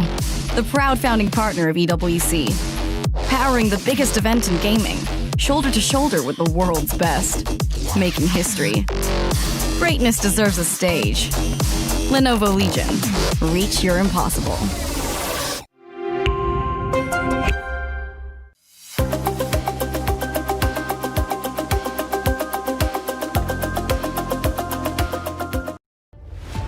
Selangor Red Giants leads the series. It's what I would have said if Onyx didn't make that insane comeback in game number 1 to lead this 1-0. 1 game away from eliminating the 2024 champions and advancing into the knockouts. Welcome back to the studio panel. Renmar, Gideon here. Gideon, how are you feeling, man? I'm feeling hot, man. How can your blood not be pumping after a game like that? When all odds looked like SRG was going to take it away because of their early pressure, somehow Onyx, they edge it out. Kel comes up, sets the standard once again. Yeah, the Winter Crown plays, the Wind of Nature's just in time to survive onslaughts from Uni, especially right there in the end. But of course, Uni coming in for SRG as the starting jungler for this series definitely made a name for himself and showed up. 11 plus kills, 1 or 2 deaths, a handful of assists. You cannot doubt that this young man is ready for the stage. Let's look at what map we're going to be going to get. What we are going to get. Oh, Flying Cloud. All right, expect this to be a bloodbath. It's just going to be a lot of fights over and over again. Yeah, and the punishes in the lane might not be as hard as we were hoping to be in the previous matchup, but at least what we have learned from the drafting side, especially if SRG is going to end up back on that red side, is probably to set up that same scenario, right? Yeah. At the end of the day, Sans didn't have the hottest of games, but at the same time, you could tell that Innocent just wasn't 100% accustomed, because how often do you see just a random or just show up? You know, coming into the mid, dropping down the stun, and more importantly, it's a delayed stun. Yeah, it's unfortunate that you can really see the exact moment that it went wrong for Selangor Red Giants. Yes, it wasn't just the little decisions they made leading to the fateful moment wherein it was Innocent holding the Lord and SRG trying to bait a reaction out of Onyx, but it was answered by Onyx and Kyrie on the link perfectly, jumping on the Harith, taking the Harith out, and Onyx playing the long fight to eventually win out game number 1. Good bans here to start it out. We've talked about so many times how the Atlas has impacted this metagame, and the Marcel getting taken out by Onyx, while Jusin, used by SRG in game number 1, will be taken out by them on the blue side. Onyx continues to ban out Salinas. I've yet to see Hirara. I've yet to see a Ling ban for either one of these teams, but I think, most things are pretty similar. Seems like Yeb has decided, the Marcel alongside with the Selena, both of which not to worry about. They've been banned and they just need to breathe. But from SRG's side, I wonder what the opener is going to look like, because I would assume that if Hirara shows, they're going to take it. So what would be then the same response from Onyx? Is it still going to be like, hey, we don't mind Hirara into the link, or do they want to affect it right off the get-go? If Freya's open, one of them has to pick up the Freya for sure. Honestly, I might be a little bit more in the boat that if ever it's available for SRG and you... Honestly, I feel like I don't even need to worry about the Phoveus because you can slot that into the gold. Just pick up the Freya as the first pick. Yeah, and they also have to worry about that Fanny too. So luckily, the Fanny is gone. It's all up for play. Beleric Valentina is still in play, not to mention the Ling as well as the Hirara at this stage of the game. And I think that Onyx needs to make that final choice. It's either they open up the entire thing or they just answer to the Freya, which again has been very terrifying, especially when let through. Let's say if both assassins, top ones, and the meta will be left open by Coach CW and Coach Yeb, Ling and Hirara. Will it be one of those, or will they ban out the Freya and just keep it honest with the Ling-Hirara trade? Last ban, red side for Onyx, taking their sweet time. They ban out the Freya, Ling Hirara is the active trade. No, and SRG, based on the information that we got yesterday, they like to go for the Hirara here most of the time. And considering that they were playing an early game composition in game number 1, I don't mind them if they do it all over again. Yeah, could work out very well for them. I think if they want to run back wherein Innocent isn't going to be packing someone with basic attacks and they want... Well, I mean, Harith isn't as the non-traditional marksman, if we're looking at like basic attack marksman, then just pick up the Ling. But they did get their win in their previous series against GK with Uni on the Hirara, and it was a very good Hirara performance. They go for the Hirara.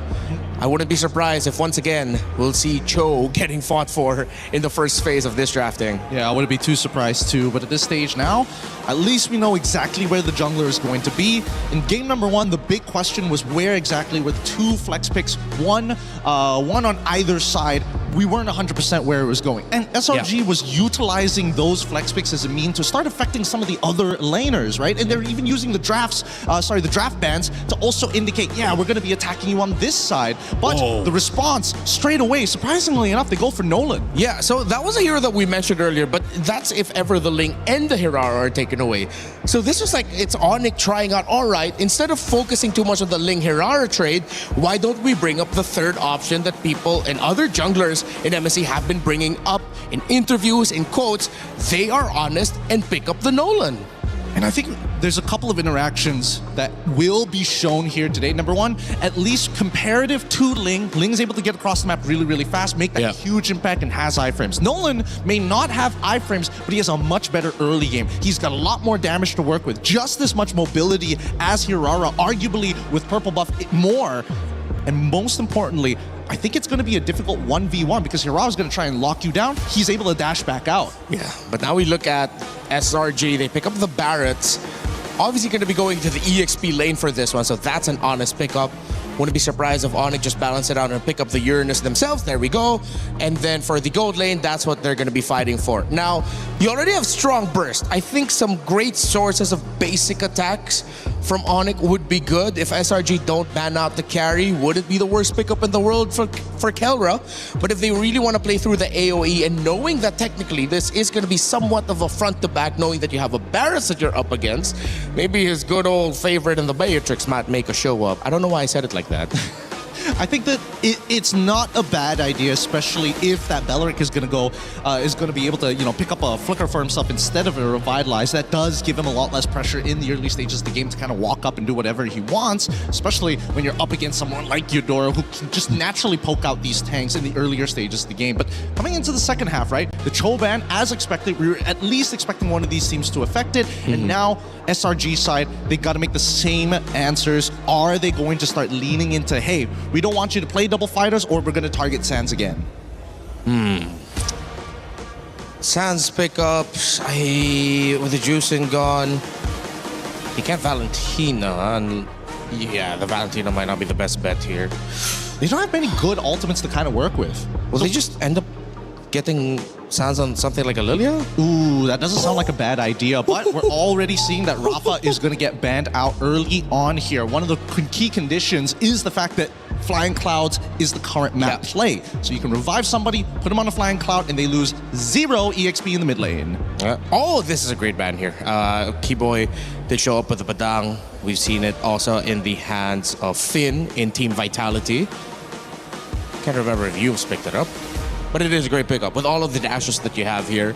Momentum stopper with Onyx looking to play a much smoother team fight. And it is just very annoying to deal with, especially if you're up against a Barretts. That extra wall brought up by the Badang could be another extra obstacle wherein the missiles of the Barretts could knock in their opponents, and then that's just an extra way for you to get easier stuns. I mean, let's not forget about the anti-CC in that ult, right? That's just a great way to just kind of disengage when Beleric tries to make a flicker Wrath of the Dryad play on you anyways. I do want to see what this last ban is from the side of SRG. Lo Yi is going to be the option. So Lilia, technically, low health pool. The Eudora does a pretty good job against it. Going for an artillery mage may not necessarily be that great, but Harith is going to be the red 4 pick for Onyx side. And I like the fact that they're denying it. I think they're going to end up picking up a Vexana. Remember, we saw the Vexana as an answer to a lineup that has a Barretts, going up against a Eudora. They have the range. It's strong disengage, crowd control. It would set up theoretically for the Nolan and the Harith.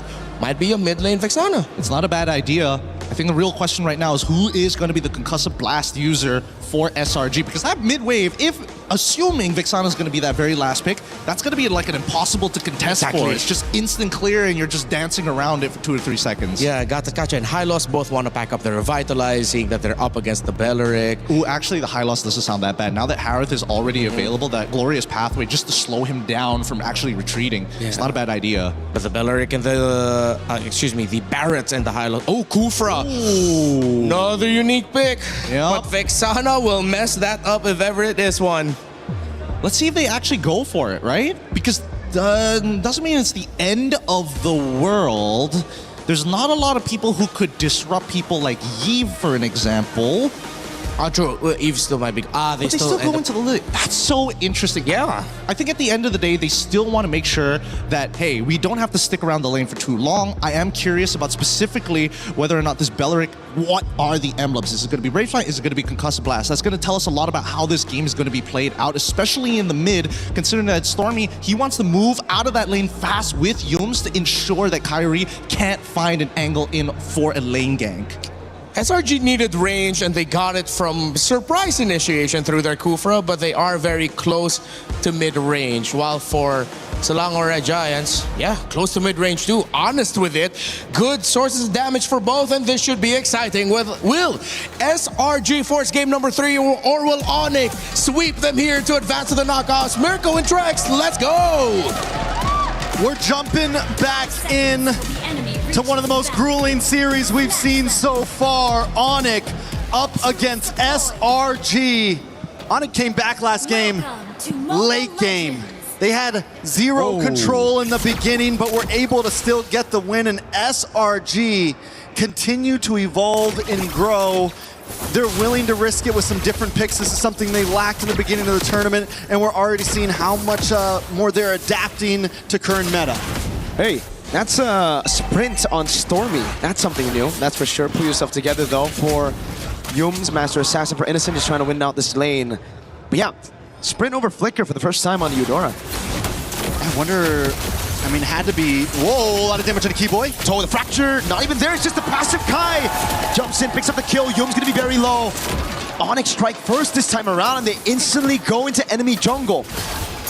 Beautiful rotation from Luffy and Kyrie coming to that mid lane. Yums is gonna try to stop it, but he may get taken out here. Yeah, Kyrie is able to take it, now he jumps on Yums. There's a few more hits to take another. He's on the board, now it's 2. This is one of the good things about the Noland up against this Aurora. He's gonna be able to dash away, he's got the escapability. He's not, even if he commits to a big amount of damage, he instantly dashes back, and it's gonna make it a little bit harder for Uni to catch him in some of those dicey moments. Yums maybe going a little too deep. Maybe should have just let them have that one, because now that Kyrie's got 2 kills already on a Nolan, it is a picture-perfect start for Onyx. Can't get better than this, right? Especially after last game where it was SRG who dominated the first 14 minutes of the game, right? Like entirely early game, it was just SRG. Kelra this time feeling the wrath of Innocent in a winning matchup. All right, so SRG, do they want to contest this? Again, they do have the Harara, one of the highest prioed heroes in the meta right now. They're just gonna go in on Cram. He's gonna get bursted down, Sans picks him up, Lutpi is able to walk Yums down. Keyboy doing the same thing now, over to the purple buff. Uni still just level 3. It's like deja vu to game 1, but it's reversed. It's Onyx with the control. 2 kills at the start. Neutral objective without even using the Retribution. Uni using the Retribution on his own purple, just like Kyrie was doing last game. It is a mirror match for sure. Can SRG pull off what Onyx did though? You know, it seems like SRG's a little bit disconnected. Yums first goes in by himself to his own death. This time Cram maybe goes a little bit too deep while Uni's still looking for his purple. The full commit's not there, and 1 or 2 of them are going in and getting caught off. And I think they have to realize that maybe it's not the time, or if we are going to commit, everyone has to be together. Slow for Onyx after this lead, just taking a purple buff, and only now really making that aggressive move. Double immobilization onto Lutpi, but he doesn't care. Keyboy got a position, Flicker after the Triad! Connects on Innocent, he wasn't expecting it, now an all-in on Yums. Under tier 2, a Flicker burnt out already. And Uni has to just watch as it happens. They didn't even want the orange buff. Nope. We're not even going for this orange buff. We're gonna lay a trap, we're gonna get another kill. We're gonna put Kyrie at 3-0-1 and Sans at 1-0-2. Let's get these damage dealers rolling. At this point, Uni's just sitting back and watching. He's trying to farm his own jungle. He's trying, I mean, everyone's just trying not to die at this point, let alone catch a lead. That was one of SRG's fallback plans, right? It's Innocent. If you lose an early game, you can just play around Innocent. The rest of the composition, though, is made for early to mid. Sans has to use the black shoes there. Good move by Cram with the rotation, catching him off guard.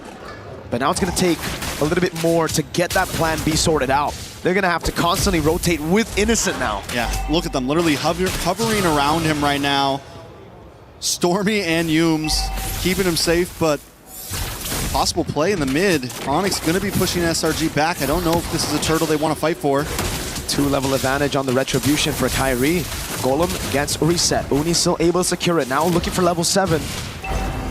Kai on the purple buff though. This should set him very close to level 9. I'm going to be honest, I don't even know if Cram should be down here at this point. Is this really a fight that they want to take? Innocent, slightly behind, nothing too crazy. Does hit level 7. Oh. Taking a lot of damage. That's why they went for the Lilia, man. Baraz is just gonna get shredded down, has to flicker out. He has the consecration still. Free red tree now as Yums is able to find the talent rage on Keyboy, but he doesn't care as Kelra pops into Zaman Force. Lutpi with the consecration gets away. That is nothing to Lutpi. And this is what I mean, right? They expend so much time on that turtle. They maybe could have got a push on top tier 3. They maybe could have, you know, if Cram would have stayed up there, if someone else would have gone up there, they could have rotated elsewhere and at least made play up on the map. But instead, they spend so much energy on a turtle they never had a chance to get. So now it's the build back up for SRG. They send Innocent to the other side of the map, trying to get him farm. It's all they can do right now. And Uni, like you said, they went in for the skirmish earlier. And against a Nolan, if you lose out there, Nolan's going to be able to rotate around the map much faster than you. So what that means is he's going to take your green camps away. That's why we see such a big lead. 3 whole levels for Kairi on the Nolan. And again, he goes bot. When the purple buff is up, he knows where Uni is. He's constantly stealing these camps away. And it's going to get really tough for SRG because they have to feed 2. Uni and Innocent. Yeah. It's a lot of mouths to feed when everything's being taken from you. Onyx already at a 4,000 gold lead. A lot of damage on a Loopy though. They're going to go under the tower. Yep. Again with the black shoes, just reacting to the Tyrant's Rage. The taunt lands on Yums, and that's the damage of the Glooms. Kelra picking up a turret for free as Onyx zone SRG away from that tier. Oh god, it's Kai even waiting in these bushes. Again, no chance, no space for Innocent to farm.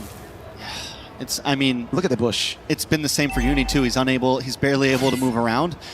Early on, getting pushed in on multiple jungle points, and Keyboy's been loving just hanging out in these bushes, waiting for the next target to come along. He is the bush. He is the bush. Keybush. He's a tree. Conceal from Keyboy. Look at the play again. Big chomp down now. He goes in the flicker as well, but it's only Keyboy's son. First crab down. They're able to get Keyboy, but now it's going to be Kelra with the Zaman Force, popping him down. That's Uni in the back, going for the kill, finding one, and the trade as Kai walks up, but Uni finally a bit of retaliation. Jumps on again, the Purify out, but now he's going to be on cooldown as Lutpi looks for the chase and finds the kill onto Uni. I don't know if taking the death at the end of that was worth it. Finding Kelra at least is a saving grace. But the damage onto Cram, the burst damage of this team right now, with Kairi being at 4-0 and 3. I mean, it's true. It is very reminiscent of how SRG was doing Onyx last game. But the problem is, I don't think Onyx can give him time to breathe. I don't think Ooh, Innocent in a bad spot. He's going to have to flicker out of this, man. There's no way. He might not even flicker. He might just take it. Keyboy with a flicker and the Wrath of the Dryad. Innocent fed to Kelra. Again, not given space to farm. Yums, body block from the rest. They feed another over to Kelra. Sometimes you gotta just take it, Mirko. Sometimes you gotta just accept your fate. Innocent knows there's no escape there. Onyx moving on to the tier 2. Onyx has never won against Selangor Red Giants. SRG on the defense. Can Onyx pull this off here? After a grueling game 1 of pushing the limits, it just goes to show Onyx diversity right now. We can play the long haul. We can dominate in the early game. Just give us the chance right now. What can SRG do? Having the carry just makes this all so much harder too. And the fact, we called it out at the beginning, taking a death early on, and now you've got 2 deaths, being unable to farm. It is a long haul. The thing is it feels like it's been 12 or 13 minutes. It feels like they could get to late game in just a few minutes, but we are just breaking 9 minutes. We're talking, it could be another 5 or 6 minutes till Innocent even has a chance of really outputting damage, till Cram can actually hold down the front line. Onyx didn't really have the game in their hands until 18 or 19. That's a long way away. Can SRG do what Onyx did to them in game number 1? Those are the questions that we need to ask right now. With this kind of composition, it's going to be difficult. They don't have the clear. Holy Shield already down, up top again. Now down below, Lutpi ushers those minion waves in to deal with the Holy Shield. Takes a bit of a beating, but it's all for the orange buff to be taken by Kai, who's 5 levels ahead. Use with the rage, but it's going to be responded over by Sons of the Black Shoes. Now it's a taunt lands on Cram, and again it's Kelra. Oh! A big chop down thrown again, but he has to purify. Cram low, has to flicker back. And that's 2 big flickers as Kai secures the Lord. They do bide some time though, clearing out the waves, but another wave is coming soon. But SRG doesn't have the greatest comp to defend. Yes, they have the carry to Shred, who has gotten in the Trinity, but still 1.5k gold behind. Taking a look at the jungle, it is a 4.1k gold lead. Uni just got his second item in, just got War Axe in. The last time they met at a major international, it was SRG who knocked Onyx out of Group B in MSC 2024 with a 1-1 draw. Well, revenge is here. It's in Onyx's grasp. All they got to do is close this out. And last time SRG was a little bit too patient. Onyx is ready to kick in these doors. And whoa, yeah. What? Was it a flex or what is it, a misplay? We'll see with the result of the game. Comes down to that. Depthness welcome coming down onto the Uranus now with no winner crown, no problem. Silence deals with him. Wave in the mid lane is good. Onyx gonna look for the slow build up into the siege right now as they go over the top lane. Lutpi holding in the front. Is it gonna be Kai with the dash in forward as Kelra jumps in again. The fracture lands on Yums. Lord cleared out. Black Shoes comes down. Uni goes down. Keyboy with a rapid drive to the back lane. Is now gonna be innocent with a pickup. But Onyx clean sweep. Salamo Red Giants to make it a top 8. And they don't just win it, they earn it. After game 1, pushing themselves to the limits, and then to prove they can finish things in style, they win game number 2 in a very quick fashion. You can see the smiles on their faces. Kelra, Keyboy, happy about it, because both of those teams were tested in this group stage. Almost every team in group stage had some rocky games. Nobody was a guarantee. Everything was earned. And Onyx will move forward. They will. Top 8. Selangor Red Giants. They will unfortunately be the ones eliminated. The key crushed today as well. The revenge was very late. 2024 was when it happened, when SRG knocked Onyx out of groups.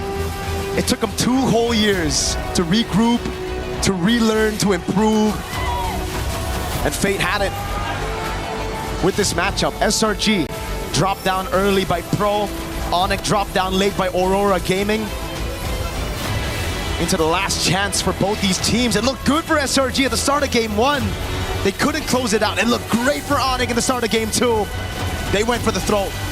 Yeah, they did. They weren't wasting any time. They knew that they had the advantage. They didn't want to make the same mistakes that SRG made, and they were able to pull through.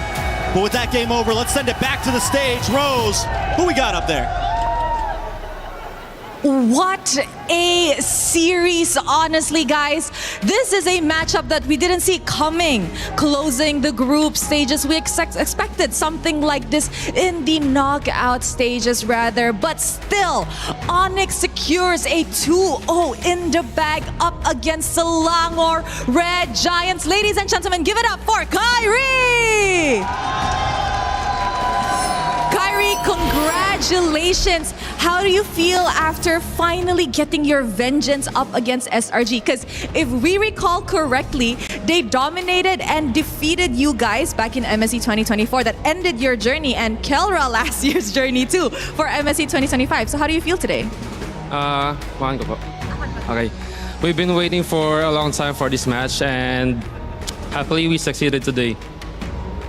Happy. I'm pretty sure you guys are very happy. But did you ever expect that this moment would come at this period of time? Group stages elimination match, lower bracket, Onyx versus SRG. Or did you expect it, in the knockout stages perhaps?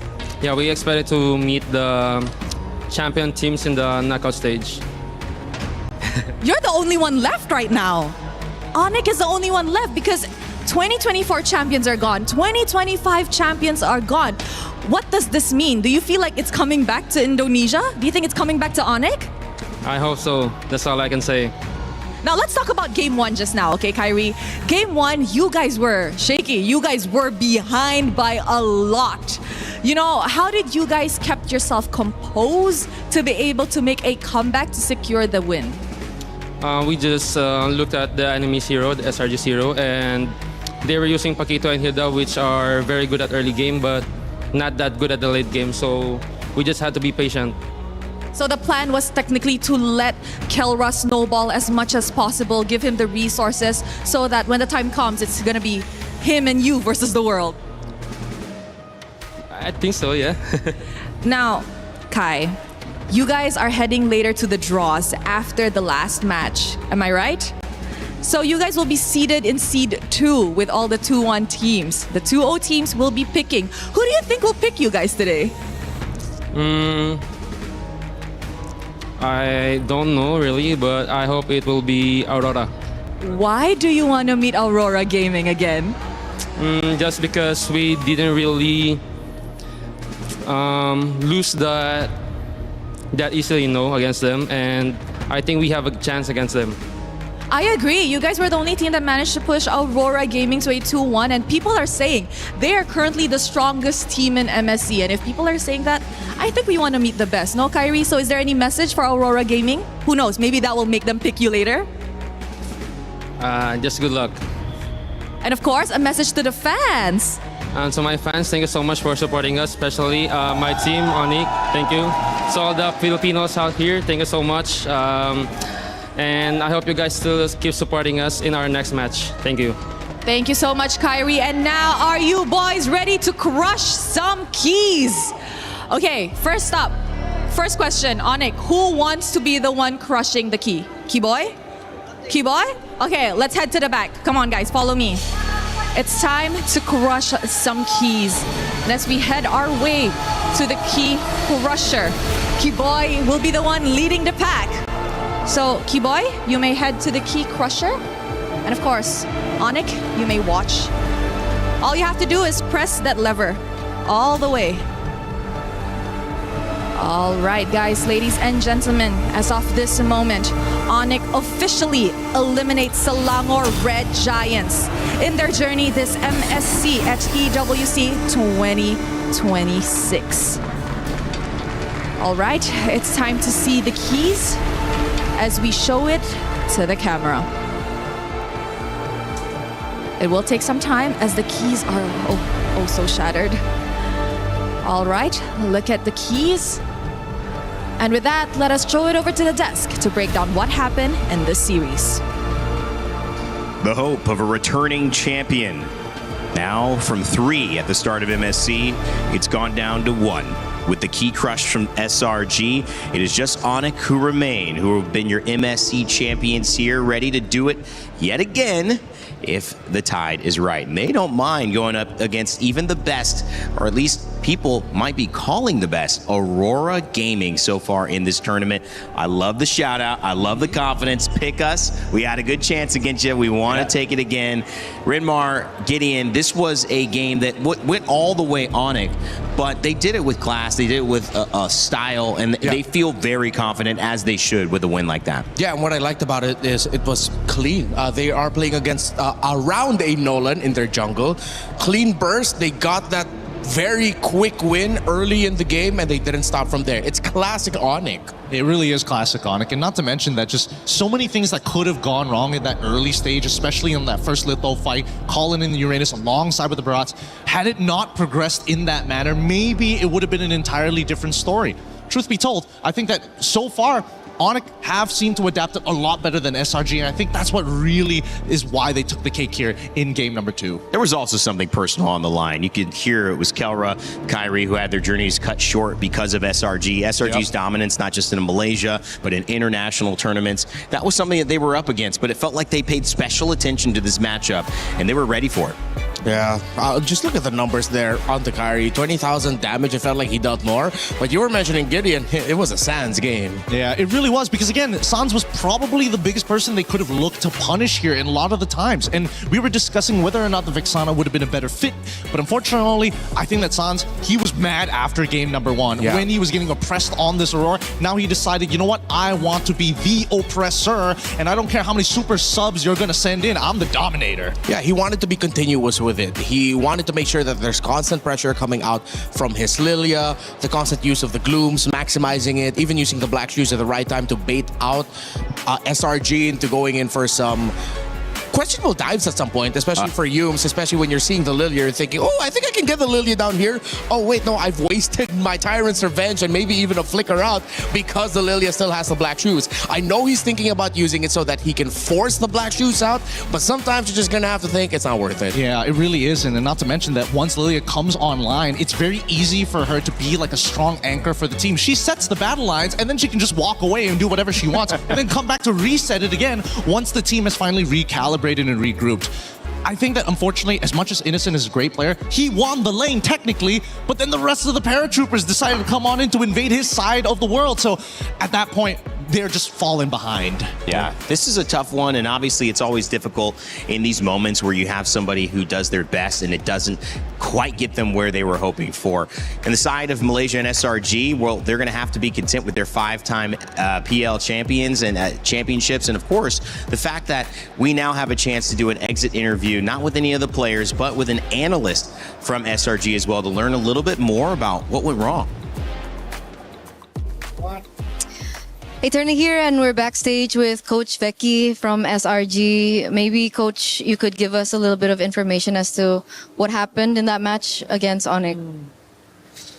I think what happened in the match is, I think that we were very confident going to the game 1. We did not manage to really win that game 1. Going to game 2, I think the adjustment was not the best because I think we were left behind in the meta as well because we were trying to adapt.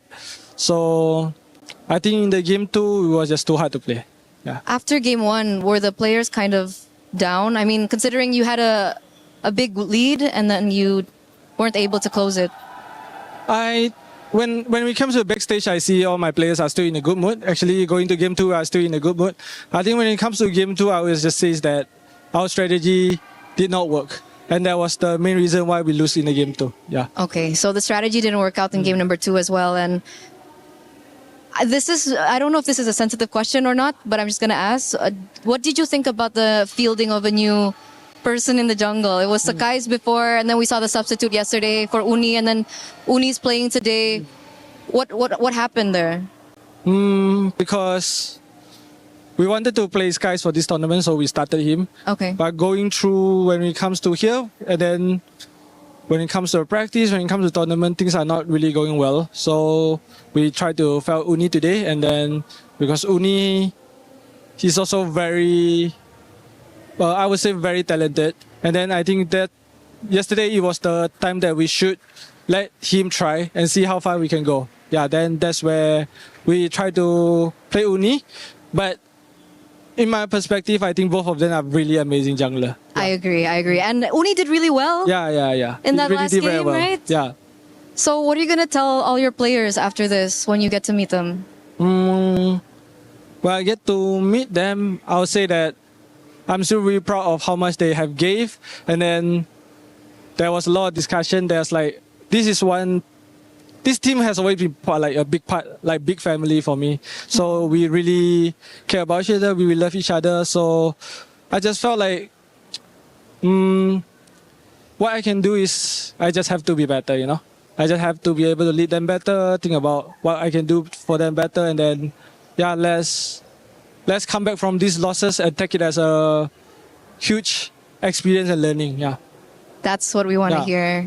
Very excited and anticipating the next international performance from SRG, obviously. But, Coach, I know it's done here for SRG, but obviously there's still another Malaysian representative still fighting for their life here, Vamos. Do you perhaps have a message to Vamos who's still trying to get that trophy? For Vamos, it's great that we have another really good Malaysian representative in this tournament. You guys are really strong. You guys are getting a momentum. And then especially when it comes to Aero, I really see how well you are playing this tournament. You are really a shining bright jungler in our region right now. So let's keep that momentum and then make Malaysia proud. Maybe this time you guys will be the champion for us. Amen. Amen. I think everyone out there is proud. And talking about everyone out there, do you have a message to the SRG fans that has, supported you from zero to now? So for the SRG fans, thank you very much for always supporting us, especially when we are having a hard time as well. But I know in this tournament we really underperformed and that we did not deliver up to the expectation. I'm really sorry about that. And then, I mean, I don't need to say that I will take a blame, but people, this is just part of the game. And then, we really did badly. And then, I'm sorry, Thank you, Coach. I know this was not an easy interview to do, so we really appreciate it. Once again, good luck for your future journey. Thank you so much for your hard work here at MSC. And we are going to throw over to you guys. Well, wishing the other Malaysian representatives proud. Team Vamos, Aero 404, maybe one of the stars of this tournament so far. Certainly look like they could make a run for grand finals. SRG, a nice exit interview with Ozo Revecki, their analyst. And big thank you again for everyone who does those for us. Not easy to do. Rimar, I want to come back to you because we talked a lot of the story. I want to talk now more of the game, as we have one game coming up, but you took some info and you got some stuff ready for the telestrator for us after this game 3. Tell me what you got. Yeah, well, we're going to look at the draft. Coach Vecchi did mention that when it came to the draft in game number 2, that they felt like they were a little bit left behind in the meta. So we look at one thing first, and that's going to be the Atlas ban first up. So if you're going to ban the Atlas, it's either expected you're going to be first picking the Belleric, knowing that the Hirara link trait is still active at this point later on, because you will see that Onyx will leave it open. So then you're thinking, okay, maybe Belleric's going to be coming in as the first pick. We did make a point earlier that it hasn't always worked out well, but if you're not prepared with a roamer, that is one of the surprise responses to not having the Belleric Atlas available for you, which is these two right here, the Badang and Cho, which were banned out by Onyx in the second phase because SRG went out of the second phase. Then it is safe to assume that the Belleric would be a great pickup for your very first one. You have 2 assassins available, you will get that.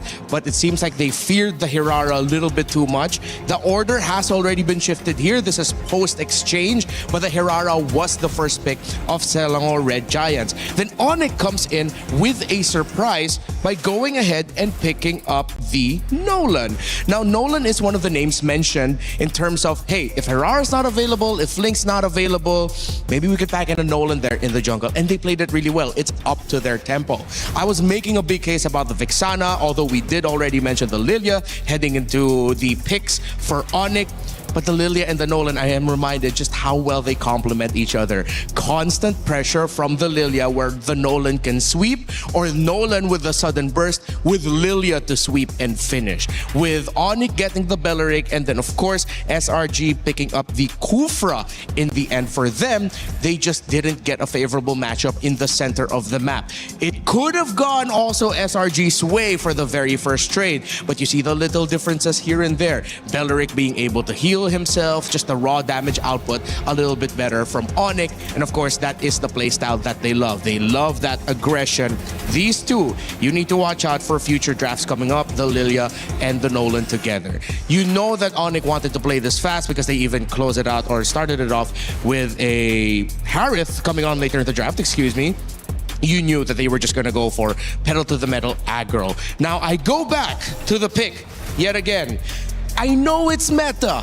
I'm not saying it's terrible, but we've seen too many drafts at this point where the expectation of Eudora getting picked ends up becoming the point of, it's like a turning point for the draft of the opposing side that doesn't have the Eudora. They look at the Eudora and say, we know that's already gonna pop up. How do we make the most out of this? All right, so for Onyx in this regard, it's we'll take out the best roamers that you could pair up with it and then force SRG to play a different roamer instead. They played the Kufra because once again, they banned out the Badang and Cho. I'm not saying completely forget about the Eudora. Yes, I acknowledge all the amazing Eudora games we've had. Team Liquid lost to a great Eudora game by Shin yesterday, and there have been plenty of great Eudoras today as well. But teams are starting to look at that hero and the lack of range it can provide, and not being able to get that quick turnaround right away that you want from the Eudora as a means to suddenly shift the draft in their favor. Once again, just revisit the priority in Eudora. Don't forget about it, just revisit it. Yeah, I mean, if you have a Beleric as well, you know, you don't really have to worry about Eudora could work with that. But if you're not going to have it, that could be the issue. They ban out the Cho, they ban out the Badang. That's a great analysis there, Renmar. Thank you. Gideon, you know, as we head to kind of looking at the next series, but before we do, finishing this one, any final thoughts on seeing two champions of MSC going down, one left to go in Onyx? You know, it just means that right now the level of competition has definitely gone above and beyond most people's expectations. Absolutely. I think, you know, it's really understandable that most of these teams, especially with the confidence that they have, one patch could change everything, and maybe there's something that you miss. It also helps that a lot of these, you know, high-level teams kind of want to keep those secrets for themselves. They sure do. And unfortunately, other teams figured out something else and they just didn't see it in time. I think that's the unfortunate truth of it all. It's a great look at what's been working and what hasn't. And some of these top teams are exposing matchups we haven't seen before. And these are the results to prove it. Team Spirit and Pro Esports move on GZG into T7, who took down Team Liquid PH yesterday. They are out, and so are Selangor Red Giants, your grand finalists last year, the winners of MSC the year prior, 5-time MPL champions in Malaysia, and Onyx have taken them down. Next up, it's a battle between Falcons and Falcons, and if you think you know who's going to win, go ahead and get your pick'ems in. By the way, if you want to know a guy who knows what he's doing, he's sitting to my left here. Renmar is like second in the pick'ems leaderboard at this point. So whether you agree with him on Eudora or not, you should agree with him on who is going to win. You must have voted like for somebody unexpected to win one of those games. What are you talking about? Leaderboard? Yeah. Oh, the leaderboard I showed you? Yeah. Oh no, that was the trivia game we were playing. Oh. Yeah, unfortunately, thank you, but my predictions have been very wrong this MSC in terms of the matches. You know, and that now it's all making sense because you were like, oh, I'm not even going to say it because I don't want to hurt the fan base anymore. But at this point, you were wrong yesterday. Let's put it that way. Yeah, I was very wrong. As were a lot of people, but it's not your fault. Okay, Renmar, I was giving you a compliment, and now I take it all back. In this break, story of my life. All right, in this break coming up, we're going to have a lot of fun and let you listen to the players' reactions with the Saudi radio comms. When we come back, our final series of the day, it's Falcons PH versus Falcons Meta.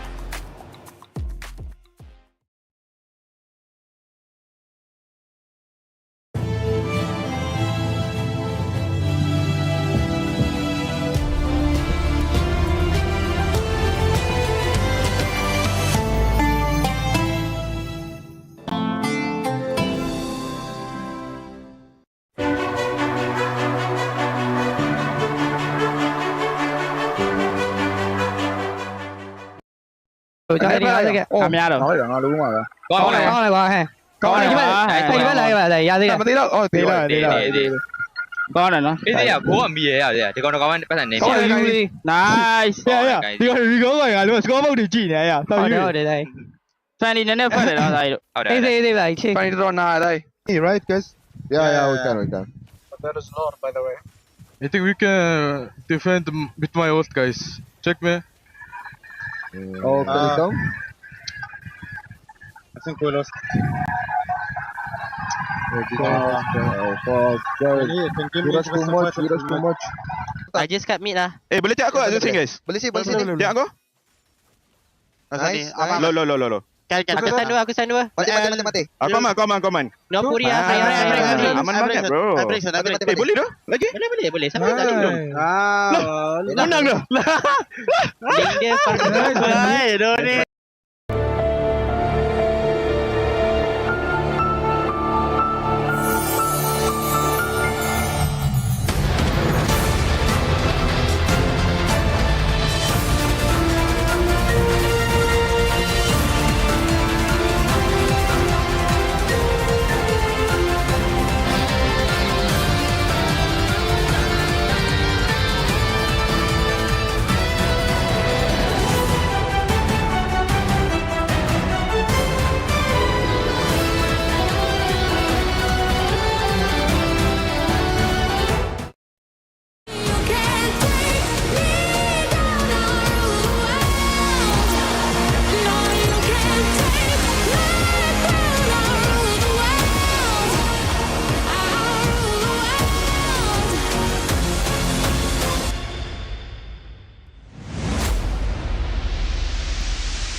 play is in our DNA.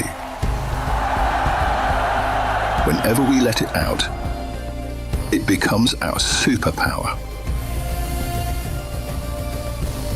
Now imagine an entire city being built to supercharge it. Kadir City, powered by play.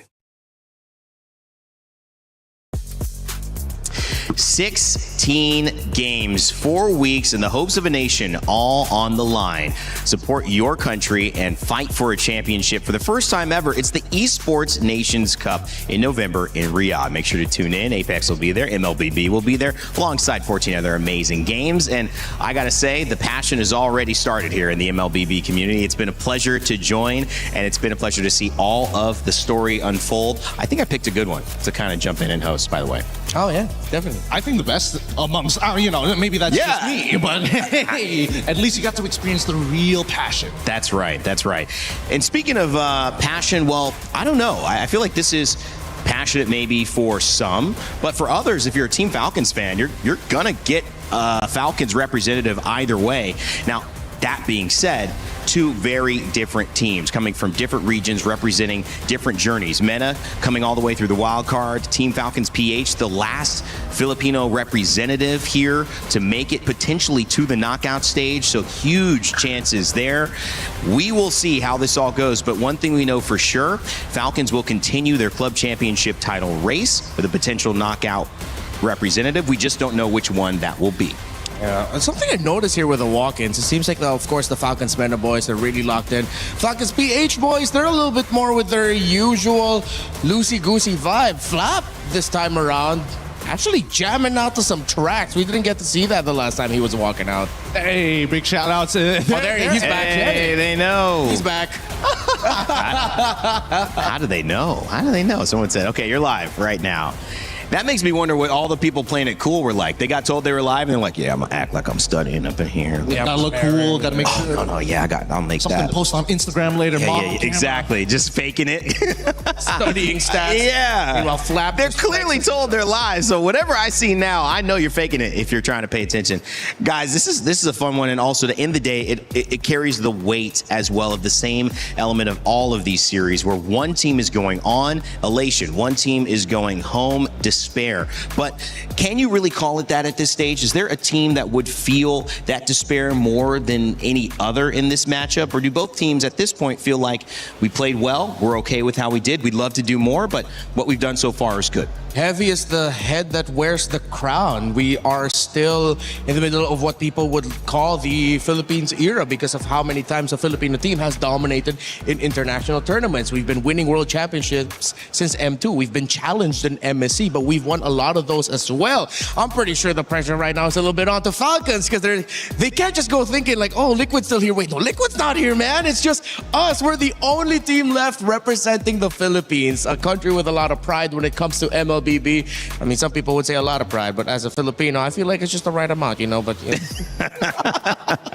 it's a different baseline for everybody. Okay? It is. But understandably so, I think what's really scary is that despite having so much weight on your shoulders, there's still that gnawing thought of like, maybe this patch is not us, Maybe this patch is what makes it so coin flipping. One bad mistake could end up getting us knocked out. And I can't imagine a world where a Filipino representative doesn't make at least top 4. Yeah, and that has been kind of the shift. That's why this has been such an interesting one to jump into. So speaking and introducing that team, Team Falcons PH, representing the Philippines, it has been an up and down journey for Philippines here at MSC. We've obviously seen one of the #1 rated teams in Team Liquid PH go down. This is Philippines' last hope, but it is a good hope because this squad definitely knows how to get the job done. From Haji, Ogwin, Super Marco, Kyle, and Flap, they're all about to take stage. But before they did, we wanted to see how in sync these players were with some other opinions. That's why we asked them a little bit of this or that. Hey guys, my name is Apel, and we know the players. They can play well in-game, but let's see how they do in real life. Because this is this or that. I'm with Super Marco, Kyle, as well as Ogwin from Team Falcons Philippines. If you guys are in sync, you're good. If you're not in sync, then you guys basically can hit each other with a hammer. So if all are good, I want you guys to line up. The first question. If you can time travel, would you rather go to the past or the future? Go. Hey, he wants to go to the future. He wants to see what's up. All right, so this one is going to be tricky. If you have to choose one for your life, would you rather never listen to music again or never watch videos again? 3, 2, 1, go. You're really not the same as them. Okay, for the next one. Would you rather give up your phone or give up your bed? Phone or bed? In 3, 2, 1, go. Yeah, I mean, like, come on. Who needs sleep, right? Who needs sleep? We got 2 more. This is Jungle Heroes. In 3, 2, 1, go. Oh, finally, you're the different one. It's better. I agree, Dominic is better. The last one. Say you guys have been caught. 1v5. Who would you trust to save you guys? Flap or Haji? In 3, 2, 1, go. Of course you have to trust Haji, right? Of course. All right, so it looks like it's not super in sync. Have the hammer. Whack your team. There you go. This is Team Falcons. I gotta say, all the teams love this one. We'll see you guys next time. Some of those were some serious hits right there. The Stealth Assassin, I love it. Team Falcons PH, a little out of sync, but all fun and jokes in that one. I'm sure they'll be in sync in game when we get started. And that turns our attention over to Team Falcons again, but this side, the MENA representative. Remember, GK Esports qualified as the MENA representative, but the likes of Sanji, Boyet, Cuffin, Troll, and Sano qualified through a 10-team wild card, where only one of those teams could make it to MSC. Finally getting here, they've now put themselves on the door to being able to have a chance to qualify for the knockout stages. And of course, they've got everything to play for. And now we are with the coach of Falcons MENA, Coach Pawi Byrne. How are we doing? I'm good. You're good. That's not what you said to me earlier. I'm good, but yeah, I'm nervous. Nervous, okay. So can we talk about that a little bit? Why are you nervous? Yeah, because of course the enemy is Team Philippines again. And of course, they are one of the strongest region, right? And yeah, they were our, screaming partners as well. So we don't know what will happen. I heard about that. Is that a good thing? Is that a bad thing? What do you think about being screaming partners and now you're in the lower brackets with them? 50-50, yeah, because we know their heroes too and they know ours. So we'll see.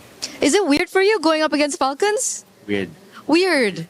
Because I think some of them shared that they were a little bit sad up against the same org. Same as, for us too. We're really sad that we're gonna fight our, sister team. Yeah. Philippines, but it is what it is. We just need to, play and see what we can do. Do you have maybe a message to them before your match? For our Philippine team, good luck and have fun, guys. And I hope we play our very best. Play our very best. So I want to rack your brain a little bit. Like people and legit player, coach, everyone, they're talking about the meta right now. I mean, you played in the wild cards and now you're here.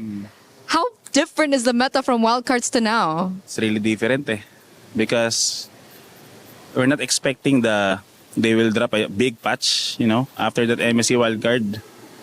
So it's really big. And then as I think my player said, told you guys that we're not practicing, right? Like we just got here at 19, I think, and then we started practice that day. So we only have like 1 day or 2 days practice to to check the meta if we can play it or not. Yeah, but I think right now we know a little bit.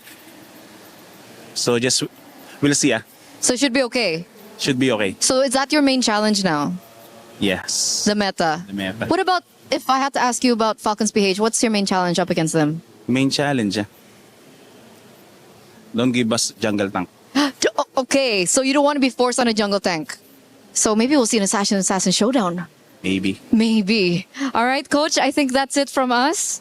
Any last words that you want to mention?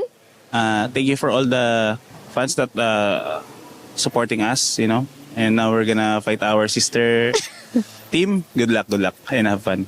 Thank you so much, and good luck to you. And we're gonna. Sorry, what? You make me nervous now. What? We're throwing it over back to you guys.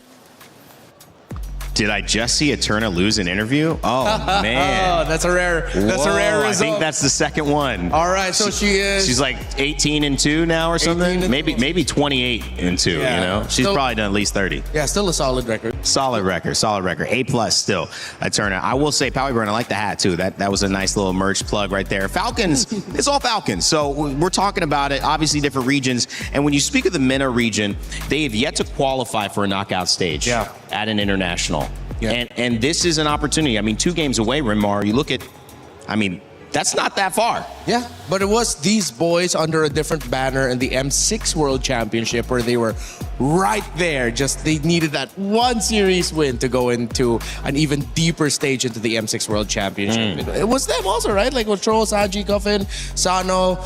I hope for the best for them. I hope for the best for these two. I know it's not easy.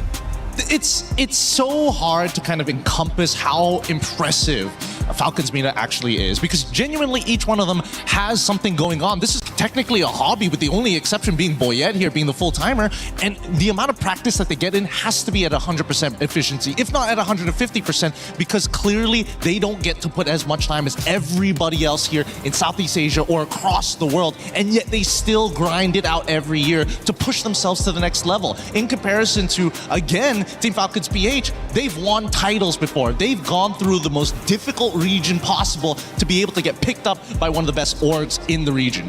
Well, Team Falcons takes the stage on both sides in just a moment. It's PH versus MENA. One searching for the knockout stage to represent their region when we thought we'd have more representatives, and one looking to do it for the very first time and make their region proud. The showdown begins. Well, my friends, the saying goes, one team's victory is another one's defeat. A huge moment as Onyx take down the MSC 24 champions in Selangor Giant, knock them out of MSC 26, and well, sadly, break my dear Rose's heart. Yeah, that was a tough one to watch, and it's always tough sending a team home, but it's even tougher knowing them personally in a sense, you know? But the show must go on, because right now, the same org is battling it out to find out who's better, right? It's simple as that, really. It's a big all-out fight for Team Falcons on either side, and I think we're gonna have a bit of a doozy with this one. Oh yeah, this one is gonna be fun. So ladies and gentlemen, join me in welcoming Team Falcons Philippines!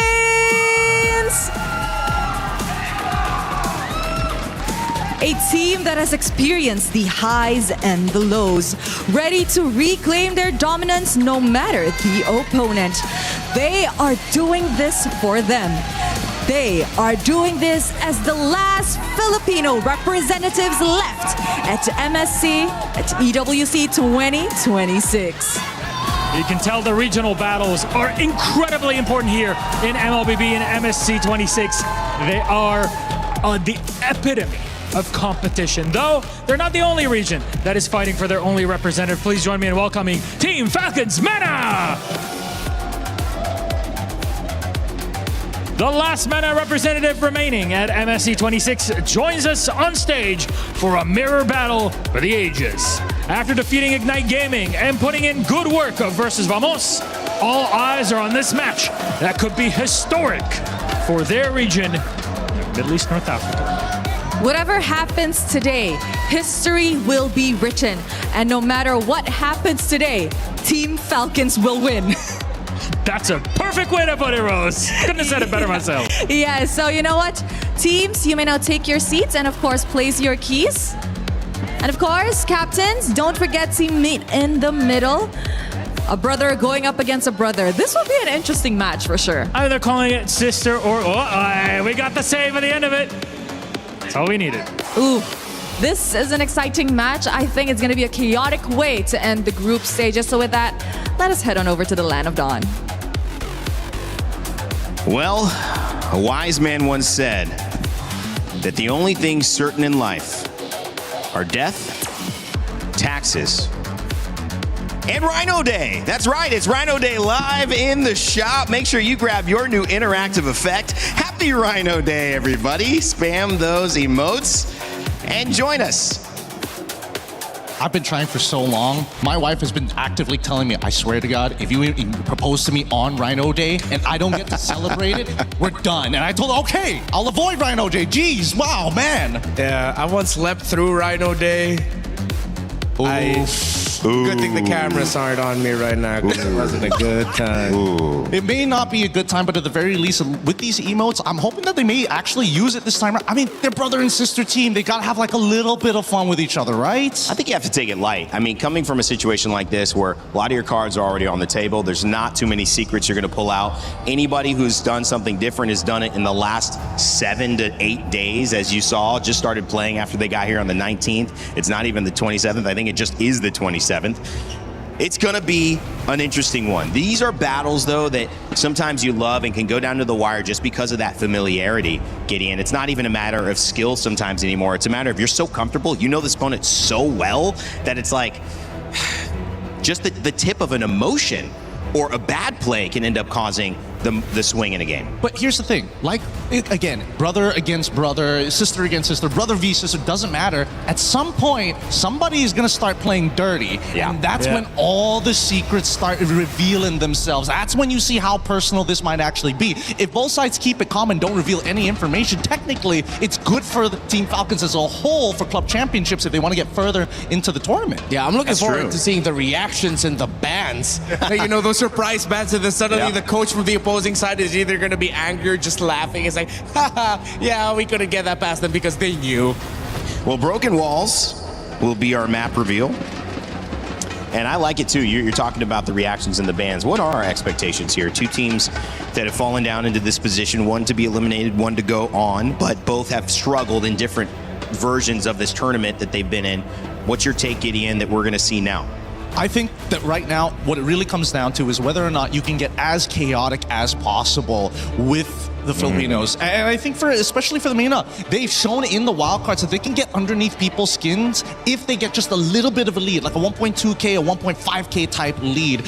Considering what everybody is banning, it feels very standard. They've already initiated the Hirara trade. They're probably going to leave it up because Atlas needs to go. And now this should be a pretty simple first pick unless they want to show us like a different angle. I think this is actually a little early for Belleric from what we've seen. Although it does, like, we've been seeing that 1-2, right? With the Hirara or the Belleric, the Eudora. I almost don't want to say it in front of you, Renmar, because I know you're done with it. His fist is already clenched. But a chance for Meta to set the tone, and it's Hirara with the Ling and the Fanny Ban. Yeah, no surprises here. And I think really understandable that getting rid of the Belleric makes sense. It already kind of forces the initiation of, hey, do you actually want to play Valentina? If you don't want to, then maybe you can just get rid of the Atlas and save everybody some time here. And let's make sure things get a little sweaty. Your reign is rather interesting. We're seeing more teams actually lean into the more reliable sandbag. And Tushin's still available too, but the Selena picked up. Page out of Rosa's book. Yeah, some big evolution here by Falcons PH. While for Falcons Men, it is also an evolution for them. Usually they're the team that we look at as, oh, they want to force those utility tank junglers. But this time Boyet and the rest of the team stepping up to the plate, showing us that, hey, we're ready to play the Assassins and we're ready to play the game of this meta. With both roamers gone, I think we're fighting for Cho and Badang now. But don't take away the possibility that the Gacha still might show up with Revitalize, High Loss as well, but that's a little bit lower in the totem pole. I think as of right now, there's a couple of unique picks that have been circling around in my head, especially in a meta like this, especially when you have very key picks with distinct characteristics like Selena. Is there the possibility of maybe finding a stronger engage? The Cho and the Alice do show up. I was thinking whether or not they wanted to play something like a Lolita, but I don't think there's enough information yet to get that guarantee. Most likely, probably going to show up on that second phase, but let's see here, right? They need to complete their first 3, and I think most of the time, it's usually 2 tanky boys, and then the Selena, but if they want to initiate the Ling... oh wait, Ling's already banned out. They got to figure something else. Yeah, I think you just go and pick up the Badang, honestly. It's fine, it does the job, it has that anti-CC, but with the Alice around, fighting underneath the Throne of Ruin of the Alice, and of course her passive, considering you don't have a lot of crowd control, yeah, you need that crowd control. Just go ahead and pick up the Badang. Go into the second phase without your jungler, pick it up later. Oh, okay, no, they'll pick up the Nolan first. So, again, we're seeing now here the reprioritization of Nolan, whether or not the Ling is on board, but here we go. Yeah, they're trying to match it, right? Match that pressure. And so far, if we're comparing the Nolan, Selena versus the Hirara alongside with the Cho, that early game is generally pretty even, slight advantage over to Falcons Mina. But then, where do we go from here, right? There's still a missing support pick coming in for the side of PH, and ideally, I think going for the Badang may not necessarily, they don't necessarily have to hold on to it. They can go a little bit further. They still need a concussive blast user. Yeah. A little bit of a faster clear of the center. They might lean towards picking up the Gatot Gacha. Okay, I think this is one of those bans of like, yeah, we know you, so we know what you guys like to play. Let's go ahead and ban out the Clint. Oh, do they want to set up for maybe double fighter, high snowball style composition, strong side lane, so that no matter wherever Nolan decides the path, he has a potential to set up for a gank? No basic attack, all just hit each other with our hardest hitting skills. I wouldn't say no to that. That's fun to cast. Well, I'm not casting, but it's also fun to analyze. It's also the premise of Fight Club, but we don't talk about that here. What's that? Second, great answer. What else can they get rid of? Because there's so much priority going towards this gold lane, and I totally understand now that Cho is in play, that gold lane really boils down to who has the better battle spell. But now I don't have a choice. I have to go Purify every single time, and I can't get away from this Alice if I don't have that Purify. Yeah, it's gonna be tough to play a carry. I think Falcons are one of these two might want to consider just playing for like a lot of range. They ban out the Valentina. Are they setting up for something big in the Roam? But why? What other ultimate are we kind of missing out here? What are they trying to set up for in terms of a counter engage? I would have imagined that it would lean more into the EXP, but they already have the Uranus. Here's a funny suggestion, throwing it back a little bit back. Tigreal. Ooh, not a bad shout. I think that there's a lot of logic in this, especially if Hirara tries to go in for the engagement. There is a way to kind of counterplay it, or at least kind of keep up with her tempo. Conversation now starting to get a little bit more tactical. I keep forgetting about the Minotaur. With the Minotaur banned out. And now Falcons turn to pick up a roam. They really know each other well. Yeah. That's what it feels like. Oh, I get rid of the Valentina. There's no way they're going to steal the Minoan Fury. Banned. With the range, with the pokes, we might be seeing a different style of mid here. I think Falcons are, they're just going to go ahead and show the Claude.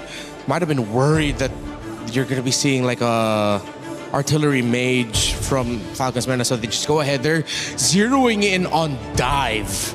This is all in for Falcons, and this could be a very risky gambit. Oh, what kind of a support would technically field well here? Something that... OU? I don't think it's a bad idea. But then for Mina, at least we could see that they've got the stronger engage on their side. They have ways to kind of initiate, but where is the damage going to come from? With Harith already gone, Clint already gone to kind of guarantee the lane-winning matchups, does that mean that they have to go back to something a little safer? No Claude as well, so Brody? Yeah, Brody. Oh, Brody should be good matchup-wise. Zushin comes in late. Left on she's alive, yeah. The available list and the Moskov. Yeah, with all of this dive, good space. I'm honestly really liking this Falcons Mena draft. Unless Falcons PH decided to pack a surprise in the Roam, or they'll just settle for the Badang. Again, we pose the possibility of a Tigreal. Yeah. Overall, missing here. We've seen carries late. Brody, you guys mentioned as well, could come up looking for that pick in the gold lane. Claude's in the gold lane for Claude. Yeah, they've already got the Claude at this stage, and I think that now they're just looking for like a support pick that kind of either leans into their strong lane or something that completely counters like two of their engagement tools. And without the Minotaur, it only really just leaves us with the Tigreal as a means to kind of get away. There's also the Lolita, but there's not a lot of projectiles to reflect anyway, so it's kind of not worth it. But Dang feels all right, but at the same time, it's just not enough to kind of maintain that pressure. I like the Gatot. It fulfills all the checkboxes. Clears waves fast in the mid lane. Beautiful. It can support the Selena. Most importantly, disengage. And you have Revitalize with you. All right, well, you see the lineups here. Falcons Mena versus Falcons PH. Guys, any edge either way? Very execution-based. I'm leaning a little bit more towards Falcons PH if Haji lands some big-time arrows. I mean, if he's going to hit all the arrows, I'm going to say PH as well. But I think generally safe composition, it's Mina. Everybody seems like they've got some win conditions here as well. The Nolan we saw win last game. Zushin left off the ban list also and back in the side of Meta. They've got a good lineup on both sides. What else would you expect from scrim partners who share the same organization just from different regions? It's Falcons PH versus Falcons Meta. One's trying to go to the knockout stage for the first time. One's trying to bring the knockout stage to the Philippines one more time. Let's send it over to Brigida and Mirko to get this game started. Thank you so much, panel. Welcome to game number 1 in this elimination bout. I know one thing's for sure. Falcons gonna win. Falcons. Falcons, Team Falcons. Yes, that was something Rose mentioned earlier too, and that is the only thing guaranteed, at least heading into this series, where I feel like a lot of eyes are definitely watching out for. Yep. Considering what has been a very unexpected turnaround for the PH representatives already so far here in MSC, there's a huge task and challenge for Falcons PH this time, but just the same, Mina, they've finally been stepping up. And they're just one step away from getting into knockouts right now. And that's been the case. Let's see if Falcons Meta can actually pull up an upset, right? Because so far it's been crazy upsets here and there, even yesterday. All in though. Oh, that's a crazy arrow. I don't even consider that's crazy. It was just right in front of them. Troll doesn't have the flicker. At least he will survive this though. But a great start somewhat for a Selena on the side of Falcons. Yeah, pick up already, and they want more. Ogren with the Unbreakable. No, it just gets the wave shoved in over to Falcons Meta. Now, all right, one thing. The panel was questioning if Haji can land the arrows, right? Yeah. That's the goddamn Kadam machine, bro. I think he can land some arrows. He went for Season Hunter, though. That means he's going to go for the fast clear onto the neutral objective. So already a different approach on the Selena for all the other Selenas so far. Yeah. Sana's doing a good job in lane. We've been seeing more bargain hunters from Moreno, My Goat, Wilderness Blessing for some other Selenas. But Haji's gone for the normal Season Hunter. Yeah, and I think we've all been wanting to see that KDA machine gameplay, Kadam machine gameplay from Haji, which I feel like hasn't really been the case for Falcons PH so far. Again, when they went up against Vitality, it's really Moreno as the highlight of that match. Now it's Troll already poked down to less than half HP. How do Falcons Mena actually dance around this? That's a good question. Falcons Meta do have a lot of ways to engage, though. Troll and Sanji mainly. Falcons PH are going to be the ones having to kind of react to these engages unless they just start it again and blitz it down, and that seems like it's going to be the case with the Season Hunter. Oh, yep. That is the game plan. Right now, Falcons Mena, 0 trades across the map so far. They aren't able to really get anything out of that. It's just Boyet still farming in his very own jungler, and the way that Falcons PH have been controlling the mid duo has been spectacular. They aren't really enabling Boyet to just go in for any burst nor pickoffs just yet. Yep. It's gonna be slow. Haji! Oh, another arrow onto Coffin. Doesn't use the flicker. There's the knockup of the Lantern Flare. But that's about it. Even Flap coming by as well. These Falcon boys, man, are playing it so macro. Kyle using the space to invade in the jungle. So it's all about building up those small leads for Falcons PH. They might be able to steal this. Oh, the retreat from Kyle! Takes it away from Boyet. It was on cooldown for Boyet. iframe's forced out too. Now, initially, what has just been Falcons Mena sticking to the jungling, sticking to their very own farm. Now it's been successfully infiltrated and interrupted by Falcons Mena. An arrow, if it weren't for the Shumpo, that would have been very dangerous here for Troll. But this is a Selena which is actually working in the early game. Yep. They definitely took a few pages out of the Vitality book after losing the Selena. Abyssal Arrow! Onto Boyet of all members, and that's gonna be a pickup as well.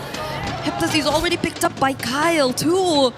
Wow. That's the start you want for Falcons. Oh, another! Oh wait, there's an AOG. Everything just used to secure the kills against Falcons Mena.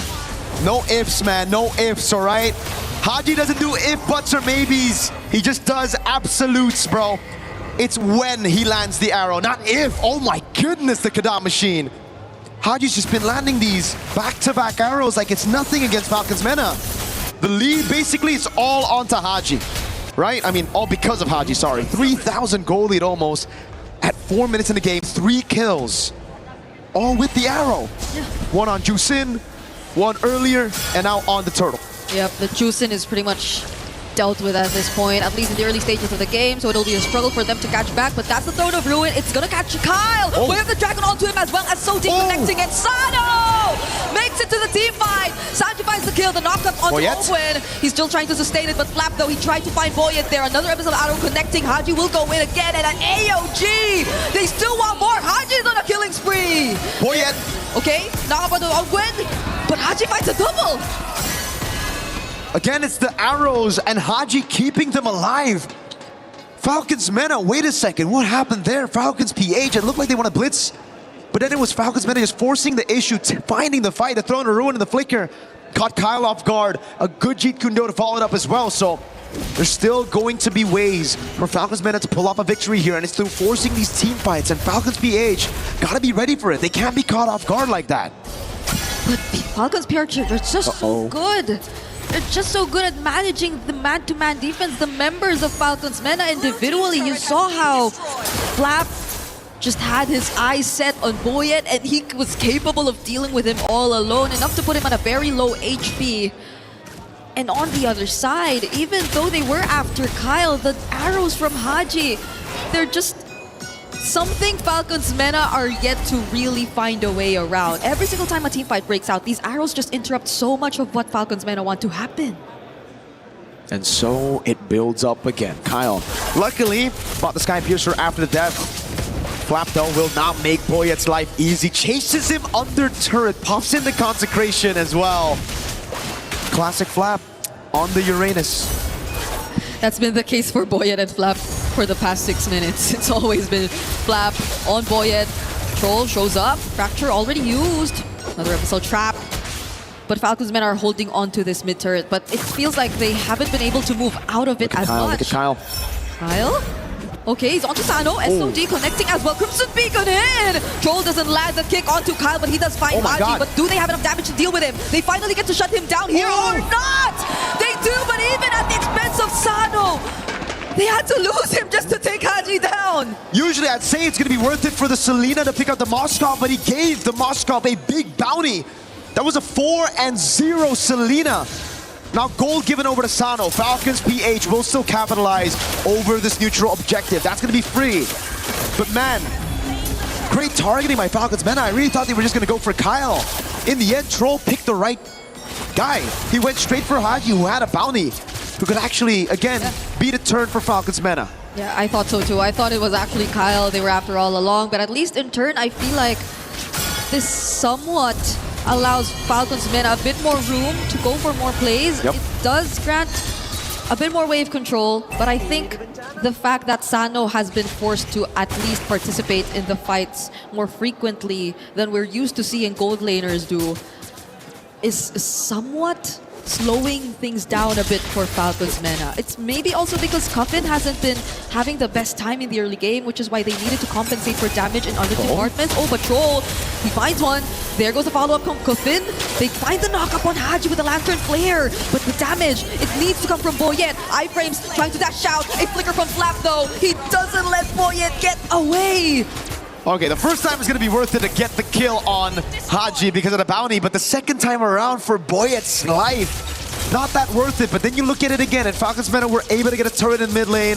Luckily for Falcons PH, they also retaliate with a turret take. So in the end, it's Falcons PH who get the benefit of that trade, the advantage. Chapsize Pauldron done for Sanji. That'll certainly help in their endeavors to fight around in these 5v5s against Super Marco. Yeah, you know what reminds me of? When I see Sanji on the Alice, it just brings back memories, you know? Yep. It just brings back memories of Wildcard. But now it's a much bigger task at hand for Sanji. He does have to give up that turret though. At least it's not one of those wildcard games where Sanji went 0-7 on the Alice, right? It's a good game. Oh, arrow! Oh, it's not a good game for Cuffin though, that's for sure. Now that's the Throne of Ruin already forced out. He does land it onto multiple members and flickers out safely. And I guess they're just trying to buy more time. Look at what Sano's been trying to do on the Moskov. They are able to get a tier 2 down below. The SOD doesn't land, and it's Falcons PH who are just getting the better trades. They get a kill off of that on Cuffin. They get a base turret as well. Falcons Mena only got the Holy Shield, but hold on. If Falcons PH commit onto this, the Moskov might be able to go for another turret. No, it's too fast. Okay. Sano just gets the purple instead. There will be Haji to deal with the waves too, but even the placements, just look at the placements of the traps. I mean, it'll go down a few, but I think that's helping Falcons so much. Just play around their macro much more easier. A Malefic Roar pickup for Kyle. Ooh, it's been so tough for Cuffin, honestly, in this game. Yep. The positioning has been a struggle. The Crimson Beacon used to reposition or even go in aggressively has been a struggle because the arrows seem to be punishing him always. Let's take a look at the equipment here so far in the game. What has Falcons PH been able to get with a 6,000 gold lead in their hands? 1,000 in between the gold laners. That means Super Marco ahead in the Swift Trinity build. Sano, though, following through, able to pick up the DHS. That makes it Swift Trinity Power Spike as well. Conceal from Ogwen. They still have to clear. Oh, Spear of Misery. Wow. Knocks him back, but they'll have to let go of their turrets. Arrow gets dodged, but Holy Shields are about to go down. They lose 2. I mean, they only have 2 left, but the damage from Kyle is insane. Falcons Mena at least have room to deal with the Lord for now, but you saw that single entry from Falcons, and it's not looking too good for them.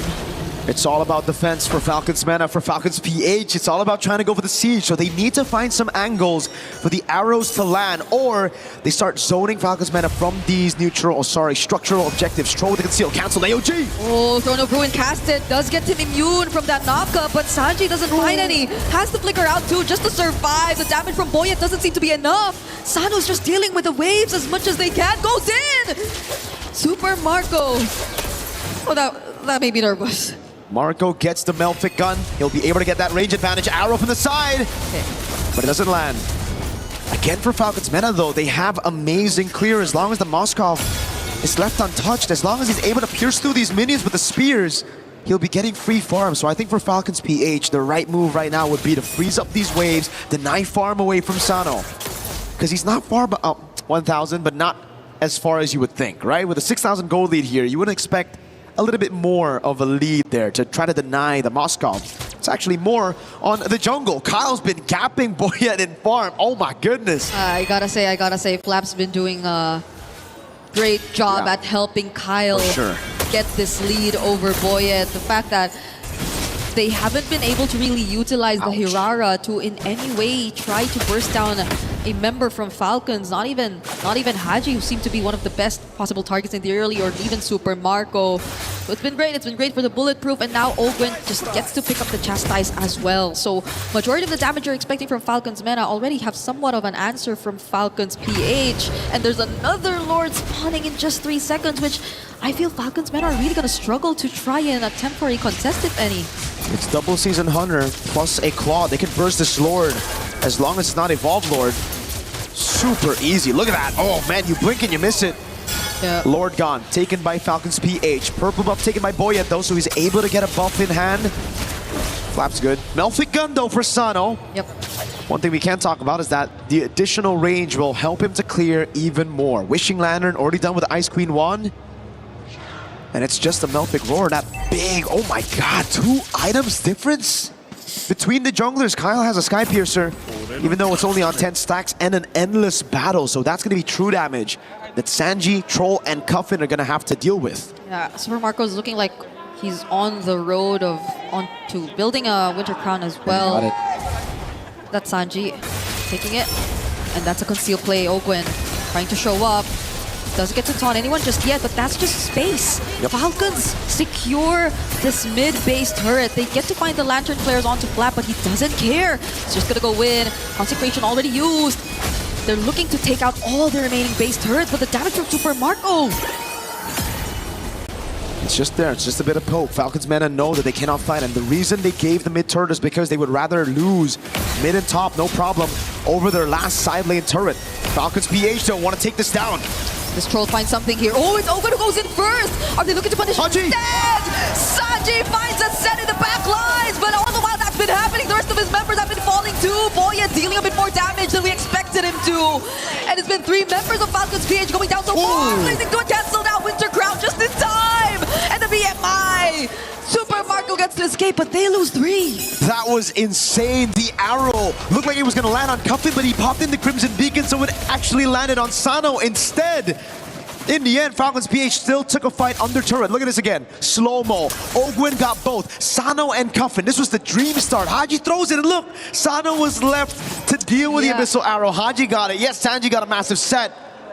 But damn, fighting under turret against this composition still super difficult. It was just so difficult for Super Marco to find a target to actually attack as well, just because of the iframes. Great cancel though on Troll. Amazing Jeet Kundo. Purple buff steal for Boyet, finally. Wait, did he? Or is it? Because I think I see a purple buff in... Oh, Kyle secured it? Kyle secured it, okay. Got it, I thought it was a take with the red tree. Both of them red tree. Both of them. That was close. It's still a 7k gold lead though for Falcons PH. So we saw how, as you mentioned, Falcons MENA have been struggling to go for that fight even when it was right under their turret. So it's still not looking as great for them. At the very least, things could have been different if only Sano didn't go down there. Maybe if they only had a bit more damage to rely on to execute the team fights, but even Sanji's just starting to feel the damage from the fractures. Kyle took it away, the orange buff with the retribution. Playing with the timers again, knows that Falcons MENA cannot blitz this Lord, so it's just the retry used by Kyle to constantly suffocate Falcon MENA carries. Top wave has been dealt with though, and they know the retry's been used. The Troll is looking for the play. Abyssal Arrow. He gets caught by an arrow! Uses the Way of the Dragon just to push the other members away, but he will not survive. Crimson Beacon out just so Cuffin lives too. And that's pretty much it. Falcons PH gets this guaranteed Lord. Yet again, it's Falcons PH, man, controlling the game. Falcons MENA have only had one neutral objective. A say, only had one say onto the neutral objective. All the times it's just been Falcons PH with the burst on the double season hunter. Ogwin with the flank. With no base turrets left, this isn't looking too good for Falcons MENA. Majority of their wave clear is just really Sano. But if Falcons decide to sync up the waves, this is gonna be tough. You have to expect Abyssal Arrows everywhere, and looking at the items. Okay, Boyet still needs one more. That they do. Still needs one more item, but I don't think he's gonna be able to get it in time. Wind of Nature for Sano. Oh, actually he gets a Sea Halberd. There you go. Full items on the damage dealers of Falcons MENA. Okay, just in time for the fracture! Forcing out the Winter Crown from Sanji. Throne of Ruin forced already too. AOG in from Ogwin, but Flap doesn't have the Winter Crown. Does he get punished here? Sano. No! Haji finds another kill! And the fracture just lands on multiple targets! Falcons BH ends game 1 right here! It was a full defense for Falcons MENA the whole game. From start to finish. Falcons PH though able to stay consistent, constantly throw in these attacks at the base, sieging it through. And the last one, it looked a bit dicey with those health bars a couple of times. Sano, good positioning, but at the end of the day, that Lord, those members, that front line from Falcons PH, and those dang arrows from Haji were just too much for Falcons MENA to handle. They're gonna have to take the L in game number 1, try to go back to the drawing board. And for Falcons PH, hey, if it ain't broke, don't fix it. The Selena, if it's open again, I want the Kadam machine on it again. It posed a lot of questions for us. We were, and even the panelists, I think, had an if statement, if the arrows actually land, but in this scenario, you said it were only absolute arrows that came in from Haji. Complete control over the map. What? That was not supposed to be a killing trade. This one too. This one was a highlight for Haji. He got the most important person in that team fight, which could have potentially turned things around for Falcons MENA. And man, we were thinking Falcons MENA came out with a better start in the draft, but look at what happened here in game number 1. Well, we'll know exactly what happened from the panel. Let's ask the panel to break down this game number 1 for Falcon versus Falcon. Thank you. It's a battle of the skies, as they said, and it was PH who took the win in this one. Falcons happy about that. You see Kyle and Flap rejoicing in their victory. And guys, Renmar, Gideon back in the stage. Rain Day. It's just been a fun time here at MSC. Again, this one looking good for Philippines, but also just really looking good for the pacing of this game, which was pretty, I mean, I'll let you put the word. What's a word you would use to describe this victory? What's a good word for Haji here? I mean, Mirko already mentioned absolute. Okay, yeah. So I think we can play around that. I'm feeling that. Yeah, absolute. Yeah. It's absolute Haji. It's like a limited edition comic book run, which were just five issues of this bangs, perfect ending. Let's not do that again because that was way too good. I don't see Falcons Mena letting the Salida through ever again. No, absolutely not. Considering that the lineups, I was leaning more into Mina side because it's just easier to execute overall, while Falcons still have to make sure, Falcons PH in this case, has to make certain decisions of how do we actually influence it. We're probably going to be pulling it up on the telestrator in just a little bit because here, I would imagine there's so many ways that like Falcons PH could have kind of made sure that Falcons Mina, unfortunately in this case, can't walk up safely. And every time they do try to make walk up safely, they are in that firing line. To be honest, the Selena, I mean, has looked good every time she's been picked. Uranus getting higher and higher in terms of prioritization. Obviously, Belric banned early, but that allowed the Uranus to show what he's done. And I don't know, I'm starting to like the Nolan. This is looking really good. We're starting to get deeper into the evolution of this draft. I know when Falcons Mena go back to the drawing board, they're going to say, we probably can't let this happen. We'll probably target ban. You would expect a potential Selena, but Rinmar, I know you've got some telestration lined up for us. I want to hear you lead us into it on the back of these highlights and also talk about what you saw. Yeah, there was something that Gideon mentioned, how dangerous it is to walk up perfect, because the clips I chose actually feed into that idea. And at the same time, as we saw here, I feel like because of how much, dare I say, squishier the heroes are, easier to kill the heroes are in this current metagame. Of course, with the Assassins making a comeback and then the EXP leaders being the main sources of just tankiness alongside the roamers, depending or not whether you get a pick off, it is so devastating to lose one that Nolan looks so good in this current metagame. We're going to play this out, and this is an example of what Gideon mentioned of how dangerous it is to step up. Look how far Falcons will continue this push. They're going to be willing to give up the little bit of control they have in the bottom lane just for sheer focus and will to break down the first inhibitor up top. After they get the second tower, they will continue. And look just how one Abyssal Arrow and one Uranus will stop Falcons from defending. They get coffined down. That's the -1. The siege minion makes it through, meaning that they get to pop the passive, and then they're going to be continuing this into a push with the rest of the minions. Before you end this, can I ask a question? Sure. How do you feel about the Moskov far on the right side there when the team's defending? Is that a good decision? You see a lot of teams with the Moskov want to do this. Yeah, they want to open up the map on the other side. Okay. And then if ever Falcons had an error here and they didn't get coffined, maybe let's say they were a little bit too aggressive with trying to get that tower down, they weren't patient, then the Moskov comes in with an SOD, and it turns the fight around. Now we go into the second one, and I feel like this was already a big lead for Falcons heading into this, but this was the dagger, proving once again why Haji was the biggest question for this one, and he answered this absolutely. It was pointed out by the casters. Ogun gets that double taunt, but Haji will also commit the flicker just to finish this off. But I also wanted to capture this moment because this is how you envision how it would go good for Falcons Mena, where you see it's a huge immobilize onto 3 for Sanji with the Throne of Ruin, and the other members of Falcons over here trying to just make sure. Yeah, there we go. Yeah, let's go with right there. Nice. Just trying to make sure that they can hold on and hope that the rest of the team will be able to take down the Alice before the other members of Falcons Mena will be able to get out and join that fight.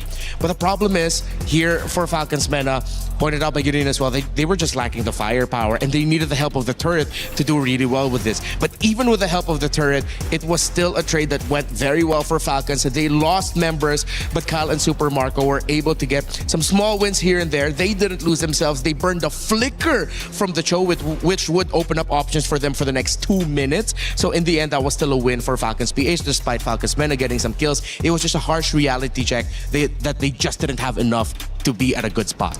Is the indication there too, I'm going very in depth, Could you bring that back up real quick? I wanted to say something about it. If you can, no problem. All right. It was a 15 Moskov going against a lot of level 12s, 13s, 14s, but 0 kills. Yeah. So this just indicates that despite the Moskov pushing and trying to get what he's supposed to do, he was still being completely outfarmed by Super Marco. Yeah, and that's the thing, right? Because again, it's about how much actual money is on the map at one time. There's a couple of ways you can get it, from kills, which unfortunately Falcons don't have access to, the lane, or even jungle creeps. And out of those things, Super Marco can hit 2 lanes, 3 lanes at the same time, clear up the enemy jungle while they're doing it. He will always have double the farm, double the money in this particular scenario. And like Renmar mentioned, right, especially they needed this turret specifically to deal damage because unfortunately for poor Moskov did not have 3 items at that point of time. So that's the only other way. Yeah, it's an interesting point because you look at like where your win conditions are, and it's kind of a popcorn term, but it helps to understand what went right, what went wrong, and what has to go right next time around. Obviously, that gold lane matchup really important, and for a character like Claude to be winning at that high level, and obviously not having a great win rate. To me, I think that seems like they did not do enough in that matchup to really put pressure on him, or at least. What did you think? Was it the entire composition that didn't put enough pressure? I'm going to bring in some favorite basketball terms here. They play pick and pop, man. Hey. Sometimes the pick and pop is a little bit too difficult to stop, especially, I didn't mean for that to rhyme. The pick and pop is tough to stop. Yeah, especially if the defense isn't ready for it. And if you keep getting hit by the arrow, and there was one play there that was just so unashamedly Team Falcons PH, the long stun on the Selena arrow, and they committed the ultimate of the Gatot Kacha just to get that kill onto the Juicin as like an extra exclamation point of like, you guys are not gonna get the early game you need for your Moskov. It's our Claude's game. Well, but let's also not forget, I mean, it's still talking ball, the screens, the importance of actually having to play quote unquote defense, but really just to deny the opponents, because the only way that early game could have gone well for Team Falcons Mina is if Boyet got that lead. He was like somewhat close. He was always like right there on the line, but his influence could never go down to the gold lane. Every single time it occurred, Falcons PH one step ahead, either having traps for vision, more importantly, sending in supports to cover that side. Yeah, and since we're still on basketball, the balls on Team Falcons PH. Come on, man. Like they were honest with it, man. Nolan, Selena, they were just saying, we don't care, man. We're going to be able to execute this. Yeah. You need a lot of bravado to make this work, and they were so confident with it. I love it, man. And Team Falcons PH dunking on Team Falcons meta just to continue with it. I also got to ask you guys got a basketball go? Because I already know my answer. No, you're not going there? It's MJ. MJ. It's MJ. Mine's his protege, Kobe. Kobe. Kobe, man. Come on, I'm a Kobe guy. I feel you. You got an answer? I don't. You're staying out of it? Too much heat. Every time we get into talking ball, man. It's not good. You got to have a favorite. Hey, I'm from LA, born and raised, so I can have a Laker as my number one, right? You understand what I mean? I love talking a little bit of ball. Also talking about the back and forth between these teams too. One of the interesting things that I think about the squad of Team Falcons Meta and Team Falcons PH is how they're utilizing their drafts and trying to catch each other off guard, and how people are responding to that, because you're already at the second or third layer of the response.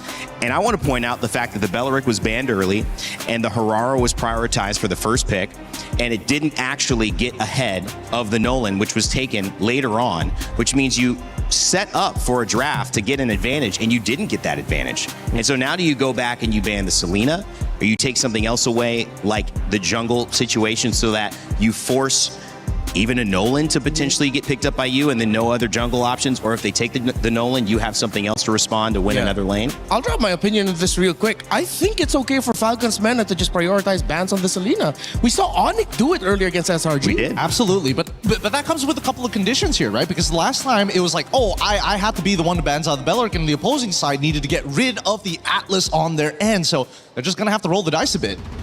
But if, let's say, right, in a perfect world, they swap sides. I think red side comes in with a much bigger advantage, especially when we're talking about red 4 and the final couple of bans at the end of the day. But the hard decisions really come down to, hey, if we do decide to get rid of Atlas on our side, we still must always get rid of Marcel, always get rid of the Freya, and that doesn't really change. Yeah, on Falcon PH, when they were on the red side earlier, it was Marcel, Freya, Atlas, as you mentioned.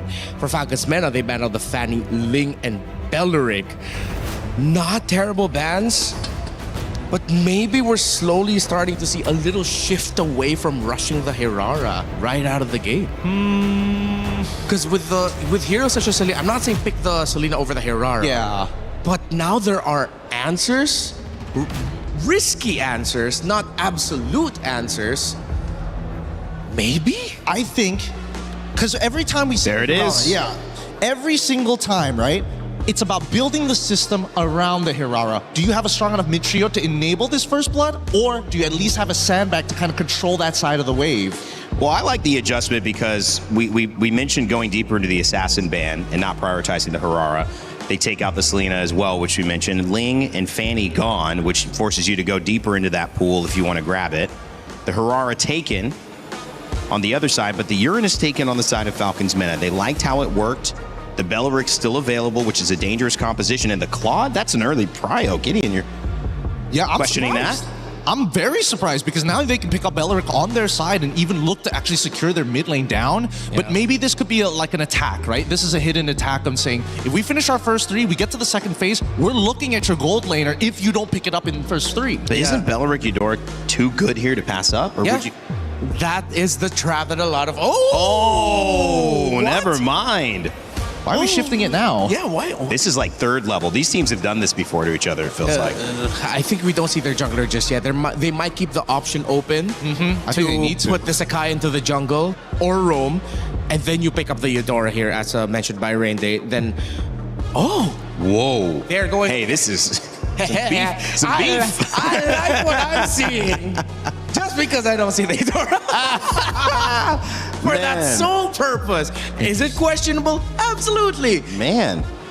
Because I wish they held on to the flex option instead of showing it right away. I agree, but at the same time, I think they also recognize that, you know what? There's a pretty good chance that Bulletproof Marco is going to do Bulletproof Marco things and try and dominate that side of the lane. So at least let's affect it by forcing him to take a Purify. That's number one. The second thing is, I don't know how they're going to play that early game now, because now that Akai has kind of revealed themselves alongside the Chill, the early game isn't exactly leaning towards Falcon's PH on this Hirara, right? Because I would imagine that with Hirara, you want to set up for that level 2, but it's just too much stats. Okay. Wow. They go ahead and pick up the Esmeralda. There's one pick right now that Falcon's Meta needs to ban, and that's the Valentina. If the Valentina gets through, this is going to be really tough for Falcon's Meta. Yes, Falcon's PH won't have the range, but it's Haji. This is his signature hero in MPL Philippines Season 17. He'll have a wealth of options, and he's just going to be looking at 2. Heavy Spin and the Way of the Dragon. Yeah. With just those 2 ultimates, it changes the image of team fights to favor Falcon's PH more. This is an interesting one, guys. I mean, I thought a lot of things. Now, who knows what we think? But of course, the Valentina looks like a pretty smart ban. A lot of really good ultimates on the side with control for Falcon's Meta. Just showing you a little bit here. The Hirara stolen and the Uranus stolen. So swap there. The Selena no longer involved in a major prioritization in the Claude and the Cho. I think Falcon's PH might let the Harith through because they still have an option to play a Glue Roam if ever. Yeah, Blue Roam is also pretty good. I'm also thinking whether or not they need to get rid of the Lilia at this point, because again, these are very like picks that kind of signal what they think is going to be a problem for their final comp at the end of the day. And the peel is good. Not to mention, I mean, there's still also the Zushin that they could have picked up later on the line, get a nice Queen's Wand, and then still peel off this tanks. So the question is, do you want to peel them, or do you want to be a legitimate threat? If you want to be a legitimate threat, there's still Vexana, there's still Lilia. Some really good choices here for the mid lane. For the gold, I'm pretty sure the Falcon's Man is also thinking about what to give Sano. He has 2 signature picks with his most prolific heroes, Moskov, Bruno. And if you're a Bruno player, that means you also play Brody. So you have 3 picks to choose from, and Falcons needs to be very careful with what they show at Red 4 because that'll make the choice so much easier for Falcons. Man, we don't talk about Bruno in my house. All right, okay? all right. We're big Encanto fans. My daughter cannot stop singing it. Until now, it's been a while. Hey, look, it is really catchy. It is super catchy. Come on, man. Lin-Manuel Miranda, come on. Looking at these final bans, though, I think this one's a really, really tough choice for Mina. At this stage, you've kind of gotten rid of like the big team fight ultimates, and now that you're also getting rid of one more, you've opened up the Valentina this time round, but do you really want to spin Beyblades against the Akai, or like how are we doing this? Spin it. You get the Valentina, then you get the glue. Because with the Minotaur ban, I feel like that's a huge signal that they're going to be going for a There it is. Harith. They close it up with, I guess, Harith, and then... Harith Zushin, but that wouldn't be enough damage unless they play like early game Akai invades. Here's a question. What problem have they addressed from game one so far? And I'm talking Falcons meta, but what problem are they potentially letting go with this draft? The fact that some of their biggest ultimates are going to be also in the hands of Falcons and covering what Falcons needs in their draft. Did they address something in last game, though? The Uranus. Okay. The Uranus was answered. One, at least they get to control at one side of the map to actually sandbag it, right? But in terms of tempo, I don't think they've answered it just yet. I think they still are going to have a bit of a tempo problem here, but you've already got at least the Cho to help that out. The Moskov as well, okay, totally fine. There's the Jushin, and now we have like a strong, solid mid trio that's very, very hard to punish. Glue? I think it's just glueable, For sure. For sure, right? What else? Well, I mean, what other supports do we have to think about at this stage, other than maybe like the Hilda Max? Yeah. And even then, it's like not the greatest. You're only going to play it around Super Marco and also the Hirara. Yeah. Energy on stage, sometimes you got to mention it. It's actually caught on this cam, some daps, the coach is going back.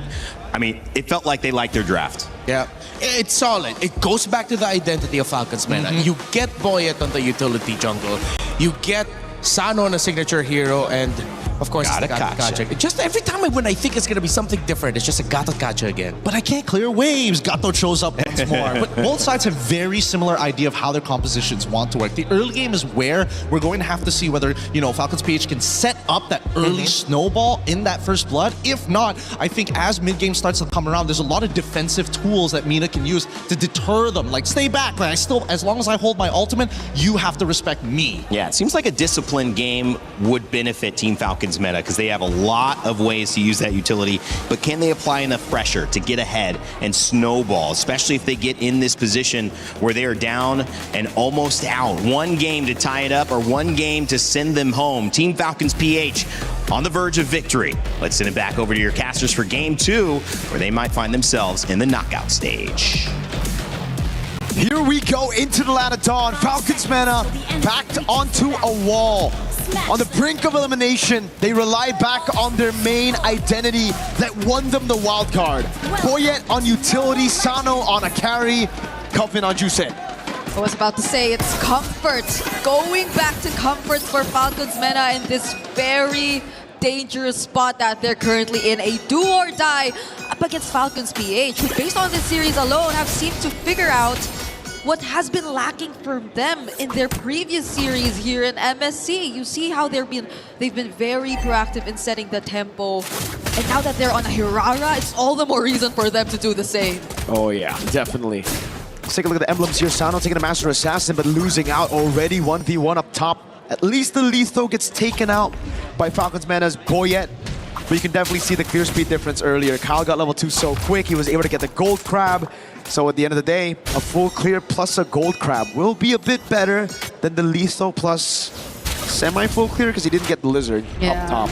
And let's see Falcons meta to play the mid differently this time, because earlier it was a clear struggle for them to just rotate out of this. Once again, you see Troll on the Troll, but nonetheless, it's not a guarantee that you have the spear wave clear and you tend to win it out, because right now Falcons, you don't really sense where Kyle is just yet. Cookfin might just get caught here. There goes the flicker. Forced out again just before the objective spawns. Falcons PH are just so good at this. Right now it's 2 times. First time it was Haji on the Selena who's forcing it. Haji! Okay, he gets caught there. Fortunately has a dash, so he will get away, but Troll is actually going for it. First blood over to Falcons meta.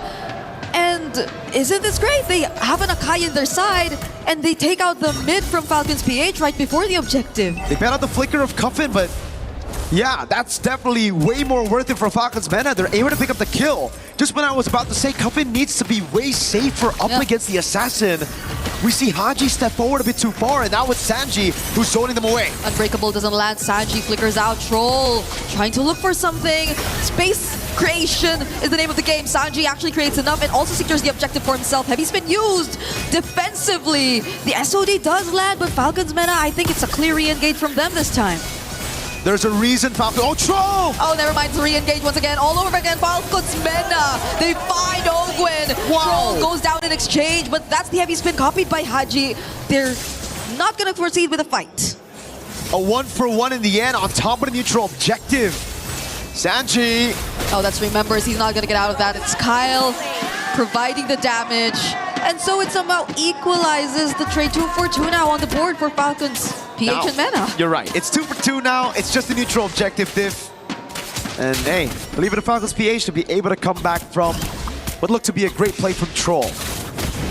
But we see now why Falcons Mena were able to win the wild card with the utility jungle. It just seems so different from last game where they were playing the Hirara, playing the new meta.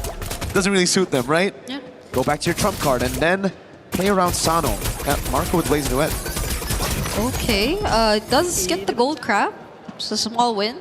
And yeah, I feel like the pacing changes overall when Falcons Mena are just on these kinds of lineups. Cuffin and Troll seem to be playing a much more confident game, while it also probably goes hand in hand with the fact that they are up against a matchup which doesn't have as much range and doesn't have as much surprise potential with the Abyssal Arrows just falling all over the place. But Ogun now below half HP, does have the AOG still. Not going to use it just yet though. But that's clear control for Falcons Mena so far here in mid. It's all about mid-prio whenever you have the utility jungle. Same playstyle from the wild card again. Boyet every single time after full clear goes into mid, consistently helps to get that mid-prio to secure these neutral objectives. Down below, it's Flap who wins out the XP crab battle, and it just seems like we're setting up for this neutral objective. Ooh. Great read by Falcons PH though. They know when it comes to the 50-50 around the neutral objectives, it's not going to be good. Yeah. They have to look for a win elsewhere, but they can't look for that trade up top. Sano's playing too safe. They spot Kyle already. They know Kyle's already within the area. Knockups from the Lantern Flare. Troll trying to look for a target. Crimson Beacon in from Cuffin. Ogun already very, very low. Troll with a 3-man knockup. Sanji too, pretty low. Might have to get away from this. But then Sanji, for the second time around, secures the turtle for Falcons Mena. Flap and Haji trying to chase after Boyet. Heavy spin already committed. And Troll, both Troll and Cuffin just get to protect their jungler from that. Kyle. Oh boy, it's low. Yep, shoot away from it. Conceal coming down now. Ogwin wants to take control over this purple buff. But yes, Sanji secures the neutral objective. Falcons Mena again with the Akai. Pulling a win over the neutral objectives, but that's what it's meant to do, this composition. Yeah. Now we have to go back to the fact that Falcons PH, they can still scale, but so can Falcons Mena. So it basically makes it all even. Falcons Mena getting the neutral objective isn't a way to snowball. Rather, it's a way to stay neutral in the game. Something that they weren't able to do on Assassins. Now, they can play for the scaling on Sano. It's protect Mr. President. As long as Sano continues to farm this way, and Falcons Mena are able to keep the gold lead from staggering out of control, it's a-okay. It's back to Falcons Mena playing their signature game.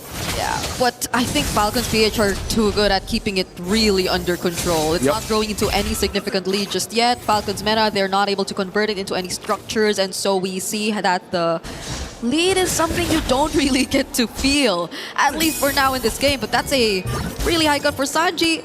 There's a response coming out from Falcons PH this time just because of that, and he will go down. That's another kill over to Kyle, or actually the first kill. The second one he's able to get in this game. Let's see, they're able to bait people down into the bottom lane. That means a turret up top. Wait a second. Oh. AOG? Could that have been the plan? Ogun goes in with the AOG, yes, but it's not going to break out into a fight just yet. They have their eyes on Troll, however. He might be the pickoff, but he has the Jeet Kune Do. He is going to survive. And no turret for Falcons Mena. Okay. Great defense by Falcons PH, really just keeping that turret from going down, but now it's Boyet up top. Kyle onto the neutral objective first. Same level, it's 9-9. Sanji already using the consecration, trying to get some info. Troll gets revealed here, and Kyle for the first time actually secures the objective away from Falcons Mena. The SOD did land, but I don't think Falcons Mena want to commit to a fight just yet. Nope, not just yet. Not until Sano gets the 3-item power spike. But again, it'll be the same for Marco. Wait a second. Oh. Sano will be able to get a turret down below, so that makes it quite okay. Marco, though, obviously always there to get compensation off of these trades, right? Falcons Mena are trying their darn best to get some trades on the map. But Falcons PH always refuse for it to be an equal trade. It's always a kill on top of it, a neutral objective on top of a structure. And that's why they are the ones with the 1,000 gold lead, despite Falcons Menace hold onto the two turtles. Yeah, I wanted to say it looked equal, but then I looked at the gold lead and it's, for some reason, not. Falcons are the ones And getting a better hold of this. Look at Marco. Oh, again. Yup, it's all about the macro plays right now, taking the structures around the map. It's the same though for Falcons Mena. They are able to push up top. It was basically broken at top. So low. Just needed one more minion. Little strike down from the Winion. But now it's back to the scaling game. Wait a second, wait the dragon. They find Flap. Do they have damage though? That's a really good AOG from Ogun just to stop them in their tracks. Crimson Bee got out from Cuffin and now they might have to run away. They wanted to go for Flap, interestingly enough. But the damage again, I think it's a question mark. And again, even in that skirmish that looked like Falcons Mena were the ones being proactive, it was Sano who had to burn the flicker. SOD, Whoa! he actually escapes. Whoa, Sano with that play. Okay, at least they don't hand over more and more advantage to Team Falcons PH.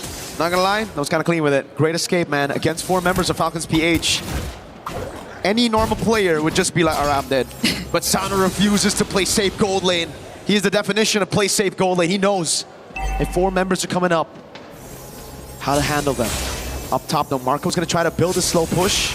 And Falcons Mena won't actually be using Moskov, Sano. Oh, yeah, he's here in mid, and because they need the damage, they pin down Ogun, they want to burst him down. Flap goes in with the falling star moon, but the Crimson Beacon too as a response. Wow. They want to apply a bit more crowd control, and now he's slowly being shredded down.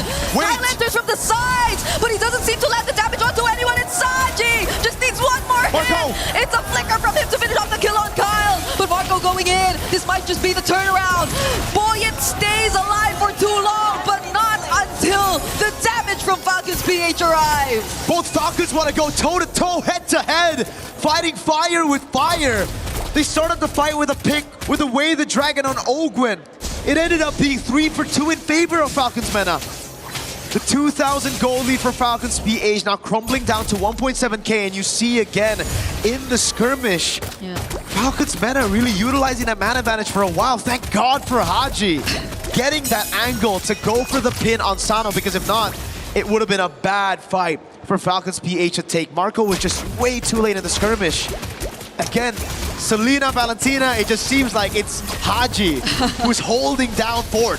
Yeah, it looked like a really good entry from Kyle too, but the fact that the damage didn't really land onto anyone was just so unfortunate. Okay, it's different this time, yes. So they might have a bit more advantage. Oh, Falcons PH though, they go in for the engage. Sanji already very low, but the Lay of the Dragon! Wait! They find Haji as Soti does not connect. Sano might have to commit to the push. He will as the team fight still continues to break out, and Kyle will secure the objective for Falcons PH! It was a 4v5. Falcons Mena held them down for so long, but in the end, it's Flap with a triple. But a base turret up top might be taken by Sano. The rest of the team want to punish this. Sano, I don't think you have the minions, buddy. Oh, he just wanted the turret, but now he might have to go down to no SOD available. And the kill goes over to Super Marco. What a crazy sequence of events. They tried to go for the 4v5. Initially, it looked good. They got the pick up on Haji. But they really used everything for it. Even the heavy spin that was supposed to win them out the red tree battles. Again with Kyle, able to stitch out that damage together with the red tree, chaining it. Securing the neutral objective, Sano. I really feel like that was already good. The fact that they were able to get a tier 2, but they wanted more. And in the end, now they might lose a base turret because of it. Yeah, they desperately wanted that because they lost on the objective fight. They wanted something, but now it's Falcons who is trying to set up something with the AOG troll. Finding a target! He finds Kyle! Falcons gonna take down one crucial member. The damage seems to be enough. Blazing do it though as a response from Super Marco. They might want to calculate it a bit. There's the knock-up on Super Marco. No kick available. The falling star moon from Flap. He's starting to become a massive threat, but Troll is yet to fall. Sanji is still alive too. Falcons Mena, none of them are going down. Marco gets the Melfic gun. He's so confident. Kyle gets taken out, but there is no bounty, so it's A-OK. Falcons PH can still chill even after that skirmish. Oh my god, it's just back-to-back fights. Falcons Mena now. It's all about scaling again for Sano. The Melfic gun already for Marco, so now it's Sano waiting for his own Melfic gun. Let's take a look at the items real quick. Melfic gun on the way. The Fury Hammer is next. I thought maybe there's a possibility for him to go into nature, just looking at the amount of damage that Falcons PH have on him. But yes, he needs the range. He needs to be able to dish out the damage when his frontline tanks it up. But that gold lead is ridiculous, 1,500. A whole item with the Melfic gun. He's going to be able to get the win of nature before the Melfic gun of Sano gets completed. Now it's damage on Troll. Marco as well. Oh, who got it? Okay. Buff Boyet. Boyet still got it with the red tree. Kyle had his red tree on cooldown. At this point, it's just the mid duo of Falcons Mena who are slightly ahead, and it's not even a significant lead. It's just that they had a bit more advantage, and you saw that, I mean, from the early up until the current point that we're at here in this game, and that's a Skypiercer on Coffin too, so I guess it's at least successful scaling that you see from Falcons Mena at this point onwards. It's just that maybe the decisions should be something they really take into consideration, especially that one time we saw from Sano earlier on. That cost them a bit too much, and now Falcons PH, they are setting the tempo all over again for this upcoming Lord fight. Sano's in the bottom lane. This is going to be this looks great. Oh, Marco low though. Oh, Boyet, they don't want him to get near. But Boyet's trying his best. Heavy spin, 2 heavy spins. SOD could have made it. Haji goes down though. Falcons PH do get the objective, but Falcons Mena now will fight. AOG from Ogwen, that might just happen. The means to stop Falcons Mena. Super Marco landing the free hits. He finds a double on both Sanji and Boyet. It looked too good for Falcons Mena, but the AOG and now Sano. Can he get away from this? He's still trying to survive, but Kyle will find Troll. Falcons PH played the long game in that skirmish. They got the Lord. It looked great for Falcons Mena as they got one man down straight up. But it wasn't enough in the end. Falcons PH waited for the resources to be spent, to be burnt down. Then they re-engaged. Marco on the claw. That blazing duet and the clutch factor you have when you have Mr. Bulletproof in your team. It's just ridiculous. Now, Falcons PH are going to be looking for the throat. Okay, that's a blazing duet from Super Marco. Just blasting Sano. And that's one of the most important members you have on your side if you're Team Falcons Mena. It just seems like such a big difference. It's the sides that you're seeing from Falcons PH really making work. Falcons Mena, they had so much promise in the early for their mid, but now it's Kyle on a killing spree against Sanji. Boyet catches multiple members. It's over. But what can they do? Cuffin flickers out. The Lord is still up, and Troll goes down next. It's a triple from Kyle to close out this game and to close out these series and making it a Maniac 2. Falcons PH will advance to the knockout stage. The last hope of the Philippines. The only team left representing their region. And they made it a 2-0 win against their sister organizations. Falcon Mena, Falcon PH. It was GG, well played. Only one Falcon can prevail. And today, it's the one from the Philippines. It's so weird seeing same exact jerseys, but it is what it is. They know each other so well. Our panelists have mentioned it too. Scrim partners even. This isn't the first time. They've been up against each other multiple times, and you see how they really fought until the very end, especially for Falcons Mena. Reverting back to comforts, taking the risk, trying to play for Sano in the late game.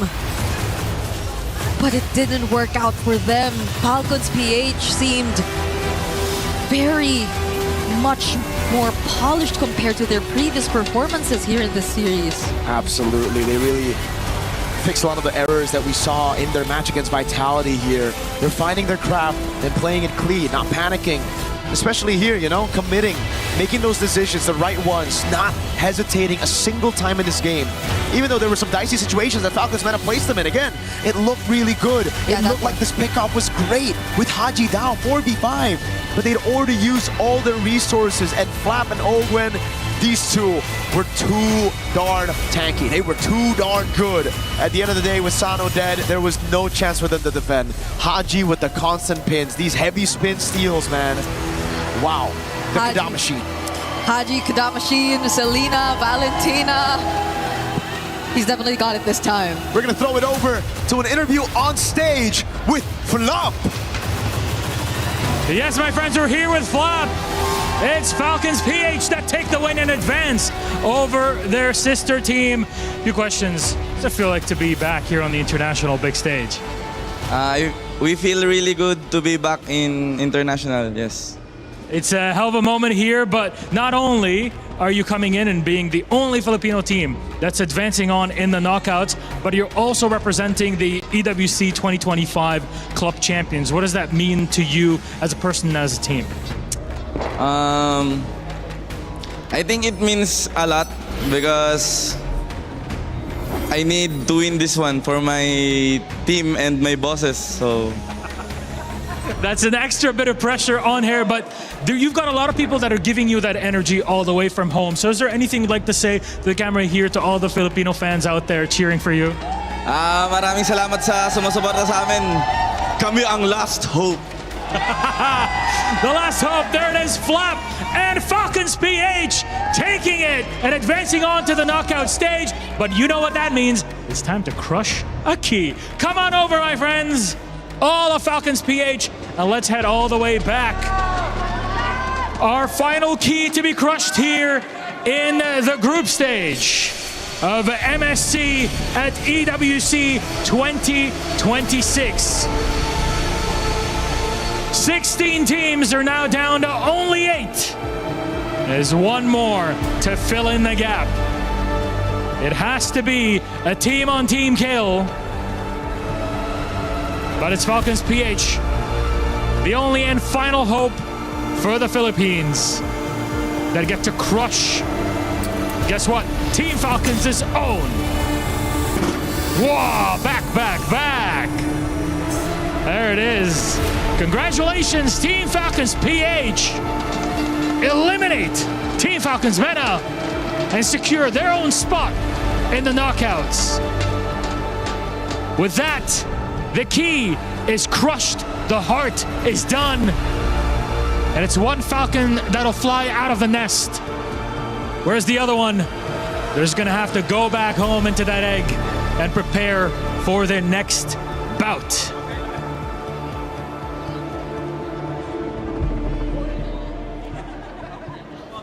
And that is our group stage, but that is only the beginning. Enter the knockout stages. I think it's gonna be so crazy. And you know what? The group stages, it's such a roller coaster. The teams that we were expecting to smooth sail it all the way has unfortunately dropped. We lost the defending champions yesterday. Today we send home the 2024 champions.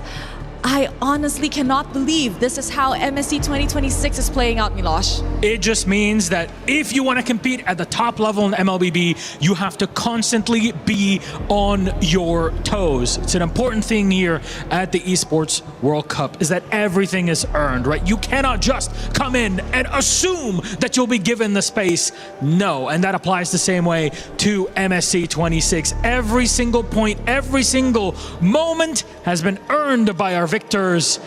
And from here on, we move on to knockouts.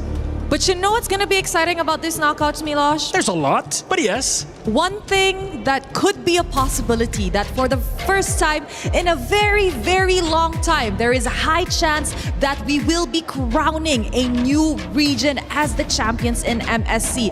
And oh boy, I am excited for that. It really gets you pumped up because then you think, hey, the crown is up for grabs for anybody, not just here, but it sets the tone for the future, right? M Series, MSC next year, but we're still in the here and now. And we have to decide how teams are going to be seated and playing up against one another next up. And that all depends on how they're selected based on their seeding and performance. Yes, sir. So we have two seededs here for the draw. Seed 1 teams will pick from the Seed 2 2-1 bracket. And of course, how they are allocated is based on their winning game time. As you guys can see on your screens right now, Team Vamos is leading in the #1 position, followed by Yangon Galacticus, Team Vitality, and lastly, Aurora Gaming. Now, some people might ask, like, why do we have Aurora Gaming in the last place despite them having 2 9-minute and 40-second game? Simple. Their last match here in the group stages ended in a 2-1, which gave them a little bit more time. I think they could have been easily #1 if it wasn't for that. Yeah, because you're trying to have cumulative good performance, right? If you're already moving out and having that first seed in what is essentially 2 victories in a row, then of course that adds to it. But those are the Seed 1s. They're already set up in the final bracket. They're going to have to choose from 4 other teams, and that's where our second seed comes in here in our draw show. So please join me in welcoming to the stage our second seeded teams. And we'll see them heading out. Team Spirit with Kid Bomba, Pro Esport with Saw, Onic with Kelra, and of course, Falcons with Ogwin. And Falcons PH, that is, if you just missed the action. These 4, one of them will be picked first by one of our teams on the other side in the Seed 1. Yes, indeed. So, you know what? Are you ready for it? I'm ready for it. Let's call on the team seated in the first seed. We have Aurora Gaming, Lunar, Team Vitality Shogun, Yangon Galacticus, M-God, and Team Vamos Error 404, who looks like he's the tiniest among the bunch. He packs a big punch when it's in the game. I can tell you that much. But this is quite simple because the running order is, as Rose mentioned, Vamos, Galacticos, Vitality, and Aurora. They'll be choosing one by one whoever is on the side that they would like to play against.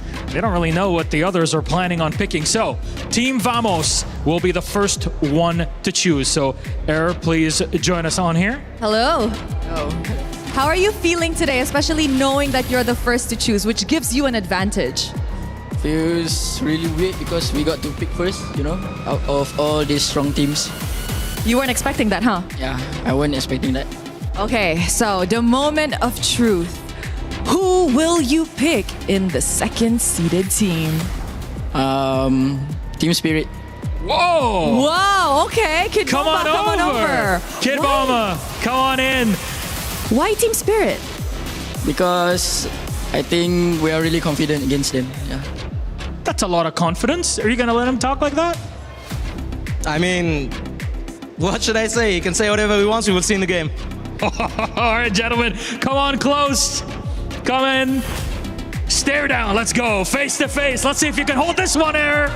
Let's go. Serious face on. Final word before we send you guys off. Good luck, everyone. Gentlemen, please shake hands. Good luck. And you can move out from the center all the way to the middle. Our first matchup is set. As you saw it, that's Team Spirit versus Team Vamos. Ooh, that's gonna be a spicy one. But of course, we have the next team, Yangon Galacticus with M-God. Hello, how are you? I'm fine. You're fine, okay. How are you feeling about, the remaining teams here? Oh, they are so good. They should be the one in the doozy. So, moment of truth. Who do you want to go up against? I'm gonna choose Pro. Pro Esports nice. Again. We are gonna have a rematch here. Wow, okay, Sa. I have to say this, man. He's asking for trouble. It's okay. I'm looking for a rematch also. Do you think you're gonna take him down this time, really, for done? Let's see. All right, let's see, gentlemen, please. One more time, up close. Final words before we get this show on the road. Good luck. Good luck also. Good luck. Shake hands, please, friends. We're not doing weigh-ins for this one, that's for sure. We're doing size-ups in the game itself. Our second game is set and ready. That's Pro Esports versus Yangon Galacticos. Dude, that is crazy. Yangon Galacticos is the reason why they were even dropped to the lower bracket in the first place. Revenge tastes so sweet in knockouts. Ooh, I think it felt so good. Yangon wants to do it twice. That's the sort of moments we're looking for here. But we're left with only 2 options, but with only one team that can choose first, and that is Team Vitality. Join us up here, please. Come on over, Shogun. Hello, sir. Hello. Are you nervous? Not really. Not really. So between these two, who do you want to pick and who do you want to leave with Aurora Gaming over there? I think we're gonna choose Falcon PH. Falcons PH! Come on in! Why Falcons PH though? We love greens. They love them greens. They love the greens. I mean, look, it's no secret, right? Team Falcons, Team Vitality in the club championship, they have a big rivalry. What do you have to say to this, man? It's a rematch. Yeah. So we will do our best. We'll do your best. All right, please come on in for one more face-off. I don't think people can keep a straight face and try not to laugh through this, but... Ogwen, can you flex? Flex the Shogun. Oh, yeah, there we go. Oh, yeah, now we're talking. All right, final words, gentlemen. Good luck. Good luck, pre. There we go. Shake hands, my friends. And off you go. That's a third game set up. Falcons versus Vitality. Not only in the context of MSC is that super cool, but in the context of the Esports World Cup Club Championship, that adds a lot more to it. Overall, just an amazing matchup. And you know what? For the last matchup, come here, Lunar. Come here. Come here, Lunar. Who do you want to meet, Lunar? That's a pretty hard choice for me, but I will go with Onyx. Yeah, so hard. Hardest question of the day. Honestly, did you expect to pick them? If you had the choice, would you pick Onyx? Either if you're first two, no, but if you're third, I think yeah. Okay. There's a bit of praise on there. What do you got to say? I'll just take my revenge. Oh, it's all revenge matches in this coming knockouts. What do you got? For our group stage match, you also said revenge. All right, get him close, get him close. Bottom wars, gents. Good luck. Good luck, good luck.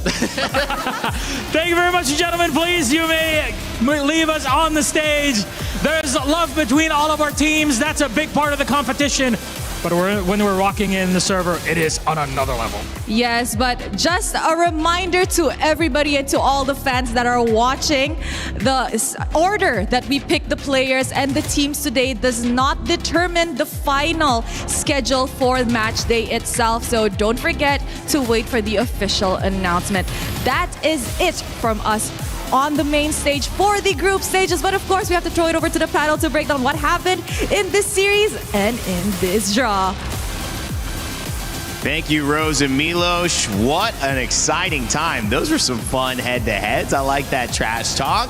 You said revenge already. And so now they're finding a way to see if it'll be real this time or if it'll be a little deja vu. I love what we get to see there. And, also all of them having a little bit of fun with it as well. Welcome back to the panel. I'm Rain Day, Renmar, Gideon. Guys, closing out the day. We've got the bracket coming up soon. That will tell, like Rose aptly put in. Actually, it's here now. It's not necessarily the timing of when we'll play these games, but here is what it is going to look like. Team Vamos over Team Spirit. You know what? You guys can read it out. Why don't you focus on the matchups that are most interesting to you? A lot of rematches. I think Vamos Spirit are the only ones that isn't a rematch, if I'm not mistaken. And the theory of everyone that Vitality and Aurora Gaming might just be the grand finals of this MSC, the possibility is still alive. It really is. It's pretty crazy how this actually turned out to be so many rematches. Like, of course, I'm excited to see how Yangon Galacticos are going to face up against Pearl because that was already a banger. You can only imagine that they're going to push it to the 45 minutes rather than the 30s. I'm really excited about this, again, because of all the dynamics we've seen throughout this tournament. It is also really important to mention that we do have a Filipino representative. That was going to be the question. You haven't seen a lot of international tournaments, a lot of tournaments at all without a Filipino representative, and you still won't see one in the knockout stages here without a PH representative in the knockout stages because they've made it through. But against a tough opponent, Team Vitality, who a lot of people are thinking could be front runners in taking this all. Yeah, Team Falcons PH, they're gonna have to really do a lot. I mean, we already saw in their game one of their previous meetup here in the group stages, they were taking it to them up until Moreno on that Selena said, no, I'm taking over. When Finn on the Badang said, it's pretty much done for this Fanny, and then the Sana in that game number 2. So it will be a climb for Falcons PH, but I know and I hope that we just get an unforgettable series from that, no matter the result. I mean, let's not forget that there's also club championships on the line as well, right? So again, this could really not only affect the positionings of the overalls, but more importantly, the further they go, the more points they get. The more points they get, maybe they'll get a fat bonus on top of being champions. So I'm just saying, there's more than meets the eye. Gentlemen, I mean, $1 million for the winner. Tons of prize money, 100,000 guaranteed at minimum for top 8. Talk to me a little bit about the reset that we're going to go through, a couple of days to practice, to prep, and then get ready for this storm that is about to take over the Land of Dawn. Well, I think knockouts, the first few games we're going to be seeing for every matchup, we're going to start seeing some crazier picks. The theories about the fighters in the mid lane that we haven't seen yet. Nolan coming back up as a priority over the Ling. This draft might just evolve even more. This meta might evolve even more. I think there's still a lot to be said about this meta currently, because not only is it flexible, but it's also about understanding, hey, that those first 3 picks, it's to set up for something later down the line to start hurting either the side lanes or the overall composition. So I feel like we're just scratching the surface. Every day, we've seen a new element to the meta. Now we have 2 days that are going to be happening between the next time we play. Obviously, adjustments are going to occur, but for you watching at home, it must have been a blur. This MSC, and we've seen online, we've seen whether it's Reddit or the communities on Facebook or Instagram, talking about how memorable, how unusual this MSC has been. But the beautiful part is it's unusual for MLBB as well to be here in Paris. It's a fresh look. It's a fresh look for a lot of the esports that have transitioned here as it's been hosted in France, which is an exciting time, but it also means it's a new time. It's a time to pay attention, and it's a time to show up big. So everybody who has made MLBB the most watched esport of EWC so far, tune in next week because the action continues. My friends, final words before we take a couple days break and come back for the knockouts. It has been an honor. It ain't over yet, and I can't wait for my mind to be blown with the action we're about to see. I hope we break more records here. I hope we maintain the most viewed esports, because so far, I mean, newer viewers can understand you don't need to know much about the game to see how exciting it is, especially with players of this caliber. Renmark, Gideon, great job today, guys. It's been a pleasure hosting this with you. I'll continue to be there next week after some much-needed rest. For everybody who's watching, everyone a part of the MLBB community, we appreciate you. We love you. Congratulations representing your teams, rooting for the players that you love. That's the passion. We love to see it. We accept it. We appreciate it. And we hope you bring it next week, because knockouts are upon us. $1 million on the line and a chance to lift a trophy on the Lenovo Legion Gauntlet. My name's been Rainday, and as always, my friends, never give up, never stop gaming. We'll leave you with the SDC recap and say goodnight from Paris.